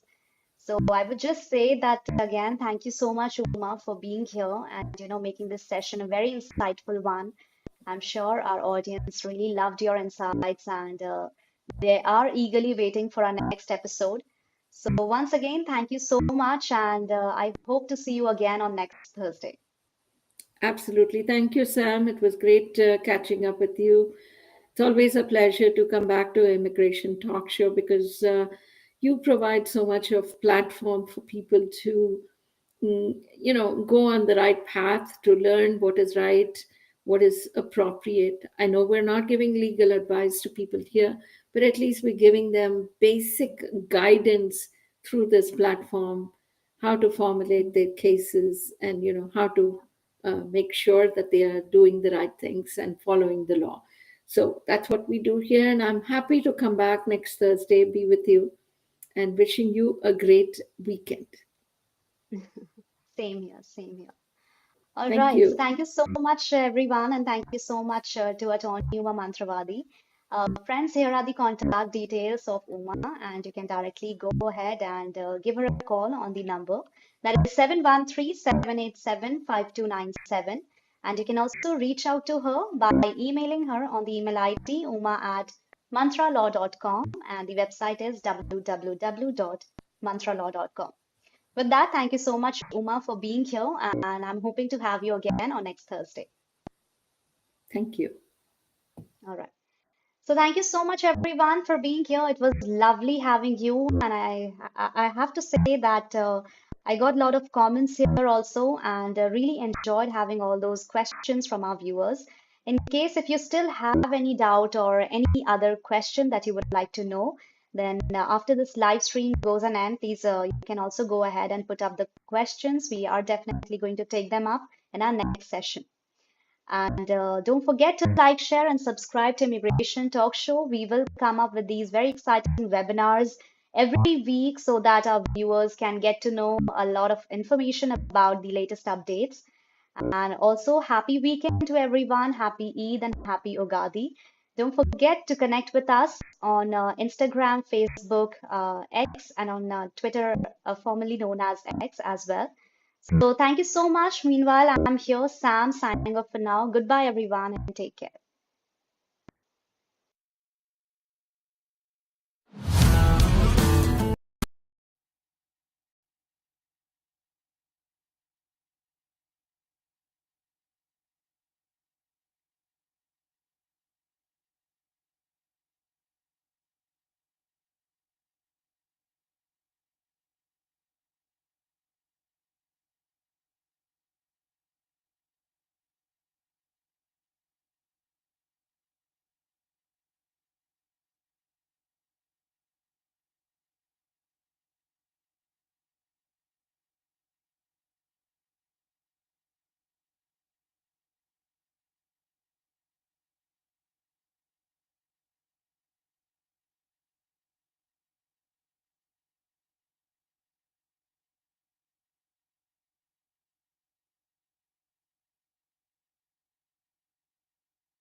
Hello, everyone, and welcome back to Immigration Talk Show. I'm your host, Napasa, and I'm going to be with you for this next hour.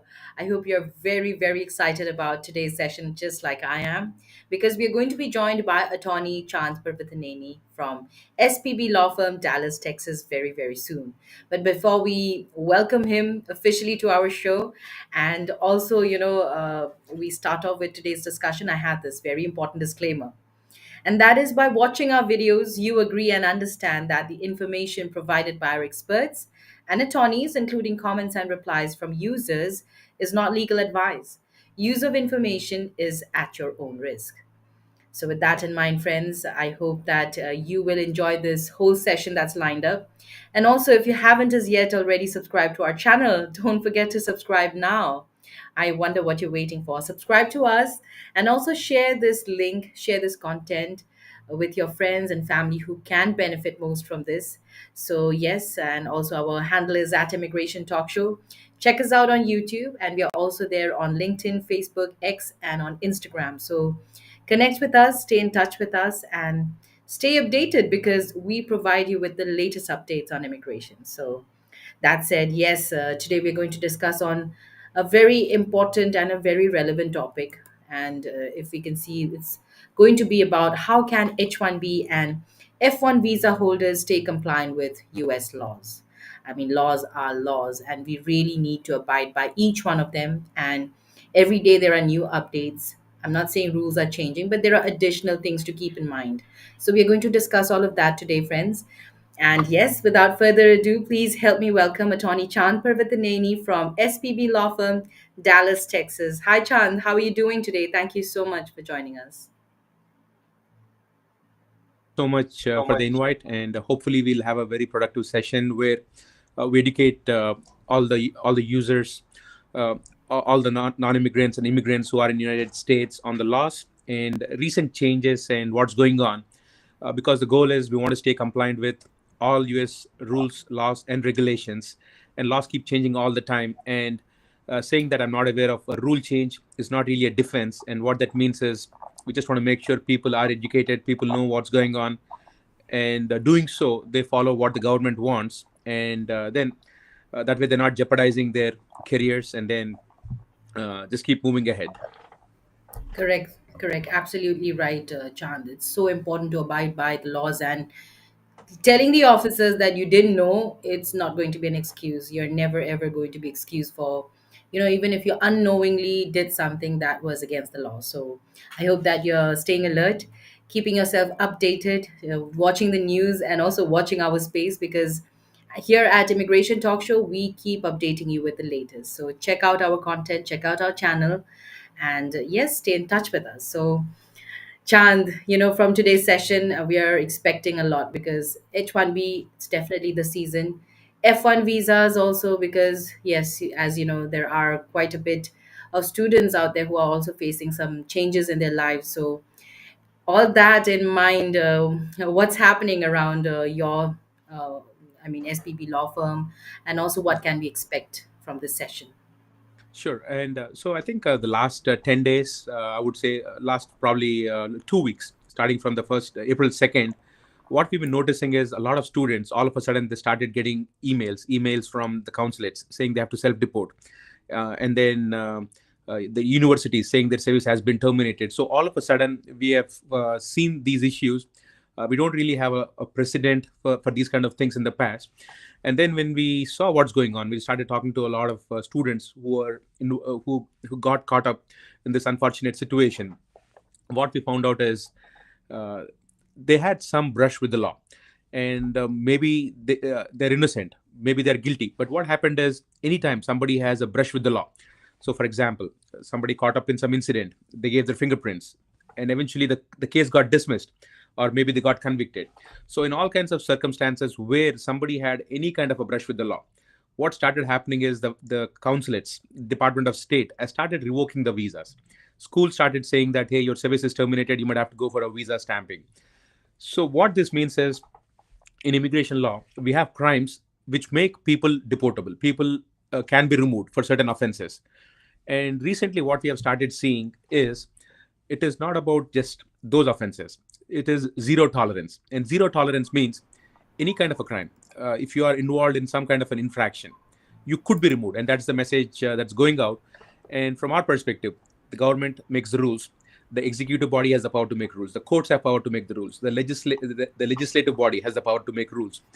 And what that means is, people have to ensure that all the rules and regulations are followed.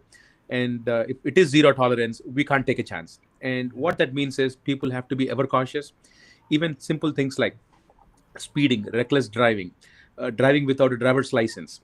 So even these kind of things are very serious, and people just have to make sure that even accidentally don't make any minor mistake. So things like driving without insurance, for example, that could cost somebody their immigration career. Driving without a license could cause a problem. So every infraction is an infraction, and what that means is, it's a good time for all of us to kind of take a step back, because people are busy in their careers, people are busy in their studies. Sometimes they overlook minor things, and this is a time where everybody should understand that even minor things like driving without a license, uh, they are very important. And like public intoxication is where people get drunk, they're not driving, they're walking on a public street, even that is illegal. So there are laws against intoxication, reckless driving. So when people come and say, hey, it's a traffic infraction only, it's still an infraction. So it's a good idea, good time where we see what's going on, what kind of issues are being raised by USCIS, Department of State. And again, postings, social media postings. political postings should not be done. Okay, because whether it is talking about politics in India, talking about politics in Israel, or talking about politics in US, if somebody is in US has a foreign policy, and if some political posts are running contrary to the US foreign policies, tomorrow they will be at risk. So what that means is people have to be very, very cautious, very respectful of the US foreign policies, very respectful of the local culture, and their social postings should not be doing anything to kind of insult somebody, maybe like putting a comment, maybe putting a like. So these kind of things, people have to be overcautious, and people have to be professional. So that's the idea, because people, we are not saying people don't use social media, but don't make any harassing comments, don't make any political posts that could lead for the government to come back and say you have done something wrong. USCIS has also announced that they're using various tools to look through social media. So they have very, very powerful tools and software tools and computer systems that can dig through these things and look exactly what they want. So a good time for everybody to revisit your social media presence and make sure you're always respectful. And the thing is, we are living in a democracy, so nobody's saying don't talk. Just don't talk anything that is insulting to the local culture, local traditions, and the foreign policies of the country. No country wants somebody to come inside their country and then talk bad about that country. And that is what we are saying. Just be cautious, be professional on the social media. Don't get into any confrontations on political things. And you should not see any issues going forwards with your visas or anything of that sort. That was very insightful. I mean, friends, you can only imagine if this was the introduction, then you've got to stick with us because we have so much more information coming up for you here in the next 40 minutes or 50 minutes or so. So, thank you so much for joining us, each one of you, wherever you're watching us. Our handle is at Immigration Talk Show. If you haven't as yet subscribed, subscribe now. And it's going to be a good session today. I totally promise you. So, also, at the same time, I'm going to say hello to Rag. Thank you so much, Rag, for joining us once again today, also. So, hello, Nipa plus Chant. Good to be here. Good to have you too, Rag. And I'm looking forward for your questions already. And Drive 10, good to see you again. Thank you so much for joining us as well, because I think I remember this name for sure. And also, we sort of touched on Drive 10's question because we just spoke about social media. So we are going to speak about it. Yes, we are. So stay with us, and Rag will take your question a little later. But thank you, Chand. I hope, Chand, you're ready for our questions now. Yes. So, let's start with the employers. What are some of the most common mistakes that you see, employers making when filing H-1B petitions, and how can these be prevented right from the very start? Sure.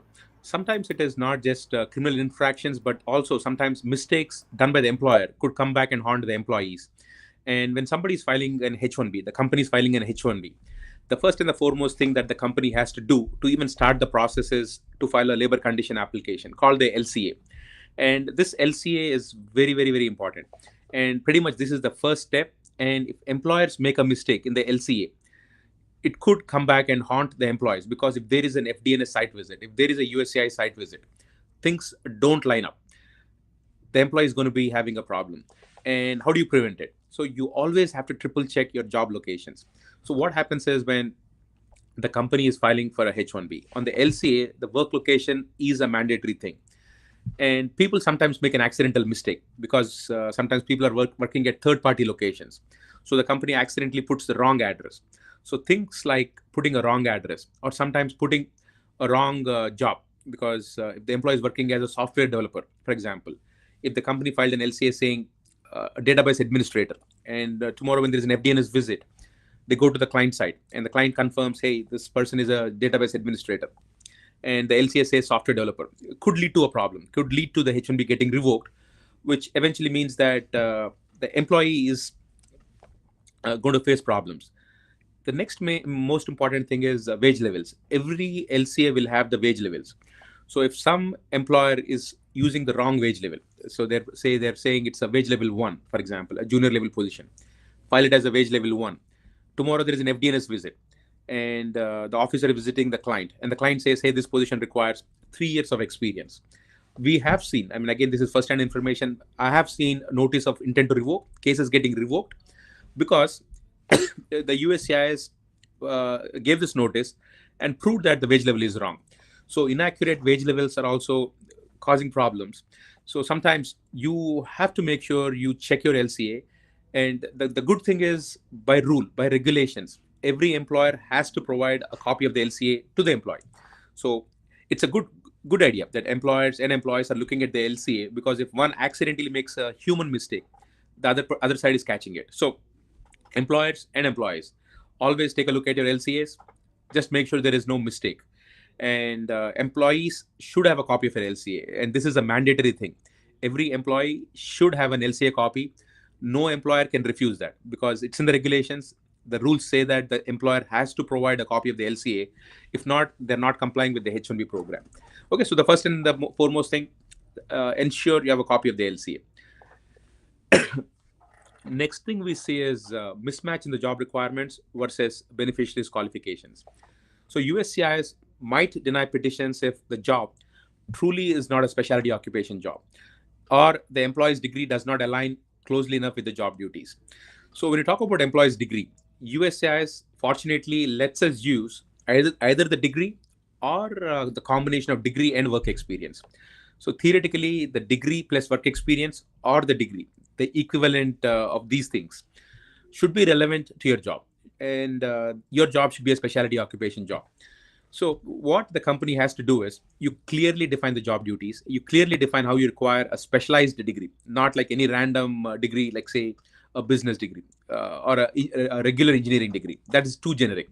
You have to be specific. What kind of an engineering degree do you require, and so on.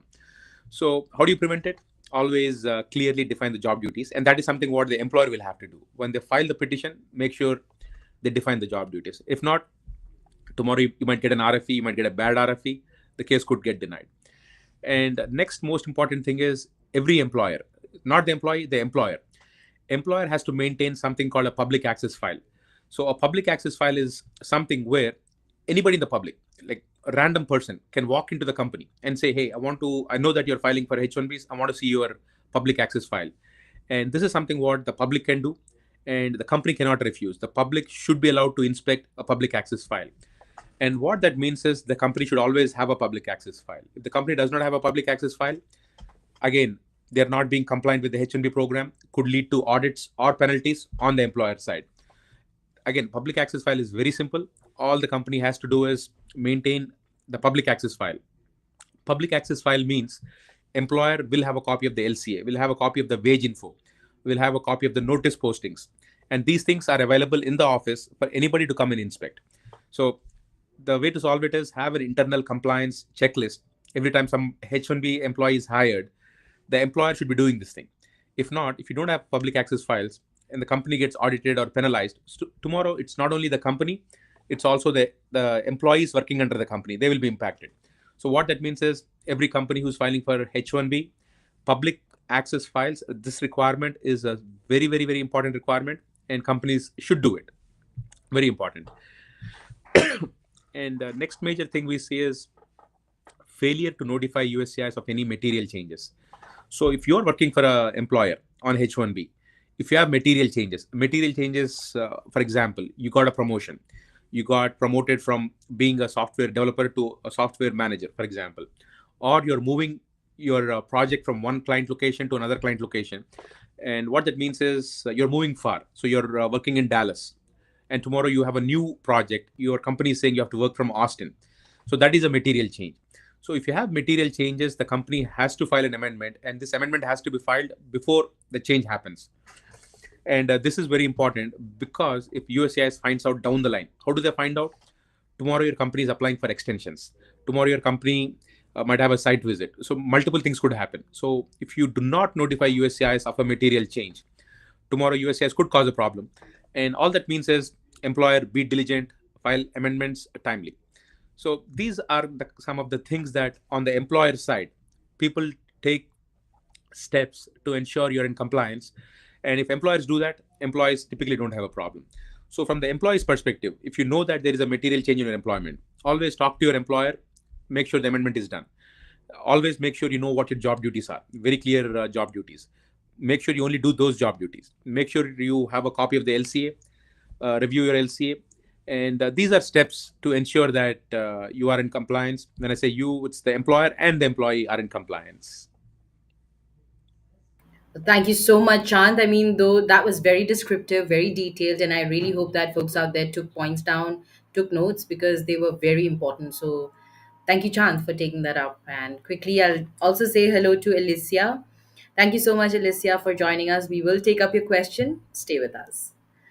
All right. So now moving on, Chand, I also wanted to know if the job description, if it plays sort of a big role in meeting the specialty occupation requirement for H1B, because we have been speaking in our previous episodes also about this, about the change of specialty occupation definition and, how important it is to give a very, very detailed explanation about what your job, requires you to do in that period of time that you're going to be in the US. And if you can also tell us what makes a strong job description in the eyes of the USCIS.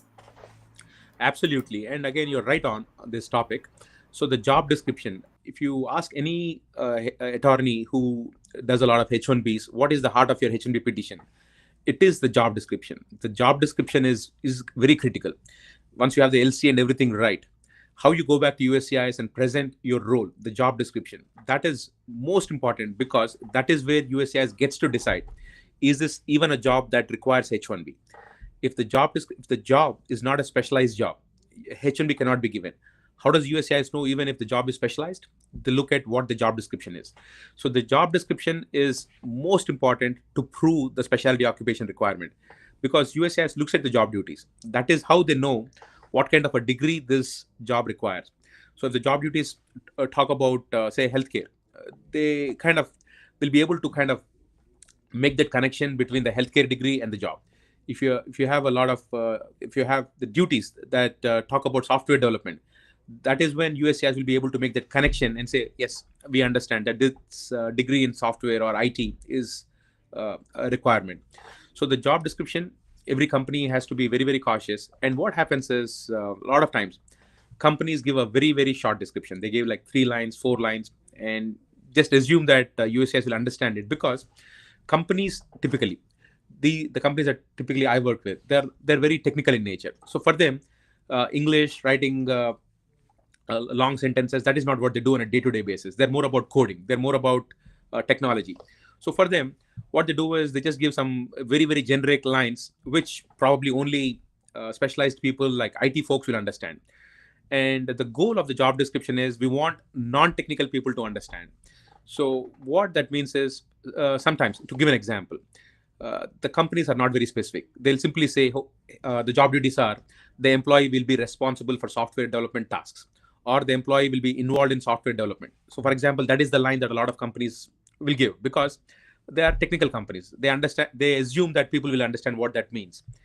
And from a USCIS perspective, that is a weak example. If you say involved in software development, that is too generic. Responsible for software development, that is too generic for USCIS. So what USCIS expects is a very detailed explanation. For example, you have to reword it as design and implement, for example, scalable Java applications, integrate with APIs, optimize the database performance using so and so technologies, and so on. So rather than just give like a simple generic line, you have to get more into the details, expand the job duties, and explain it a little bit clearly. USCIS wants to see a little bit more elaborate explanation. And why is it important? The reason is the more specific and technical the tasks are. So if the company gives more detailed and elaborate and specific tasks, then it is easier for the USCIS to link it to a specialized degree, like say in this case, computer science or engineering, and then go forwards. So the basic idea is don't give like a very short description, kind of expand it as much as possible. And then the next thing is a breakdown of the job duties. So don't give like just 3 or 4 sentences and say that is my job description. Try to give as detailed as possible. And what that means for us is, I always say, at least try to put 15 lines about your job duties, 15 bullet points. Don't just give 3 or 4 bullet points and say that's it. That is what the employee will do for the next 3 years, because you are asking for an approval for the next 3 years. So try to kind of elaborate each and every duty that the employee does. So it's pretty detailed. And to me, if you're at least giving like at least 15 bullet points or more, it kind of gives a clear explanation. Each and every task is kind of highlighted. So that's one thing. And also always show the link to a specific field of study. So you have to kind of make that connection. So it is not just any generic degree like management or any generic engineering field, but a very very specific field like computer science or computer engineering, IT, or maybe statistics, maybe economics, and so on. So be as specific as possible to the degree. Don't give a generic degree. And again, a good idea is to talk about all the technical tools and all the methodologies that you use. So if you're using a lot of tools and a lot of technologies, make sure each and every tool is highlighted and given to USCIS. And also, generally, what the companies do as a part of the filing is they also show the own it statements. Own it is there is a website called ownitonline.org. That is pretty much what is used by USCIS and DOL. So this ownitonline.org. If you have not seen it, go online and go see it, because your LCA, everybody's LCA on H1B, you'll have a code, own it code. And if you go to this website, ownitonline.org, you can plug in that code and see what are the job duties expected in that occupation. And that is something what USCIS heavily relies on. So that is very important. And there's also something called Occupational Outlook Handbook. You can Google this link, Occupational Outlook Handbook. So what happens is if you put in your occupation name, this Occupational Outlook Handbook, it will tell you if the industry standards normally requires a bachelor's degree or not. So normally what we do as attorneys is we go to that link, we plug in that occupation and see what the requirement is. So tomorrow if your employer is filing H1B for you, it's a good idea for you to go and check what this Occupational Outlook Handbook says or what ownitonline.org says. And if these two say that a bachelor's degree is not required, more than likely USCIS is going to come back and say your job does not qualify for H1B.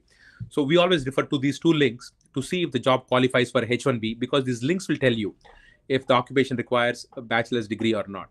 And finally, another thing that people should do is always put the breakdown of job percentages. For example, IT. Say the employee is putting 30% of his time on software development, 25% of his time on system architecture, maybe 20% on code reviews, 10% on deployment, for example. Give this percentage wise breakdown. It's always a good idea because this shows the depth and the nature of your job and avoids specialty occupation RFEs. And again, we don't really we are nowadays we don't see a lot of such RFEs because in general companies make sure that the jobs are specialized. That being said, it is always a good idea to give this percentage breakdown and ensure that there are no complications, no unwanted RFEs as your H1B gets processed. Right. Thank you so much, Chand. And that was another very detailed explanation. And I hope that friends out there are taking notes. And you also took down the two websites, if you can quickly name them again, Chand, to check their own it codes. And Sure. So the first link that I think it's a good idea for everybody to have is onetonline.org. So it is ONET online.org. And it's a very important link. It's pretty much every immigration attorney or the employers will use. And you can plug in your own it code.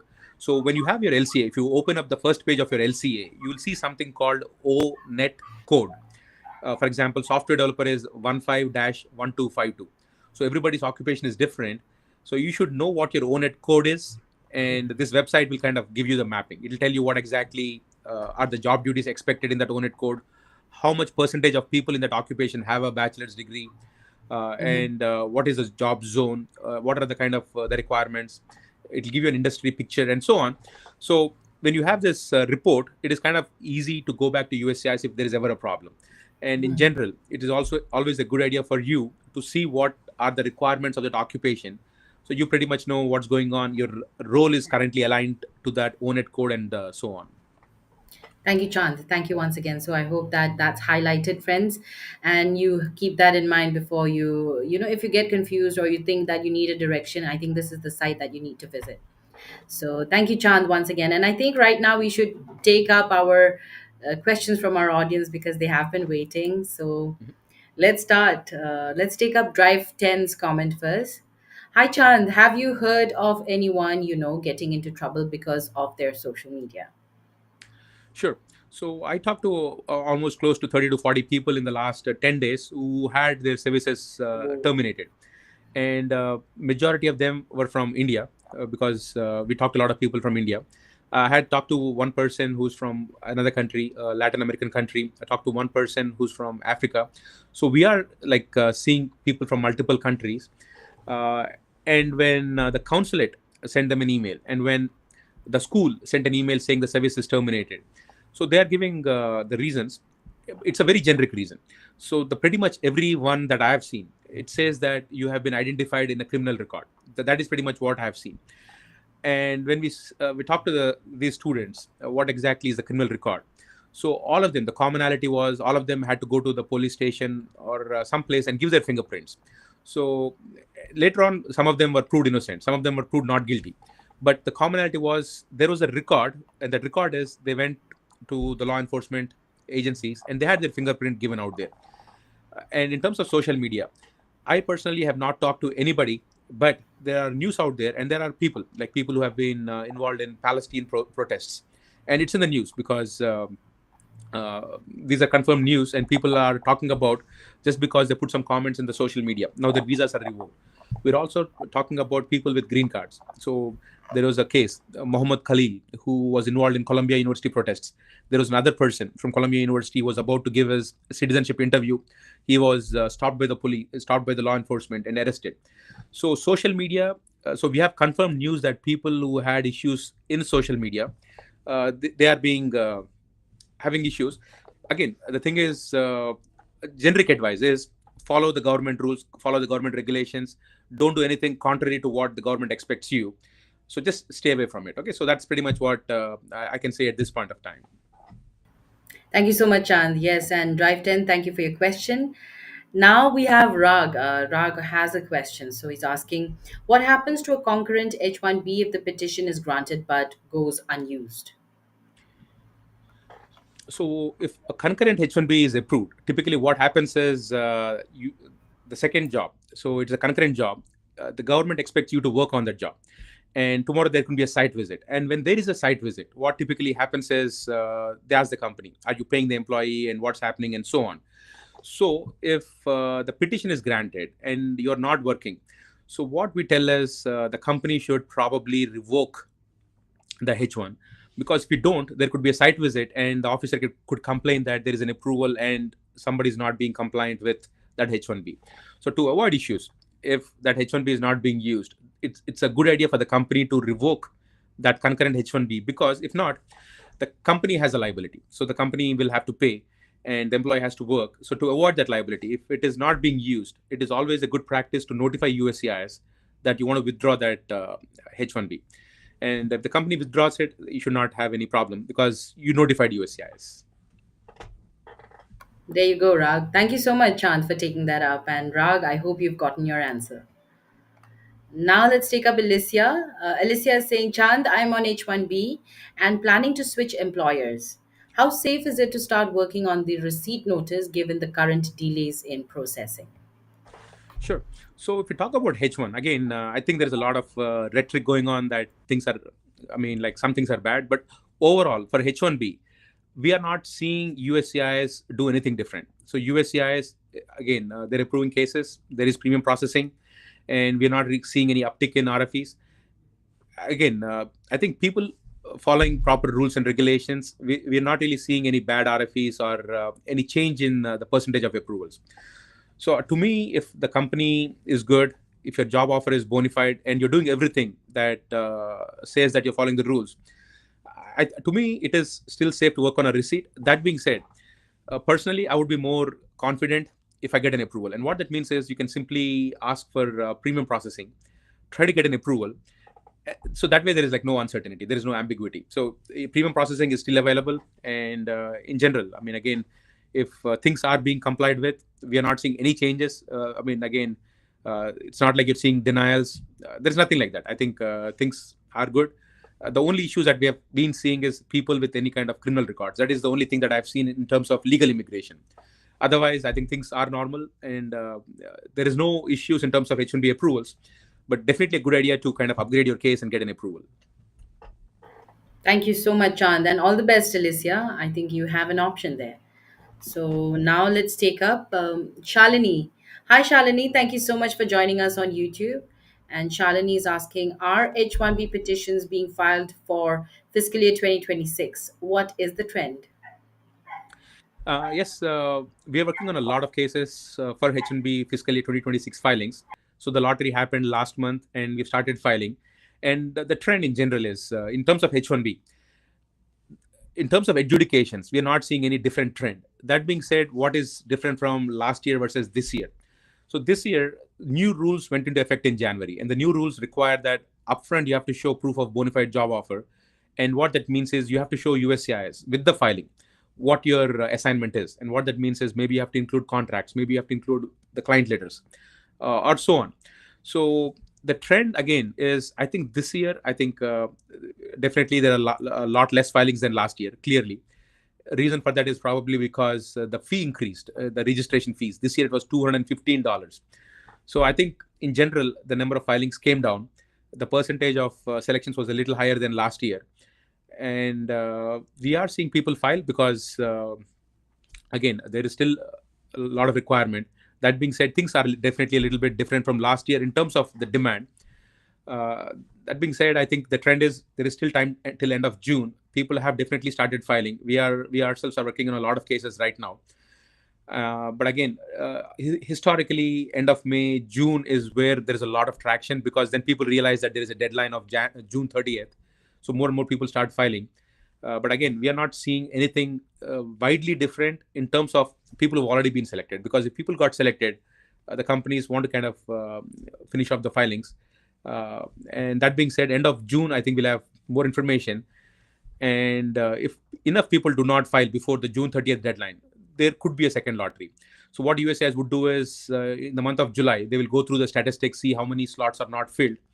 And end of July, typically, or max first week of August, they will announce whether there is a second lottery or there is no second lottery. I think we are all excited for that already. We get questions if people we are going to have the second lottery, but we'll just have to wait for now.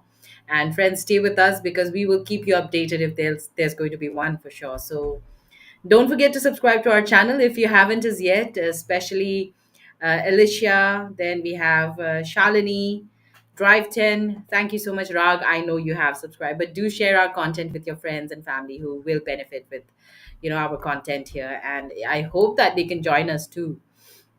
So now let's go on, Chant. Let's take up Nandini's question.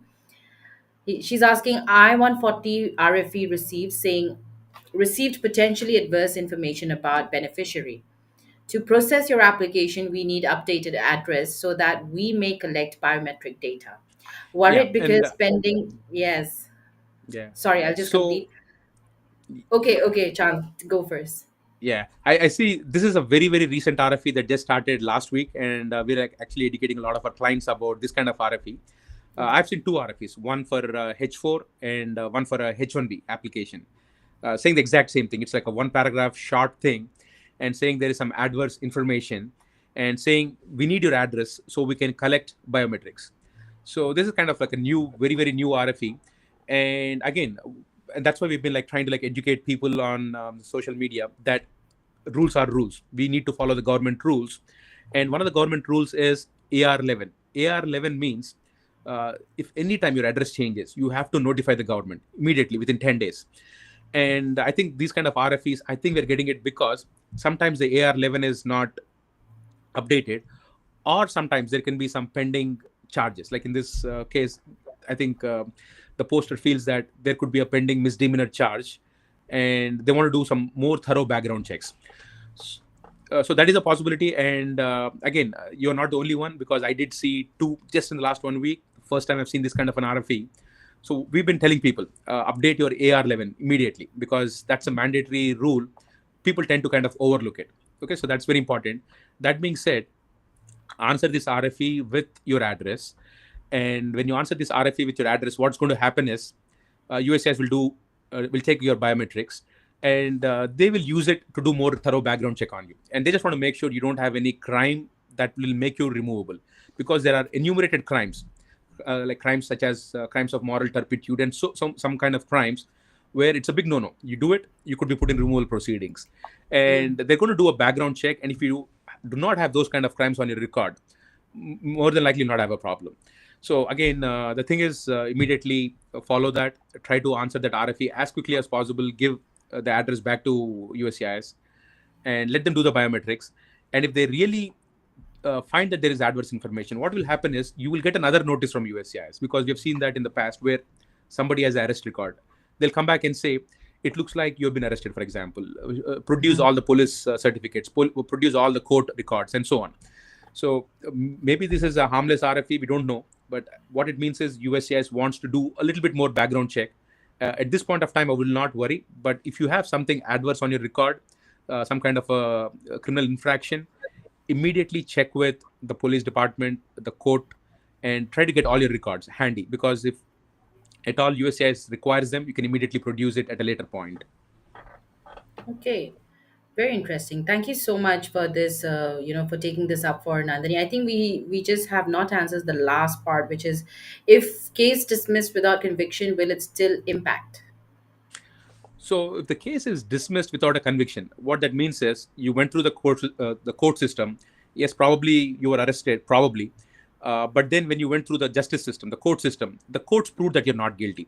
So if you have that evidence from the court saying that the case is dismissed without a conviction, without pleading guilty, there is no immigration conviction, then normally you'll not have a problem. Because I had cases where people got arrested, and then eventually the court dismissed the claims, and the court said, no, you're not convicted. The charges are dismissed, charges are dropped. Then USCIS does not have a problem. But because they don't really have access to some of those records, sometimes what they do is they want you to produce those records and tell them what happened and what was the final outcome. And they do give defense to the court order. The court order is very, very important. So definitely get that judgment, and the judgment has to be signed by the judge. So in your case, if the case is dismissed, you should have a document from the court signed by the judge. So make sure you have access to that document. And if you have a case where the case got dismissed without a conviction, I don't think you'll have any problem at all. Maybe a little bit of inconvenience, such as this RFE, where you have to prove it. But if the case is dismissed, you're not convicted, I think you'll be fine. Thank you. Thank you. That sounds like good news. And Nandini, thank you for your question. This is one of the latest RFEs that are being addressed. So thank you also, Chand, for taking this up and for giving us the detailed information. Let's now take up Catherine's question. Hi, Chand. I'm currently on an H-1B visa, and a few weeks ago, I switched projects within the same company without informing my immigration team. I just found out that even internal role changes can sometimes need an H-1B amendment. I had no idea. What should I do now? Can this impact my visa status or future extensions?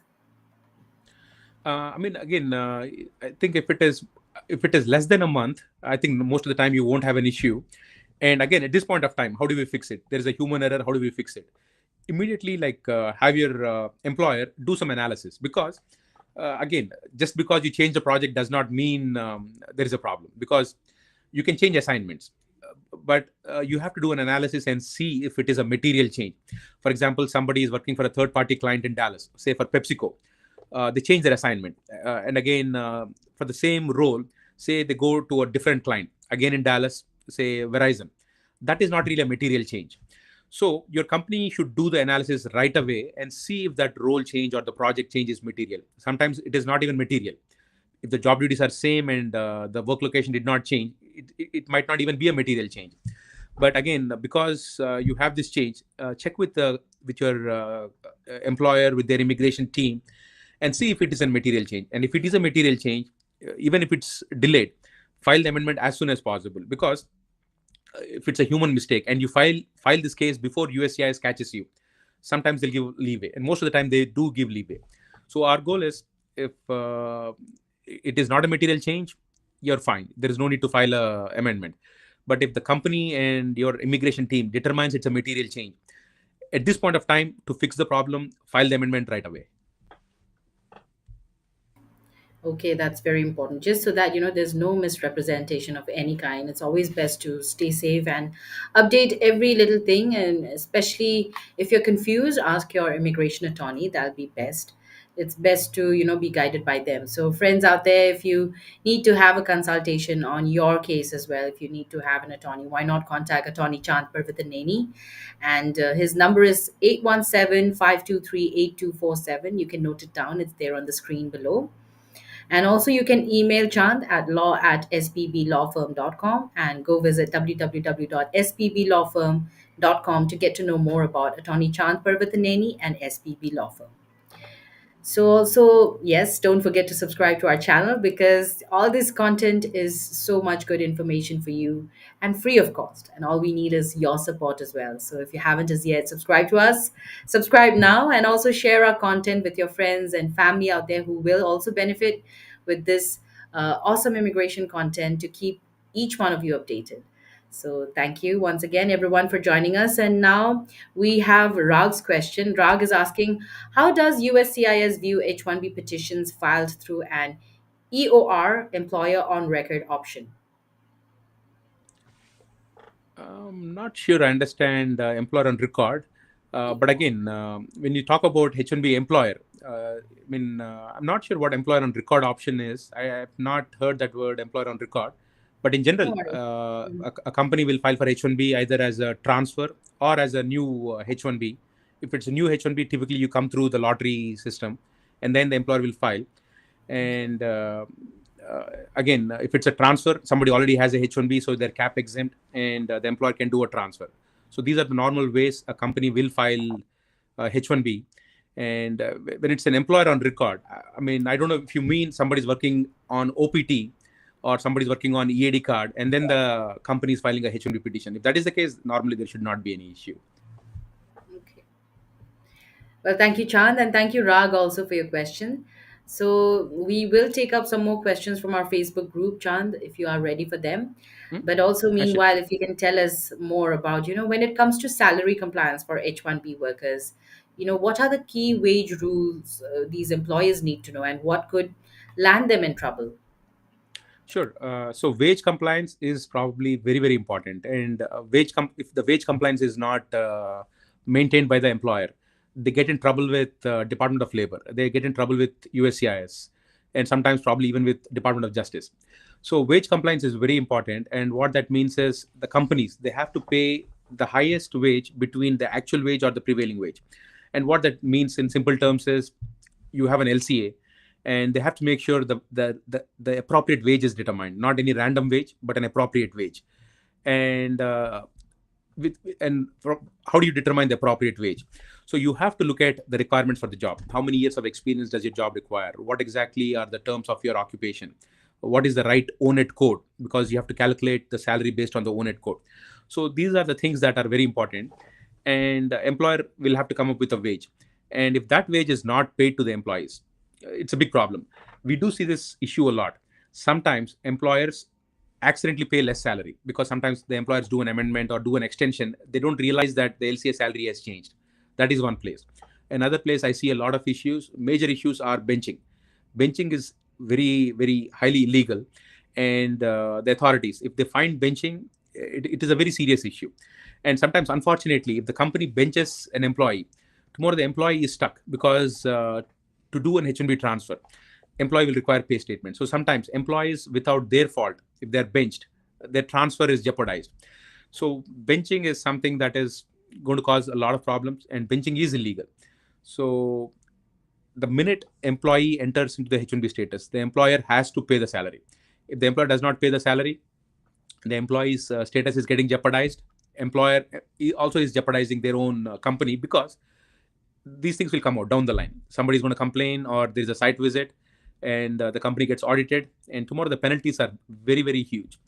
So if the employer cannot simply say, I'm putting them on unpaid training, I'm putting them on orientation, because that is bench. So the salaries are super important, and wages should be paid in real dollars, like real cash. You cannot simply say, I'm giving them that benefit, I'm giving them that stock option, I'm giving them meals. So that is not allowed. So if the company says, in the H&B petition, this is what is the salary. We're going to comply with the LCA. The companies are expected to honor that and pay the actual salary, the actual dollars, not simply say we're giving them some benefits such as stock options and that'll add up to that amount. That is not allowed. And then the work location also matters. If somebody says my employee is working in Dallas, but the employee is actually working in San Francisco, the salary in San Francisco is a lot higher than the salary is in Dallas. So if the company is making somebody work at the wrong location and telling USCIS, no, my employee will work only from this location and paying a less salary because that salary is low, that's again very, very, I mean, going to be an issue. And then timely payment. So a lot of companies sometimes they pay very, very irregularly. I mean, they pay after 3 4 months after the work is done. So irregular payrolls are going to cause a problem. If there is ever a DOL audit or a USI site visit, it is going to get company in the trouble. So timely payment is something that is highly important. And deductions, always everybody, the company should be looking at the paychecks, the pay slips for the deductions. Employee also should be monitoring your paychecks for the deductions. Employers cannot deduct things that they cannot deduct. For example, things like the H&B petition fee, the fraud prevention fee, etc. Employer cannot deduct those legal fees, or employer cannot deduct any other fees that is not authorized by the law. So the deductions are very important. Always look at your deductions, and any unauthorized deductions are not allowed. So the bottom line is wage violations can cause trouble to the employees, to the employers. So always both the employers and employees make sure things are done right. And what that means is no underpaying or benching of any H1B employees. Benching is not allowed. Companies cannot do that, and companies cannot use inappropriate the wrong wage levels. Wage levels have to be appropriate. Make sure whatever is in the LCA is 100% accurate, 100% complied with. Okay. So again, bottom line, LCA is super important document. Always look at the LCA document. Everybody should comply with it. Not complying with LCA could get you in trouble with a lot of departments, Department of Labor, Department of Homeland Security, through USCIS, and so on. Okay. So be very, very careful, and penalties will be back wage payments that the employer will have to pay, civil fines to the employer that employer has to pay, debarment from H1B program to the employer, DOL audits where the employer will be penalized. So to avoid it, employers should always be careful about these kind of things. Wow, thank you so much, Chan. That was good information and very insightful. Thank you so much for taking each one of these questions already. And friends, I hope you are enjoying this session and resonating with each of the explanations, the detailed explanations we are receiving from Chand. So if you haven't as yet subscribed to us, subscribe now. Our handle is at Immigration Talk Show. Check us out not just on YouTube, but also on LinkedIn, Facebook, X, and on Instagram. And now we do have some of our comments that we would like to address, Chant, and these are picked up from our YouTube and Facebook groups mostly. So let's take them up. Helen is asking, hi everyone. My employer applied for my H1B in January and I got approved last month. I applied for change of status for my spouse from F2 to H4 when with the I-539 from, sorry, with the I-539 form online 3 days after my employer filed my H1B. Currently, the I-539 form is pending. I received the receipt notice for the I-539 form online in the account, but never received it in email. Is this normal? Will they send the receipt notice through mail for form I-539? I checked the address I put in there and it is correct.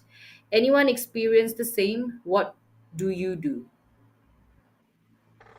Sure. So the good thing is, since he has a receipt online from the online account, at least that should be able to satisfy the requirement about proving that the filing was done timely. And more than likely, they should not have any issue. They don't really require the original. Even that copy is fine for that I-539 receipt. That being said, it is very easy. So if you go online, and there is an online chat that you can do with, it's called the Emma chat. So if you go online to uscis.gov, you can chat, you can do a live chat, and you can create a ticket and you can ask them to resend it because you missed that notice. So the easiest way is just go online, do a live chat, and let USS person know that this receipt is missing. you should be able to get a copy of the missing receipt. They might take time, because sometimes these things take a lot of time, but they will send it. That being said, luckily, because this is an online filing, you do have a copy of the receipt. So at least temporarily, you can use that for all purposes, all immigration purposes. But I would encourage you to go do an online chat with Emma, and then ask them for resending that copy back to you. Great. Thank you so much, Chand, for taking that up for Helen. All the best, Helen. Now let's go on to the next one. This is from an anonymous participant. I am exploring the EB5 option since my child was not born in the United States. We have initiated discussions with EB5AN and Bearing. I would appreciate hearing about real life experiences and reviews. I'm willing to share my personal details privately, but I prefer to remain anonymous when posting. So I think I definitely encourage people, whoever can afford it. EB5 is still a great option because it's an act that is passed and that is valid till 2027 September. So even if we are hearing talks about gold card, so the gold card is like a different process. So EB5 is still going to be there at least till 2027. And anybody that invests money into EB5 before September 30th of 2026, they have this protection of being grandfathered. So EB5 is still a good option. People should look into it. So these two things, EB5AN, affiliate network, EB5AN and Behring, these are two regional centers out there who do EB5 projects. There are many companies like that who do EB5 projects, and EB5AN and Behring are one of those. What I would suggest is, because these are again valid regional centers, but again, is your investment safe? Is it a good investment? Because you're putting that money and eventually you want to make money out of it. You're putting your money at risk. And when you put money at risk, it all depends on how your project does. If your project performs well, you'll make money. If your project does not perform well, you might lose money. So what that means is you would have to do a lot of analysis and see how much risk you want to take. Because end of the day, it is that money that you have, 800K, you're wanting to invest in this project. And at some point, you are taking your own informed risk. So, for example, Bearing, for example, they have a project happening in California, for example. Uh, what does your gut feeling say? Is it do you feel that eventually this project will make money or not? So that is something what you'll have to do. And it's good that you're already looking at two companies, because you're not looking at one, but you're looking at two regional centers with multiple projects. Both these companies have multiple projects. So do more research. And if you feel as an investor that, yes, there is a possibility of making good returns on this, I would say go ahead. That being said, these are companies that have been on EB5 for a long time. So I think these companies are more than willing to share their track record with you, how many cases they have done, how many people have already got green cards, how many people are in process or got. So the first thing you should always ask in EB5 is, do you have a 956F approval? And do you have any I-526E approvals? And these companies will be able to tell you that information. And that will kind of at least give you a starting point on whether this is a project that you want to invest or not. Okay. That's very interesting, Chan. Thank you so much for taking that up. Now let's go on to this next one. I have E2 visa sticker on my passport. Can I apply work permit card? I am not sure. I don't do a lot of E2, so I'm not really sure. I probably would have to do my own research on Okay, this. thank you, Chan, for taking that. Now let's go on to this one. My H1B was picked last year and approved under consular processing. My STEM OPT is ending later this year, and I'm looking to transfer my H1B to a new company or consultancy that can do the transfer under CapGap. This is very urgent. Please let me know if you can help. So looks like he already has an H1B, but it is approved under consular processing. So his H1B is not yet active until he goes for stamping or somebody else files a change of status H1B for him. So again, the way he will be able to work on H1B is he can go through a transfer. So if he has a bona fide offer from another US company, that company can use his old consular approval and they can file for a transfer. So I think the main thing is, I think he needs to find a legitimate employer who has a bona fide job. If he finds an employer, he can simply use his previous approval, previous consular approval, and the new company can do a change of status. And that way, once that case is approved, without going out of the country, he can start on H1B. Okay. Thank you, Chand. Thank you for taking that up. And we have another question. This is also from an anonymous participant. Hello, has anyone recently used premium processing for their I-765?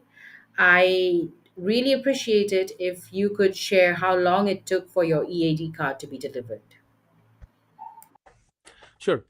We do a lot of I-765 premium processing for like the STEM OPT folks. So again, when you upgrade your case, two things will happen. One, the case will get approved, and typically it is less than 30 days for 765s, or you get an RFE. So if you get an RFE, it'll delay the process. If you don't get the RFE in less than 30 days, normally I see a lot less than 30 days. So in about 10-15 days, you can expect. But again, for 765s, it is 30 days, not 15 days. So you'll get, at least you'll get an answer. Either the case is getting approved or the case is getting an RFE. If the case gets approved and you see an online status that says your case is approved, typically in less than a week, the card should be delivered to you. If you get an RFE, look what that RFE is, try to answer it very quickly. And then once you answer, again, in less than 30 days, you should see uh, the result. Okay. But the case is approved, less than a week is when you can expect the card to be delivered. Okay. That's good news, I think. So thank you, Chand, for taking that up. And I think we do have another one. So this is from Noah. I applied for my green card form I 485 based on my approved asylum case. USCIS received my I 485 on November 1st, 2024, and my biometrics were taken on November 26, 2024. On January 16, 2025, they issued an RFE, and I submitted my response on March 15, 2025. However, the USCIS tracker still hasn't updated to show that they have received my response. I It's been almost a month now. Is this normal? Also, I might need to change my address soon. Would that cause any delays or problems with my case? I'd appreciate any insights from others who experience something similar. Thank you in advance. Sure. So recently we heard this from USCIS that all the asylum cases, asylum based 485 cases, they're going to be put on a pause, and they're going to kind of go through them a little bit in a more thorough fashion. So asylum cases are the only 485 cases so far that I know that are getting slowed down.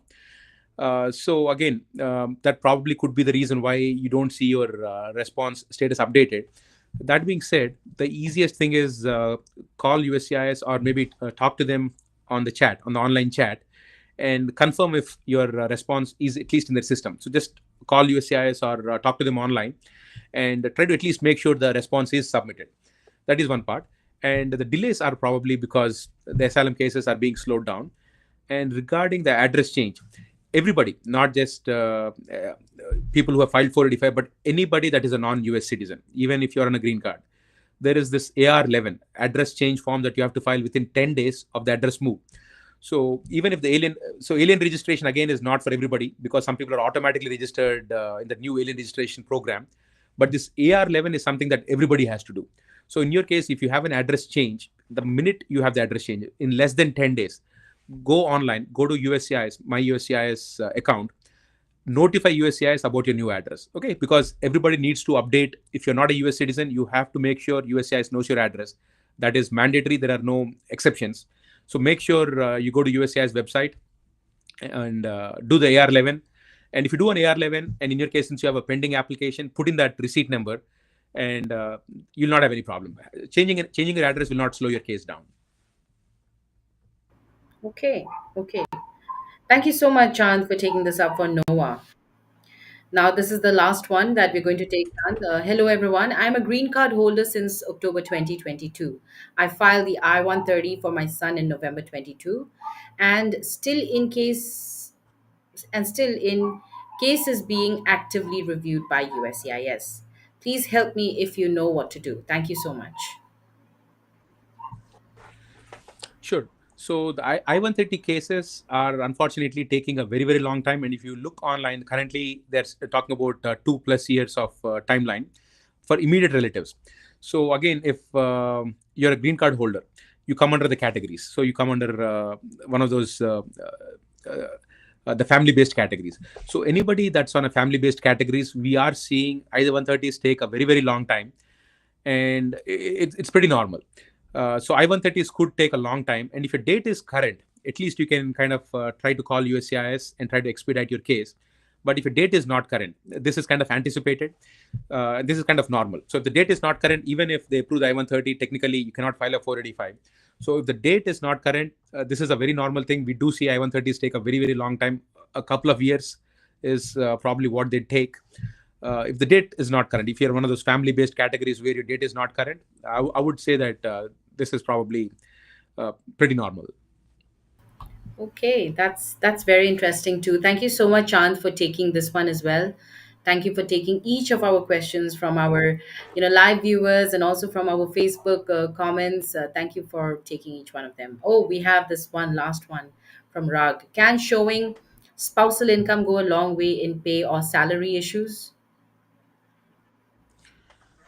No, because say, for example, you're on H1B and your employer is paying you uh, less salary than what is required as per the LCA. So even if your spouse has a good salary, again, she has independent status, maybe H1 or maybe H4. So the statuses are different. So if your spouse is making good money, again, yes, you're going to show the income and pay the taxes. Again, it proves that you are good. People like paying valuable taxes to the government. So as a whole, yes, it'll make your family's case stronger when eventually get to the green card stage. But in terms of like if you're talking about you having an H1B, will the spouse's salary make anything different? Probably not. But again, you're making more money and you're paying more taxes. Eventually, it makes a good case. USCIS, when they review your case for anything, they know that you're hardworking people. You're contributing a lot in taxes. So definitely, that'll give you an edge because that's what they want. People like you who are hardworking and you're making good money, contributing to the society, contributing to the taxes. So yes, it is definitely an added edge. But in terms of your immigration status, again, if you're on H1B, you're supposed to follow the H1B regulations, which means paid as per the LCA. If you're on say F1, you have to follow what the F1 requires. So everybody's status independent, and we need to make sure we are following the requirements of our own legal visa status. But then in the family as a whole is having good income, I would say as a whole it'll definitely give a good value to you as a family when you apply for green cards or go for stamping. Because when you go for stamping, sometimes they ask for your tax returns. So it makes a psychological impact. They see your tax return whenever they see that you're contributing well to the economy. Okay. Well, thank you so much, Chand, for taking this up as well. And Rag also says, thanks, Nipa and Chand. See you next. Thank you, Rag, for your questions. And I hope you've gotten all your answers. We'll keep watching out for you too, for you to join with your questions. And not just Rag, each and every one of you. Thank you so much, actually. You made this show even more interesting with your questions, your cases, and so much more information we could get through chance today. So don't forget to subscribe to our channel. Our handle is at Immigration Talk Show. Check us out on YouTube, LinkedIn, Facebook, and on X as well. And stay in touch with us. We are on Instagram, so check us out there also. But Chan, do you have any more time left, maybe to spend with us, maybe 2 more minutes or so? I would like to take up a case study if Sure. that's fine, just before we leave. Sure. So, this is about multi-location work for H1B employees because nowadays with work from home and everything. So Raj is an H1B employee working as a software developer for a tech consulting company in New Jersey, and his original H1B petition listed the company's main office as his work location. And recently, Raj has been assigned to a long-term client project in New York City and is required to work from the client's office 3 days a week.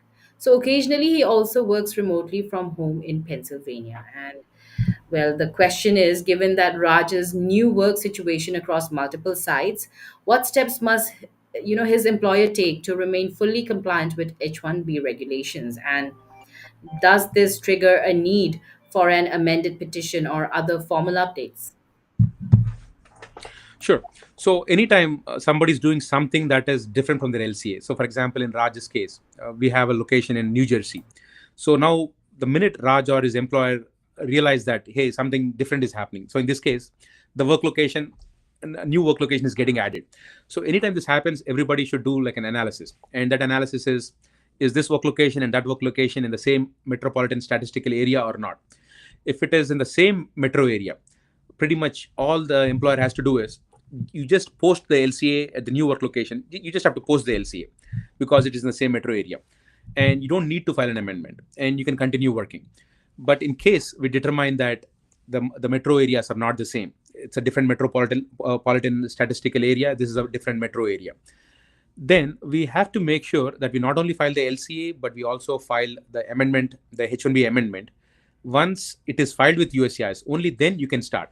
So in this case, again, you do an analysis, you look at the zip code, the county for the New Jersey, look at the county for this particular place in New York State, and then see if it's a different metro area. If it's a different metro area, always file the amendment, uh, and then move ahead. Okay, so it's a good question, and everybody. That's why the thing is, the minute you know there's a change in what's on your LCA, you immediately have to do this analysis and see if it is a different metro area, or is anything materially changing with your job.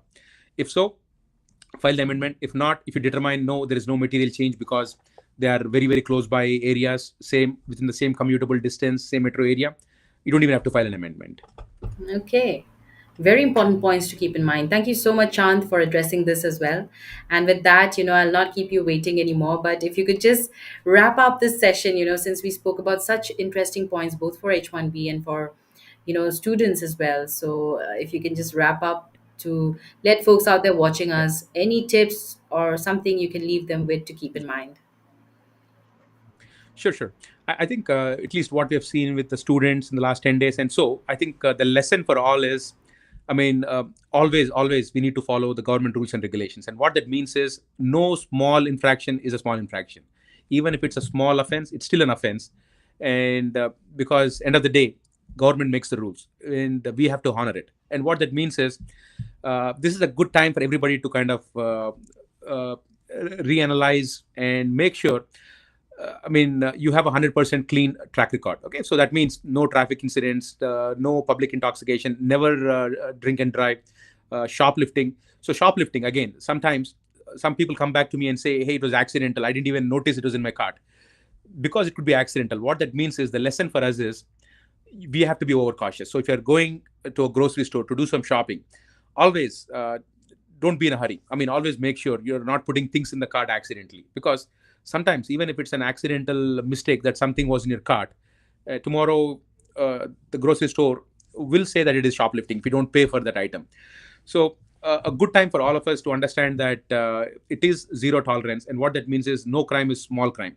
A mistake is a mistake, and what that means is as much as humanly possible, we should always ensure that we're not committing any mistakes that violate any rules or regulations. And I think just being more cautious and trying to follow the laws is what I think we should do, and then that'll keep everybody out of trouble. Absolutely, Chand. Thank you so much, and great advices to be better people.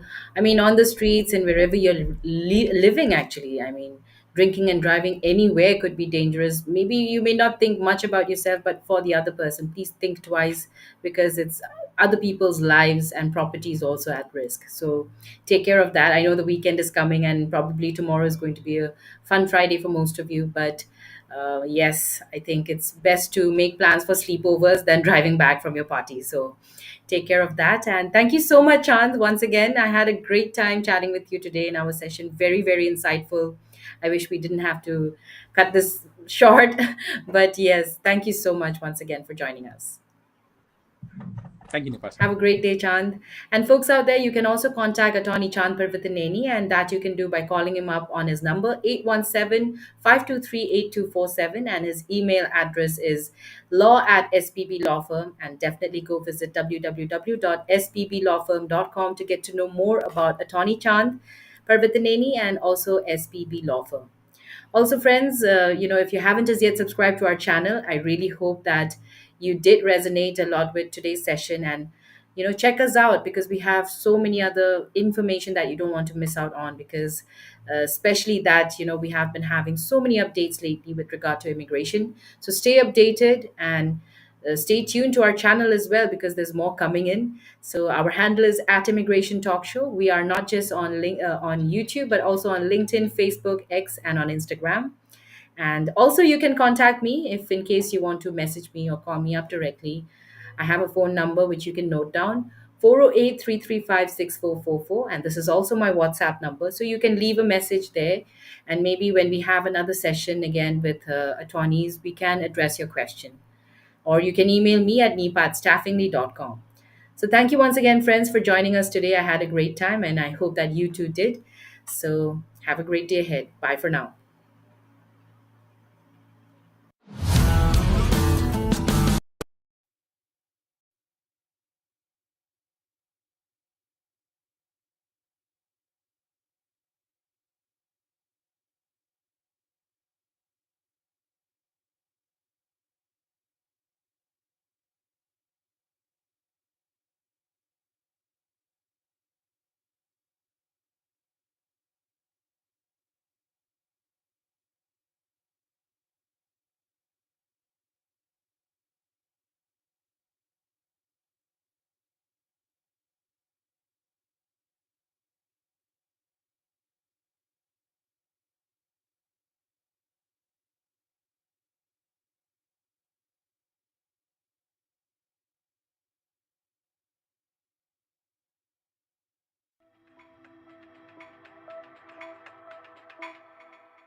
Hello, everyone, and welcome to Immigration Talk Show. I'm your host, and I'm going to be with you for this next hour, this session, which is lined up for you, a very interesting one and a topic which you would love. So stay with us. And before we head on with the discussion of the day and also have our guest join us, I have this very important disclaimer. And that is by watching our videos, you agree and understand that the information provided by our experts and attorneys, including comments and replies from users, is not legal advice. Use of information is at your own risk. So, friends, I hope that you've kept that in mind and welcome once again to Immigration Talk Show. And today's lined up discussion is going to be a very interesting one. The topic of discussion is, can H-1B visa holders be detained? And we're going to try to understand the immigration policies and also the risks involved. But yes, there is increasing immigration enforcement, evolving policies, high scrutiny, and so much happening, right? Especially with this new administration coming into the picture. Well, we also have many H-1B visa holders and employers who are very concerned about the potential risks, and especially when it comes to compliance, legal pitfalls, and even detention for that matter. So, today we're going to discuss with none other than this very distinguished guest who's going to join us today. And she's none other than Isadora Velasquez. Yes, please help me welcome her. Hi, Isa. How are you doing today? Join you. Well, very happy to join you. I'm doing very well today, and I'm sorry we have to discuss this topic, but I think it's really relevant, as you mentioned in the introduction. There are detentions going on today. It is a bit of a promise that we had from the administration that took over. So it's good to know our rights and what we can do to protect ourselves and whether we can run the risk of detention under this current precedent that we have. So I'll let any of you ask me questions, including, of course, of you, Nipasa. So take it away. Thank you so much. And folks out there, we have attorney Isadora, who has dedicated over 15 years to immigration law, fighting for individuals and families, in a wide range of cases. So please feel free to join us with your questions. And yes, we also have a phone number actually where you can call to ask the questions yourself and maybe even get onto a short discussion. And the number is 425-436-6335, and the access code is 988-888. So, yes, Isa, like you said, this is a very timely topic, and it's crazy because it's not like earlier, when you talk about H-1B this year. And there have been changes, of course, since fiscal year 2025, we saw that. And now the fee hike. And so many things are, governing what is happening to H1B right now. So, where should we start? What can people out there expect from today's discussion? Okay, so when it comes to detention, I want to point out that it's not that the law itself has changed. Nothing has actually changed when it comes to detention. The elements, the requirements to detain anyone in the United States are the same. What has changed is the intensity in which these detentions are occurring. During the campaign, we heard a lot from the Trump or current president about conducting mass deportations. In order to get to the level promised, detentions had to occur. What we've noticed in the first 100 days of this presidency is a large volume of detentions. Most of them have not led to the deportations promised because there are due process and steps that need to be taken for these deportations to occur. People have rights and can present your case before a judge. But we have noticed that many cases that normally wouldn't lead to a detention, that would normally lead to a case maybe let go or just overlooked, are now being processed in detention. So that's why I appreciate having the opportunity to explain when a case, particularly an H-1B visa, could be subject to detention, so that we know it's not a change in the law. It's just something that we need to be on the lookout. Obviously, the most common way is we need to understand that a visa can be revoked in all candor for any reason. The US, the same way they issue the visas, they have the authority to revoke said visas. The most common way to revoke a visa is when we are accused of a crime. This is an important distinction because we don't necessarily need to be actually convicted of a crime. The simple accusation is enough. And this is also important because the government recently passed significant law, a new law called the Laken-Riley Act, that also encourages the government to actually seek forward detention of anyone accused of certain crimes, particularly violent crimes or crimes of theft. So keep that in mind, that if you are accused of a crime, of course, that will lead to the revocation of your visa, but it would definitely lead to your detention, but based on this new law. If you're coming into the airport, that is typically the most common way for H-1B holders to be detained, because that's typically the most common way in which they tend to find out whether or not their visa has been revoked. Based on past experiences, the Muslim ban was very controversial back during the prior Trump administration. And it was a very controversial way in which people found out their visas being revoked. And it actually led not so much to detentions, but to people not being allowed into the US, even when they had a valid H-1B visa. So far, we haven't received any announcements of any potential bans. We have received potential travel bans for particular countries such as Cuba and Haiti. They have yet to go into effect, and we don't know if they will affect visas such as the H-1B visa already issued. We will keep you informed if that were to happen. But revocation of visas, to answer the broad question, would be the main way that H-1B holders would be detained if they're already in the US. And now if they're coming into the US and they seek to come in, they could be detained seeking to come in, if they're either to be returned or to simply not allowed into the country. Mhm, mhm. And when you talk about the Muslim ban, I'm sure you know there are folks already in the United States from maybe few from those countries. What's going to happen to them?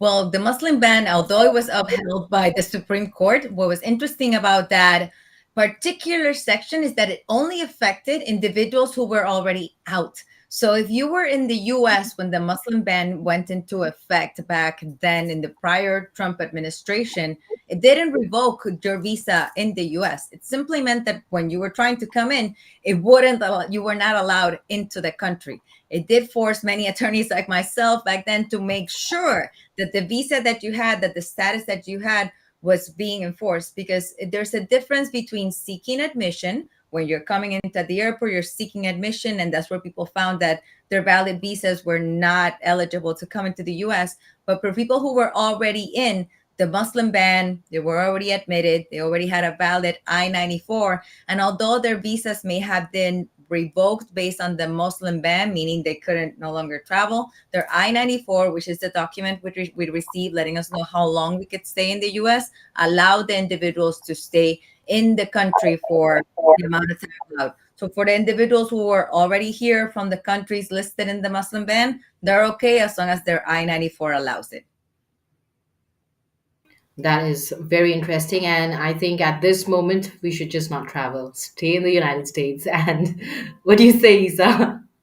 Yes, I would recommend. I know it sounds sad and extreme, but I agree with you, Nipa. I think if you have your I-94 and it has a set amount of time, very important. I encourage anyone watching, check your I-94. If you don't know where to have it, you lost it, you've never had it, I maybe we should put it on the chat. There's a website where you can find the status of your I-94. And once again, this document is the one that tells you how long you're allowed to stay in the US, and take advantage of it. It will tell you when you're supposed to leave. And as Nipa said, don't travel unless you have to. I know it sounds sad. We want to visit our friends and family, but now is not the time. Things are interesting. There are many changes happening. We wake up every day to a new executive order. Until things settle down and we know exactly what's going on with immigration, let's stay still and not travel for a while.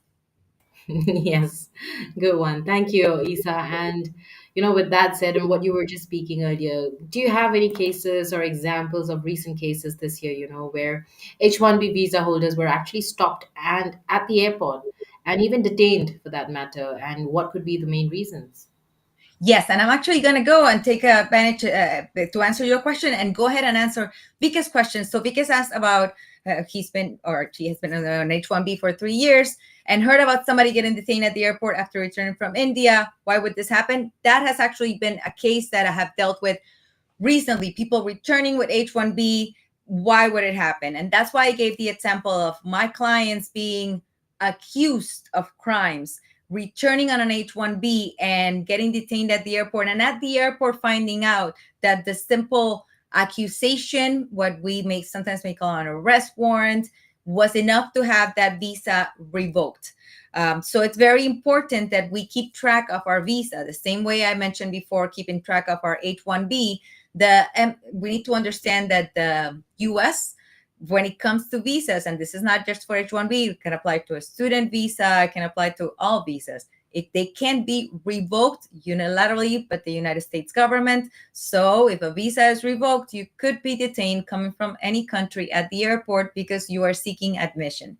Now, when you're detained at the airport, one of two things could happen. The government can ask you to withdraw your admission, which would mean that you're simply choosing to go back, or you can state the reasons. You can try to fight your admission. Understand that if it is that your visa is revoked, they have to state the reasons, but they also can, coming into the US is the analogy of coming into the club. If I don't like your outfit, I can tell you no sneakers allowed, and I'm not going to let you in, and I'm not going to let you in. The only people who are allowed into the club all the time, no matter what, would be US citizens. Not even residents have the privilege of going into the VIP room all the time. So because of that reason, keep in mind that even if you want to fight for your right to get in, you might not have the right to do so. The only way to fight all the way to get in is if you're seeking asylum. So the only way to actually push for your entry would be to seek asylum, argue that you are afraid to go back home, have a credible fear interview. Be very cautious with this, as they would close your door to go back home.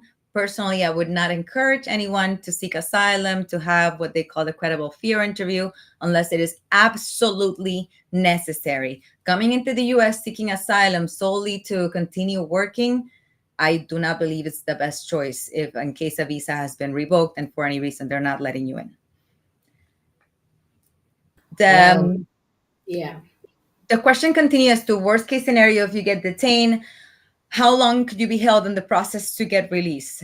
And I kind of hinted as to the worst case scenario. The worst case scenario is when they're not giving you a chance to explain, when you haven't been allowed visas at the airport in particularly. It's not a place where you can appeal a decision. Once a visa is revoked, there's not an appeal process. It's not when a visa is denied at the embassy where you can apply again. It is revoked at the airport. There's not an appeal process. You could be detained up to 24 hours until they send you back. So the worst case scenario would be just that you have no other choice but to seek a credible fear interview in order to come to the US. Understand that, for example, if your visa were to be revoked, as one extreme example, because they think your employer is not real, or because if they're a student and they think you're not studying full time, or the example I gave, because of any criminal history, you don't have the right to appeal the particular circumstances of the revocation of your visa at the airport. You can only fight to come to the US to seek asylum. So that's worst case scenario. You can only either go back home or seek asylum to come to the US. Sorry about Okay. that. I know it doesn't sound really pretty, but also when you talk about, crime, I mean, for a person under H-1B, crime, whether you're talking about the home country or in the US or both ways, it's still a Both, crime. both. Keep that in mind as well. Sometimes it's a very interesting question because we are asked, have you committed a crime? And we tend to respond, where? I understand that when US asks the question, it means anywhere. And technically, they do have access to all the records anywhere. So we may think, oh, but I have never committed a crime in the United States. But what about that DUI or that minor marijuana charge that I have back in Canada? Well, the US may be aware of it, and maybe it was legal over there, but it's not legal here in the United States. We need to be very conscious of that. And sadly, these are minor things that they can use against us. And again, these are minor things that you can fight and appeal to reapply for your visa, but there might not be things that you can fight and appeal to enter the US in case you're stopped. And there might not be things that you can fight or appeal if you're in the US and you are detained to seek your deportation. And we need to make that distinction. There's a big difference if you're detained coming into the US at the airport, in which your only choice would be to, like I said, seek asylum or get kicked out. Or if you're in the US and you have an encounter with ICE officers and you are detained in the US in an encounter with ICE officers and you are detained, you do have certain rights. Only an immigration officer can remove you. I'm sorry, an immigration judge can remove you. If you have been in the US for more than 2 years, and this goes back to the individual who mentioned that they have been in the H-1B for 3 years, if you have an encounter with ICE and you are detained not at the airport, but in the US, you have the right to appear before a judge, even if your visa is revoked. And there you may have the right to fight for why your visa may be revoked. So that's the big difference between at the airport, where your rights are very limited. You may only have the right to go back home or to fight for asylum, while in the US, where you can fight for why is your visa being revoked? Is it because they're alleging that your job is not real? Is it they're alleging you're not really a student? You can fight for it if you are detained in the US, while it's different if you're detained at the airport. Okay. Thank you, Isa, for taking that up. And it relates me to this question from Chandra asking, if I get arrested for something minor while on H-1B, does that automatically put me at risk of detention? Yes, because, and I'm sorry to answer so quickly and so adamantly, but yes, because technically the Department of State can automatically revoke your H-1B. We see that this used to seldomly happen. If it was something minor, shoplifting, smoking a joint, we noticed that H-1B wouldn't be affected by it. But lately, or in certain administrations, H-1Bs could be affected by a minor DUI. So keep that in mind. Because the H-1B could be affected by minor crimes, any visa could be revoked by minor crimes, leaving you without status. Yes, you could be detained by being without status. If a visa is revoked, you lose your I-94 status. The argument here would be that you remain legal until your I-94 expires, which is why I encourage everyone to keep checking your I-94 regularly, because the defense for anyone whose visa is revoked while in the US is that you're still allowed in the US for the time allowed when you came in on your I-94, which once again is a document that allows you to stay in the US for the time mentioned in it. Right. And, before we really started this program, we were talking about scrutiny, social media. So, of course, there has been a lot of changes, especially with the new administration coming into the picture. It's President Trump now, and how has these latest immigration policies changed things for H-1B visa holders? You're saying that there's not real change in law, but there are changes happening, and it's governing. Even it's affecting H-1B visa holders for sure. So, are they facing more scrutiny now? Correct. You will notice that your applications will get a lot longer. They will include a lot more information that are already there, but in greater detail about your social media. You may notice the lines at the airport also getting a little bit longer, maybe because of shorter staff, but also because this already started before, but now it has been announced that it will be done with greater scrutiny, as Nipa mentioned. The going through your phone, the checking your social media, and by the way, this is also going to be done allegedly to U.S. citizens, and it's not just with this administration. It was announced with the prior administration as well. But it has been emphasized that for all visas, not just H-1Bs, there will be greater scrutiny placed on social media. And now, once again, your phone, your WhatsApp messages.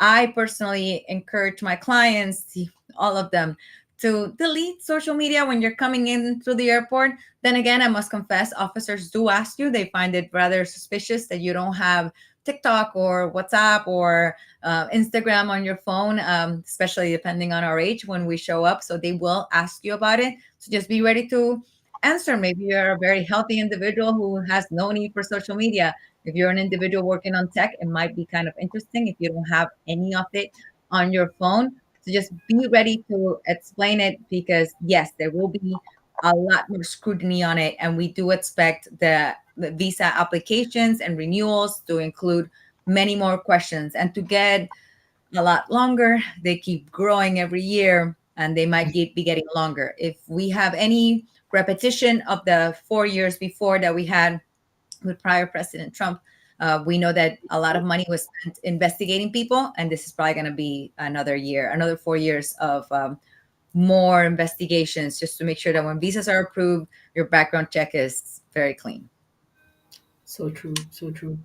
And I think we would just have to say goodbye to side businesses, whether it's even selling a small thing or making a small amount of dollars. But I think, yes, high scrutiny is just going to be there, not just now or just for the next month, but I think it's going to prevail for the whole of Trump's 2.0. So let's get ready for all of that. Yes. And yeah. So also, Isa, if you could also tell me about the talk about fairness for high skilled immigrants act. There has been this talk, and could this really help H-1B visa holders feel more secure, or does it not really affect detention risks? It depends who you ask because the focus of the act has been more on the caps but the caps on country conditions on certain countries and saying that some countries, particularly India, would be more delayed because there are certain visas issued per country. That this is the most you can get. That has been the focus to make it fair for everyone. No caps. We're just going to apply blindly for everyone. Some people say that's not fair because for example, the visa lottery, which is a separate visa, is based on people who can't come to the U.S. On other visas, and they apply to the visa lottery because there's not enough diversity of certain countries inside the US. So that's the balancing. There's a lot of debate on it. Personally, the President Trump recently issued an address to Congress in which one of his few remarks on immigration said that the government didn't need immigration reform. It just needed a new president, and he was it. So I do not believe that this act will actually be approved at least this year or in the near future, as long as Mr. Trump is president. I do think that if it is tweaked in certain areas, it would be beneficial, but the focus so far has been on the caps for visas, not really on ensuring that protections such as not revoking visas unilaterally are taken seriously. I do hope language is included because I do think revoking without letting the person know it's not fair. But so far, that has not been the main focus of the government. I know it's all surprising whether you talk about raids, you talk about anything that the Trump administration is doing just to catch hold and let you off the country. Yeah. So That is there. And also, I'd just like to say hi, once again to Chandra, Vikas, and folks out there who have joined us with your questions. Please don't forget to like, share, and also subscribe to our channel if you haven't as yet already. It is Immigration Talk Show on YouTube, and you can also check us out on LinkedIn, Facebook, Instagram, and also on X. I mean, it's just because we were talking about social media. I remembered that I have to do this too. So connect with us and stay connected, friends. And yeah, we have Ayush. I also was reading this news yesterday. So DHS has really introduced this new app where migrants can share their intention to self-deport. So if I Yeah. do so, will this ban me from coming to the US forever? Okay, so let me explain. If for individuals, if you leave the U.S. and you have been in the United States without status, or you enter the country illegally to the border, or you've been in the U.S. for more than 180 days without status, you may think you're leaving and everything's okay, but in reality, you are deporting yourself, and which is really important. So this app, I actually think is helpful for people who have been in the U.S. for less than 180 days without status, meaning your H-1B expired, you didn't renew it, and you've been in the US for less than 6 months without status and you want to leave, it would be helpful to put it in the app, because that way the US will know, okay, you left, and there wouldn't be actual any negative consequences to you, because you didn't accumulate enough time illegally in the US to have these negative consequences. However, if you were in the US illegally for more than 6 months, the app doesn't really clarify if there will be consequences or not. It will simply say that you will be letting them know that you left. You will be helping the government because they won't have to look for you to deport you. But it doesn't really clarify. It says that maybe later on you could apply for the visa, but the government hasn't really guaranteed that it won't have any negative effect. So what I've been telling my clients is to use it only if they are sure 100%, I know I'm going to leave, there's no way I'm going to stay, I'm leaving, I want to let the government know, then yes, go ahead and use it. Might as well do it because you're leaving, you want to let the government know. But don't use it expecting that by doing so, or by reporting yourself, you're going to be able to later apply for a visa and come in without problems. Reality is that if you stayed in the US illegally for more than 6 months, you cannot return for 3 years. And if you stayed illegally for over a year, you cannot return for 10 years. And you must apply for a new visa. And it may be that even after the 10 years, you might not be allowed back. So the app is a bit tricky. I think it's lacking some language that clarifies. But if you know you're leaving and you really want to go, might as well report. But don't assume that simply by reporting, you will be okay. There's another important app that I think you guys should know about, and it applies for anyone who comes in. Interestingly, for H-1B in particularly, it wouldn't apply immediately. It applies mainly to tourists. Canadians, for example, are very upset over it. And the government has always requested that all immigrants keep the government informed when they're here for more than 30 days. This is an auto report app, I guess you could call it, or a system, or now all immigrants must report to the government. It's mandatory. It has always been mandatory, but now there's a specific website that we must use. I mentioned Canadians because they have always been allowed into the US without visas for up to 6 months, and now they're being forced to report, which they're not big fans of. But it has specific exceptions. For example, asylum seekers don't have to report. H-1Bs, because you report at the airport, technically don't have to report. But it's important to be on the lookout, because the government keeps changing who has to report, who doesn't have to report. I wouldn't want any of you to have to report and miss it and then have your visa revoked over a simple technicality. So keep on the lookout to these executive orders and memorandums that come out, maybe in case you have to put your information in another website, something simple that you may have to do depending on what the news say tomorrow. Just like an attendance register or maybe like a biometric system. So different ways, but you still have to sign and let the authority know that you're in the country. So treat it like that. And it's always best to do your research properly and play safe. So I'd always say, if you are confused about anything, or just like Ayush has asked about this new app, I mean, consider consulting with an attorney or an expert who knows all these things, at the tip of their hands, and they will guide you in the best possible way. So why not also you can choose to consult with attorney Isadora, and you can do so by calling her on her number as well. Her number is 305-938-0676. And you can also email attorney Isadora at isalawyers.com, and go visit www.isalawyers.com. So thank you for that. And thank you, Isa, for telling us about this other app as well. So, By the so way, much. the app is Yeah. called CVP Home. It used to be CVP One. Now it's called Yeah. CVP Home. It's not just a self-deport. You can also use it if you're coming to the US, maybe through the border, and you want to get your I-94 ahead of time to make it faster.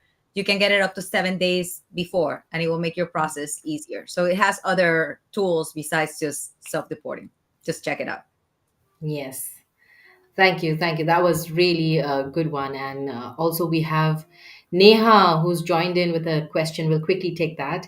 So, Neha is asking, are there specific warning signs that an H-1B visa holder might be at risk of detention? And what should we watch out for? Interesting.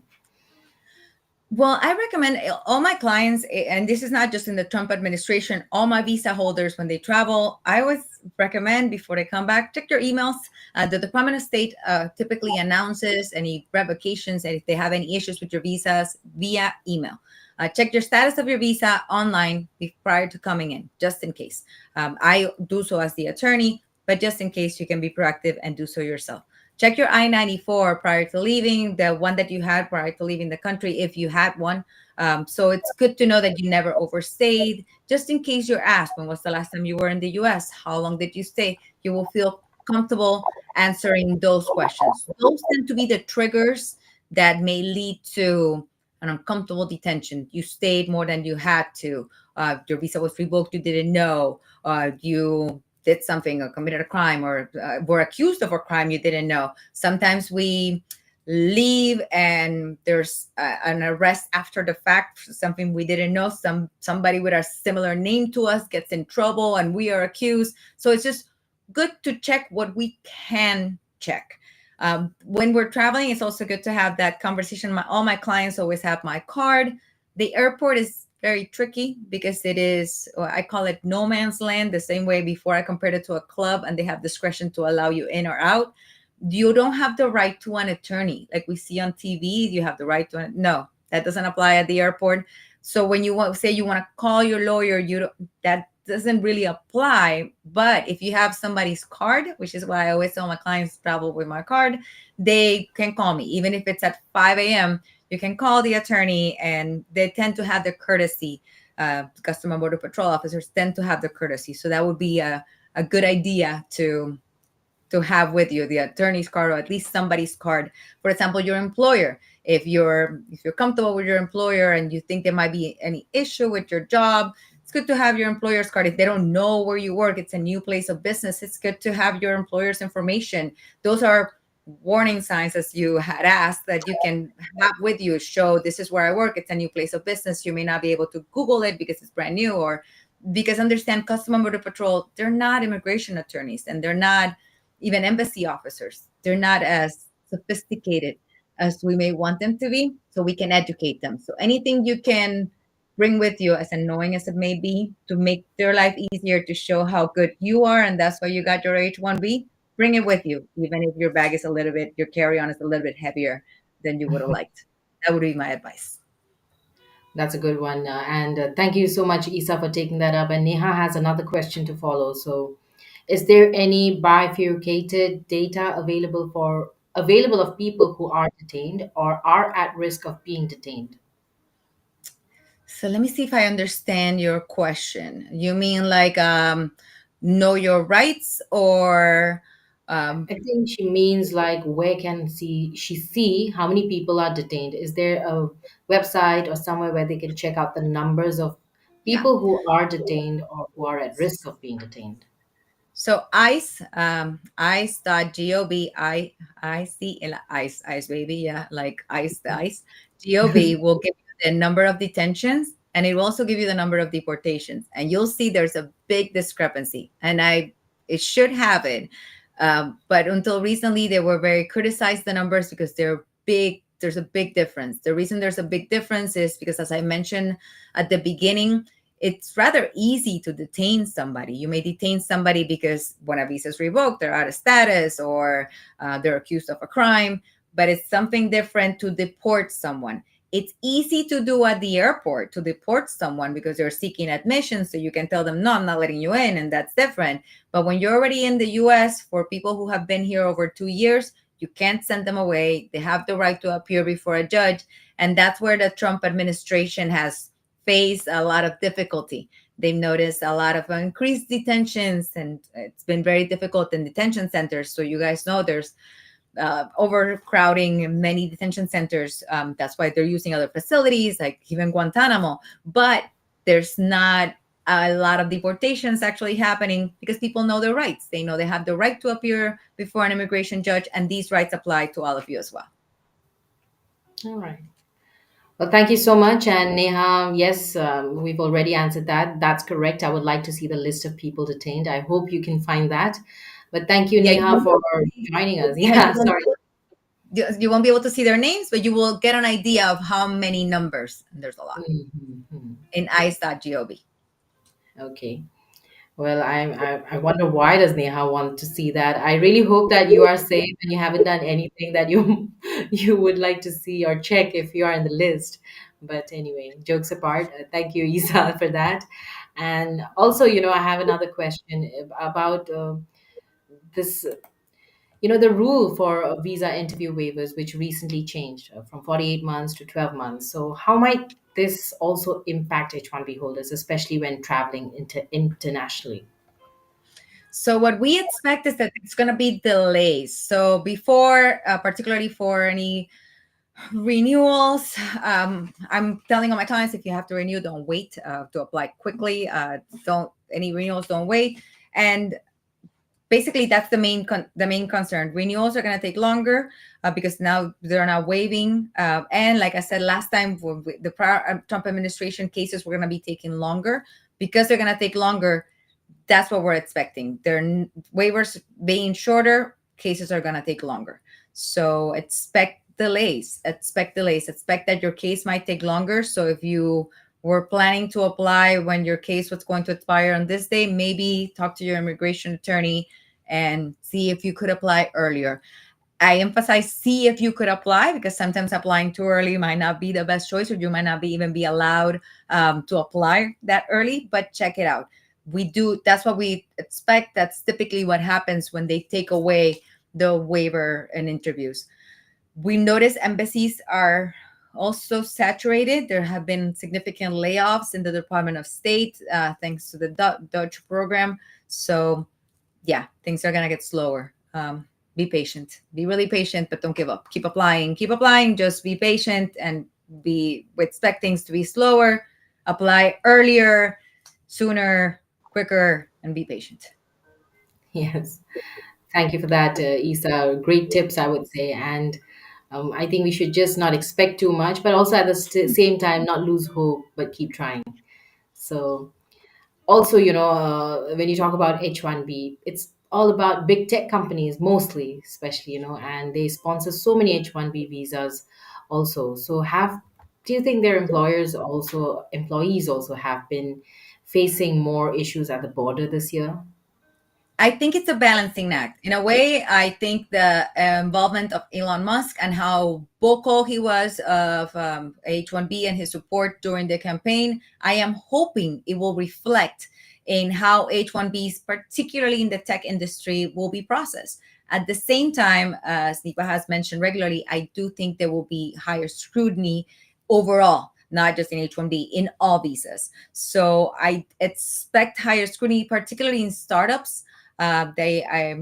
We notice many questions on companies, whether they're new, whether they're going to succeed, whether they are stable, whether they can afford it, and that's where we expect it's going to get a little bit tougher. But at the same time, like I said, Elon Musk was very vocal in saying that he was here in the US and Tesla is successful because of the H1B program. So that's where we're hoping it will balance out. So be ready to fully understand your company, fully understand your role. So I think interviews are going to get tougher, but at the same time I do hope that either that the numbers will get higher, that will be the effect of Elon Musk. It hasn't been announced yet, but I'm hopeful that that will happen, or that in the alternative that it will be more understanding of how we need the tech, because once again that's how we got Elon into the country. So expect tougher interviews, but at the same time, um, that they said it was good for the economy, so hopefully they'll keep their word in that sense. Yes, me too. And well, news has it, especially from India, that there has been a very huge drop, when it comes to H-1B applications. So I don't know what's going to happen. Will there be enough applicants also registration? What do you say, Isa? I think with India in particular, the issue has been not so much the tech industry, but the relation between the governments. And if Trump can work better with the Indian government, that hopefully would really work will lead to an increase not only in applicants but also in approvals. That distance between the relationships in the government has also, not only in the H-1B area, but it has affected other visas. The lack of reciprocity and treaties between the governments, I mean, in India and the U.S., has affected severely the applications, and it's something that we need. Once it starts affecting the economy, I hope that Trump will extend the arm until it starts affecting the economy. I think we'll see that this will continue. But there is an employee shortage at the moment. Once the numbers start coming down, we'll see the visas increase. That's my hope as well. Right, right. I mean, so much is happening, and like you said, every day we wake up to new news, new changes, and new rules coming up. So a lot to grasp right now, and we'll just have to wait for things and all this dust to settle in. I think after that, Yeah. we will be able to know. Yeah, remember, I'm sure I've seen your videos, so I know you guys are very aware that the lottery is coming up. I think also once that lottery happens and we see the numbers, that we'll get new memorandum, which goes back to our prior points as to don't travel, stay still, see what happens. We'll get new memorandums, how we see how many people apply, how many people we get in the lottery. It will lead to new decisions that will severely affect the H-1B, the scrutiny, how many visas may be affected by revocations. So we have a lot that may be happening in the next couple of weeks. So we have to wait and see. We will, we will. We have no other option right now but to just be patient and still keep trying. So, all right, then. Well, Isa, Neha says thanks for the information given. This helps. So, I'm sure. Thank you so much also to Neha, for your questions. Very interesting, and all the best. So, Isa, we also have more questions from our Facebook groups, and I would really want, Control to display some of them. And meanwhile, if you could also tell us, because if an H-1B visa holder gets detained or denied at entry, what are their legal options? Can they really fight the decision? We already touched on this, but what should be their next step? Entry is very complicated because in entry you're not giving many options, if any at all. At entry, individuals who are you're called an arriving alien. Horrible name, I hate it. But as an arriving alien, you have very minimal rights. You have the right to either withdraw your admission. If they're not allowing you in, you can withdraw your admission and they'll gladly send you back home. That might be best because sometimes when we withdraw our admission, we're simply sent back home without a deportation order. And we may want that if we want to reapply for your H-1B visa or for any visa, tourist visa, student visa. For example, if they were to tell us, we can't find your employer, so we're not going to let you in because we're revoking your H-1 visa because we think your employer's fake. That might not be the time to start arguing, oh, it's real. Like I mentioned before, I encourage you to maybe travel with documents already if you know your employer's new or not as easy to find, to show them otherwise so that you can fight it there. But if you have already tried and you haven't had success, The only other remedy, if you can withdraw and you won't be able to fight the case, will be to seek asylum, which would be to request a credible fear interview, which will actually happen or might actually happen at the airport. Or you may get called back to something called deferred inspection, meaning they call you the next day to conduct this credible fear interview. They're incredibly uncomfortable. You have to show that you have suffered past persecution by the government or an agent that the government cannot control in your country. And that's why you cannot go back, because you will suffer future persecution if you go back. By the way, if you show this, then you'll have an asylum claim and you cannot go back home. So personally, I don't encourage, I would not recommend it. If your visa is revoked and you know you can fight this, it would be best to simply withdraw your admission, go back home, and try to fix it there. And that way you avoid a deportation order. Sometimes when we fight this and we start saying, no, you're wrong, I can prove to you that my job is real, that I didn't commit that crime, that is not me, and we are fighting it, we end up with what is called an expulsion order. And that is an actual deportation order. And we're not allowed in the US for 5 years. So you could have fixed your visa, maybe applied again for the visa at the embassy, but we can't because now we're deported for 5 years. So knowing that those are the only two choices at the airport, choose wisely unless you're really afraid to go back home and then seek asylum. By the way, warning, arriving aliens do not qualify for bond.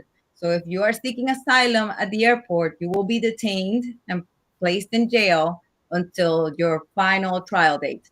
So another one of the many reasons why I do not recommend it. So I like the first option. It sounded better at least. Yeah, yes, I always tell I get sadly during this current administration, I must warn you guys that I have been receiving phone calls of people that tell me they can't find. They're telling me I get many students who tell me they're accusing me of not going to school, and I don't have my school records. And I've told them it's best to withdraw your admission. I'll work on finding your school records. I will work with your school and will reapply for your student visa, for example. I would prefer for my client to go back home and for me to apply for their student visa again, as an example, instead of them having a deportation order. It's an uncomfortable conversation to have. I know my client doesn't want to go back home.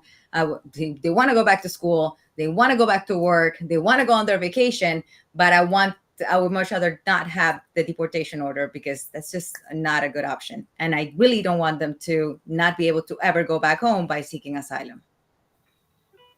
There you go. Thank you so much, Isa. I mean, those were really helpful. And yes, I'm sure it is the same for folks out there. So I would say please do not forget to like, share, and also subscribe to our channel. Our handle is at Immigration Talk Show. So check us out, subscribe to us, and hit that bell icon. And it's been great so far with Isa. So, Isa, are you ready for more questions? Always. All right, so let's take this one. This is from our Facebook group, I guess. And yes, this is from Priyanka. Being an Indian citizen, if a person got stamped her first H-1B visa in country other than India, will she be eligible for Dropbox in India, provided she has visa expired in the last 12 months? Yes, that is part of the waiver, the instructions that they're providing. Each embassy is not, it's providing their instructions online, but all the waiver instructions should be there. And yes, if it's less than the 12 months, you should be able to do it in the Dropbox. So yeah, take advantage of it. I am encouraging all my clients to do the waiver. I mean, before I would always tell them to do it 48, but now 12 months, do it now. And that goes back to the prior question as to what we can expect. There's going to be delays. So don't wait. Do it now. You're a month 10. You think you have time. Do it now. But yes, you should be able to do it in India under the Dropbox. Not an issue. Okay. Check the That's instructions, though. Check the embassy instructions online. right, right. Thank you, Isa, for taking that up, and all the best, Priyanka. Now, this next one is from an anonymous participant. This question was also put up 5 hours back. I work as a remote full time in a company as architect, and I'm planning for stamping next week where I have to go through interview. My company said I don't need client letters since I'm full time working as a consultant, and they gave a letter with all my details for counselor appointment. But I work as a consultant for client where They have SOW with us, so I help them customize the product. In this case, do I need a client letter, or since I'm a full time in my company, is the company's recommendation letter enough? The company's recommendation letter is enough because you're a full-time employee of your company. However, the client letter would be excellent if you can get it. However, I know that it's not that easy to sometimes go to our boss or to the client. If you can get it, excellent. It would be an amazing benefit to have. However, the company's recommendation letter should be enough. You're a full-time employee. That's all that is required. The client letter would be like the icing on the cake to make sure that the officer fully understands what you do. Because as you said, you are the consultant for the client, but you're technically working for the company. If we just help put the full picture of what you do, help answer all their questions. So I understand why you want it. I would want it too. But I also understand that sometimes it's difficult to get clients to give us what we want. So know that what you have is enough. If you can get more, that will be better. Okay. Thank you, Isa. And now let's go on to our next one. This is from Mushhak Musthak. I'm planning to go to India for visa stamping for first time since I moved to US. In the sorry, is this the right time? Am I No. eligible for interview? No. Okay. All right. Should I go on then or Yes. Go. I'll answer everything. I'm sorry. no, it's cool. Am I eligible for interviews? So my question is, my company says they will give all supporting documents for the interview, but they said I don't need client letter because we have SOW with client and I work in remote and not in client location. Does it seem justifiable for a counselor? Is there any case like me? I have many cases like yours. And what I've been telling my client is, why do we need to go? Like, why do we need the stamp? Is it something that you really need to go home? Is it somebody elderly that you need to visit? Are you feeling really homesick? Why do we need to leave? Because the reality is, to answer your first question, as you heard me abruptly say, no, right now, it's not the best time. It's just the embassy right now. And it's not just, it's everywhere. Embassies are being, they're not the most welcoming environment at this point. So if you can avoid it, if it's not really necessary, but I understand there's some things that may be out of our hands. There may be some family responsibilities that we need. So if you to answer the second part of your question, if you have to, it seems to me the documents you have, it seems related to the prior question, there may be sufficient, but the more you have, the better. The bigger picture, the full picture that we can show of what we do, that's best. Sometimes it's difficult to get documents from clients. I understand because, of course, the H-1B may be your visa, but I have to work as your attorney directly with your employer to get records. And I understand how difficult it may be for employer to get records from clients, how uncomfortable it is to sometimes ask letter from clients. So the more you can get, the better it is. But it seems to me, to answer your question, that what you have is enough for the interview. Make sure you understand it. Make sure you're comfortable with it. Once again, if you have to, because if you don't have to, if you're okay here and you don't have to travel, now it's not the best time to travel if you don't have to. If your time is up and you have to, it's okay. But if not, stay here. We're good here. Spring break. Enjoy the time. I'll take another question.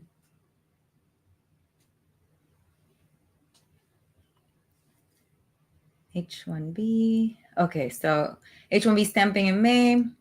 It's 160. Oh, it's submitted within 30 days to that appointment. How do I get? It's not able to retrieve since I didn't submit it within 30 days. But same 160 attached to that appointment. How did I get rid of this to go for same appointment? Oh, I'm not understanding this.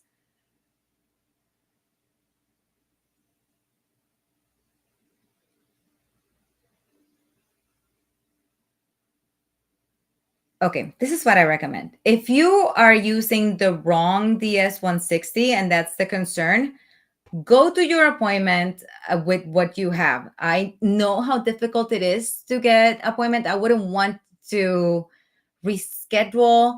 The reality is, rescheduling might be a lot more complicated.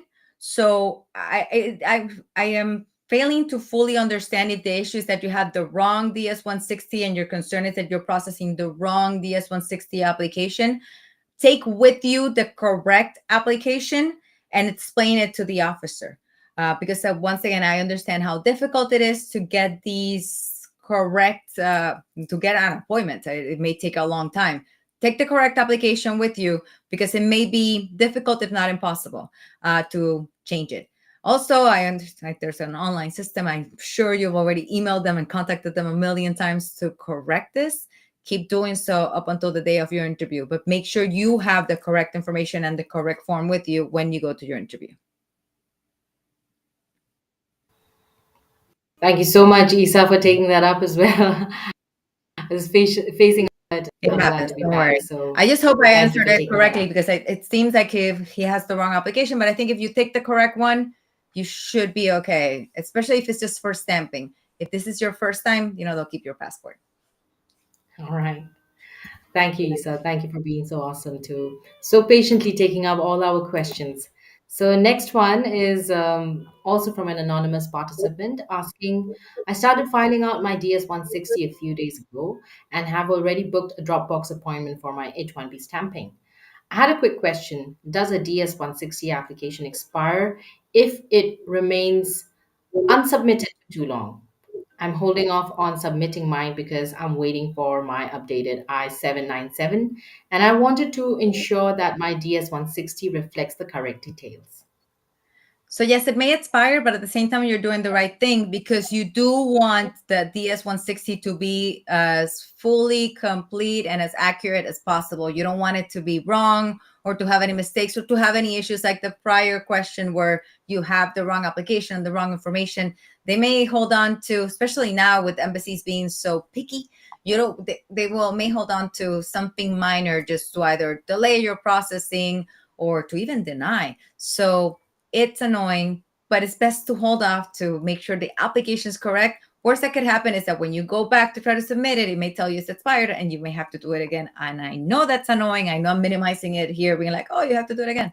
But it would be best to make sure the application is as accurate as it possibly can be. Also, I know you guys know this because you watch this, but make sure you print it, have it with you, bring it with you. So I know it says don't bring it to the appointment, but review it because that's what it will.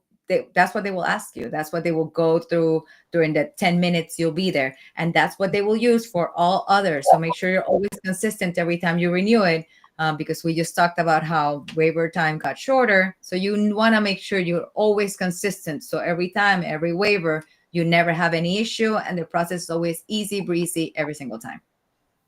Yes, absolutely. Thank you so much, Isa, for doing that. And I think we will move on to our next question now, or have we covered? I think we have covered most of our viewer questions, but we were also talking about legal options. If an H-1B visa gets detained or denied, so what are the legal options? And we've already discussed this. So, what are some key H-1B visa holders they should know before they're traveling internationally to avoid these issues when they return? So the main thing when traveling, like we already mentioned, like checking before, checking your time you've been here, checking how much time you have left. That's the main issue I see with H1, that maybe that 6, 7 years like you're already up and you didn't realize it. So check how much time you have left, check how much time you've been here. So that way the questions they'll ask you at the entry, you can feel comfortable answering the questions about your employer. Where is it located? It may seem, especially now with remote work, and CBP officers can be really sneaky, and they will ask you, so where's your office? And you're like, I don't know, it's over here. And that's where they tend to question whether you're really working and really doing the H-1B. And you may say, but I work remote and I only go to the office once. And so it's, keep that in mind and bring evidence with you. It's a brand new office, a brand new place. Here's my card. Here's my boss's information. That's to check. Now, here in the US, like I said, if you have that encounter, it's good for your employer to know not only your rights, but the rights of your employees, your coworkers. What we notice with ICE is because of the desire to meet the numbers and the quotas that President Trump has promoted and has promised to the U.S., There may be not really ICE raids, it's more like ICE encounters, we may call it. And know that here in the US, like I said, you have greater rights. So if your encounter with ICE is at your place of employment, they need to have signed warrants by actual judges. So it's good for your employer to know that if they're coming and saying, oh, we need to check the H-1Bs in this area. It's different from the Department of Labor going to see if employees here are rightly are actual employees than to actually start arresting people. There are certain requirements. So it's good for your employer to know.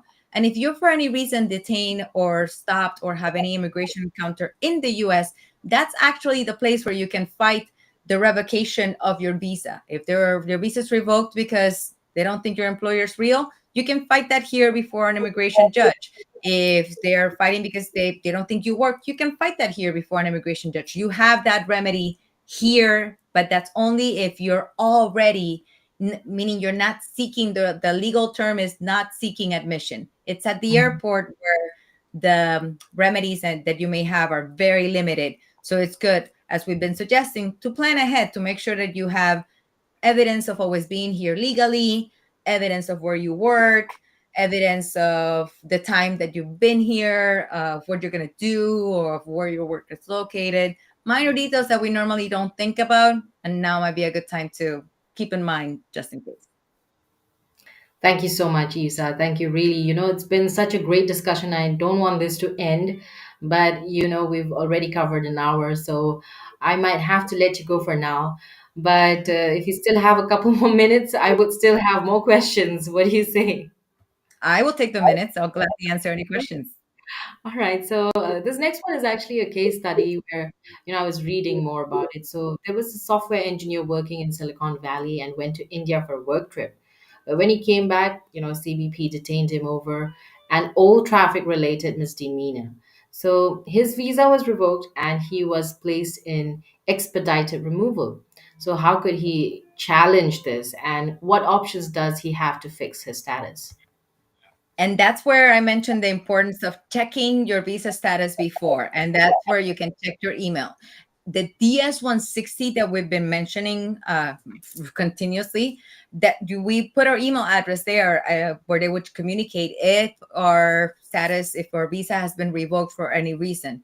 This individual maybe used their email address from 1998, and that's where they emailed us. Although the Department of State sometimes is notorious for not even emailing us or simply thinking that we're going to know our visas revoked by magic. So we'll give him the benefit of the doubt that maybe he didn't get the email and that's why he didn't know. But if you have your DS-160, make sure you check the email address that you used in that form. So that's where you would know what's the status of your visa, number one. Number two, for him, it would be relevant to understand that anyone who is in the US for less than 2 years could be subject to, as Nipa mentioned, expedited removal. So if you are seeking admission, if you're coming into the US, you've obviously been in the US less than 2 years, you just got here. So they can kick you out right away. So in that particular case, if he would had emphasized, as we had somebody else previously asked, they had been working on an H-1B for 3 years, it would have been helpful for him to argue, oh, I've been working on this visa for a certain amount of time. This was a very brief trip that I took. There are many circumstances that may have helped him fight his case at the airport. But remember that we have discussed that at the airport, your options are very limited. You can withdraw your admission and that way avoid the expedited removal, because expedited removal is a deportation. That's the deportation that I was mentioning that bars you from the US for 5 years from the airport. Or you can seek asylum, which will keep you in jail until you can prove that you can't go back to your country due to persecution from the government or an agent the government can't control. So in his case, it would have been best to, if it is a traffic charge, once again, sadly, the US can revoke your visa for any reason. And a traffic misdemeanor can include driving without a license. It can include a DUI. And these reasons are very difficult to fight. So while we can later on argue if they were to revoke your visa because they argue your employer is not real, you can apply and prove that your employer is real. Or if they revoke your visa because they argue you're not working, and you can apply later on saying you are working indeed. When it's something criminal, like a traffic misdemeanor, because it is a decision from the Department of State, it is very difficult to have that visa reinstated later on, and even more difficult if you already have an expedited removal order because of the 5-year bar that I mentioned. So for him, he would have to either fight the traffic charge, either argue that it's not him, or it will have to be that it's not him, because if it is him, there's nothing he can do. He would have to wait the 5 years, and after 5 years, try to reapply for the visa. If he has any family in the US, it would have to be a qualifying relative, a spouse or a child, or maybe a parent. He can ask for a waiver. Sorry, long answer for a sad response. No, but I mean, totally makes sense, and I think you'll just have to play safe with all your time out there under a visa. So, I mean, try not to fall into, even though they may look small to you, but it's not really small. It could be getting more Yes. complicated a little later. So, thank you so much, Isa, for taking that up. You wanted to add something? Well, the main point I wanted to add is that right now, sadly, visas can be revoked based on the accusation.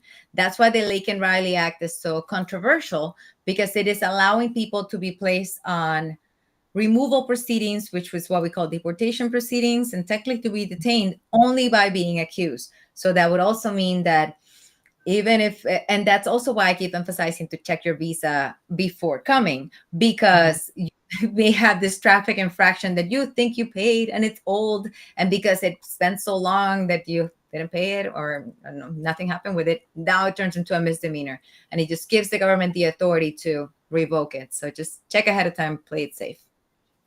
Absolutely. Thank you, Isa, for taking that up. And maybe before we leave, if you could, tell what should employers be doing to make sure their H-1B workers don't run into legal trouble, especially with all the policy changes that are happening so fast and every day. First, I'm going to answer whether traffic infractions affect the B1, B2 visa applicants as well. It affects everyone. Traffic infractions, they sound silly, and I never thought before, during the Obama administration, for example, I've been practicing for a while, I'm rather old, I would tell no effect. But I noticed, maybe because I live in Miami where people drive very well, they accumulate and they do have an effect. And because visas are issued, particularly B1, B2, which are tourist visas, are issued at the discretion of the consular officer. An officer might, at their discretion, and the Department of State, the Attorney General, who are the ones that monitor these visas, may, at their discretion, determine that you have way too many traffic tickets, and they can revoke your visa. So be careful. Don't drive like me. They may have an effect. These regulations, the decisions to revoke a visa, are fully discretionary. So because of that, there may not be written black and white in our laws and regulations. So keep that in mind. So yes, traffic infractions could affect even a B1, B2 tourist visa.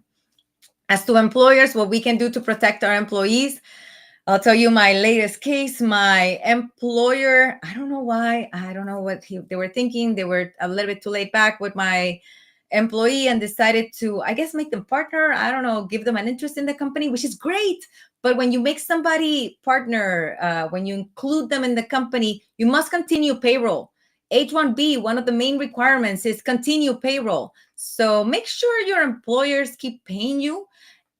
And by paying you, I mean that you remain a W-2 employee. Because you are now a partner, or because you are now an essential employee, because there maybe later on will petition for your green card or whatever, you're growing in the company, the tech startup is now a tech big boy, whatever, you're growing, great. It doesn't mean that now because you have the credit card in the company and you're taking the money directly from the bank account, that may happen, that's okay. But you must remain a W-2 employee. You must remain in payroll. I've noticed many employers that as they grow, they feel comfortable with the employees, they give them more responsibilities, and by giving them access to the company, they I guess relaxed with the payroll and HR requirements. I don't know what's going on, but it has led to a lot of questions when now the waiver and the renewals. I also noticed, I think this had to do with because of the waivers, people were a little bit more relaxed when it came to reapplying. And now that the waiver is less time, I am preparing more applications and I've noticed these mistakes from employers. And I am very worried about whether these visas will be renewed and many issues that may come up. So make sure your employers keep paying you W-2 always. Also, for ICE raids, which have been, I live in Miami, Florida. I practice all over the world, but I live in Miami, Florida. And here in Miami, Florida, there have been ICE raids. None of the ICE raids have occurred fully under the law, meaning that the warrants that the officers have used had none of them have been signed by actual judges. They have been administrative warrants. And so I mention this to all of you because it was not until after that employers realized, wait a minute, an administrative warrant, meaning a warrant that is signed by another officer, if I, as your friend, sign a warrant, has no effect. I don't have to let you in. So keep that in mind. It's something minor, but it's huge because if I am working and I don't know if maybe your visa was revoked because you had a DUI yesterday and maybe you are now here illegally, I don't know. And somebody shows up saying they want to uh, have a raid at my job, it's good for me to know, is this signed by a judge? I don't know this person. Maybe call an attorney, and I'm not going to let you in into my place of business because I don't know this warrant. And that way protect the person who maybe was accused of a crime and doesn't even know it from detention. So let your boss know that, just in case. They should know. I don't know how comfortable you may feel with your boss having this conversation, but if you know it, and if you are the boss, you can also let them know, hey, no, my boss has instructed me not to let you in because this is not signed by a judge. So those are the two main things I've been telling all my employers: pay your employees by W-2 and check that all warrants are signed by judges before you let anyone into your premises. Absolutely. Play safe, but also play smart. So know everything well, do your research properly, and I'm sure of that nothing is going to scare you when that happens. Knowledge is True. power, at least in this matter. So do that. And thank you so much, Isa, for spending this time with us, full of energy, and for patiently answering and taking up all of our questions from our viewers, not just on YouTube, but also from those who are watching on Twitter as well, and also from our Facebook groups. It was really lovely having you, and I wish this wouldn't end so soon, but yes, we'll have to at this point. Yes, so I'm really hoping already to see you again soon. Please tell me Whenever about you your want. yeah. Yeah, but before we go, do you have any end notes, anything more you want to add, and we can. I know things are scary right now. Every day we wake up and we have different news and different memorandum and something different going on. But don't get overwhelmed. Just stay informed. I know that sometimes that might be overwhelming too, but it's good to stay informed and know that you guys are doing everything right. You're staying informed. You have your visas. You're applying correctly. As long as you keep doing everything right, you'll have the law on your side. And if I can help you in any way, I'm always here.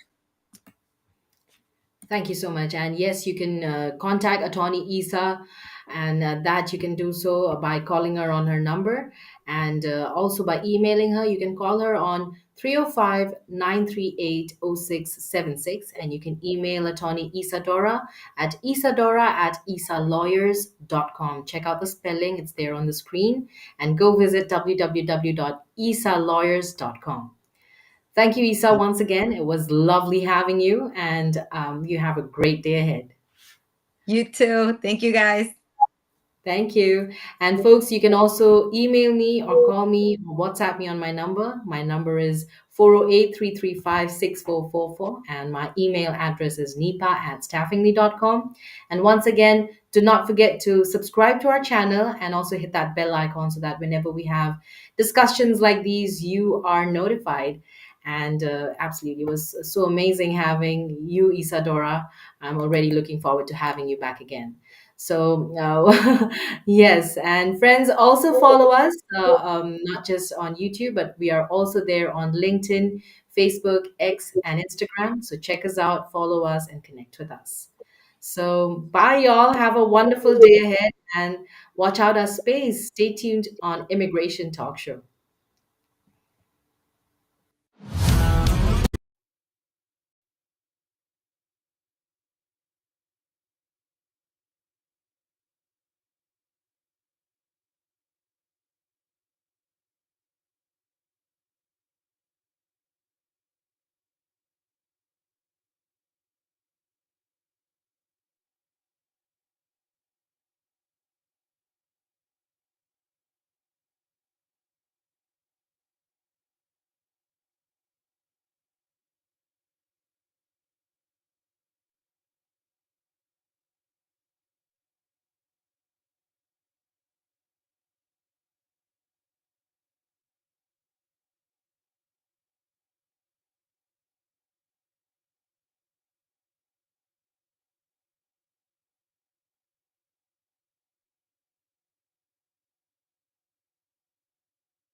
Hello, everyone, and welcome to another very insightful episode on immigration and jobs talk, on Immigration Talk Show. And I'm really happy that you are able to join us and stay with us because a very insightful webinar is lined up for you. Of course, I'm your host Napasa, and today we will be diving into another very important topic and very timely, I would say. And before I tell you what the topic is, I have this very important disclaimer. And that is, by watching our videos, you agree and understand that the information provided by our experts and attorneys, including comments and replies from users, is not legal advice. Use of information is at your own risk. So, with that in mind, friends, thank you so much once again for joining us. Our topic of discussion for today is H1B season is here, and will rising deportations affect your chances? So, yeah, we are going to find out in today's webinar because, yes, there has been a lot of changes recently and immigration policy shifts, stricter compliance measures, and so on and so forth. So, yes, H1B applicants also and current visa holders are asking, what does this mean for me, right? And will it affect their chances? And how can they prepare for this season with confidence? So to help us prepare and discuss and know further about how to prepare ourselves, well, I'm really honored to welcome a very special guest, none other than Charles Cook, a leading immigration attorney with over 35 years of experience and the author of In Pursuit of a Better Future, a comprehensive guide to navigating the US immigration system. And he has definitely helped countless individuals and businesses, to successfully manage their immigration process. And today he's here to share his expertise again, once again with us. So, yes. Hi, Charles. How are you doing? Thank you so much for joining us It's great to be with you. I love being on with you. today.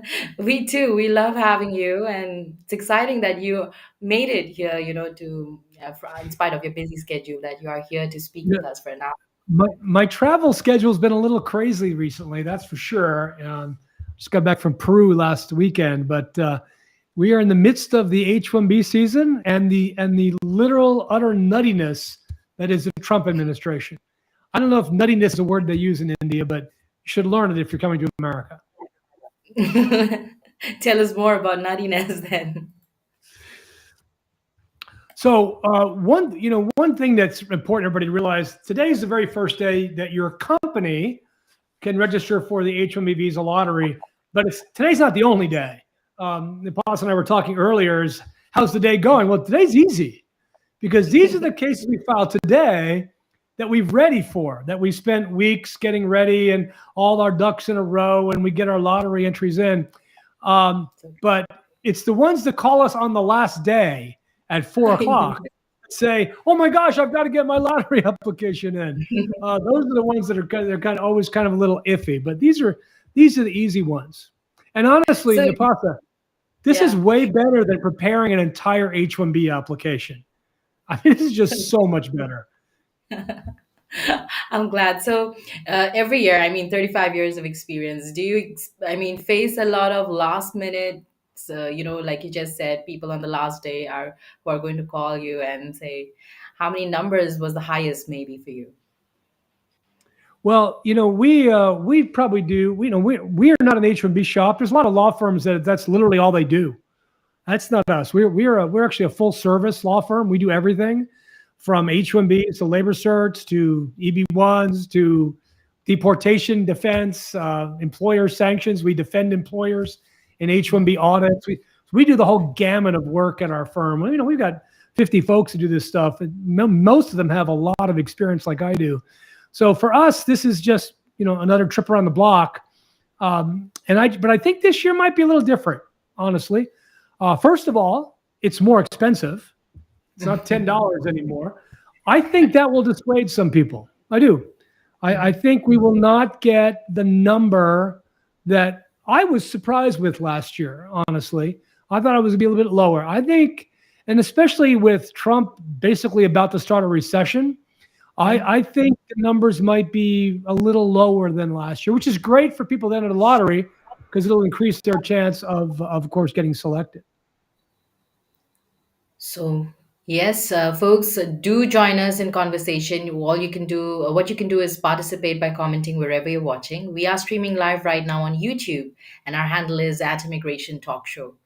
Well, you can also call us up. You can have a word with Attorney Charles here himself by calling us on this number, 425-436-6335, and the access code is 988-888, displayed right on top of the screen. So call us. And so, Charles, what can we expect? I mean, of course, there's rising deportations every day. We have, especially before the season, I think all we were hearing is deportations, a lot of it. So, what do you have to say about that? That's the question. Would you be surprised if I told you that Trump has deported fewer people than Biden did during the same exact time 4 years ago? You'd probably be surprised by that because it's true. But it's true. See, here's the difference now versus Biden. Biden never talked about it. He never talked about it because I think he felt politically it wasn't a good thing. But the ICE machinery that Trump set up the first time, that kind of petered off during the first parts of COVID, that came roaring back. And Biden had his best year ever deporting people in 2024. He deported over 300,000 people. Trump will get to that number, but the difference now is you're hearing about it every single day in every newscast and every newspaper. And that's because Trump is a marketer, right? He's marketing it. He's selling it. He's trying to make it look like he's doing something more or better, when in fact, he's doing the exact same thing as the last guy. Now, one difference, of course, is the people running the immigration service are now tasked with not necessarily approving cases. If you go to the USCIS website, it says, keeping America secure. I didn't notice the word secure in the name of the USCIS. I thought there'd be service. That's what the S stands for, not security. But they literally got the head of Homeland Security riding a horse on their website. It's so take that for what it's worth. Take that to mean that applications will be denied at a higher rate. Remember, Trump last time, denial rates for H-1Bs, 30%. During Biden, 3%. So we're going to see, again, a reapproachment to these adjudications, and not just at CIS. So this rising tide of deportation, this is going to carry over to the consulate as well. The consulates are going to get harder and make it more difficult to get visas to come to the United States. We're going to see a lot of decisions that don't make any sense. And of course, as we learned yesterday, you better not say anything about Palestine, because you're not getting a visa if you do. I don't know if you saw that yesterday, but they will be revoking visas and denying student visas, and I imagine others, if your social media suggests that you're pro-Palestinian. How about that? That seems a little crazy, don't you? Don't you think? It is. It is.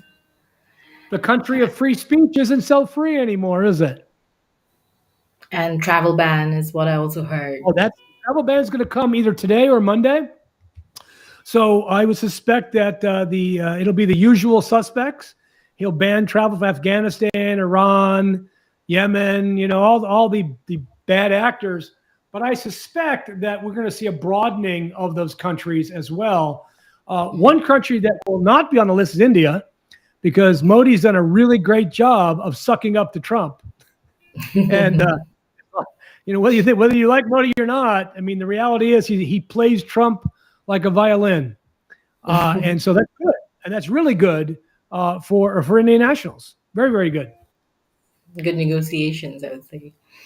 So yes, and deportations happening, and how directly or indirectly is it impacting H-1B applicants this year? That's a really great question. The systems that they're putting into place right now, like the registration system, for example, these things are designed to make ICE and USCIS, one, work closer together, and two, be more active as opposed to reactive. So if ICE, let's say somebody's H-1B is terminated, the employer sends a letter to the Immigration Service. That person has 60 days. That ICE is not going to come visit you on day one. Will ICE come on day 61? Quite possible. At this stage, they're very focused on the undocumented. They're very focused on that. But they're in this for the long game. If my math is right, there's 201 more weeks while Trump is president. I would suspect by week 100, we will see a shift to really doing active enforcement against visa holders who violate their status or overstay their visas. Because the information they're gathering now and their incredibly active use of AI, very active use of AI at ICE and USCIS, is designed to let ICE have their job easier. So yeah, I think you got to be very careful. If you're in H status and you violate it and it comes to the government's attention, I think you got a problem. And if you're terminated, that's the piece of advice.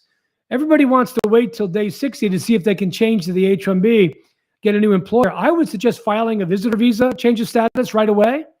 And then, and while you're doing the H-1 search, and if you get the H-1 new employer before the 60 days, just file it. And then you can withdraw the visitor visa. But this way, you're protected by the visitor visa for 6 months. So it's a much better protection, and it should avoid individuals being caught up in any ICE enforcement actions. Well, great points. Thank you so much, Charles. And you're talking about, termination also. So, what about H-1B holders, where they at high risk of deportation if their employment is terminated by any chance? And maybe what legal options do they have? Well, I think I kind of already answered that. And the answer is file a B1 change of status, B2 change of status, change to a visitor, and protect yourself. And if you do that, you're fine. You're not at risk. If you don't do anything and 60 days lapse, I think you're at exceptionally high risk. Because remember, the government knows where you are, right? They know exactly where you live. They know who your employer was. And ICE is inherently lazy. They're not going to spend weeks looking for one person. But if they can take a drive down the street and pick up somebody in 30 minutes, they're going to do it because they all have quotas. And an H-1B who's been terminated, who's out of status after 60 days, is just as good as somebody. Mhm. Okay, so friends out there, you can also join us. Thank you so much, Neha, for joining us with your comments. We are going to take them up.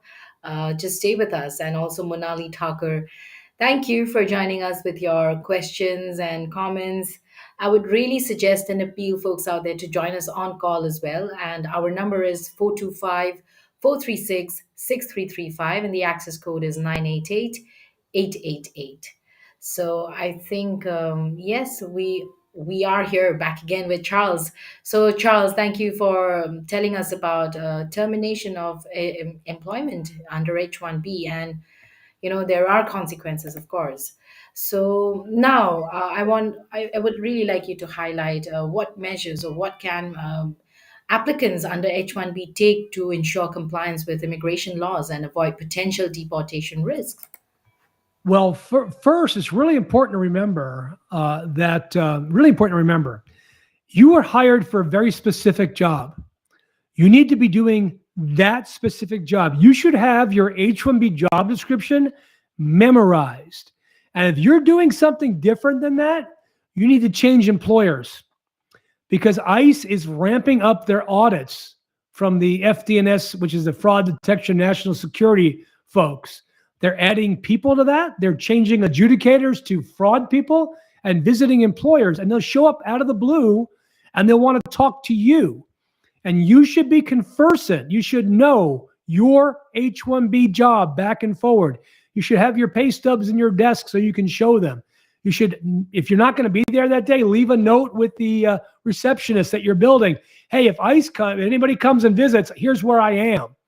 Because if you're not there, they'll just think you're not working and they'll just move to revoke your H-1B.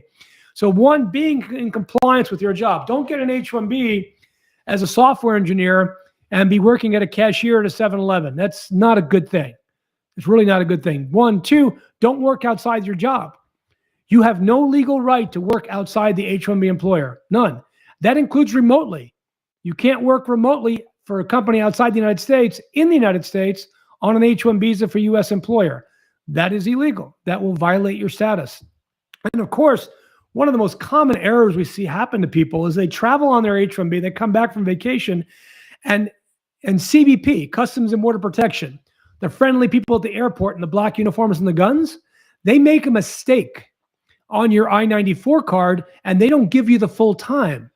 So every time you travel, you should be checking cbp.gov I-94 to make sure that your status dates are equal to the dates you believe they are, so you don't accidentally overstay.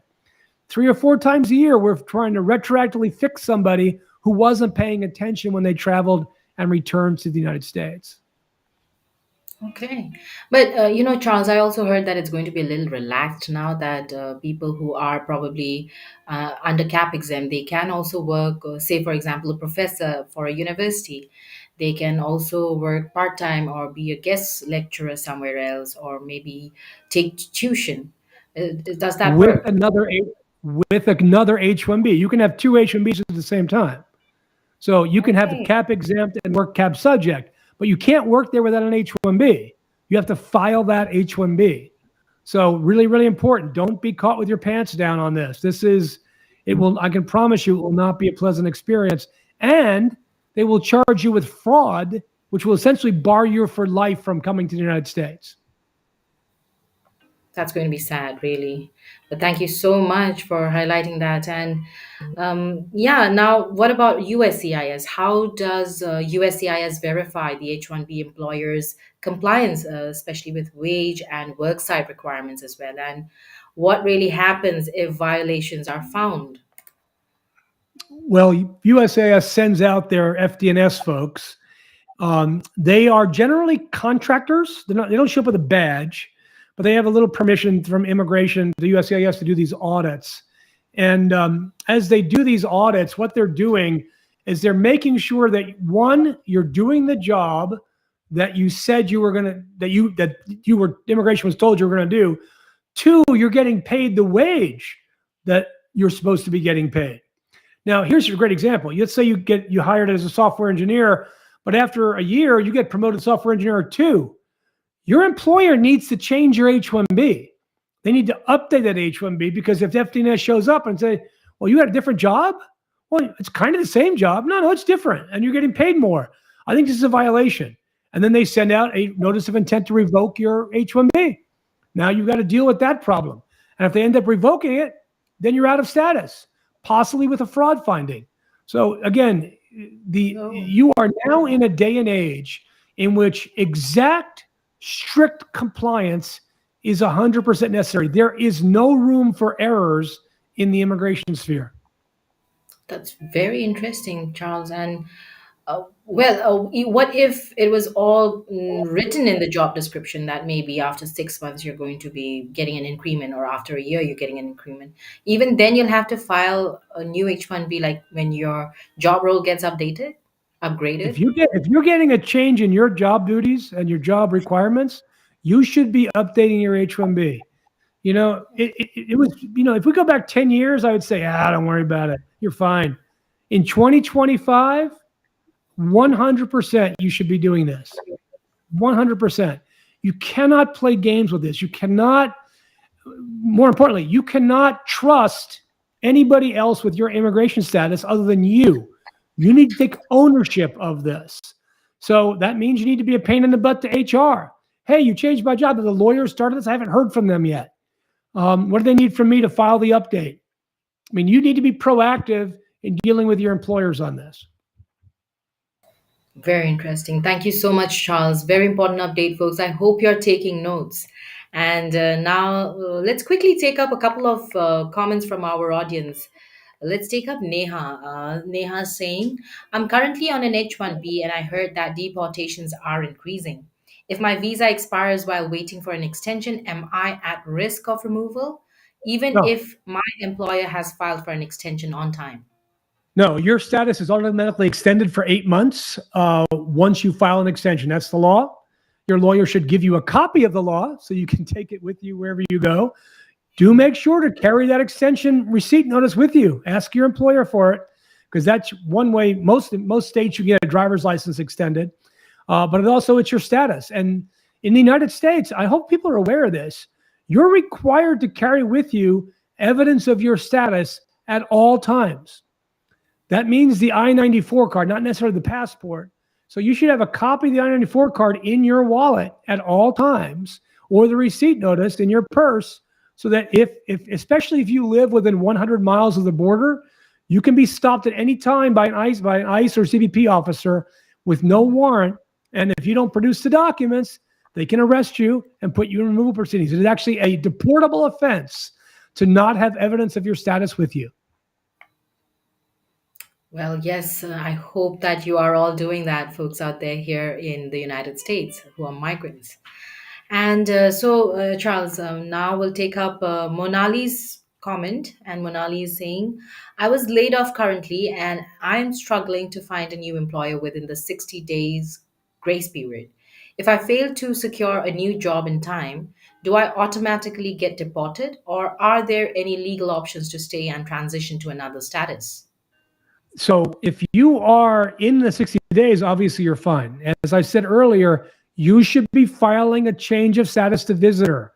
This extends your status automatically for those 180 days, and you're automatically in status while that's pending. And it also gives you an opportunity to extend your job search. So it's worth filing that extension, that change of status with legal counsel for you and your family. That will protect you during that time frame. Okay. All the best, Monali. Now I will tell you, if you don't, then yes, you can be deported. You can be picked up and arrested, put into deportation proceedings. You can't be physically deported without going through a court hearing, which means you could be in jail for months waiting for a court hearing. And that's going to be ugly. Not a pleasant experience. Now let's thank you so much, Charles, for taking that up. And now let's go to Kiran. Kiran is asking, How will the recent changes to the H4 visa policy impact the lives of young Indians in the United States who mitigated as minors? Well, we know, for example, first of all, if people are not aware of this, Sorry, if migrated. if Migrated your as a child came into the country before they were 14 years of age, you are required to register them on their 14th birthday as an adult, and you are in violation of the law if you don't register them. That registration requirement is not active yet, but will be active, I think, in the next few weeks. So really important to remember that. As far as the kids that are going to age out, there is not been no other than that. There's been no real change in the immigration laws because first of all, only Congress can change the immigration laws. The president can't change immigration laws.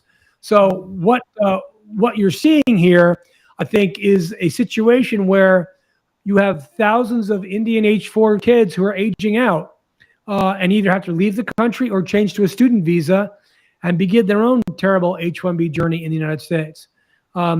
That's why they need to keep fighting for a change in the law.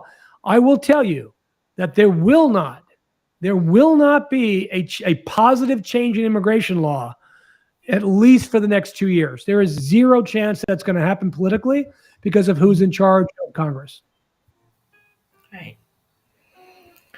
Okay, thank you so much, Kiran, for participating with your question. And I really hope folks can also join us on call. So the number is 425-436-6335, and the access code is 988-888.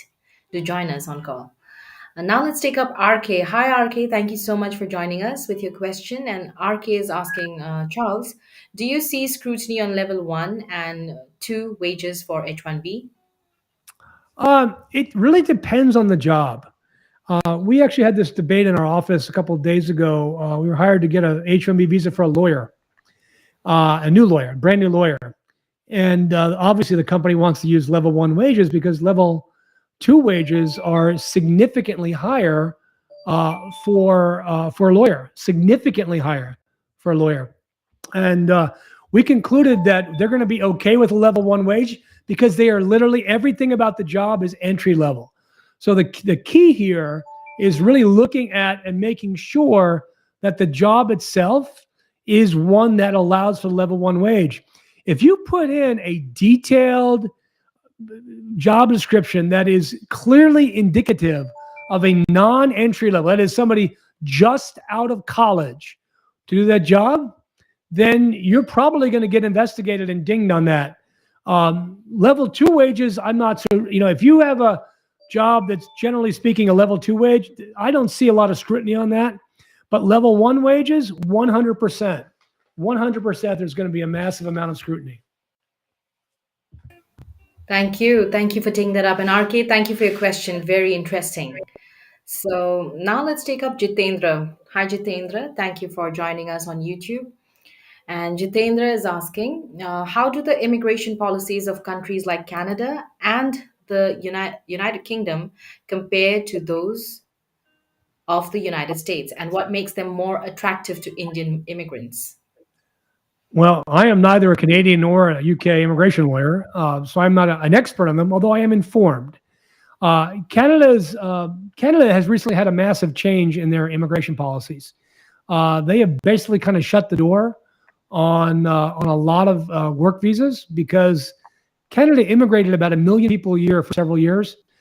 There's only 35 million people in Canada. It was an enormous number of people that came in. And Trudeau has now lost his position as prime minister. He was kind of the leading force behind that. So I would suspect that Canadian immigration, while probably more flexible and slightly easier than the United States, is not as easy as what once was. The UK, on the other hand, is a terrible immigration system. Their system is very difficult. It is very hard to use. It requires a great deal of oversight by an employer, and it is designed to not have immigrants. I have a very dear friend who's a UK immigration lawyer, Nick Rollison, and I think he would tell you the same thing. England right now is as tough to immigrate to as any country in the world.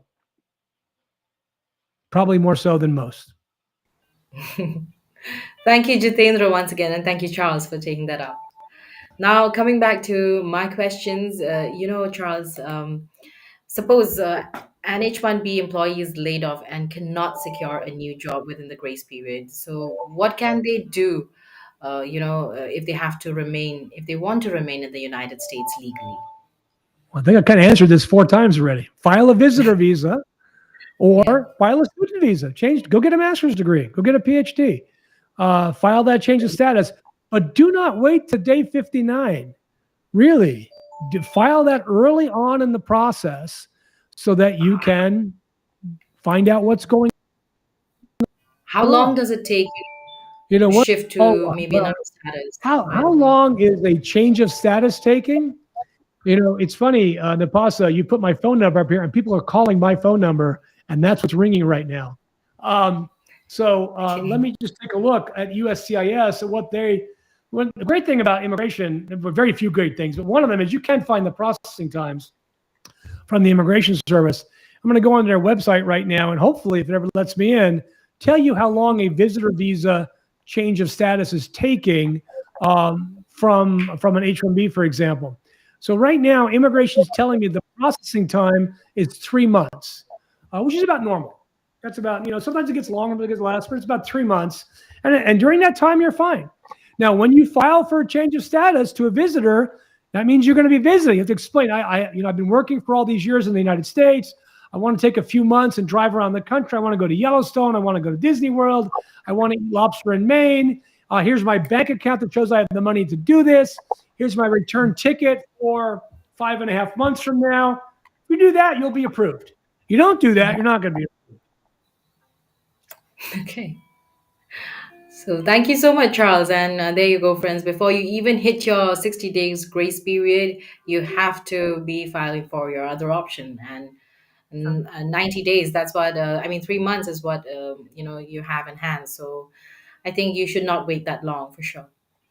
Thank you, Charles, once again. You're And welcome. yeah.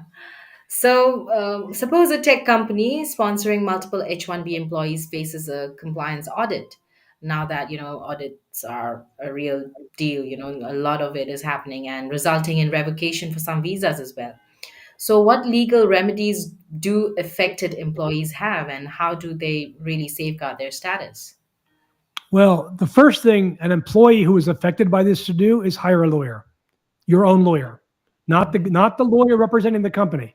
You need to go find your own lawyer, someone who's experienced in these issues. Two, you need to try to figure out what happened. Why is the company facing a problem with the compliance audit? What is going on there? Two, was your job affected? Was it you? Were you one of the people who were affected by this?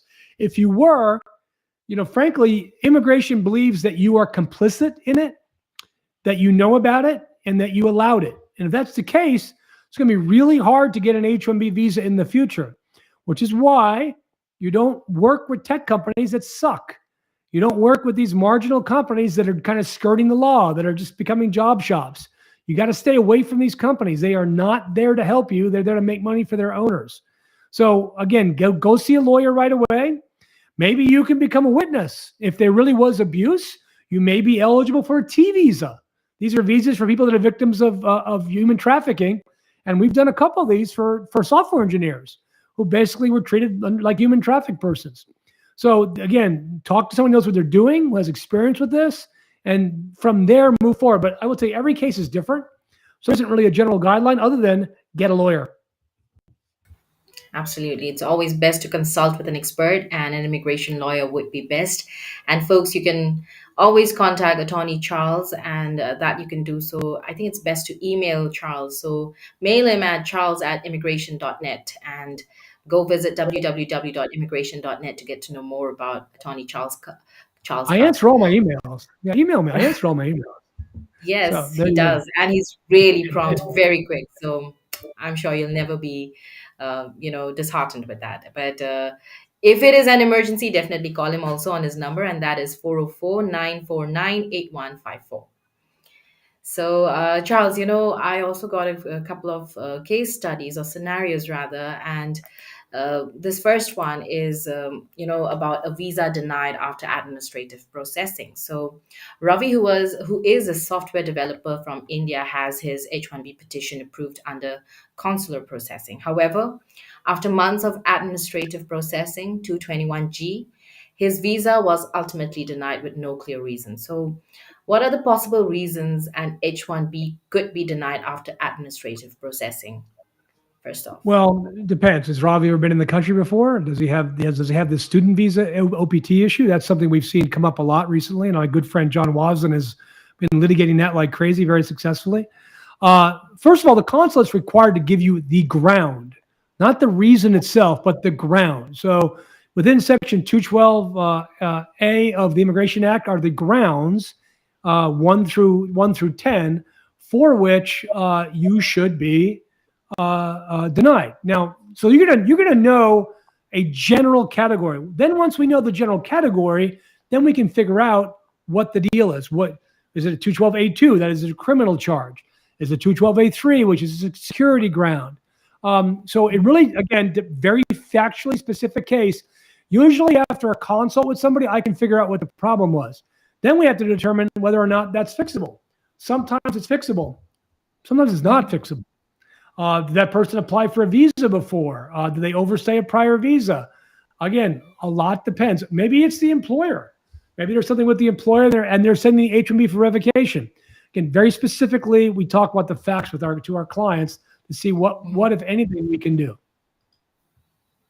Okay. And, maybe employers could support their employees also in such cases, extended administrative processing delays. What can employers do maybe for them? Well, same thing. I mean, it's the same approach for a foreign national or the employer. Find out what happens going on. You can always appeal a visa denial to the visa office. If we believe there was an error, we can send an email to the visa office. These are the people that oversee the consulates and give legal advice to them. So if it's a legal issue and the consulate's wrong, we can get that corrected. It might take several months. We can get it corrected. If it's a factual issue, that's it. You're probably toast. Just depends, again, facts. Okay. And that is very important. A lot of Yeah. it, right? So, okay, about 221G's delays, how can applicants minimize the risk? Maybe you can give out a few tips to those watching. That's a great question. If I had to answer to that, I wouldn't be an immigration lawyer. I would be God, because nobody seems to know. There's a lot of speculation that your religion makes a difference. If you're Muslim, you're almost always going to get a 221G, almost always, anywhere in the world. It could be you had a prior legal incident. It could be you had a prior visa application. There's an endless number of reasons. None of them appear to be legitimate. Virtually all 221Gs are resolved in favor of the applicant. But here's a lesson that we learned from 9/11. Nobody gets fired for saying no. You only get fired for saying yes. And here's what I mean. Everybody knows about 9/11 and the hijackers. People don't know about is March 11th, 2002. On March 11th, 2002, the Immigration Service approved Muhammad Atta's F1 visa extension. Okay. 6 months after he murdered 2,000 people. People got fired over that. The lesson learned was deny. Only approve when you have clear belief and understanding that you should be approved. Thus, nobody gets fired for saying no. So there's never a downside to saying no. There's never a downside of you waiting. Thank you so much. I mean, that is very important information. And thank you, Charles, once again. You're welcome. So I got another, yeah, I got another case study which I was just reading through, and this is about an H-1B worker who was facing deportation due to late extension. So Sophia, another H-1B worker, was relying on her employer to file her visa, but due to negligence of delay, the petition wasn't filed on time, causing Sophia to fall out of status, and she's now at risk of remotation. So, what legal options does Sophia have if her visa extension is not filed on time? I will tell you how If we've you could, handled that when we've been hired in this situation. we file a retroactive extension, called a nunc-pro-tunc extension, if the employer was at fault. Now, sometimes it could be something as simple as the FedEx didn't get delivered. I mean, that happens, which is why you never wait to the last week to file. You always file long before that. So you ask for nunc-pro-tunc relief. The simplest thing to do, honestly, is just to leave. Get on a plane, go, wait for the approval, come back. You've solved the problem. Overstaying by a day because there was an error, or a week or a month, is not going to get your visa denied. You're going to get the visa. Now, the other thing you can do is, if it's nunc-pro-tunc, you got to pay premium processing. So you premium process a late filed nunc-pro-tunc relief. And if it's the employer's fault or the lawyer's fault, maybe it's the lawyer's fault, and that's the case, we usually get involved when a lawyer has screwed up. And then we just we file a bar complaint against the lawyer, and we throw the lawyer under the bus. We win almost all of those, getting reinstatement. We actually, last year, we reinstated somebody who had out of status for 2 years. We reinstated them because the lawyer had screwed up massively and just kept screwing up, like a series of screw-ups. And we got them reinstated. So, yeah, it's possible to fix. But again, very fact-specific. Mm-hmm. It's always safe to leave, that means. And what about, if removal proceedings begin, what legal defenses or appeals are available, maybe? Well, in removal proceedings, if you've been inside the United States for less than 10 years, you essentially have no defense other than, I'm afraid to go back home, which you're not really going to win from India almost all the time, or you can take voluntary departure. That's it. Because the immigration courts have no jurisdiction over visa adjudication. So the immigration judge can't fix a visa error. Okay. Very interesting. I'm enjoying this conversation, Charles. Thank you so much. And I'll quickly say hi back again to RK, who's back with another question. We'll quickly take that up and, also address some other questions from our Facebook groups after that. So, RK, if the start issuing more NTA for denied COS from F1 to H1B or H1B extension, what happens with the individual authorization while in immigration court? Well, this is not an if. This is going to happen. It happened during the first Trump administration. It will happen now. The way it works, though, if a change of status is denied, it does not come with a notice to appear or an NTA. You have 30 days to appeal that, or to ask for reconsideration. So it's not automatic. If after a period of time you've lost the decision, you lost the H, you've lost the extension, and you are in removal proceedings, your defenses are limited because the judge can't really do anything about your visa status. So most of the time, for people like this, you're going to be taking voluntary departure and just leaving the United States. My suggestion, however, is that if you are at risk of being served with a notice to appear because you're out of status, then you probably should leave first. There is no work authorization that comes. There is no work authorization just for being in deportation proceedings. The work authorization in deportation proceedings comes from eligibility for cancellation of removal, that is more than 10 years in the United States, and a U.S. citizen, spouse, or child, or if you're applying for asylum. Those are the only two times you're going to get a work authorization in immigration court. Okay. Thank you, Charles, for taking that up. And thank you, RK, once again for joining us. So now, Charles, we are going to take up a few questions from our Facebook group. So there we go. We have our first one. This is from Anand asking, my visa stamped for company A till 2028, but I left company and went back to India. In India, company B filed my H1B in the year 2026 while me being in India. Then do I need to go for stamping for company B? I heard if our H1B processing happens while being in India, then it has to be consular processing, only for which we have to go for interview. Is that true? No. You have a valid H-1B stamp in your passport, and you have a valid I-797 for a different employer. You just travel on the old stamp and the new approval notice. You do not need a new visa. Okay. You're welcome to get one if you want to. You want to waste the money, but you're not required to. Okay. That's good news for Anand then. All right. So next question is again on the screen. This is from Sagnik asking, my previous visa was F1.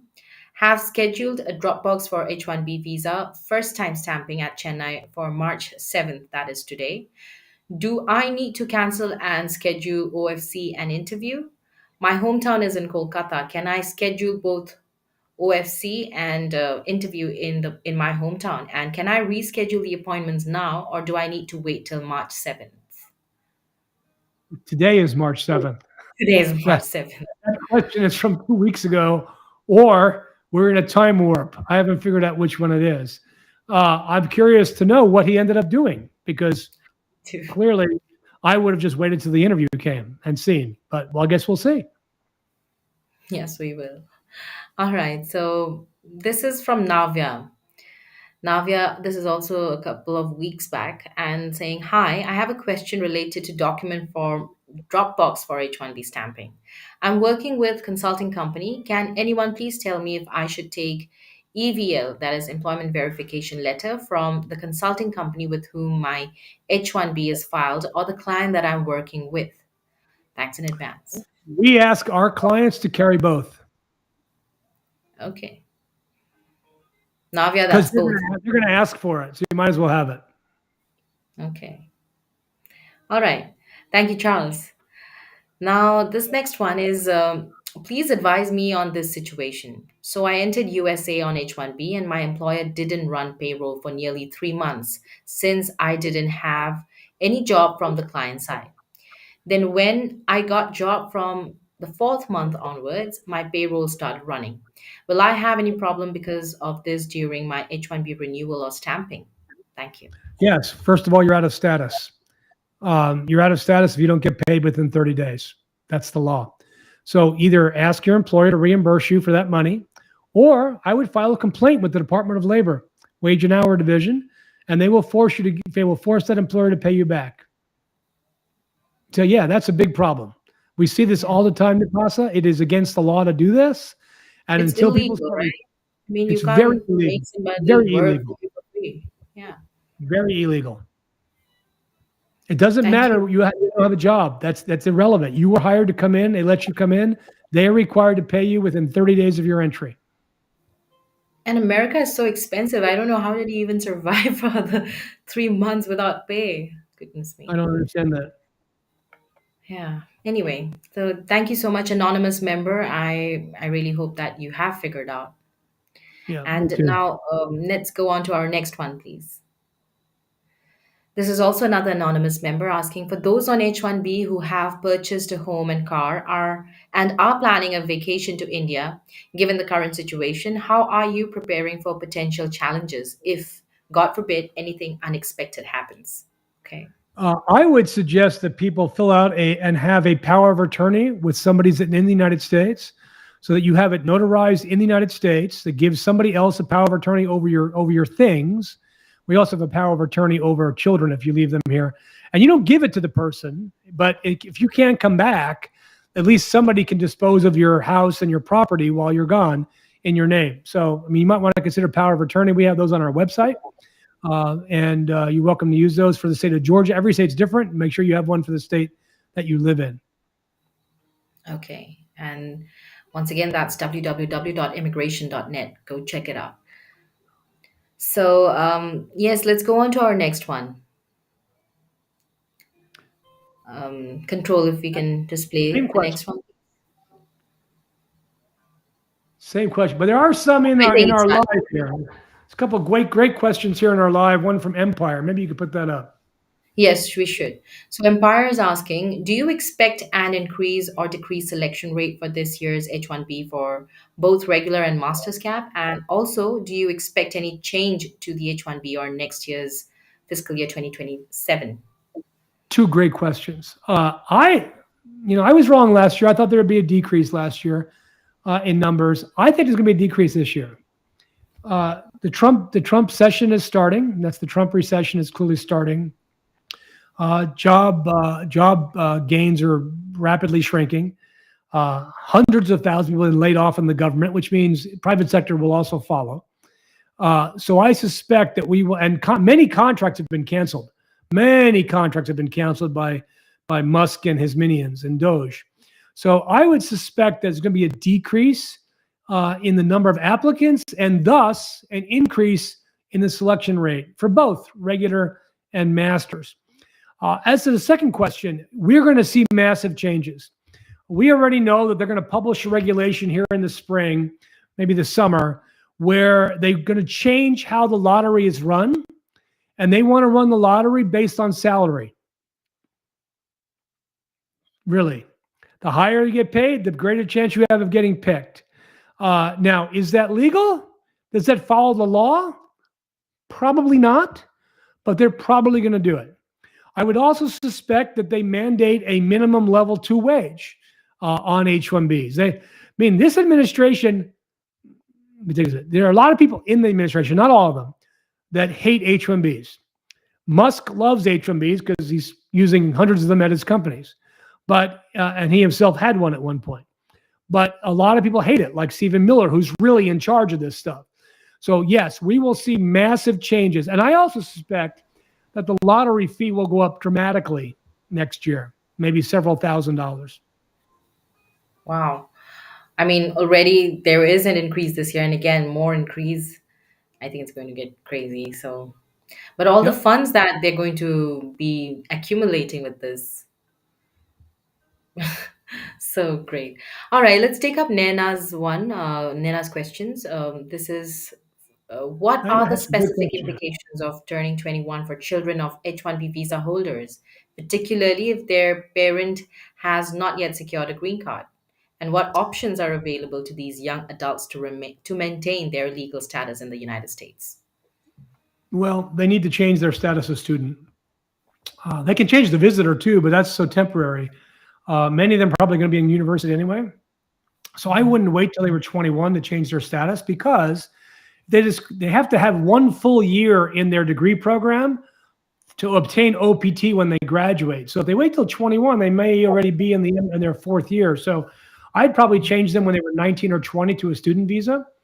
And again, if you become current, they're still going to get a green card through you. But this way they're protected and not waiting to the last minute to change to an F1. And then at that point, they're on the H-1B hamster wheel as well, going through the process. Now, of course, depending on, how old they were when you filed the I-140 and how long it was pending, they may be able to recapture some time. That's why you never pay premium processing for I-140s, because you want it pending as long as possible, because it extends the age of your child past 21. So student visa holder is probably the only real option for most people, or to leave the United States. Okay. Thank you so much, Charles, for taking that up. And Nena, I hope that you have gotten your answers. And if you have more questions, anyone out there, you can keep commenting. Also, I would say if you're resonating with whatever Charles has been giving us, very insightful, really, so far, so great. So do not forget to also subscribe to our channel. It is Immigration Talk Show in YouTube, and also check us out on LinkedIn, Facebook, X, Instagram. And yes, you can call us on this number, which is up there on the screen, 425-436-6335, and the access code is 988888.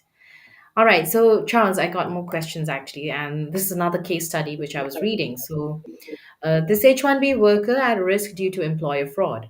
So, Aman and Priya were working for a tech company and which is an IT firm, and later found to have misrepresented visa filings.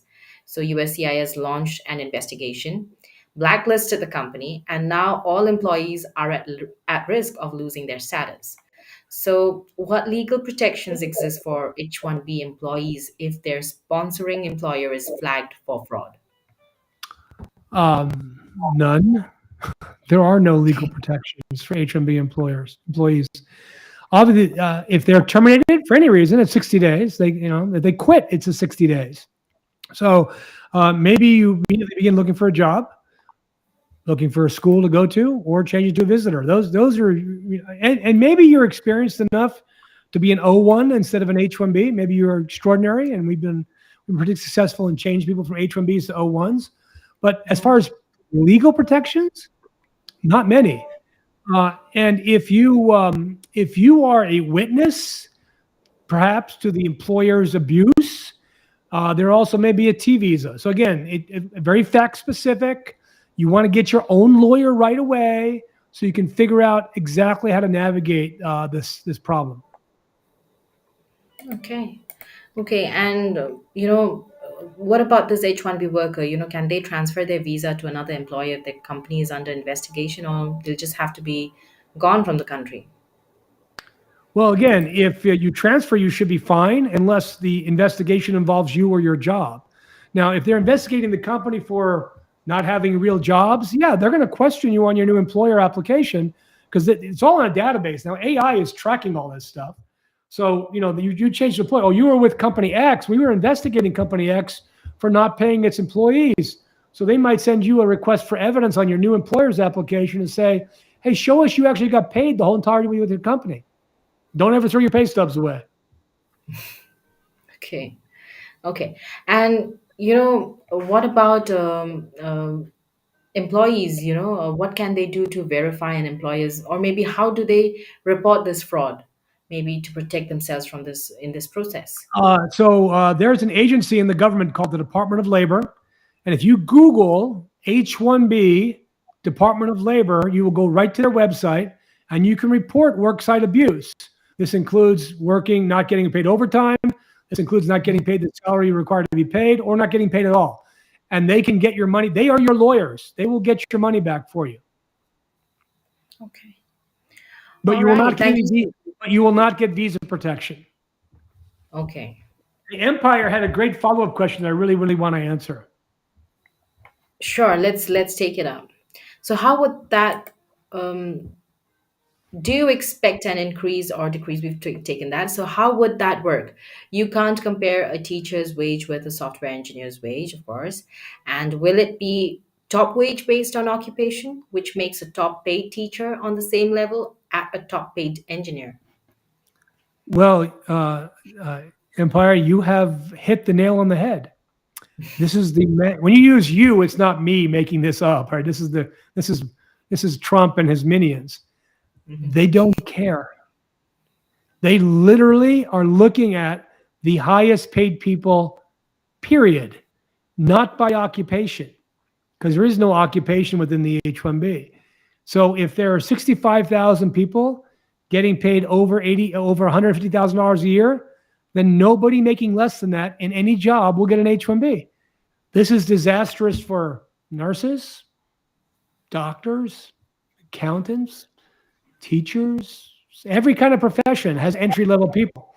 And yet because they keep saying, well, H-1B is for the best and the brightest. And it's not. It's never been for the best and the brightest. It's been for the most available worker. And this is the H-1B, unfortunately, has been abused by a lot of employers. And as a result, whenever you abuse something like this, you're going to get a slap upside the head that will shake you to your shoes. And it's not going to be pretty. It's not. Right. And it's not just going to be IT.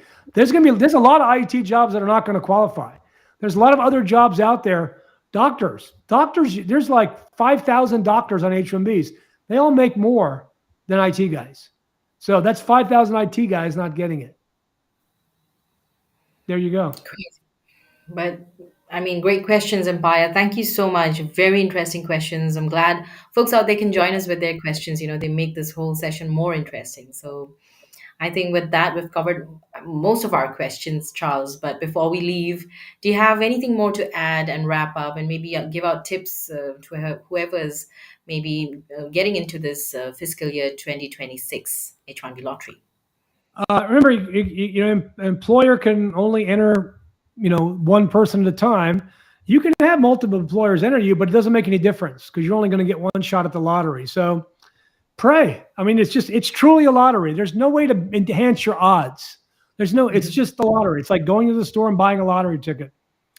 May the odds be ever in your favor, as the saying goes. Napas, it's been great being with you this week. Thank you for having me. Thank you, Charles, for really joining us. I enjoyed this whole conversation and what a session. So I'm really looking forward to having you back. Maybe tell us whenever you get some time again, and it'll be great to have you back. Love to have you. Have a good day.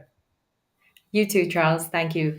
Folks, don't forget to maybe contact Attorney Charles, and that you can do so by, email him. His email address is chuck@immigration.net, and go visit www.immigration.net. And also, you can call him up in case it's an emergency. You really need to have a word with him. 404 949 8154.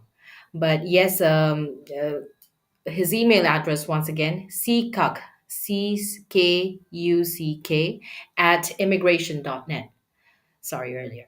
So yes, thank you so much, folks, for joining us, and I'm sure you loved today's session. So do not forget to subscribe to our channel, hit that bell icon if you haven't already subscribed to us. Our handle is @immigration talk show. We are on YouTube, and you can also check us out. We are on LinkedIn, Facebook, X, Instagram, everywhere. Check us out and connect with us. You can also email me. My email address is nipa@staffingly.com, and call me or WhatsApp me on this number, 408 335 6444. Thank you once again for joining, and stay tuned on Immigration Talk Show because we got more awesome webinars lined up. So stay with us.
Hello, everyone, and welcome to Immigration Talk Show. I'm your host, and I'm going to be with you for this next hour, this session, which is lined up for you, a very interesting one and a topic which you would love. So stay with us. And before we head on with the discussion of the day and also have our guests join us, I have this very important disclaimer. And that is by watching our videos, you agree and understand that the information provided by our experts and attorneys, including comments and replies from users, is not legal advice. Use of information is at your own risk. So, friends, I hope that you've kept that in mind, and welcome once again to Immigration Talk Show. And today's lined up discussion is going to be a very interesting one. The topic of discussion is, can H-1B visa holders be detained? And we're going to try to understand the immigration policies and also the risks involved. But yes, there is increasing immigration enforcement, evolving policies, high scrutiny, and so much happening, right? Especially with this new administration coming into the picture. Well, we also have many H-1B visa holders and employers who are very concerned about the potential risks, and especially when it comes to compliance, legal pitfalls, and even detention for that matter.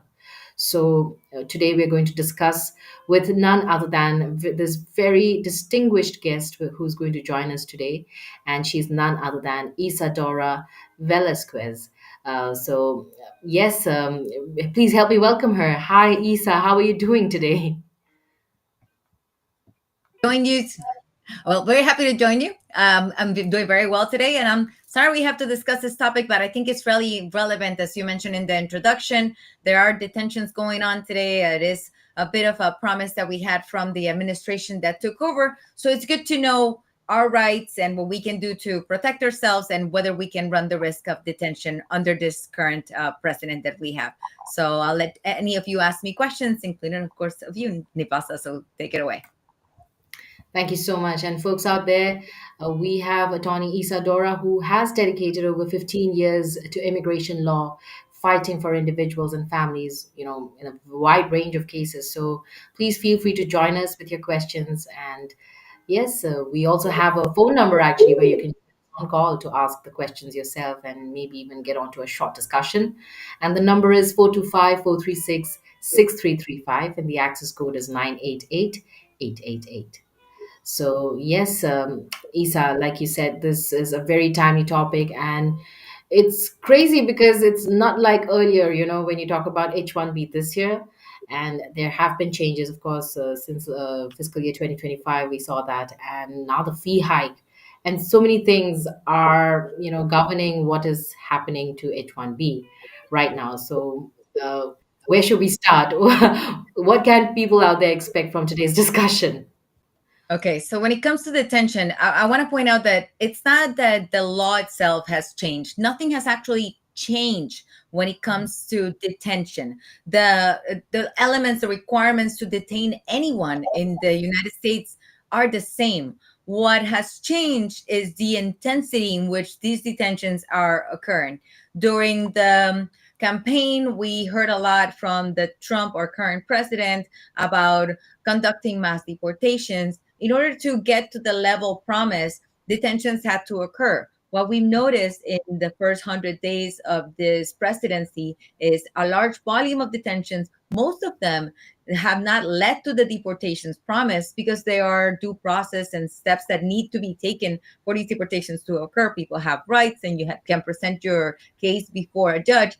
But we have noticed that many cases that normally wouldn't lead to a detention, that would normally lead to a case maybe let go or just overlooked, are now being processed in detention. So that's why I appreciate having the opportunity to explain when a case, particularly an H-1B visa, could be subject to detention, so that we know it's not a change in the law. It's just something that we need to be on the lookout. Obviously, the most common way is we need to understand that a visa can be revoked in all candor for any reason. The U.S., the same way they issue the visas, they have the authority to revoke said visas. The most common way to revoke a visa is when we are accused of a crime. This is an important distinction because we don't necessarily need to be actually convicted of a crime. The simple accusation is enough. And this is also important because the government recently passed significant law, a new law called the Laken-Riley Act, that also encourages the government to actually seek forward detention of anyone accused of certain crimes, particularly violent crimes or crimes of theft. So keep that in mind, that if you are accused of a crime, of course, that will lead to the revocation of your visa, but it would definitely lead to your detention, but based on this new law. If you're coming in through the airport, that is typically the most common way for H-1B holders to be detained, because that's typically the most common way in which they tend to find out whether or not their visa has been revoked.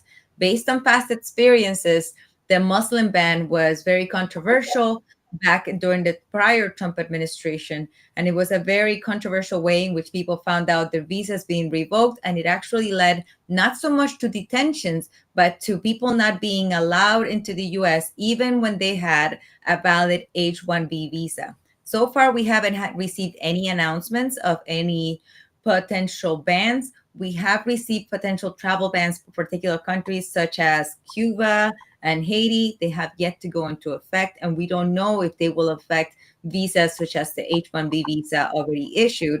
We will keep you informed if that were to happen. But revocation of visas, to answer the broad question, would be the main way that H-1B holders would be detained if they're already in the US. And now if they're coming into the US and they seek to come in, they could be detained seeking to come in if they're either to be returned or to simply not allowed into the country. Mhm, mhm. And when you talk about the Muslim ban, I'm sure you know there are folks already in the United States from maybe few from those countries. What's going to happen to them? Well, the Muslim ban, although it was upheld by the Supreme Court, what was interesting about that particular section is that it only affected individuals who were already out. So if you were in the US when the Muslim ban went into effect back then in the prior Trump administration, it didn't revoke your visa in the US. It simply meant that when you were trying to come in, it wouldn't allow, you were not allowed into the country.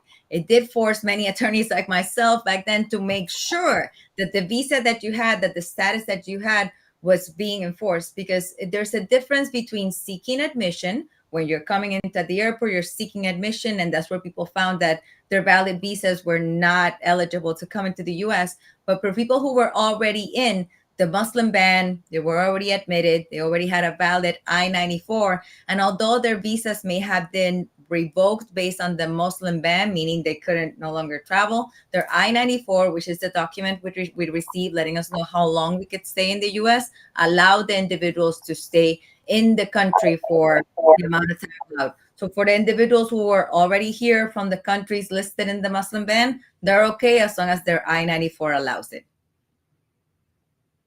That is very interesting, and I think at this moment we should just not travel, stay in the United States. And what do you say, Isa?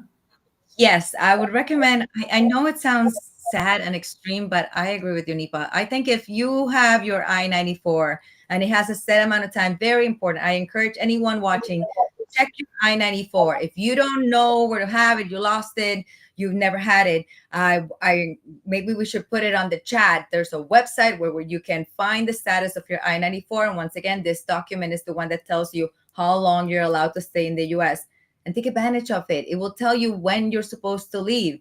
And as Nipa said, don't travel unless you have to.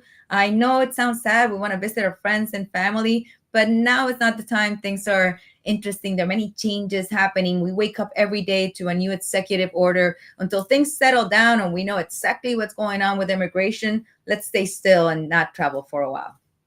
Yes, good one. Thank you, Isa. And with that said, and what you were just speaking earlier, do you have any cases or examples of recent cases this year, where H-1B visa holders were actually stopped and at the airport and even detained for that matter? And what could be the main reasons?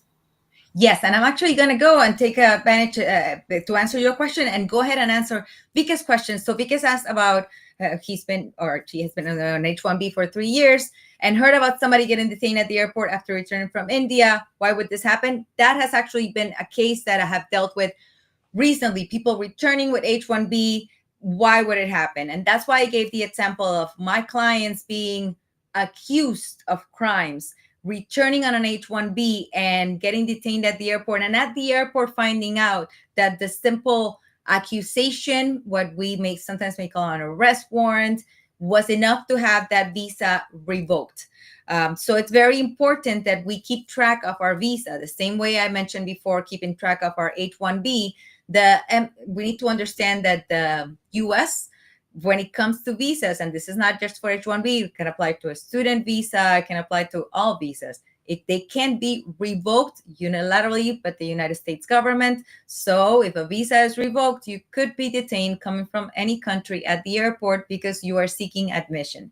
Now, when you're detained at the airport, one of two things could happen. The government can ask you to withdraw your admission, which would mean that you're simply choosing to go back, or you can state the reasons. You can try to fight your admission. Understand that if it is that your visa is revoked, they have to state the reasons, but they also can, coming into the US is the analogy of coming into the club. If I don't like your outfit, I can tell you no sneakers allowed, and I'm not going to let you in, and I'm not going to let you in. The only people who are allowed into the club all the time, no matter what, would be US citizens. Not even residents have the privilege of going into the VIP room all the time. So because of that reason, keep in mind that even if you want to fight for your right to get in, you might not have the right to do so. The only way to fight all the way to get in is if you're seeking asylum. So the only way to actually push for your entry would be to seek asylum, argue that you are afraid to go back home, have a credible fear interview, Be very cautious with this, as it would close your door to go back home.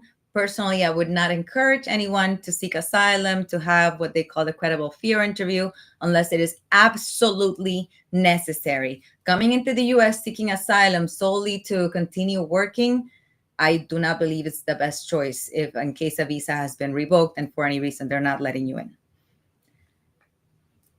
Well, The, yeah. the question continues to worst case scenario if you get detained, how long could you be held in the process to get released? And I kind of hinted as to the worst case scenario. The worst case scenario is when they're not giving you a chance to explain, when you haven't been allowed visas at the airport in particularly. It's not a place where you can appeal a decision. Once a visa is revoked, there's not an appeal process. It's not when a visa is denied at the embassy where you can apply again. It is revoked at the airport. There's not an appeal process. You could be detained up to 24 hours until they send you back. So the worst case scenario would be just that you have no other choice but to seek a credible fear interview in order to come to the US. Understand that, for example, if your visa were to be revoked, as one extreme example, because they think your employer is not real, or because if they're a student and they think you're not studying full time, or the example I gave because of any criminal history, you don't have the right to appeal the particular circumstances of the revocation of your visa at the airport. You can only fight to come to the US to seek asylum. So that's worst case scenario. You can only either go back home or seek asylum to come to the US. Sorry about that. I know it doesn't sound really pretty, but also when you talk about, crime, I mean, for a person under H-1B, crime, whether you're talking about the home country or in the US or both ways, it's still a crime. Both. Keep that in mind as well. Sometimes it's a very interesting question because we are asked, have you committed a crime? And we tend to respond, where? Understand that when ask the question, it means anywhere. And technically, they do have access to all the records anywhere. So we may think, oh, but I have never committed a crime in the United States. But what about that DUI or that minor marijuana charge that I have back in Canada? Well, the US may be aware of it, and maybe it was legal over there, but it's not legal here in the United States. We need to be very conscious of that. And sadly, these are minor things that they can use against us. And again, these are minor things that you can fight and appeal to reapply for your visa, but there might not be things that you can fight and appeal to enter the US in case you're stopped. And there might not be things that you can fight or appeal if you're in the US and you are detained to seek your deportation. And we need to make that distinction. There's a big difference if you're detained coming into the US at the airport, in which your only choice would be to, like I said, seek asylum or get kicked out. Or if you're in the US and you have an encounter with ICE officers and you are detained in the US in an encounter with ICE officers and you are detained, you do have certain rights. Only an immigration officer can remove you. An immigration judge can remove you.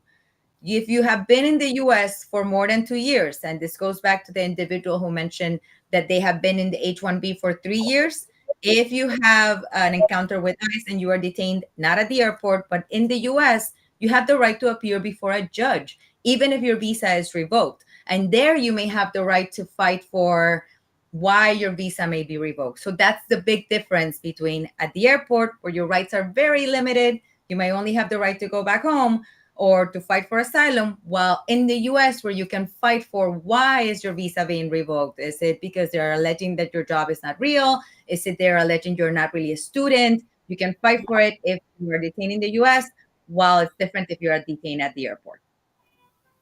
Okay. Thank you, Isa, for taking that up. And it relates me to this question from Chandra asking, if I get arrested for something minor while on H-1B, does that automatically put me at risk of detention? Yes, because, and I'm sorry to answer so quickly and so adamantly, but yes, because technically the Department of State can automatically revoke your H-1B. We see that this used to seldomly happen. If it was something minor, shoplifting, smoking a joint, we noticed that H-1B wouldn't be affected by it. But lately, or in certain administrations, H-1Bs could be affected by a minor DUI. So keep that in mind. Because the H-1B could be affected by minor crimes, any visa could be revoked by minor crimes, leaving you without status. Yes, you could be detained by being without status. If a visa is revoked, you lose your I-94 status. The argument here would be that you remain legal until your I-94 expires, which is why I encourage everyone to keep checking your I-94 regularly, because the defense for anyone whose visa is revoked while in the US is that you're still allowed in the US for the time allowed when you came in on your I-94, which once again is a document that allows you to stay in the US for the time mentioned in it. Mhm, mhm. Right. And, before we really started this program, we were talking about scrutiny, social media. So, of course, there has been a lot of changes, especially with the new administration coming into the picture. It's President Trump now. And how has these, latest immigration policies changed things for H-1B visa holders? You're saying that there's not real change in law, but there are changes happening and it's governing. Even it's affecting H-1B visa holders for sure. So, are they facing more scrutiny now? Correct. You will notice that your applications will get a lot longer. They will include a lot more information that are already there, but in greater detail about your social media. You may notice the lines at the airport also getting a little bit longer, maybe because of shorter staff, but also because this already started before, but now it has been announced that it will be done with greater scrutiny, as Nipa mentioned. The going through your phone, the checking your social media, and by the way, this is also going to be done allegedly to U.S. citizens, and it's not just with this administration. It was announced with the prior administration as well. But it has been emphasized that for all visas, not just H-1Bs, there will be greater scrutiny placed on social media. And now, once again, your phone, your WhatsApp messages. I personally encourage my clients, all of them, to delete social media when you're coming in through the airport. Then again, I must confess, officers do ask you. They find it rather suspicious that you don't have TikTok or WhatsApp or Instagram on your phone, especially depending on our age when we show up. So they will ask you about it. So just be ready to answer. Maybe you're a very healthy individual who has no need for social media. If you're an individual working on tech, it might be kind of interesting if you don't have any of it on your phone. So just be ready to explain it, because yes, there will be a lot more scrutiny on it. And we do expect the visa applications and renewals to include many more questions and to get a lot longer. They keep growing every year and they might be getting longer. If we have any repetition of the 4 years before that we had with prior President Trump, we know that a lot of money was spent investigating people, and this is probably going to be another year, another 4 years of more investigations, just to make sure that when visas are approved, your background check is very clean. So true, so true. And I think we would just have to say goodbye to side businesses, whether it's even selling a small thing or making a small amount of dollars. But I think, yes, high scrutiny is just going to be there, not just now or just for the next month, but I think it's going to prevail for the whole of Trump's 2.0. So let's get ready for all of that. Yes. And yeah. So also, Isa, if you could also tell me about the the talk about fairness for high skilled immigrants act. There has been this talk, and could this really help H-1B visa holders feel more secure, or does it not really affect detention risks? It depends who you ask, because the focus of the act has been more on the caps, but the caps on country conditions, on certain countries, and saying that some countries, particularly India, would be more delayed because there are certain visas issued per country. That this is the most you can get. That has been the focus, to make it fair for everyone. No caps. We're just going to apply blindly for everyone. Some people say that's not fair because for example, the visa lottery, which is a separate visa, is based on people who can't come to the U.S. On other visas, and they apply to the visa lottery because there's not enough diversity of certain countries inside the US. So that's the balancing. There's a lot of debate on it. Personally, the President Trump recently issued an address to Congress in which one of his few remarks on immigration said that the government didn't need immigration reform. It just needed a new president, and he was it. So I do not believe that this act will actually be approved, at least this year, for or in the near future, as long as Mr. Trump is president. I do think that if it is tweaked in certain areas, it would be beneficial, but the focus so far has been on the caps for visas, not really on ensuring that protections such as not revoking visas unilaterally are taken seriously. I do hope language is included because I do think revoking without letting the person know is not fair. But so far, that has not been the main focus of the government. I know it's all surprising whether you talk about raids, you talk about anything that the Trump administration is doing just to catch hold and let you off the country. Yeah. So that is there. And also, I'd just like to say hi, once again to Chandra, Vikas, and folks out there who have joined us with your questions. Please don't forget to like, share, and also subscribe to our channel if you haven't as yet already. It is Immigration Talk Show on YouTube, and you can also check us out on LinkedIn, Facebook, Instagram, and also on X. I mean, it's just because we were talking about social media. I remembered that I have to do this too. So connect with us and stay connected, friends. And yeah, we have Ayush. I also was reading this news yesterday. So DHS has really introduced this new app where migrants can share their intention to self-deport. So if I Yeah. do so, will this ban me from coming to the US forever? Okay, so let me explain. If for individuals, if you leave the U.S. and you have been in the United States without status, or you enter the country illegally to the border, or you've been in the U.S. for more than 180 days without status, you may think you're leaving and everything's okay, but in reality, you are deporting yourself, and which is really important. So this app, I actually think is helpful for people who have been in the U.S. for less than 180 days without status, meaning your H-1B expired, you didn't renew it, and you've been in the US for less than 6 months without status and you want to leave, it would be helpful to put it in the app, because that way the US will know, okay, you left, and there wouldn't be any negative consequences to you because you didn't accumulate enough time illegally in the US to have these negative consequences. However, if you were in the US illegally for more than 6 months, the app doesn't really clarify if there will be consequences or not. It will simply say that you will be letting them know that you left. You will be helping the government because they won't have to look for you to deport you.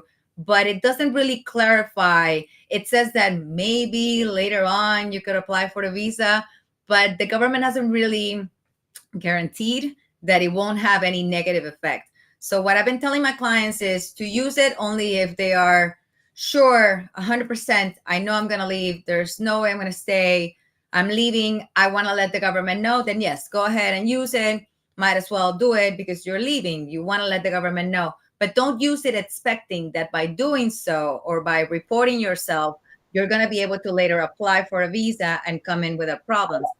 Reality is that if you stayed in the US illegally for more than 6 months, you cannot return for 3 years. And if you stayed illegally for over a year, you cannot return for 10 years. And you must apply for a new visa. And it may be that even after the 10 years, you might not be allowed back. So the app is a bit tricky. I think it's lacking some language that clarifies. But if you know you're leaving and you really want to go, might as well report. But don't assume that simply by reporting, you will be okay. There's another important app that I think you guys should know about, and it applies for anyone who comes in. Interestingly, for H-1B in particularly, it wouldn't apply immediately. It applies mainly to tourists. Canadians, for example, are very upset over it. And it's the government has always requested that all immigrants keep the government informed when they're here for more than 30 days. This is an auto report app, I guess you could call it, or a system, or now all immigrants must report to the government. It's mandatory. It has always been mandatory, but now there's a specific website that we must use. I mentioned Canadians because they have always been allowed into the US without visas for up to 6 months, and now they're being forced to report, which they're not big fans of. But I It has specific exceptions. For example, asylum seekers don't have to report H-1Bs because you report at the airport. Technically, don't have to report, but it's important to be on the lookout because the government keeps changing who has to report, who doesn't have to report. I wouldn't want any of you to have to report and miss it and then have your visa revoked over a simple technicality. So keep on the lookout to these executive orders and memorandums that come out, maybe in case you have to put your information in another website, something simple that you may have to do depending on what the news say tomorrow. Just like an attendance register or maybe like a biometric system. So different ways, but you still have to sign and let the authority know that you're in the country. So treat it like that. And it's always best to do your research properly and play safe. So I'd always say, if you are confused about anything, or just like Ayush has asked about this new app, I mean, consider consulting with an attorney or an expert who knows all these things at the tip of their hands, and they will guide you in the best possible way. So why not also you can choose to consult with attorney Isadora, and you can do so by calling her on her number as well. Her number is 305-938-0676. And you can also email attorney Isadora at isalawyers.com, and go visit www.isalawyers.com.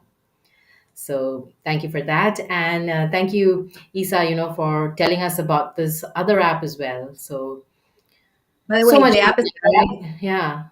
called CVP Home. It used to be CVP One. Now it's called CVP Home. It's not just a self-deport. You can also use it if you're coming to the US, maybe through the border, and you want to get your I-94 ahead of time to make it faster. You can get it up to 7 days before, and it will make your process easier. So it has other tools besides just self-deporting. Just check it out. Yes. Thank you. Thank you. That was really a good one. And also, we have Neha who's joined in with a question. We'll quickly take that. So, Neha is asking, are there specific warning signs that an H-1B visa holder might be at risk of detention? And what should we watch out for? Interesting. Well, I recommend all my clients, and this is not just in the Trump administration, all my visa holders, when they travel, I always recommend before they come back, check your emails. The Department of State typically announces any revocations, and if they have any issues with your visas via email. Check your status of your visa online prior to coming in, just in case. I do so as the attorney, but just in case, you can be proactive and do so yourself. Check your I-94 prior to leaving, the one that you had prior to leaving the country, if you had one. So it's good to know that you never overstayed. Just in case you're asked, when was the last time you were in the US? How long did you stay? You will feel comfortable answering those questions. Those tend to be the triggers that may lead to an uncomfortable detention. You stayed more than you had to.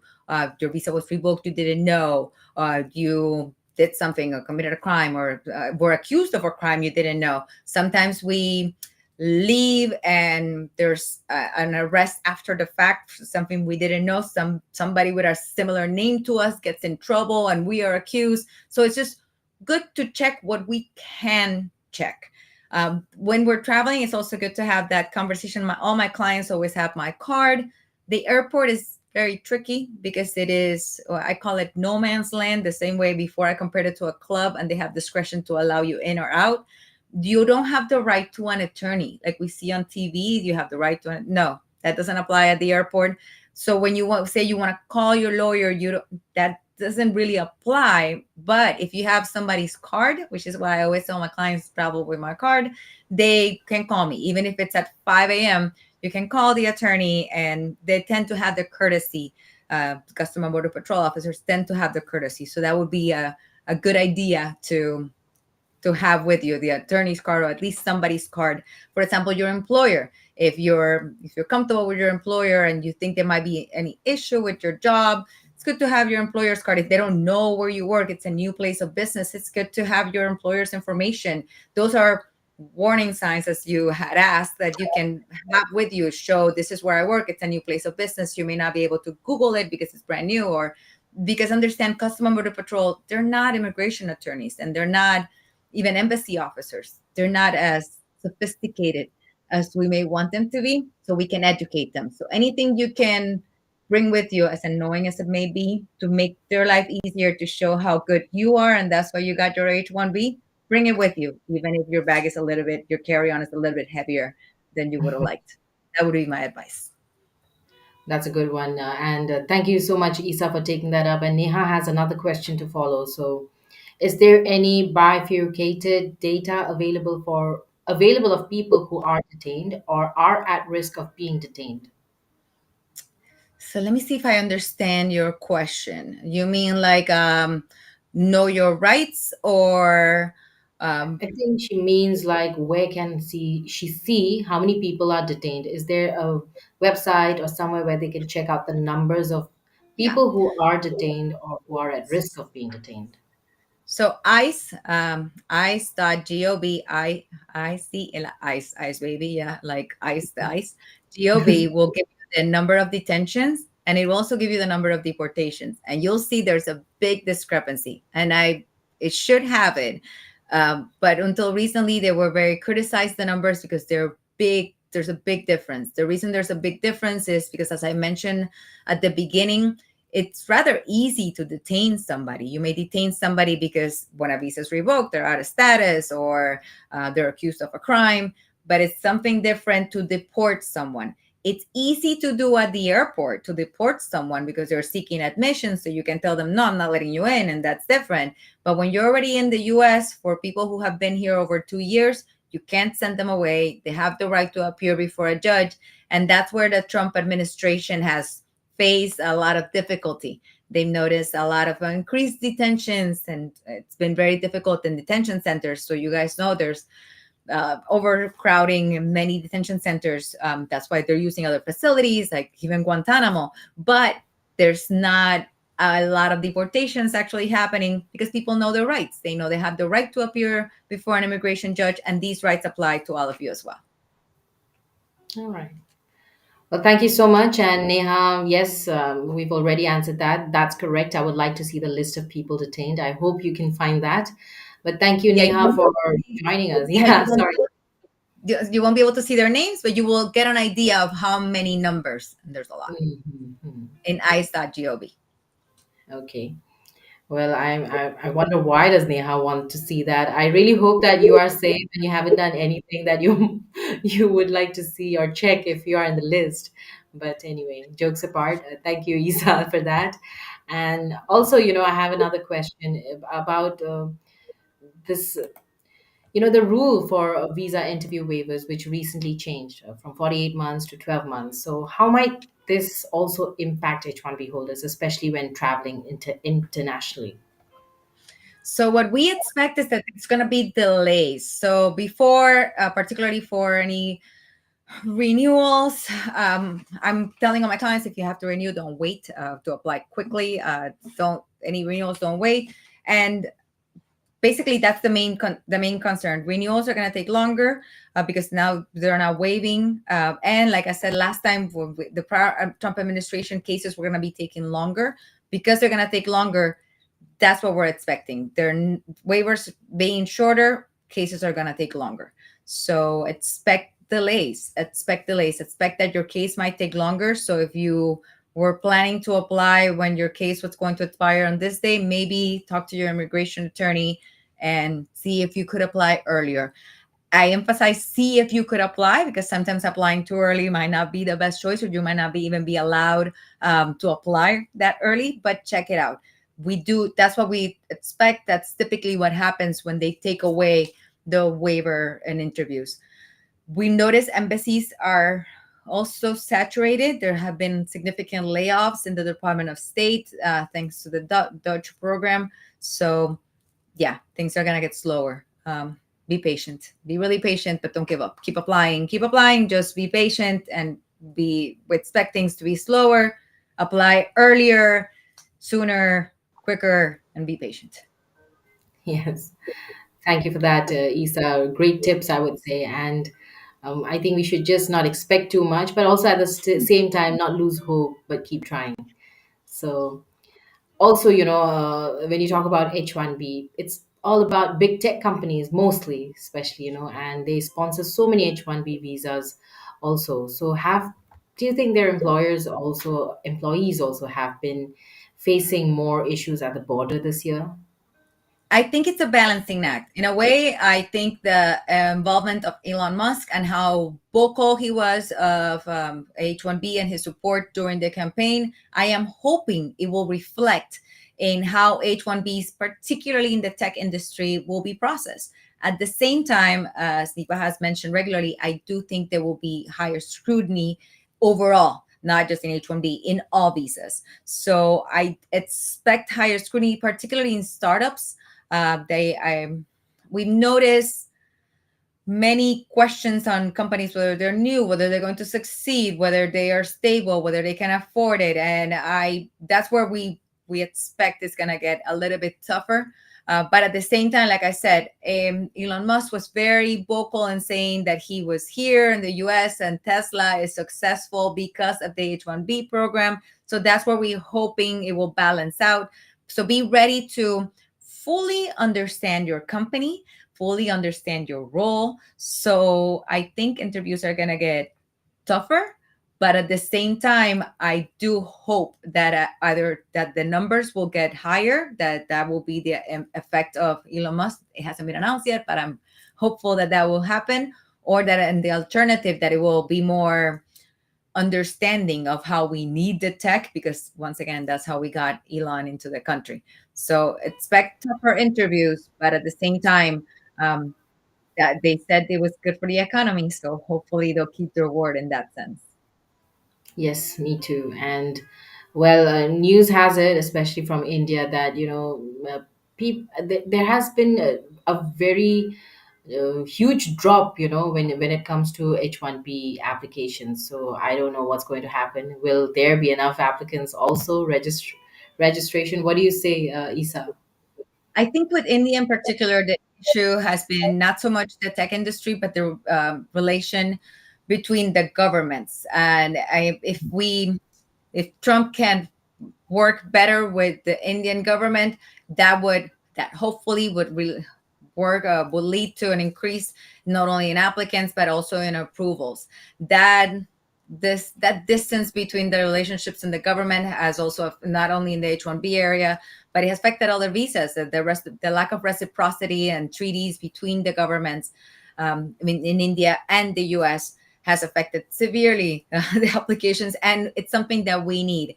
Once it starts affecting the economy, I hope that Trump will extend the arm until it starts affecting the economy. I think we'll see that this will continue.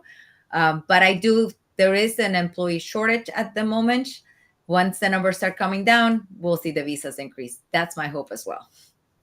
Right, right. I mean, so much is happening, and like you said, every day we wake up to new news, new changes, and new rules coming up. So a lot to grasp right now, and we'll just have to wait for things and all this dust to settle in. I think after that, Yeah. we will be able to know. Yeah, remember, I'm sure I've seen your videos, so I know you guys are very aware that the lottery is coming up. I think also once that lottery happens and we see the numbers, that we'll get new memorandum, which goes back to our prior points as to don't travel, stay still, see what happens. We'll get new memorandums, how we see how many people apply, how many people we get in the lottery. It will lead to new decisions that will severely affect the H1B, the scrutiny, how many visas may be affected by revocations. So we have a lot that may be happening in the next in the next couple of weeks. So we have to wait and see. We will. We will. We have no other option right now but to just be patient and still keep trying. So, all right, then. Well, Isa, Neha says thanks for the information given. This helps.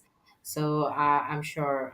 Thank you so much also to Neha, for your questions. Very interesting, and all the best. So, Isa, we also have more questions from our Facebook groups, and I would really want, Control to display some of them. And meanwhile, if you could also tell us, because if an H1B visa holder gets detained or denied at entry, what are their legal options? Can they really fight the decision? We already touched on this, but what should be their next step? Entry is very complicated because in entry you're not giving many options, if any at all. At entry, individuals who are you're called an arriving alien Horrible name. I hate it. But as an arriving alien, you have very minimal rights. You have the right to either withdraw your admission. If they're not allowing you in, you can withdraw your admission and they'll gladly send you back home. That might be best because sometimes when we withdraw our admission, we're simply sent back home without a deportation order. And we may want that if we want to reapply for your H-1B visa or for any visa, tourist visa, student visa. For example, if they were to tell us, we can't find your employer, so we're not going to let you in because we're revoking your H-1 visa because we think your employer's fake. That might not be the time to start arguing, oh, it's real. Like I mentioned before, I encourage you to maybe travel with documents already if you know your employer's new or not as easy to find, to show them otherwise so that you can fight it there. But if you have already tried and you haven't had success, the only other remedy, if you can withdraw and you won't be able to fight the case, will be to seek asylum, which would be to request a credible fear interview, which will actually happen or might actually happen at the airport. Or you may get called back to something called deferred inspection, meaning they call you the next day to conduct this credible fear interview.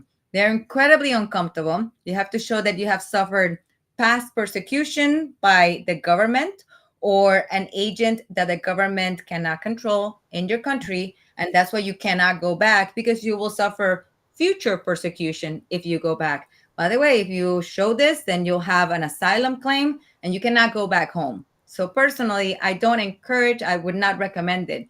If your visa is revoked and you know you can fight this, it would be best to simply withdraw your admission, go back home, and try to fix it there.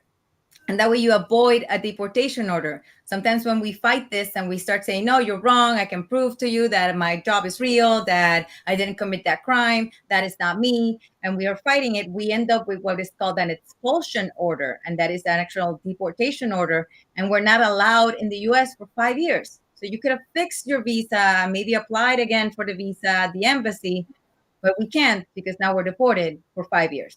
So knowing that those are the only two choices at the airport, choose wisely unless you're really afraid to go back home and then seek asylum. By the way, warning, arriving aliens do not qualify for bond. So if you are seeking asylum at the airport, you will be detained and placed in jail until your final trial date. So another one of the many reasons why I do not recommend it. So I like the first option. It sounded better at least. Yeah, I always tell I get sadly during this current administration, I must warn you guys that I have been receiving phone calls of people that tell me they can't find. They're telling me I get many students who tell me they're accusing me of not going to school, and I don't have my school records. And I've told them it's best to withdraw your admission. I'll work on finding your school records. I will work with your school and will reapply for your student visa, for example. I would prefer for my client to go back home and for me to apply for their student visa again, as an example, instead of them having a deportation order. It's an uncomfortable conversation to have. I know my client doesn't want to go back home. They want to go back to school. They want to go back to work. They want to go on their vacation. But I would much rather not have the deportation order because that's just not a good option. And I really don't want them to not be able to ever go back home by seeking asylum. There you go. Thank you so much, Isa. I mean, those were really helpful. And yes, I'm sure it is the same for folks out there. So I would say please do not forget to like, share, and also subscribe to our channel. Our handle is at Immigration Talk Show. So check us out, subscribe to us, and hit that bell icon. And it's been great so far with Isa. So, Isa, are you ready for more questions? Always. All right, so let's take this one. This is from our Facebook group, I guess. And yes, this is from Priyanka. Being an Indian citizen, if a person got stamped her first H-1B visa in country other than India, will she be eligible for Dropbox in India, provided she has visa expired in the last 12 months? Yes, that is part of the waiver, the instructions that they're providing.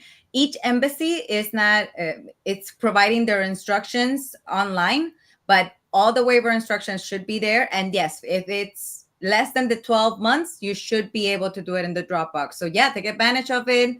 I am encouraging all my clients to do the waiver I mean, before I would always tell them to do it 48, but now 12 months, do it now. And that goes back to the prior question as to what we can expect. There's going to be delays. So don't wait. Do it now. You're a month 10. You think you have time. Do it now.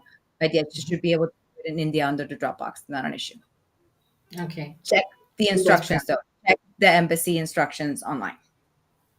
right, right. Thank you, Isa, for taking that up, and all the best, Priyanka. Now, this next one is from an anonymous participant. This question was also put up 5 hours back. I work as a remote full time in a company as architect, and I'm planning for stamping next week where I have to go through interview.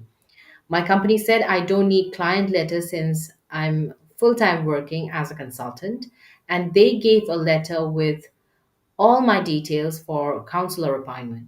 But I work as a consultant for client where they have SOW with us, so I help them customize the product. In this case, do I need a client letter, or since I'm a full time in my company, is the company's recommendation letter enough?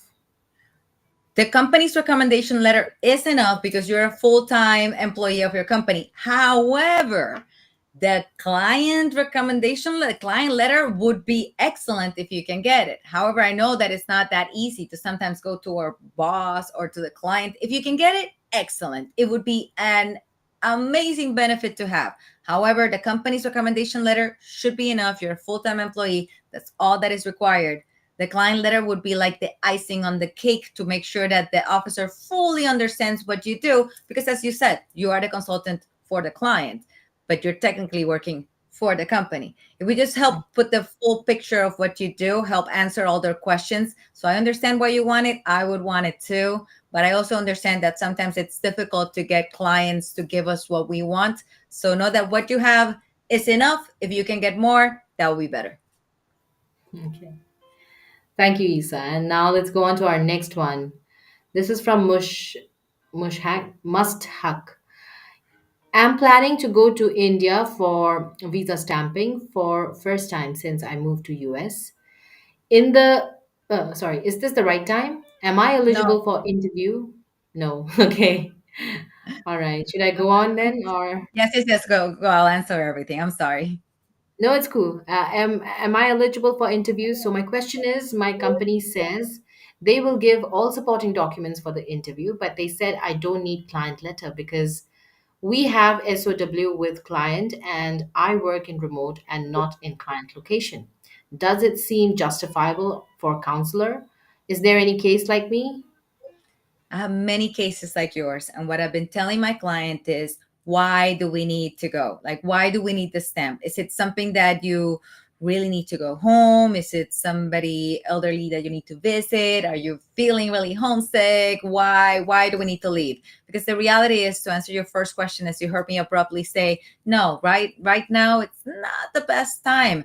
It's just the embassy right now. And it's not just, it's everywhere.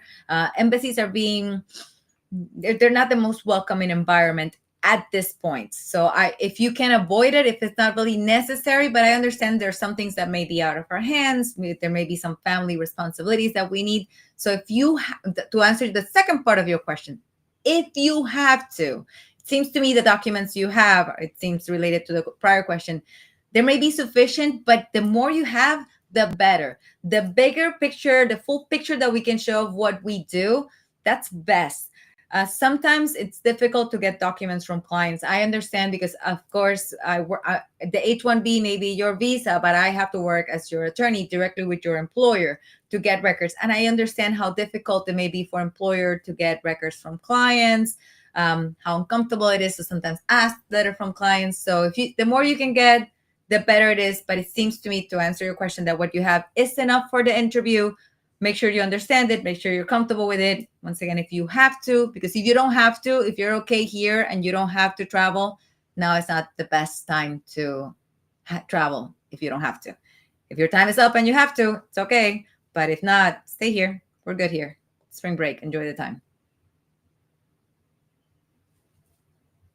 I'll take another question.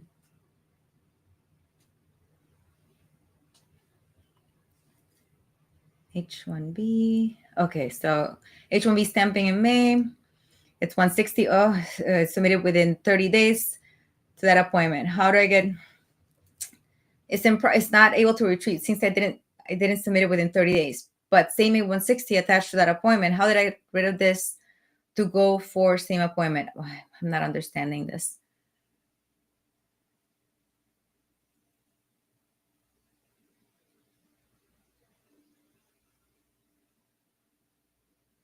Okay, this is what I recommend. If you are using the wrong DS-160 and that's the concern, go to your appointment with what you have. I know how difficult it is to get appointment. I wouldn't want to reschedule. The reality is rescheduling might be a lot more complicated.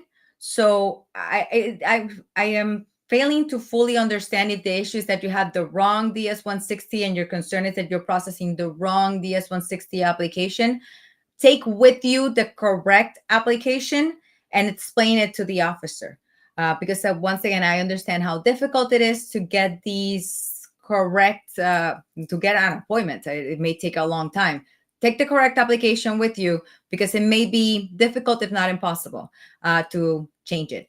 Also, I understand there's an online system. I'm sure you've already emailed them and contacted them a million times to correct this. Keep doing so up until the day of your interview, but make sure you have the correct information and the correct form with you when you go to your interview. Thank you so much, Isa, for taking that up as well. I was facing it. It I'm glad happens. to be Don't back. worry. So I just hope I thank you answered for it taking that correctly up. because it seems like if he has the wrong application, but I think if you take the correct one, you should be okay, especially if it's just for stamping. If this is your first time, they'll keep your passport. All right. Thank you, Isa. Thank you for being so awesome too. So patiently taking up all our questions. So next one is also from an anonymous participant asking, I started filing out my DS-160 a few days ago and have already booked a Dropbox appointment for my H-1B stamping. I had a quick question. Does a DS-160 application expire if it remains unsubmitted for too long? I'm holding off on submitting mine because I'm waiting for my updated I-797, and I wanted to ensure that my DS-160 reflects the correct details. So yes, it may expire, but at the same time, you're doing the right thing because you do want the DS-160 to be as fully complete and as accurate as possible. You don't want it to be wrong or to have any mistakes or to have any issues like the prior question where you have the wrong application, the wrong information. They may hold on to, especially now with embassies being so picky, they may hold on to something minor just to either delay your processing or to even deny. So it's annoying, but it's best to hold off to make sure the application is correct. Worst that could happen is that when you go back to try to submit it, it may tell you it's expired and you may have to do it again. And I know that's annoying. I know I'm minimizing it here, being like, oh, you have to do it again. But it would be best to make sure the application is as accurate as it possibly can be. Also, I know you guys know this because you watch this, but make sure you print it, have it with you, bring it with you. So I know it says don't bring it to the appointment, but review it because that's what it will. That's what they will ask you. That's what they will go through during the 10 minutes you'll be there. And that's what they will use for all others. So make sure you're always consistent every time you renew it because we just talked about how waiver time got shorter. So you want to make sure you're always consistent. So every time, every waiver, you never have any issue and the process is always easy breezy every single time. Yes, absolutely. Thank you so much, Isa, for doing that. And I think we will move on to our next question now, or have we covered? I think we have covered most of our viewer questions, but we were also talking about legal options. If an H-1B visa gets detained or denied, so what are the legal options? And we've already discussed this. So, what are some key H-1B visa holders they should know before they're traveling internationally to avoid these issues when they return? So the main thing when traveling, like we already mentioned, like checking before, checking your time you've been here, checking how much time you have left. That's the main issue I see with H1 that maybe that 6-7 years like you're already up and you didn't realize it. So check how much time you have left, check how much time you've been here. be so that way the questions they'll ask you at the entry, you can feel comfortable answering the questions about your employer. Where is it located? It may seem, especially now with remote work, and CBP officers can be really sneaky, and they will ask you, so where's your office? And you're like, I don't know, it's over here. And that's where they tend to question whether you're really working and really doing the H-1B. And you may say, but I work remote and I only go to the office once. And so it's, keep that in mind and bring evidence with you. It's a brand new office, a brand new place. Here's my card. Here's my boss's information. That's to check. Now, here in the US, like I said, if you have that encounter, it's good for your employer to know not only your rights, but the rights of your employees, your coworkers. What we notice with ICE is because of the desire to meet the numbers and the quotas that President Trump has promoted and has promised to the U.S., there may be not really ICE raids, it's more like ICE encounters, we may call it. And know that here in the US, like I said, you have greater rights. So if your encounter with ICE is at your place of employment, they need to have signed warrants by actual judges. So it's good for your employer to know that if they're coming and saying, oh, we need to check the H-1Bs in this area. It's different from the Department of Labor going to see if employees here are rightly are actual employees than to actually start arresting people. There are certain requirements. So it's good for your employer to know. And if you're for any reason detained or stopped or have any immigration encounter in the US, that's actually the place where you can fight the revocation of your visa. If your visa is revoked because they don't think your employer is real, you can fight that here before an immigration judge. If they're fighting because they don't think you work, you can fight that here before an immigration judge. You have that remedy here, but that's only if you're already, meaning you're not seeking, the legal term is not seeking admission. It's at the airport where the remedies that you may have are very limited. So it's good, as we've been suggesting, to plan ahead to make sure that you have evidence of always being here legally, evidence of where you work, evidence of the time that you've been here, of what you're going to do, or of where your work is located. Minor details that we normally don't think about, and now might be a good time to keep in mind just in case. Thank you so much, Isa. Thank you, really. It's been such a great discussion. I don't want this to end, but we've already covered an hour, so I might have to let you go for now. But if you still have a couple more minutes, I would still have more questions. What do you say? I will take the minutes. I'll gladly answer any questions. All right. So this next one is actually a case study where, I was reading more about it. So there was a software engineer working in Silicon Valley and went to India for a work trip. But when he came back, CBP detained him over an old traffic related misdemeanor. So his visa was revoked and he was placed in expedited removal. So how could he challenge this, and what options does he have to fix his status? And that's where I mentioned the importance of checking your visa status before. And that's where you can check your email. The DS-160 that we've been mentioning continuously, we put our email address there where they would communicate if our status, if our visa has been revoked for any reason. This individual maybe used their email address from 1998, and that's where they emailed us. Although the Department of State sometimes is notorious for not even emailing us or simply thinking that we're going to know our visa's revoked by magic. So we'll give him the benefit of the doubt that maybe he didn't get the email and that's why he didn't know. But if you have your DS-160, make sure you check the email address that you used in that form. So that's where you would know what's the status of your visa, number one. Number two, for him, it would be relevant to understand that anyone who is in the US for less than 2 years could be subject to, as Nipa mentioned, expedited removal. So if you are seeking admission, if you're coming into the US, you've obviously been in the US less than 2 years, you just got here. So they can kick you out right away. So in that particular case, if he had emphasized, as we had somebody else previously asked, they had been working on an H-1B for 3 years, it would have been helpful for him to argue, oh, I've been working on this visa for a certain amount of time. This was a very brief trip that I took. There are many circumstances that may have helped him fight his case at the airport. But remember that we have discussed that at the airport, your options are very limited.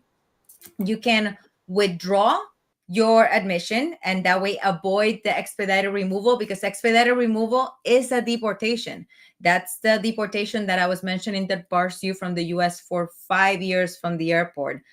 Or you can seek asylum, which will keep you in jail until you can prove that you can't go back to your country due to persecution from the government or an agent the government can't control. So in his case, it would have been best to, if it is a traffic charge, once again, sadly, the US can revoke your visa for any reason. And a traffic misdemeanor can include driving without a license, it can include a DUI, and these reasons are very difficult to fight. So while we can later on argue if they were to revoke your visa because they argue your employer is not real, you can apply and prove that your employer is real. Or if they revoke your visa because they argue you're not working, and you can apply later on saying you are working indeed.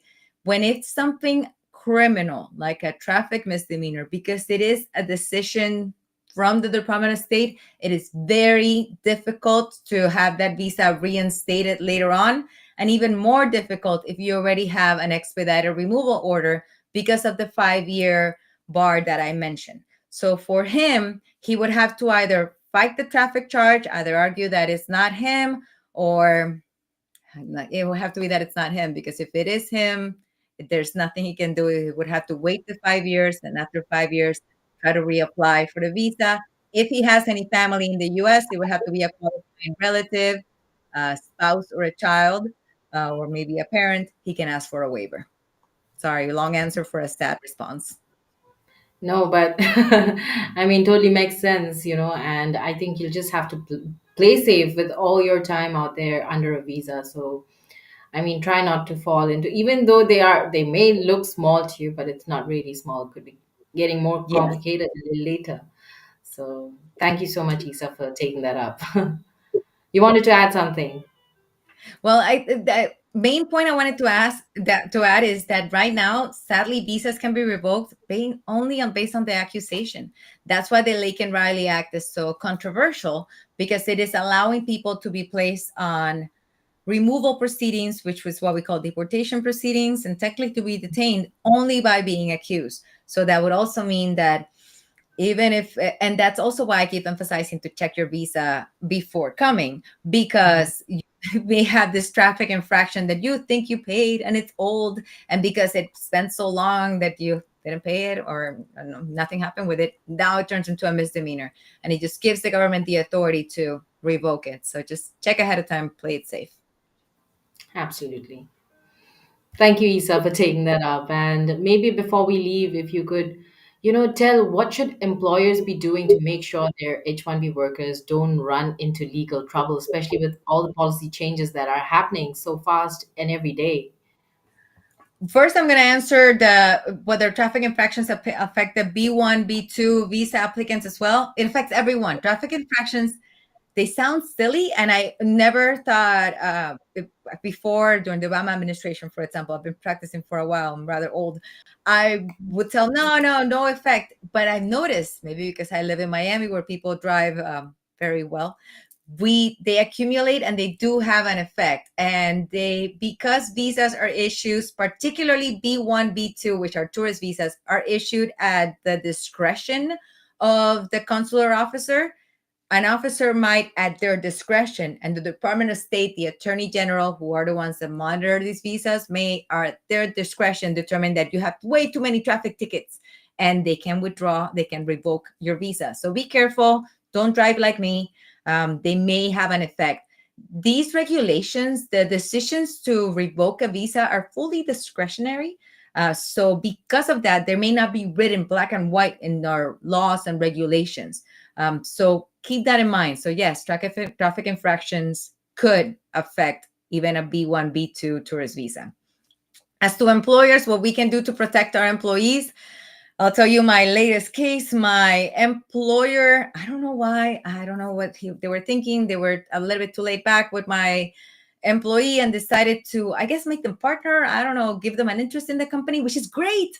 But when you make somebody partner, when you include them in the company, you must continue payroll. H-1B, one of the main requirements is continue payroll. So make sure your employers keep paying you. And by paying you, I mean that you remain a W-2 employee. Because you are now a partner, or because you are now an essential employee, because there maybe later on will petition for your green card or whatever, you're growing in the company, the tech startup is now a tech big boy, whatever, you're growing, great. It doesn't mean that now because you have the credit card in the company and you're taking the money directly from the bank account, that may happen, that's okay, but you must remain a W-2 employee. You must remain in payroll. I've noticed many employers that as they grow, they feel comfortable with the employees, they give them more responsibilities, and by giving them access to the company, they I guess relax with the payroll and HR requirements. I don't know what's going on, but it has led to a lot of questions when now the waiver and the renewals. I also noticed, I think this had to do with, because of the waivers, people were a little bit more relaxed when it comes to reapplying. And now that the waiver is the less time, I am preparing more applications, and I've noticed these mistakes from employers. And I am very worried about whether these visas will be renewed and many issues that may come up. So make sure your employers keep paying you W-2 always. Also, for ICE raids, which I live in Miami, Florida. I practice all over the world, but I live in Miami, Florida. And here in Miami, Florida, there have been ICE raids. None of the ICE raids have occurred fully under the law, meaning that the warrants that the officers have used, none of them have been signed by actual judges. They have been administrative warrants. And so I mention this to all of you because it was not until after that employers realized, wait a minute, an administrative warrant, meaning a warrant that is signed by another officer, if I, as your friend, sign a warrant, has no effect. I don't have to let you in. So keep that in mind. It's something minor, but it's huge, because if I am working, and I don't know if maybe your visa was revoked because you had a DUI yesterday and maybe you are now here illegally, I don't know.